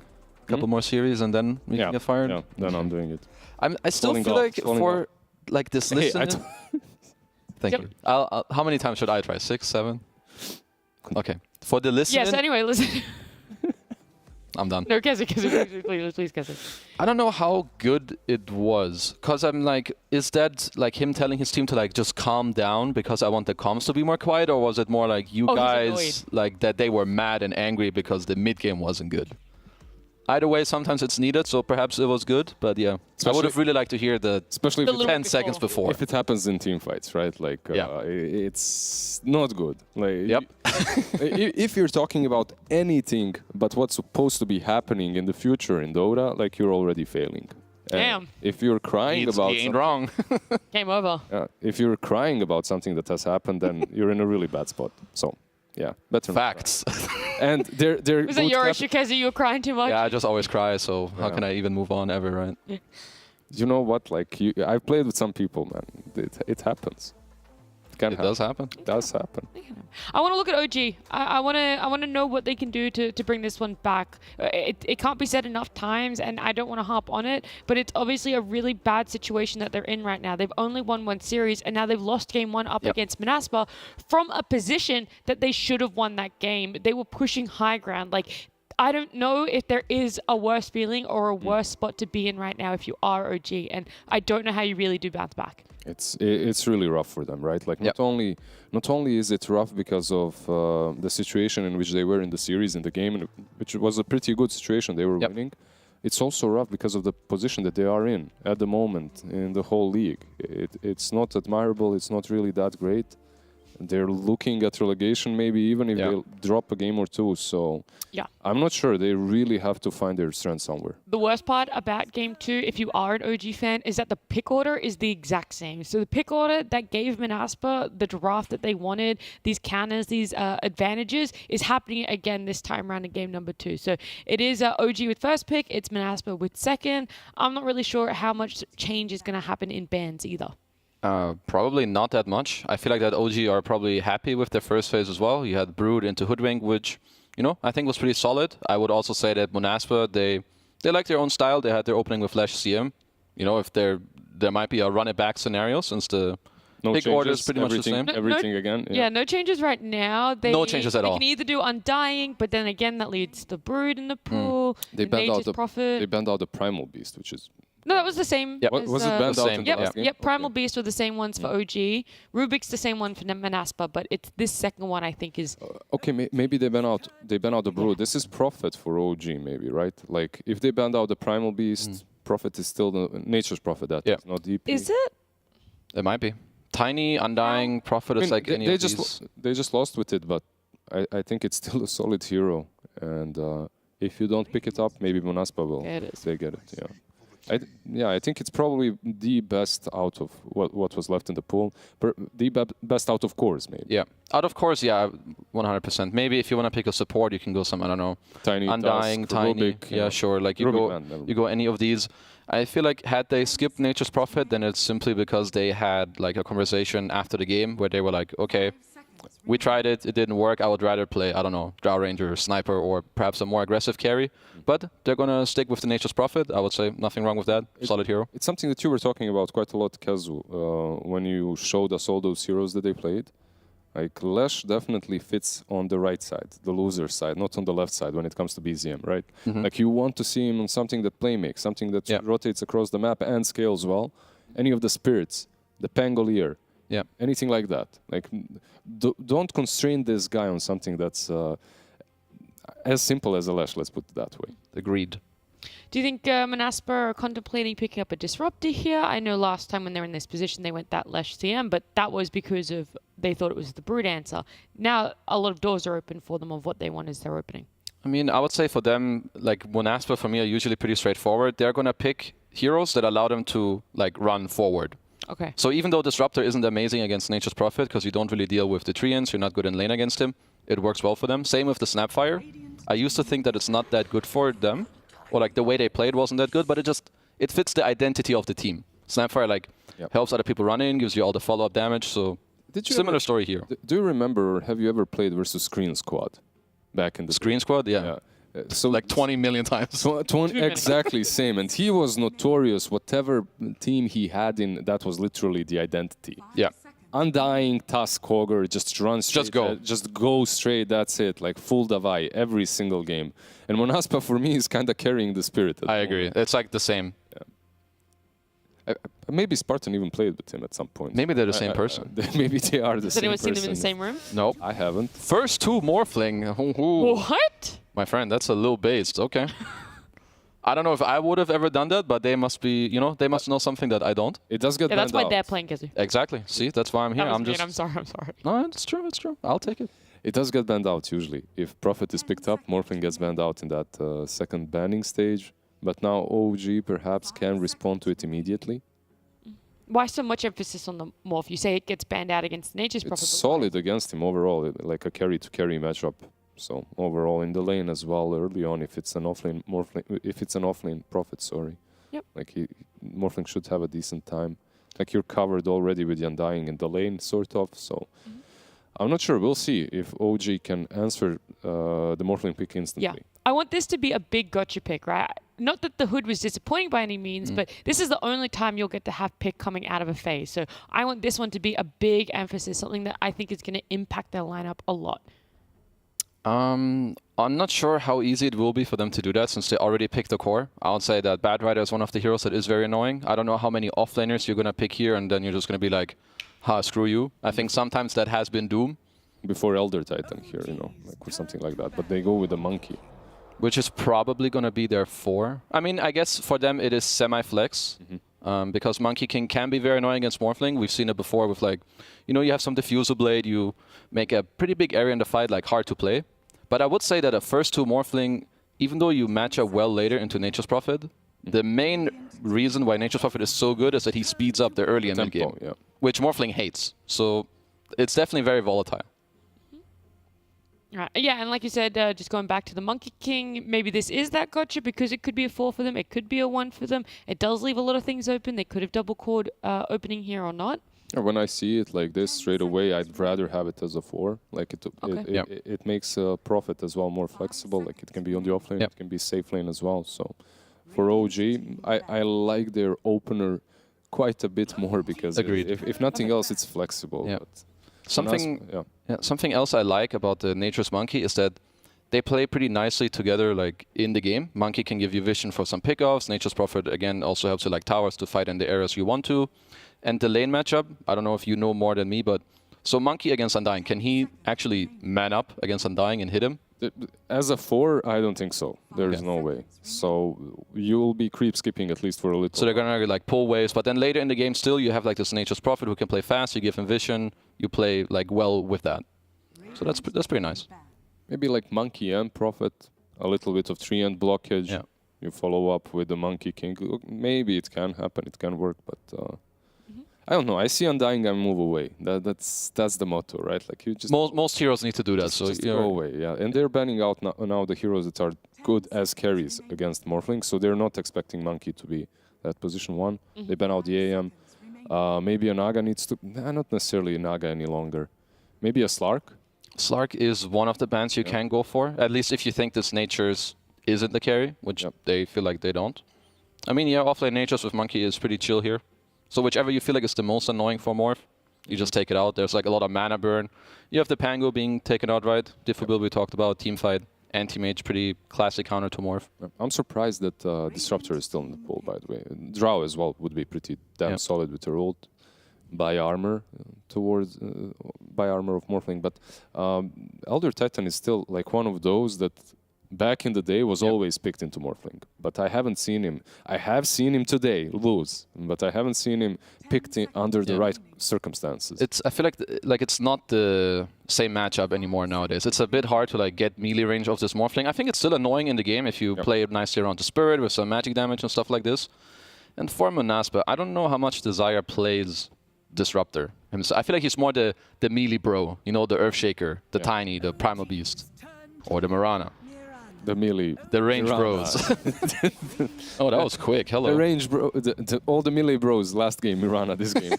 Mirana. Usually. Usually, yeah. They have no reliable setup or disable on Manaspa right now. Like out of their 2 supports and Morphling, they don't offer a lot in that, and I would really like to see a pick that rounds that up a little bit from them, and also something that perhaps pierces BKB, so you can deal with the Enigma's Black Hole. This is OG basically telling us Prophet safe lane, Enigma offlane, Monkey, and Disruptor supports. I mean, Most actually, likely. also one thing about this first 2 Morphling, you can see how many bans this hero required. And actually, now that I see the Enigma pick, I feel like this hero had to be banned as well. Like, that was actually Enigma needed OG's to be best banned? pick on 8 Oh. that I didn't see. Like, now that I go back, I feel like Enigma should have been picked on that spot. And even with Manaspa, like, having good bans, they ran out because there aren't enough good slots to, like, protect your Morphling. Like the Morph, yeah. And I still don't see them answering this Enigma. They just picked a Tidehunter. He's solid into the Prophet. Like, you can defend the towers, perhaps. Yeah. You can even match up with the Enigma a little bit when it comes to the team fight early on. But eventually, the late game feels, again, OGs. I heavily agree. Like, here for this Enigma, for now, it's not really answered in any way. Sure, like, Tidehunter is good against the rest, but he hates being Midnight Pulsed and Black Hole. Like, whenever you have this, like, clear lockdown into we can kill you, that's when Tidehunter's game is basically broken apart. So when do Manaspa have this advantage, like with the heroes that they have? Is there any part, like what if they're the ones initiating for team fights? Is that the only realm in which you would favor their lineup slightly more? Like I don't even favor them when they're initiating. Like okay. At the moment, at least. Yep. Like, it's much easier for OG to fall back or just sack a hero. The vision game, yeah, you have Mirana with the ulti, but at the same time there's Monkey, there's Treants. Like Monkey jumping across the trees, giving vision all the time to OG. They do still have last pick, so like it's more likely that their draft will sway in terms of how we feel about it, because they might have, you know, a gotcha pick down the line. But I would say for now they rely on some Moonlight Shadow or like Nande really popping off, going in, killing a support quickly, and then like playing on nice range so that he doesn't get black holed. Because right now also, if they black hole him, no one else is going to deal damage. So the OG, I feel like they have a lot of options. They can play on tempo. They should be feeling pretty chill. There's no setup even with Mirana the way I see it. I guess the lane is strong. Like you have this Tidehunter and Mirana, they hit real hard in the lane with a little bit of gush here and there, minus armor. When you say setup, you mean for her arrow or just in general for Mirana to do anything? At least for the arrow, yeah. Okay. Like right now, what's your most reliable stun on Manaspa? Ravage? Yeah. The longest cooldown. You morph to strength and you adapt with them. There you so go. Nande will initiate. That's the setup. That's 200 IQ exactly right there. In before some morphling. Oh, he turns into Monkey and stuns them as Morph. Oh, so true. So Morph is the carry, late game, plus Initiator and Team Fighter. He's everything. Yeah, wow, this guy is good. They actually don't need the other 4 heroes. That's why you first 2 the hero. He can do everything. Morph Tide gives you everything. That's all you need. Yeah. Just those 2. Just run with that. They should have just random the other 3 heroes. And Puck really rounds it all up very nicely. Yeah. It's also really strong into both the Morphling and the Mirana. Like you get this hero that can initiate for you easily on OG. Interesting. I was a bit surprised that OG didn't ban either of the DK or Tiny. DK. No, sorry, DK was already pre-banned in this game. So good counter, right? Yeah, I feel like they would have picked DK because, I mean, Tiny as well. As Lizard was saying, this Mirana doesn't really have anyone to play off. So the last pick you want here against the Puck is ideally someone who beats him in the lane and then gives you this playability with Mirana, which they did succeed getting in this last pick. But OG's draft, damn, it looks damn solid to me. OG's draft looks damn solid, but at least I have a little bit of faith in Manaspa right now. I see that it's playable. Like up to this tiny pick, it truly felt The way like... you guys talk, you would think OG won game one. You're like, yeah, there's something for Manaspa here. Like, guys, they won game one. Like, you should feel more confident about them. But that's the first two morph. I'm not just blindly sold on that, okay? It's not about the performance of the team, it's about their draft right now, right? It's both. Come on, guys. Yeah. Okay, so then OG for both of you, that's what I'm hearing. Maybe now I have... I'm still going OG. No, I'm thinking about it. I'm still going OG, but maybe, now that I think about it, maybe if Wish pops off on the Tiny and he makes a lot of space, makes moves, maybe they can win. Morphling gets to his timing. Tell me where my focus should be, Kezu, in this game. In this game, I think after mid-game, it's going to have to be on DM and Nande. I think they're going to really be the difference makers in these team fights of how they go. But yeah, I feel like OG's draft is damn solid. And unless Nande shows me that first two morph is broken, they're going to lose this game. Nande's on a mission. He has to prove to Kezu first phase morph can work. But also OG, they had to bounce back. We need to see them get a win. It's game number 2. OG up against Manaspa with Bcop and Lacoste. Thank you very much. Coming into game number 2, we'll see if it ends 2-0. It's been the trend this play day. And we'll see what Manaspa can do. It feels like after game 1, they should have a lot of confidence, but maybe the draft is making you think you want to lead towards OG.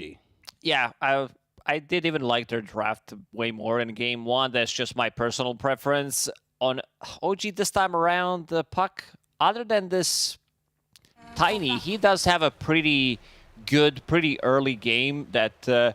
you know, like, there's not way too many counters. This is like one stun. Maybe Mirana can land a stun with Tiny's combo. Ravage, he's really not afraid of it. Please do not forget to turn off stream. Okay. Yeah, so everybody just keep watching. Don't turn off your streams, right? Absolutely. And on side of Manaspa, I would say very greedy draft. This is Morphling first phase plus Tidehunter as well. It just feels like these two heroes, they need a lot of time to come online. Undying is also not a hero that can make stuff happen, so it needs to be Tiny. If Wish gets shut down early on, I think OG is going to roll over them. Yeah, so we'll see. I know the panel was definitely thinking about, or talking about how it just felt like early morph pick, probably not it, you know. But we'll see how the lanes go, because game 1, Manaspa, they had a really good laning phase. Yeah, they did. And I'm looking at the Monkey. He's scouting both couriers. Oh, no. Oh, no. You see the Morphling one? The Morphling courier just get back into the... And it's a sliding banana. Man. Ooh, Venomancer. I like this banana. It's cool. This should be... Oh. Banana.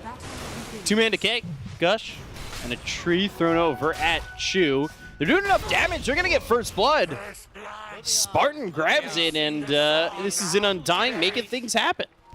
And now it's equal. You do lose 2 couriers. You get the first blood, so balance in all things. From time to time, people do forget about this Monkey, that he's going to be able to get inside your base. You also want to get, like, maximize your courier. You do not want to put them inside the fountain. You want to keep them out at extra distance that they can bring the courier from. Could make a difference in the laning stage, that healing salve. And now Taiga off to a good start. 2 couriers, which means that he can get Magic Stick, starting with Jingu Mastery level 1. That's really my question. Is it really worth it to have your courier 2 inches outside the base? It is. Hey, yeah, every single thing you can do in Dota that's going to help you out get the things faster is going to help you out to win the games. All right. That's fair enough. I was wondering, I just feel like maybe, I just, time-wise, I thought maybe it wasn't just that big of a time save. Min-maxing the courier. Ends up losing 2. I feel like a move like that, too, for OG, especially coming off the Game 1 loss, definitely hypes you up a little bit, right? Like, it's funny. Everybody gets a giggle in. You just killed both their couriers, and like you went in as a courier. It could definitely be mood-changing. Mood-changing, yes, but in terms of gameplay, you don't get extra damage from laughing or killing the couriers. Oh, Skylark, I'm looking at the top lane. Oh, wait for him forward? He's And gonna be fine. He's gonna be fine, yeah. Had a Fairy Fire as well available. Skylar's getting zoned out. They're playing aggressive, but Desire will get the kill. Yeah, Yuragi falling. Boundless Strike. Nande under the tower. He Chu is top lane. dead. Yeah, top lane Chu. He's also gonna fall. Nande getting double kill and then dying afterwards, which is what he wants to do. He has no mana, he has no HP left, he can bring some extra regen for Skylark. And Skylark, I think he needs to put maybe a point in Kraken Shell, because right now he doesn't have mana, and he does so. Like, usually you want to have Anchor Smash to be able to deal with these treants, but considering that he's pushed into the tower, Taiga bottom lane. Yeah, waveform again, but now has the Jingu and the Boundless Strike. Nande trying to fight, and they will get the kill on a Taiga. This time Nande doesn't die. Imagine trying to fight against Morphling. This attribute shift level 1, like, it's just way too powerful. Level 2 attribute shift is nuts. He still has to be careful, though. Going all in the Agi. All of a sudden, Taiga just, when he's back in lane, throws a Boundless Strike. Something, let's bring up Fly, because it's a safe lane Morphling. Like, it's always a topic in my head when there's a safe lane Morph. Taiga will get the Jingu stacks. He gets the Jingu stacks, and then Nande kind of shifts half and half. But now he's going back full into the Agi, and Taiga does have Boundless Strike. It always kind of creeps me out. You don't want to sit there with like 1 health and then find yourself ending up dead. Wish did a really good job in the first game over mid against BZM on one of those really good heroes that BZM has in his hero pool, which was the Invoker. This time it's the Puck.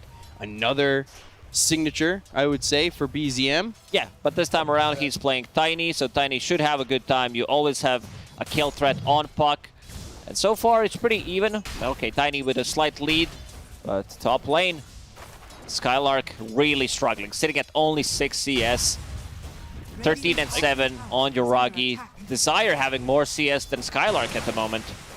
Yeah, and it's not really getting changed away by having these kills, and he won't even get the kill on a Chu. He's walking forward and allowing Yuragi to put the damage on the Desire, too. Desire was thinking about leaping in, maybe getting the good angle for Sacred Arrow or just a Starstorm, but understood that he does not want to use those leap charges early on. Glimpse back on Tide. Now Desire's in. Yeah, Desire goes for Chu. He'll get the kill onto the Disruptor. Skylark, Thunder Strike, and a right click there from Yuragi to get the trade. So not exactly a beneficial trade for Manaspa. Yuragi is getting the levels, now getting some solo XP as well. I want to see if Taiga decides to put in... Never mind, he puts a point in Tree Dance. I saw this matchup, and I saw Monkeys getting 2nd point in Jingu Mastery, just so that they can trade better against Undying and have that extra damage. A bit of a difficult lane for Morphling here. Balance Strike, Spartan. He gets the decay off, but still dies to the Eidolons of DM. Waveform forward, Taiga able to survive, and now these Eidolons doing some damage on Anande. Spartan special, something that I mentioned in the previous game, is he likes to go for these kills, get a trade.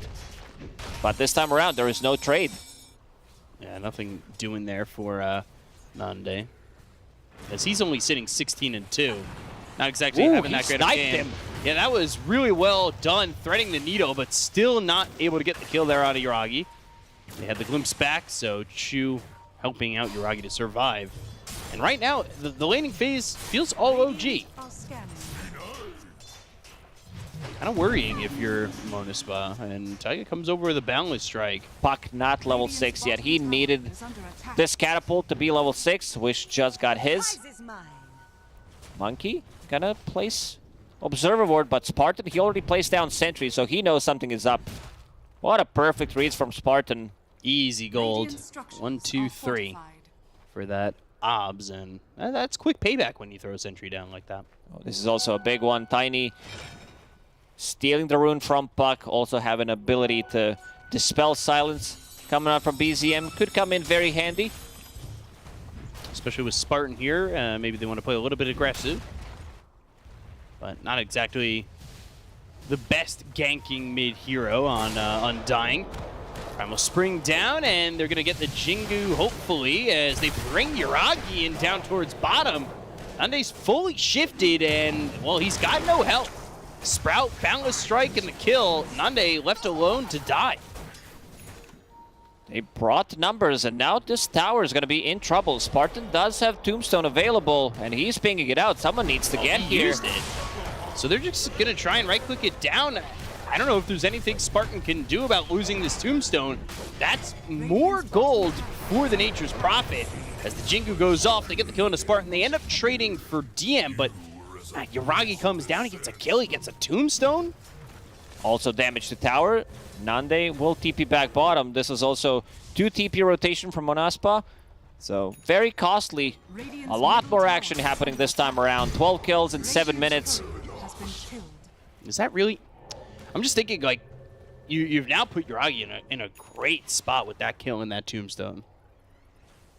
Just so much gold going his direction, and a nice rotation by him. He's about to crack level 6, so we'll have some extra damage on Coil.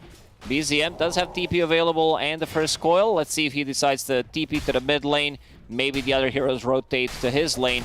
A lot of summons. You have Enigma and Nature's Prophet, so you will try to kill those towers, at least the tier 1, as soon as possible. This tier 1 tower top. Skylark's too afraid to get close. And the arrow, but phase shifting. Tier 1 tower top is dead. Yeah, tower's gone, glimpse back, Skylark in trouble, kinetic field is up. Down to about half health. And just trying to body block. There was a gush over at Taiga. Do have a rotation with the smoke, but nobody's going to pressure too far from OG. This has kind of allowed Nande to have a solo lane bottom, which is all right for them as he really needs to recover. He is very far behind where Yuragi's at.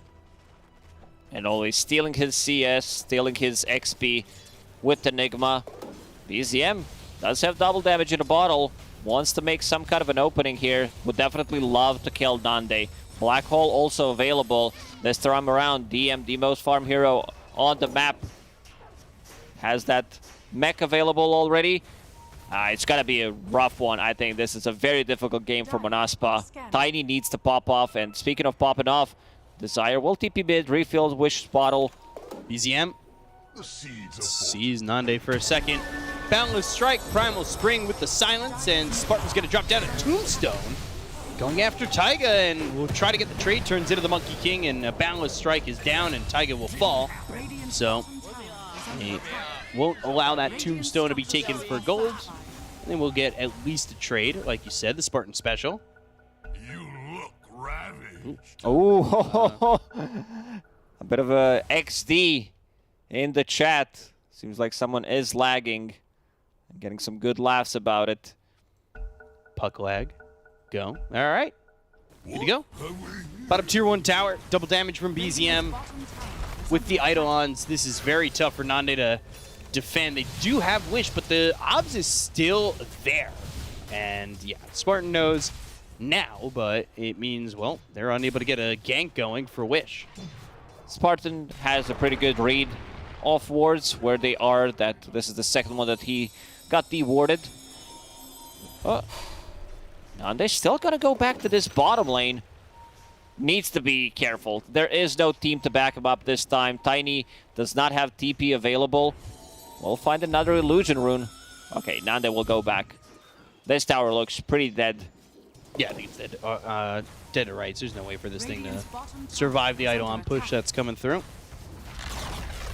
So they get a tower. They get the tier 1 over bottom. Both top and bottom tier 1 towers are gone from Monaspa. His hero is flying. Cosplaying Fly, as you said, on Morphling. I guess that's flying. It's got the E-blades out. Doesn't seem flying to me. I'm not sure. Yeah, that's a good angle. Yeah, he's though. actually touching the ground. Yeah, I would have to say not flying. Not flying. But it looks like they're good to go. I never get bugs like this. But I also never play Morphling. So I wouldn't know if there was a Morphling flying. Too many polygons on Morphling. I guess that's why hero gets bugged. Yeah. It really is a hero that is well detailed. So 6 wins overall out of 7 picks on the Morphling. 3-3. Yeah, but 100% again on that Radiant side. So I think maybe Monaspa's onto something. We saw what happened with 100% last game. Broodmother was 1 out of 1. Radiant lost the game in the end. DM really wants to use this Black Hole on Nande. I feel like he's so close to throwing it. They could try to surprise him with the Wrath of Nature, which they just did. Taiga also with potential Boundless Strike. Oh, DM. He's in trouble. Wish is here, and they've got the arrow. No, they don't. They have the toss. They'll have to wait for him. They'll get the kill on a DM. That arrow looked like it kind of went through him, but I think just a little bit too high and ends up missing. They get the kill anyway. It's fine. Maybe the bug was Captain Tiny tossed Morphling. He was into air, flying on his airlines. Never landed. Never managed to land, and Nanda's still spamming the help. So here's the odds from esportsbet.io. 1.31. Last game we saw 1.60 for OG.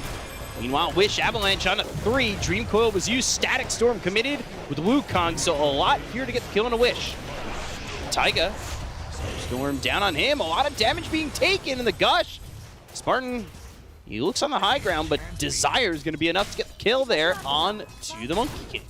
They kill their playmaker. Tiny dying. Doesn't have enough gold for Blink Dagger. Not going to have it for another 500 gold. And Monkey King with that Wukong. There was also a very strange one from Taiga. He uses Wukongs, jumps on the low ground, jumps back to the tree straight away, and then comes back to the bottom one more time. Nande, he's recovering. He does have Falcon Blade available, Pigpole. He was also thinking about getting the Morbid Mask, because this is what he does on his Morphling, values the item by quite a lot.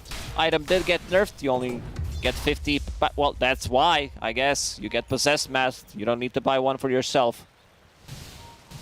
Yeah, Possessed Mask, one of those better tier 1 items. Like a lot of carries utilize it quite well. Arrow, that lands and connects, so Taiga with Yuragi here. Oh, this is going to turn on potentially Monospa, but Yuragi TP'd in. They've got the help from Spartan. Good Sprout. Push onto the low ground. Now he's trying to taunt TP out. They've turned into the Monkey King, and Yuragi being chased. Primal Spring from Taiga. Right clicks him from Yuragi, as well as the treants to block Spartan in. Gets a decay out, but will lose his life. His Tombstone's just a little bit too far back. Glimpse into the Static Storm, so now they look over at Tide. Skylark, he looks like he'll be another casualty. But he is surviving for a long time. Avalanche and toss on a BZM. He gets the Ravage off on a 3. They're turning this around. They've got Skylark still on. The arrow lands on a Taiga. They get the kill on the Monkey King. Now they look over at Yuragi. They have the Adaptive Strike. He's trying to get away, Toss but is available. tossed up in the air and killed off. Oh my God.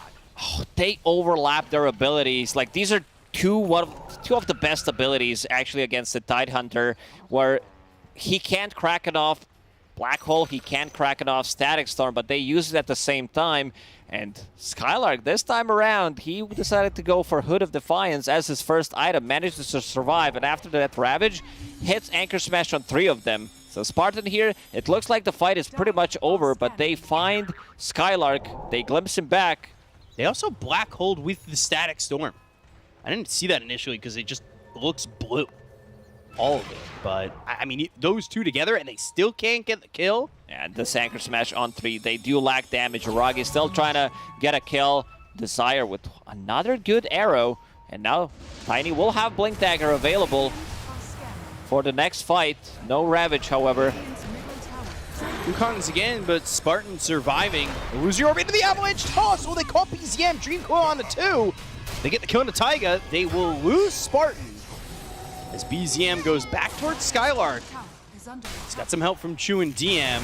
As the kinetic field Tiny, keep him close. another Arrow, combo. Oh, toss in the kill. Desire. He's on point. He's involved in 11 out of 14 kills all over the place. This time around, will not go for greedy build, just going for more team-oriented item build, getting that mech, getting the Guardian Greaves. And Puck, like we talked about the counters, there is Tiny or some casual arrow if it hits him. And this time around, Desire will find an opening.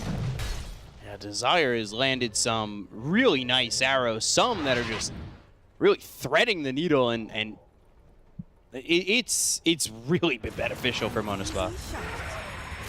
He's going into the mech this time, so a little bit of a different build. We talked about how he had looked past that kind of build in the last game and went into the Ags.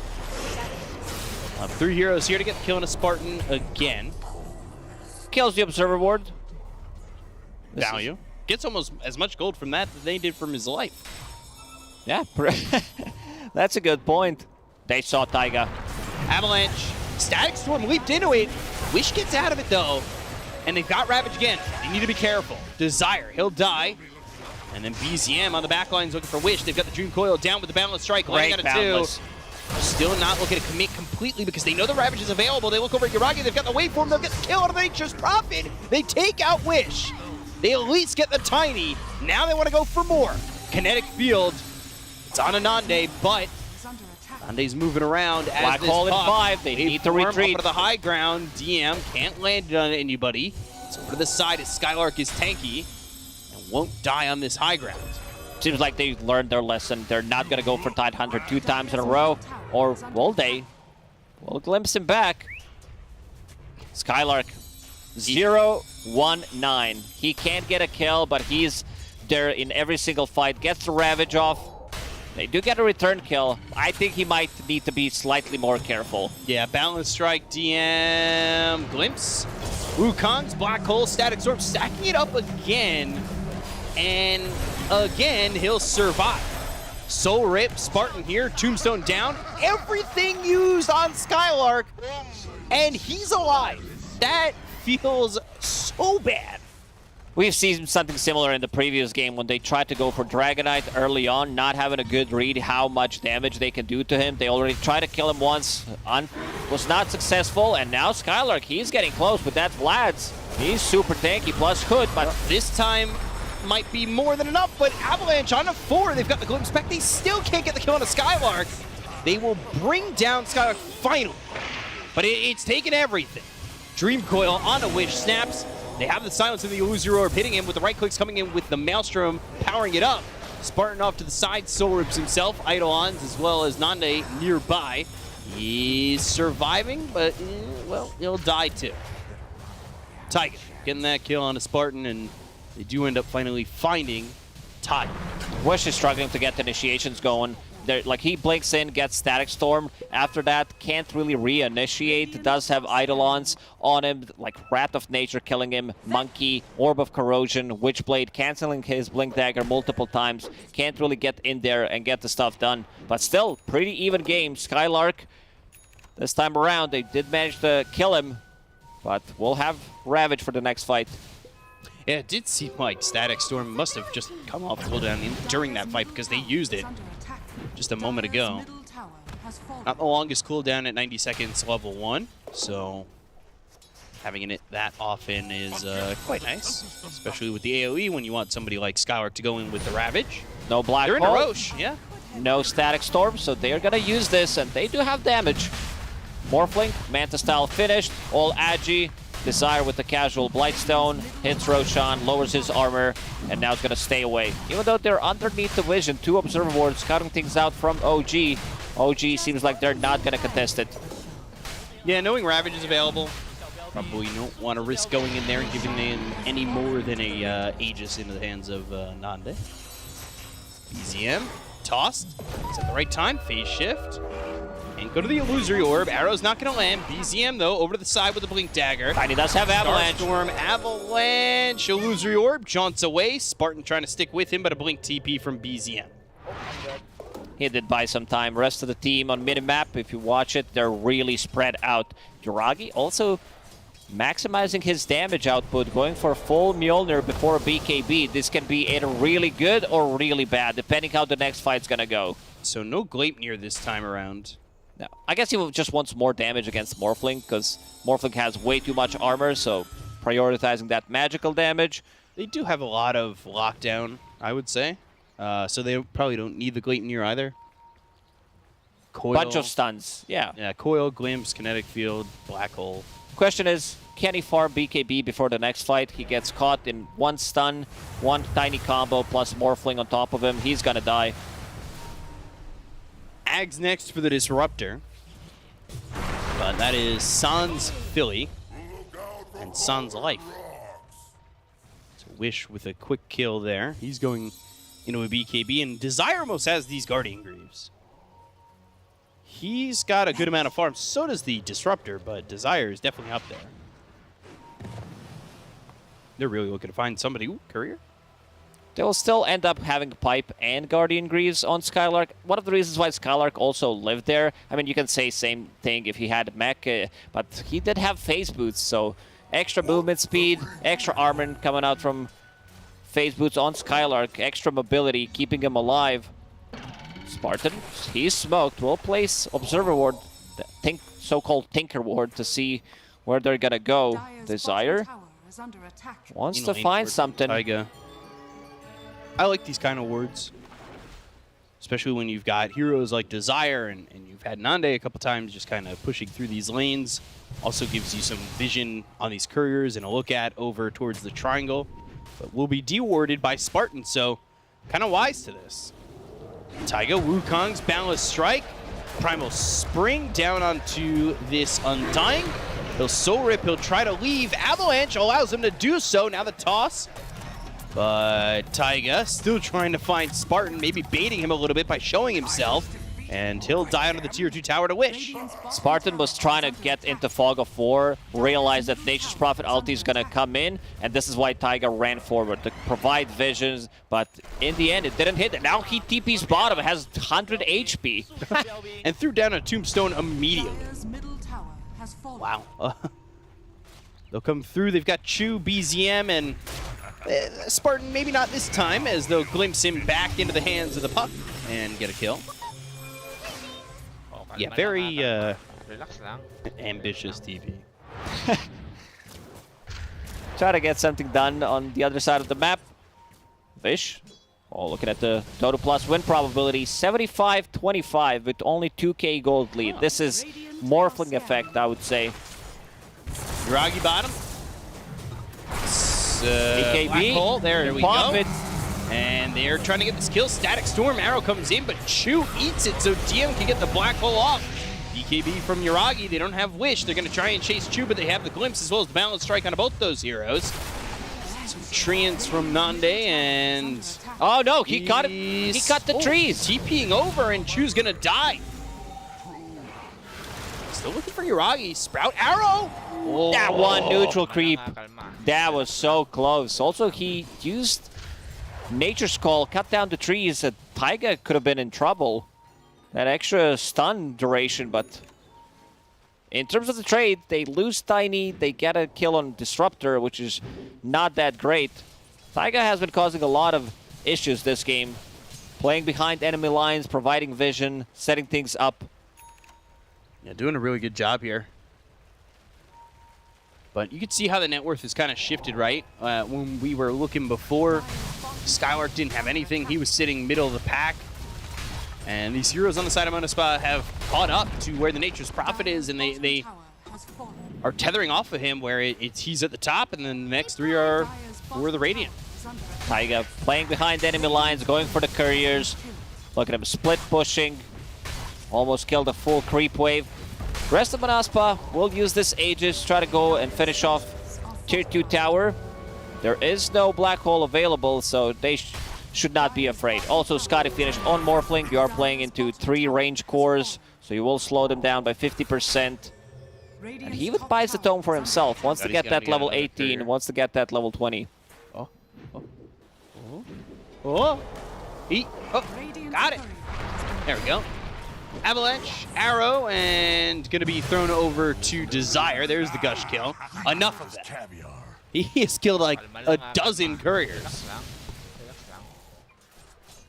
Spartan farming with Tombstone. He's like, you guys do your own thing. I'm going to try to make something happen here. What's he got in terms of gold? He's got the Lotus Orb queued up. BZM, DM are here. And Wrath of Nature, but an Avalanche toss out of BZM. Not enough damage still. So unable to get that trade, going for the puck. Arrow! Nande is also here. Without Tiny, they don't have enough control, unless they can land some really skill arrow. And puck, with that Nether Shawl with Kaya Sanj. Doesn't need to care about Tiny's combo anymore, so can't be bursted. Ooh, gem. Big item to have in a game like this, where there's a Mirana on the other team. What does Dota Plus say now? 71-29. Still. It's kind of surprising. Over 70% still. Primal Spring down on a Wish. BKB forced out. Happy about that. Not a bad one. We didn't talk too much about Dia, but he managed to find his farm. BKB is available, plus a Blink Dagger. Not afraid of any of these abilities, so once he lands a Black Hole, they can't really stop it. Yeah, it's going to be tough for them to find a way around these fights when they've got that Black Hole up. Primal Spring, but a leap away from Desire. Spartan desperately wants this Lotus Orb, but I don't know where he's going to get the farm for it, especially when he gets picked off while he's farming each time. We'll get it eventually in the next 15 minutes. He's for now just saving the buyback.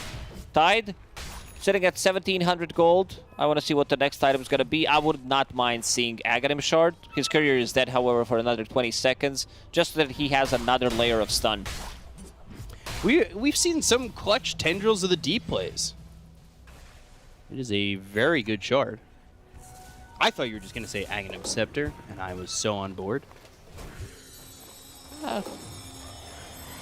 Maybe down the line, but right now I think there might be better items. For now, he's just saving the gold. Without Mana Boots, without Guardian Greaves, you're going to struggle finding that refresher. You're probably going to need to have Shiva's Guard in between. So gem on gem action happening. Spartan did find one. There is Glimmer Cape on Chu, Glimmer Cape on Spartan, plus Moonlight Shadow. Long Roche respawn, 2 minutes 30 seconds. BKB picked up for Nande, so we'll see how confident he is in these fights now that he's got that extra layer of protection. With Scotty and Manta going into the Blink Dagger next, do you think the Morphling's in a good enough spot to kind of carry this game for them? Yeah, I've seen Nande. Like, this is his probably best hero from what I've seen. And he could do it. Like, not an easy one. You're playing into Black Hole that doesn't have anything to cancel. Double damage, BCM. We'll pick it up. But I could see him carrying the game with his Morphling level 19 at the moment. Tiny getting his Aghanim Scepter, at least trying to get close to it. 2 components in. Diffusal Blade for Taika, by the way. Yeah, he was trying to get that Diffusal for a very long time. Finally finds the farm. Something that Morphling does not like to play into. Ob's down. Wukong's Static Storm, it's on to an Undying, so they're not too upset about that. They've got the Dream Coil around on Nande. They're going to buy back. He'll go to the BKB. So he needs to find a way out. Waveform all the way across. And Skylark off to the side. He's got a blink. He'll have a Ravage available. BZM's in. Avalanche goes to the top. They've got the damage with the Ravage. They get the Black Hole. It's going to be on Anande, but where's the follow-up coming in? Yuragi's off to the side. Spartan's going to die again. He already bought back in this fight, so he's dead for 70 seconds. BKB from Yuragi now trying to TP out. And they've got the Avalanche, Taiga, Chu, DM all dead. Yuragi the only one who survives as OG lose a fight that they were willing to take and end up paying for. They try to go on Nande, but Nande did manage to get the shift off before that Black Hole. DM keeping the distance, pops the BKB, saw that Ravage coming, but in the end, like, he needed to land like another one. And in terms of the damage, if there is no puck, if there is no Static Storm, if Nature's Prophet is hitting a different target, they're gonna struggle killing this Morphling. And they also put themselves in a difficult spot because they're like, oh, you gotta play around that Black Hole. You see someone getting Black Hole, especially if it's a carry, you wanna get in there and you wanna finish him off. Right now, they're gonna sit inside the enemy, inside the Roche pit. So Skylark will know when it actually respawns. Skylark's going for Axe. Nice. I like that item. I like the big gush. And he might just get shard from this anyway. It's gonna help out with like the damage output from Morphling. Like even Mirana deals decent amount of right clicks, add Blightstone on top of that, zombies. And have this Axe from Wish. Like, you can gush from a distance, hit a couple heroes, throw this tree volley out, and these heroes will melt. Yeah. That's very dangerous for OG. Oh, arrow on the Chew. And pump tree volley and an adaptive strike from Nande. And they'll get the kill. Silver Edge picked up. They want the break. And the damage to try and kill off these heroes. Tide was thinking about getting different items. He was thinking about A on this, but then probably thought Disruptor eventually will find farm, get that Aghanim Scepter. It's not going to be very efficient. He's also playing into Black Hole, playing into later down the line Silver Edge, which is actually finished now on Yuragi that you mentioned it. So they get the Aegis, and they have the Shard. Morphling's going to pick it up. Lane. Skylark TP down here to defend the tower, and they are going to lose Skylark again. Morphling, yeah, like you said, took that shard. Looking, searching, not finding yet.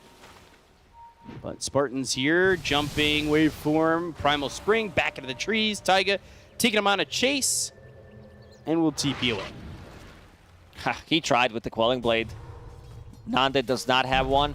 Wish bought 3 Echo Sabers this game. He went for Echo Saber, Disassemble, BKB, Disassemble, Aghanim Scepter, go back to Echo Saber one more time. Usually we don't see the 3rd Echo Saber because people do tend to go for like just straight up damage. You get Crystallis, keep this Oblivion Staff, maybe you get a Mage Slayer later down the line. But 3 Echo Sabers. It still works nice with 3 volley. It does slow people down. Yeah, another Aegis 4 Morphling. Ooh, okay, so Nande switched it up. He bought this early Eagle Song because he had Butterfly queued up. And now he's like, you know what? Let's switch it up. I wanted Blink. Now I'm just going to go Swift Blink. I guess the reasoning is maybe he finds this... Oh, Chew. Oh, no. Glimpse? Ooh. What a dodge. And Nande. Oh, and glimpses him. That's rude. That's such a great play. Gets outplayed so hard. Wow. And this is why I said this is his best hero. Like, he just knows the limits of it. But yeah, with that Blink Dagger, Swift Blink pickup that he's very close to, he might find Enigma while... Like, it might be difficult with no Aegis, but if he can put Enigma into difficult position, slow him down by 50%, and then Enigma does not have any item to, like, maneuver during the battle, so they could focus him down or try to force him into using a bad Black Hole. Yeah, we'll see if they can accomplish that. Taiga's still sticking here bottom. Such a nuisance. Man, I love that play, that little... Oh, you're gonna glimpse me? Nope. Manta. Like, I understand there's going to be B-Cop. It's not that impressive. I could do that. I'm, Herald 3. It's what he made it look casual. He made it look easy. Do it with a smile on your face with no pressure. It was a great play. I'm looking at Taiga. He's been playing this type of a game for the last 34 minutes, pretty much. Stay bottom. Top tower is under attack. Try to cut the waves as much as you can. Plant some deep vision. Kill the couriers. Haste, Avalanche Toss, and the Tree Volley. Moonlight Shadow, Black Hole committed from DM with the BKB. Not going to be so easy to kill. Spartan walks into the Black Hole. Now they've got the guns coming across. He's got the haste, so he's going to chase DM, toss him up into the air, the right clicks. And, well, the Ravager's going to be thrown off by Skylark to get the kill on Yuragi. Primal Spring away from Taiga, back over to the fight here with Wish. He's going to be helped with the Soul Rip coming out from the Undying. They've got BZM in trouble. The Adaptive Strike, they'll get the kill. Nande's got it like Wish doesn't even die. Oh, those Black Holes, he needs to be more patient. They still have nothing to cancel this Black Hole with. Nande is inside the enemy base. Like, they don't even kill Tiny. They don't kill a single hero on side of Manaspa. Definitely needs to be more patient. And this is Morphling with an Aegis for another minute. Taiga trying to creep cut. Finally gets found. And he doesn't have buyback, so there's not going to be any creep cutting. They, on the side of Manaspa, are pinging tier 4s. Oh, okay. Manta style available on Morphling. He might need to buy back. These are long 30 set. You have to buy back. Like, the game's just going to end. Team? DM trying to creep cut as well. Yuragi's still not buying back. They got the kill on a Chew. The Glyph team, there it is. There's the buyback as the throne now gets exposed. Yuragi, oh no, he's gonna be thrown back towards the well. There's nothing he can do. It's just him and DM. There's no black hole available. They're gonna buy back on Tiger. The look over at Nande, who's gonna pop the BKB. BZM comes back in the fight. Now they've got Chew with the buyback. They still need to hold. Skylark's like, fight? Why 5 seconds until Age is Look at the kill on a DM as well. Tiger, they look over at Nande, but the Age They didn't time it. Oh dear, OG! They're gonna go straight for the throne. Wish will slam it down as Tiny, and they'll take the 2-0 over OG. Like, okay. Even if they kill Nande there, the game's still gonna end. I love the play. I love this decision making in the end, understanding that they can go in and end the game. They kill the tower and they go straight for the throne. Yeah, just Skylark and Wish they didn't want to fight. They just kept slamming the throne. They're like, all right, Nande, you just go in there, distract them. We'll slam down the throne, and Yuragi not buying back. First tier 4 goes down, second, and the throne. I don't really. I said they need to buy back immediately. Like, this throne is going to fall, and they focused it down so heavily. A bit of a greedy draft from Monaspa. This is Morphling first phase, and Nande does carry with it. Yeah. Like Wish, he also had some really good plays from Tiny, catching puck multiple times, some really good arrows coming up from Mirana as well. Yeah, Monaspa, big upset. So OG down with 1-4 score. It's looking like they're just gonna get relegated at this point. They need to get some dubs. Yeah, it is not the OG of past. It is now Monaspa's time as they get the 2-0. And to break it down, we've got the panel. Take it away. Thank you guys so much. We're going to chat about this one because Kazu, first phase morph, you wanted to be proven wrong, and wrong, you were proven. 11, 2, and 7 on this morph. Nande showing that it doesn't matter what phase you pick it up. If you guys are ready for it, if you're prepared, if you can play like a champion, then you too can turn into Monkey King and have a reliable start. If you that is like a champion. I mean, apparently it works. He gets to free farm for like 20 minutes. Turns into Monkey King, kills Tiger, so you have that, ticked off the box as well.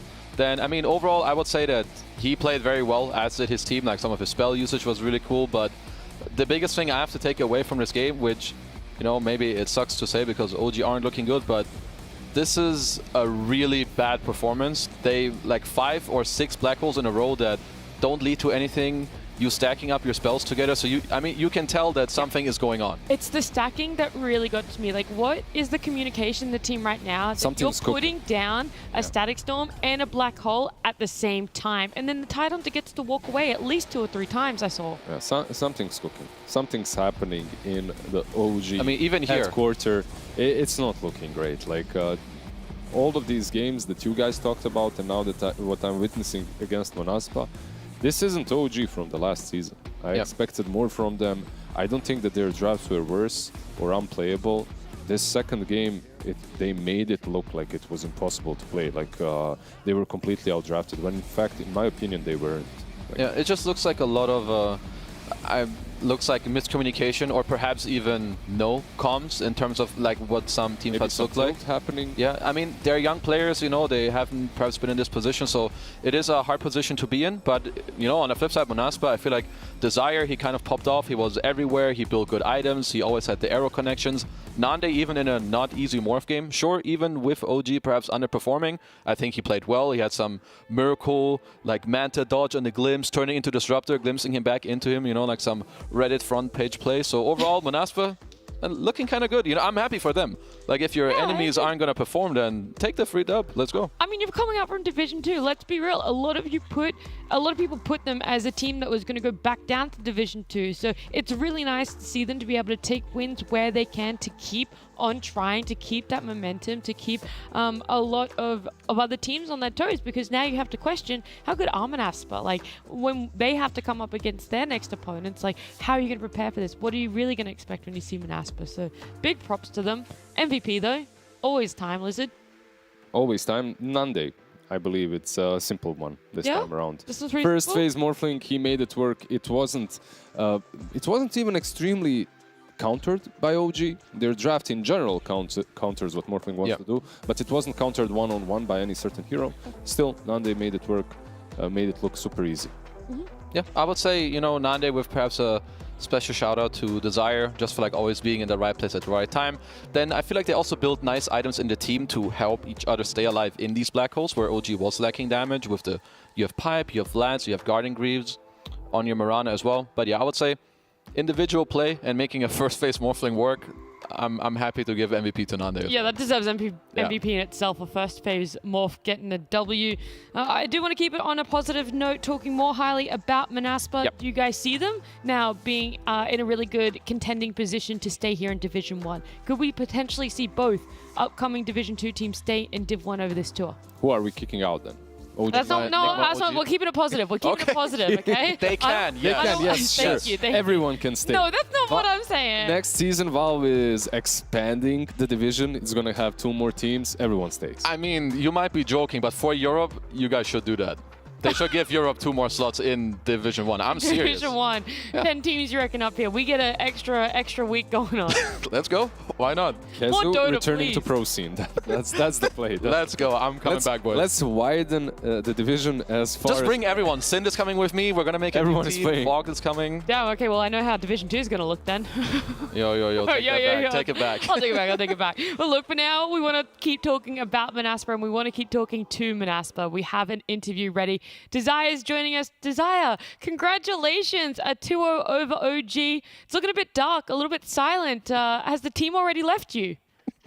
Yeah, they all left. I didn't want to give interview, but it's my first interview ever. If I say random things, I'm sorry. No, that's I all. asked Spartan to do the interview, but he's too loud. He's scared. Oh, yeah. Well, you can flame him. You can flame him for us. You're already doing a great job. Give me a little bit of insight, though. How have the energy levels been? Like, you guys won your first series, but this has been your second win. You haven't gotten one since. So was that a bit tough for you guys, getting some of those losses, and now the energy's picked back up? Or have you been pretty consistent even through the losses? Yeah, the energy is okay. We fight a little bit to fix things because we can play a lot better, but we're very unstable. We don't do the things that we want in games because we see these teams and we can beat these teams. They're not that good, but we just don't play our games. We get stressed or something. I don't know. We forget the basics. Then what would you say is your biggest strength right now on the team? What has been getting you guys these wins or putting you in a good position to be having tight and close games? I think Spartan is doing a lot of job, replays, how to play, aggressive style, and a lot of replay analysis, scrims. All right. That's the strength, I think. Practice. Awesome. Okay, congrats on the win once again. So Spartan is doing Thank all you. the prep. Who is crying like a baby during team fights? Spartan also. Spartan as well? He's doing, It's always Spartan. Yeah, he's yelling like crazy. I don't know what is wrong with this guy. Yeah, no one ever figured him out. One more question. What I haven't figured out is why Morphling in the first stage. Can you share a little bit of that? I don't know. To be honest, we don't have funny drafts. If you see some drafts, you're like, what we picked, guys, when the game ends and we lose. And these drafts, we were a little bit prepared more. Our coach Grizin drafted. He's too good. When he drafts, we win. Big shout out to Grizin, my ex-teammate. Yeah. That's it from me. All right. Hello, Thank Desire. You don't seem happy Keep it enough short, for having won another game, bro. What's happening? I mean, it's rough. We're 2-5, so we need to be full focus to stay in div. And okay. We need.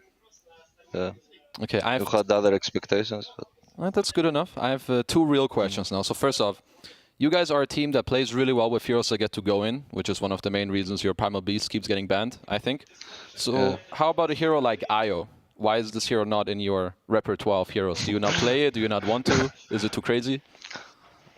Yeah, I don't like this hero. Spartan is playing it, but to me, I like aggressive heroes, cuts, disables, this kind of heroes.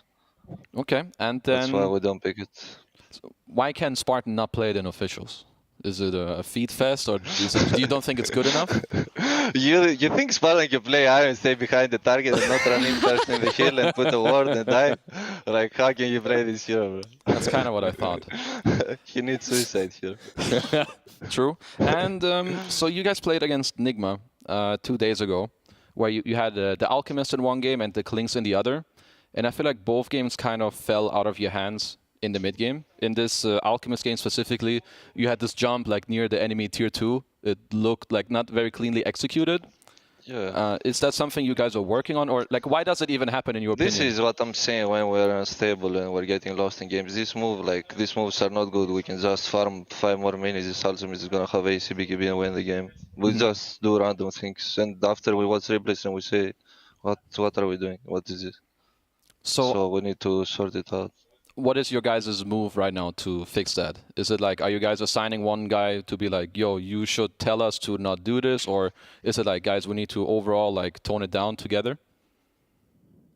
Yeah, Wiz is talking more now that he has good game mostly all the time, and Spartan is watching all the replays like maybe 6-7 hours to find these things. Damn, that's a lot of hours. And this guy is doing replay analysis. Yeah. All right.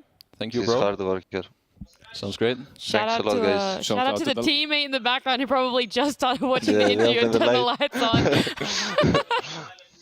I think it was Wish Sorry that for did that the one. dark. No, you're all good. I do have one more question. I want to know what you think has been your biggest personal improvement over Division 1 so far. I don't know. I don't think I improved. You did, bro. Come on. You definitely have. You can't say that. I don't see it. Maybe Okay, that's wait. good. I have one. All right, Casey will give you the answer. Have you been flaming less in your pubs? Yeah, I'm more chill now. There See, you go. you improved. Because You always yeah, have I'm very, an answer. I was very Really. toxic in pubs. Like everyone hates me, I think. But real life, I'm very chill. Like if you meet me, Yeah. it's not this. I can see that. We can This see it from game, the interview. Yeah. Perfect. All right. Well, Desire, we'll Yeah. let you go. Thank you so much for joining us, and congratulations again on a nice 2-0 against OG. Thank you, guys. Good night. Good night. See ya.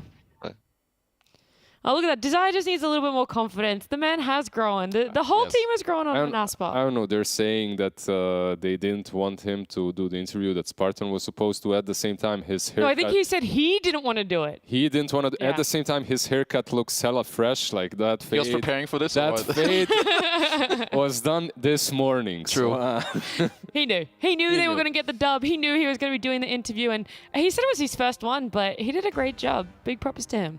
Yeah, I mean, he's just, answering, I feel like, from his heart. He wasn't, like, sugarcoating anything or trying to think too much. Just say it how it is. It's all good. I will say there's always a fine line with players. I do like being, critical of yourself. That is nice to see. But you also do need to try and find the positives. And that's what I don't want Manaspa to fall into, to be like, oh, we're still not really performing well. We're still not reaching expectations. yeah, you just spiral out if that happens. Exactly, You start so- crying like babies. Yeah, you don't want to start crying like babies. You definitely don't want to do that. If that's a, like, in-game, mid-game calm, it's not the best. Yikes, that's a yikes. But it rounds out our day. It's been a really quick day. We're going to have a look at the results. 2-0s across the board, okay? I'm just going to spoil it for you guys right now. Liquid 2-0 over Entity. Nigma Galaxy 2-0 over Oridu Thunders. And then Manaspa 2-0 over OG. Hopefully we can see the talent prediction straight off the back of this one, because I know that second series, there were only 2 talent that put him. Lizard, mate, you almost had it. Lyrical You got it almost- again? Dude, Lyrical what can I back say? for back. This man is the king of upsets. He knows what's happening. This guy's an oracle. Jesus Christ. He is. The Froge? How did he do that? I don't know. How did you almost do it, Lizard? I mean, He didn't actually fill it out. Production did it for him. I knew it. Fill it. I knew it. You flipped a What the coin. hell is this? Guys, come on, it's Nigma. Like, I mean, they aren't doing that well, but I was sure that they can win versus Oridu. You were in NA for a while. You didn't see the start, I guess. Okay, I was in NA. I didn't see the beginning. I only saw the series where they won. Okay. And then this is They the look second. good. For me, Nigma is 100% right now. They're back on top of Europe. Yep. On the top of the leaderboard. On the top, that's where he's going to put them. That's his overall prediction. I'm not too sure what we're going to pull up next. I believe it is going to be either leaderboard or schedule. We got to give you guys more information. Leaderboard is what it's going to be because we want to see where all the teams are lining up. There's a lot of tough competition here. We've got Gaming Gladiators who didn't play today, so they're staying there. But this time around, Liquid, Tundra, they're all tied. 3 wins, 1 loss. Entity and Manaspa, and then Enigma Galaxy with Ooredoo Thunders. And gosh, I never thought these words would come out of my mouth, but last place OG. I knew the competition was high, but right now it feels like OG might be their worst enemies. Yeah, this is not looking good. I feel like after this series today, it's a very hard point to actually bounce back. I feel like they have one more try. They have like one last conversation now, and that will either swing it around to bring them back, or they will just stay where they are now, which I feel like is pure despair, where they don't even know what to do. I will tell you, OG and Enigma Galaxy still have to go up against each other. So I think that series is going to That's a big one, yeah. Massive. It is going to be astronomical. The biggest issue that I have with OG is that their drafts are looking good. It's not about that. At least this time, for sure. Yeah. This time, definitely. Today was... There's just something else. There's something else bothering them. There is something within them. Some tilt happening.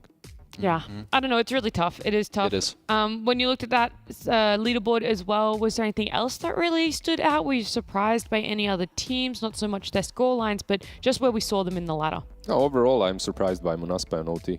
Like I expected them to perhaps be where OG is, but yeah, they're overperforming. Yep. And like GH said, there are no underdogs in the region any longer. No. That's true. I knew that OT could do it. I wasn't sure about Manaspa.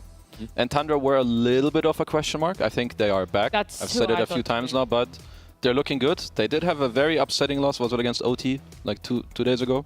Because they lost to someone. But other than that, they have looked very clean. Yeah. Tundra lost to OT. Yeah. Yeah. Okay, I got it right. Yes, you did. Spot on. The man knows his stuff. I also know what our Monday schedule is going to be. It's going to be coming up on our screens, and it has that OG Enigma Galaxy series that we talked about. Damn. One that's very important. I know. It's kicking off our week number 3 just right. You might also notice a little bit of a change, and that's in the times of when these series start. We will be starting an hour later. So Gaming Gladiators up against Entity will be there at 3 p.m. and Team Liquid up against Tundra. OG versus Enigma Galaxy. It's going to be a great day. I'm hoping that this day it won't be 2-0s, and when I look at it, I don't think it will be. This is the most banger day I've seen in a while. Like, you should skip work, skip school, maybe not school, but skip whatever you got to do, because skip look everything. At this. Don't skip school, but work. Cancel it. Yeah, homework, cancel it. Assignments gone. Make time for these series. You have the top 4 teams playing against each other, and then maybe some of the lower teams, but the match matters so much that it's like basically a relegation game. Yeah. So like every game is banger, banger, banger. You better be there. Team Liquid versus Tundra. Like, that's the middle match. Maybe you can miss the other 2, but this one, you just cannot. It's the pinnacle of Dota right now. Yeah. Okay, I don't know if I'd say that, but I am excited. Pinnacle of Dota. It is literally the peak. Nothing gets better than this one. Takeaways from today, guys. Were you impressed by any teams more so than others? Heroes, drafts? What really stood out? For me, it's Enigma Galaxy being consistent. Back-to-back series wins. 2 series in a row. Yeah. And 2 2-0s. I feel like for me the takeaway is to not underestimate anyone, especially your opponents, but at the same time you shouldn't lose track of yourself. I feel like this is happening to a couple of teams right now. You just went deep, like a balance. Find Make sure you're aware of yourself, but also aware of your opponent. I came here for Dota. I got the feels and the philosophy of. You're welcome, bro. Kezu. Thank you, man. You got it. Was that your takeaway then? Yeah, I'm his takeaway. He might be taking you away right now. He might. I will. Yeah. Turn off the camera, guys. Okay, all right. We're going to head on out of here. If you guys do want some more Dota, I believe NA will be starting in a little bit. They've got 2 series happening over there. It's at twitch.tv/PGL_Dota2EN2. So the Dota never stops, all around the clock. We'll see you on Monday, an hour later than normal.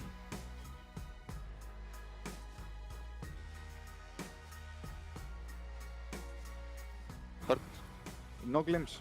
He's trying to solve it. Look on pack. I don't have spells, Wiz. Oh! You Nima cannot blink, Nima cannot blink. What the fuck is that? Is that here? Wasn't borrow. Hurry? 5 seconds, 5 blink, 5 seconds. 4 seconds. 2. He's Dara. Nice. Well played, well played, well played, well played.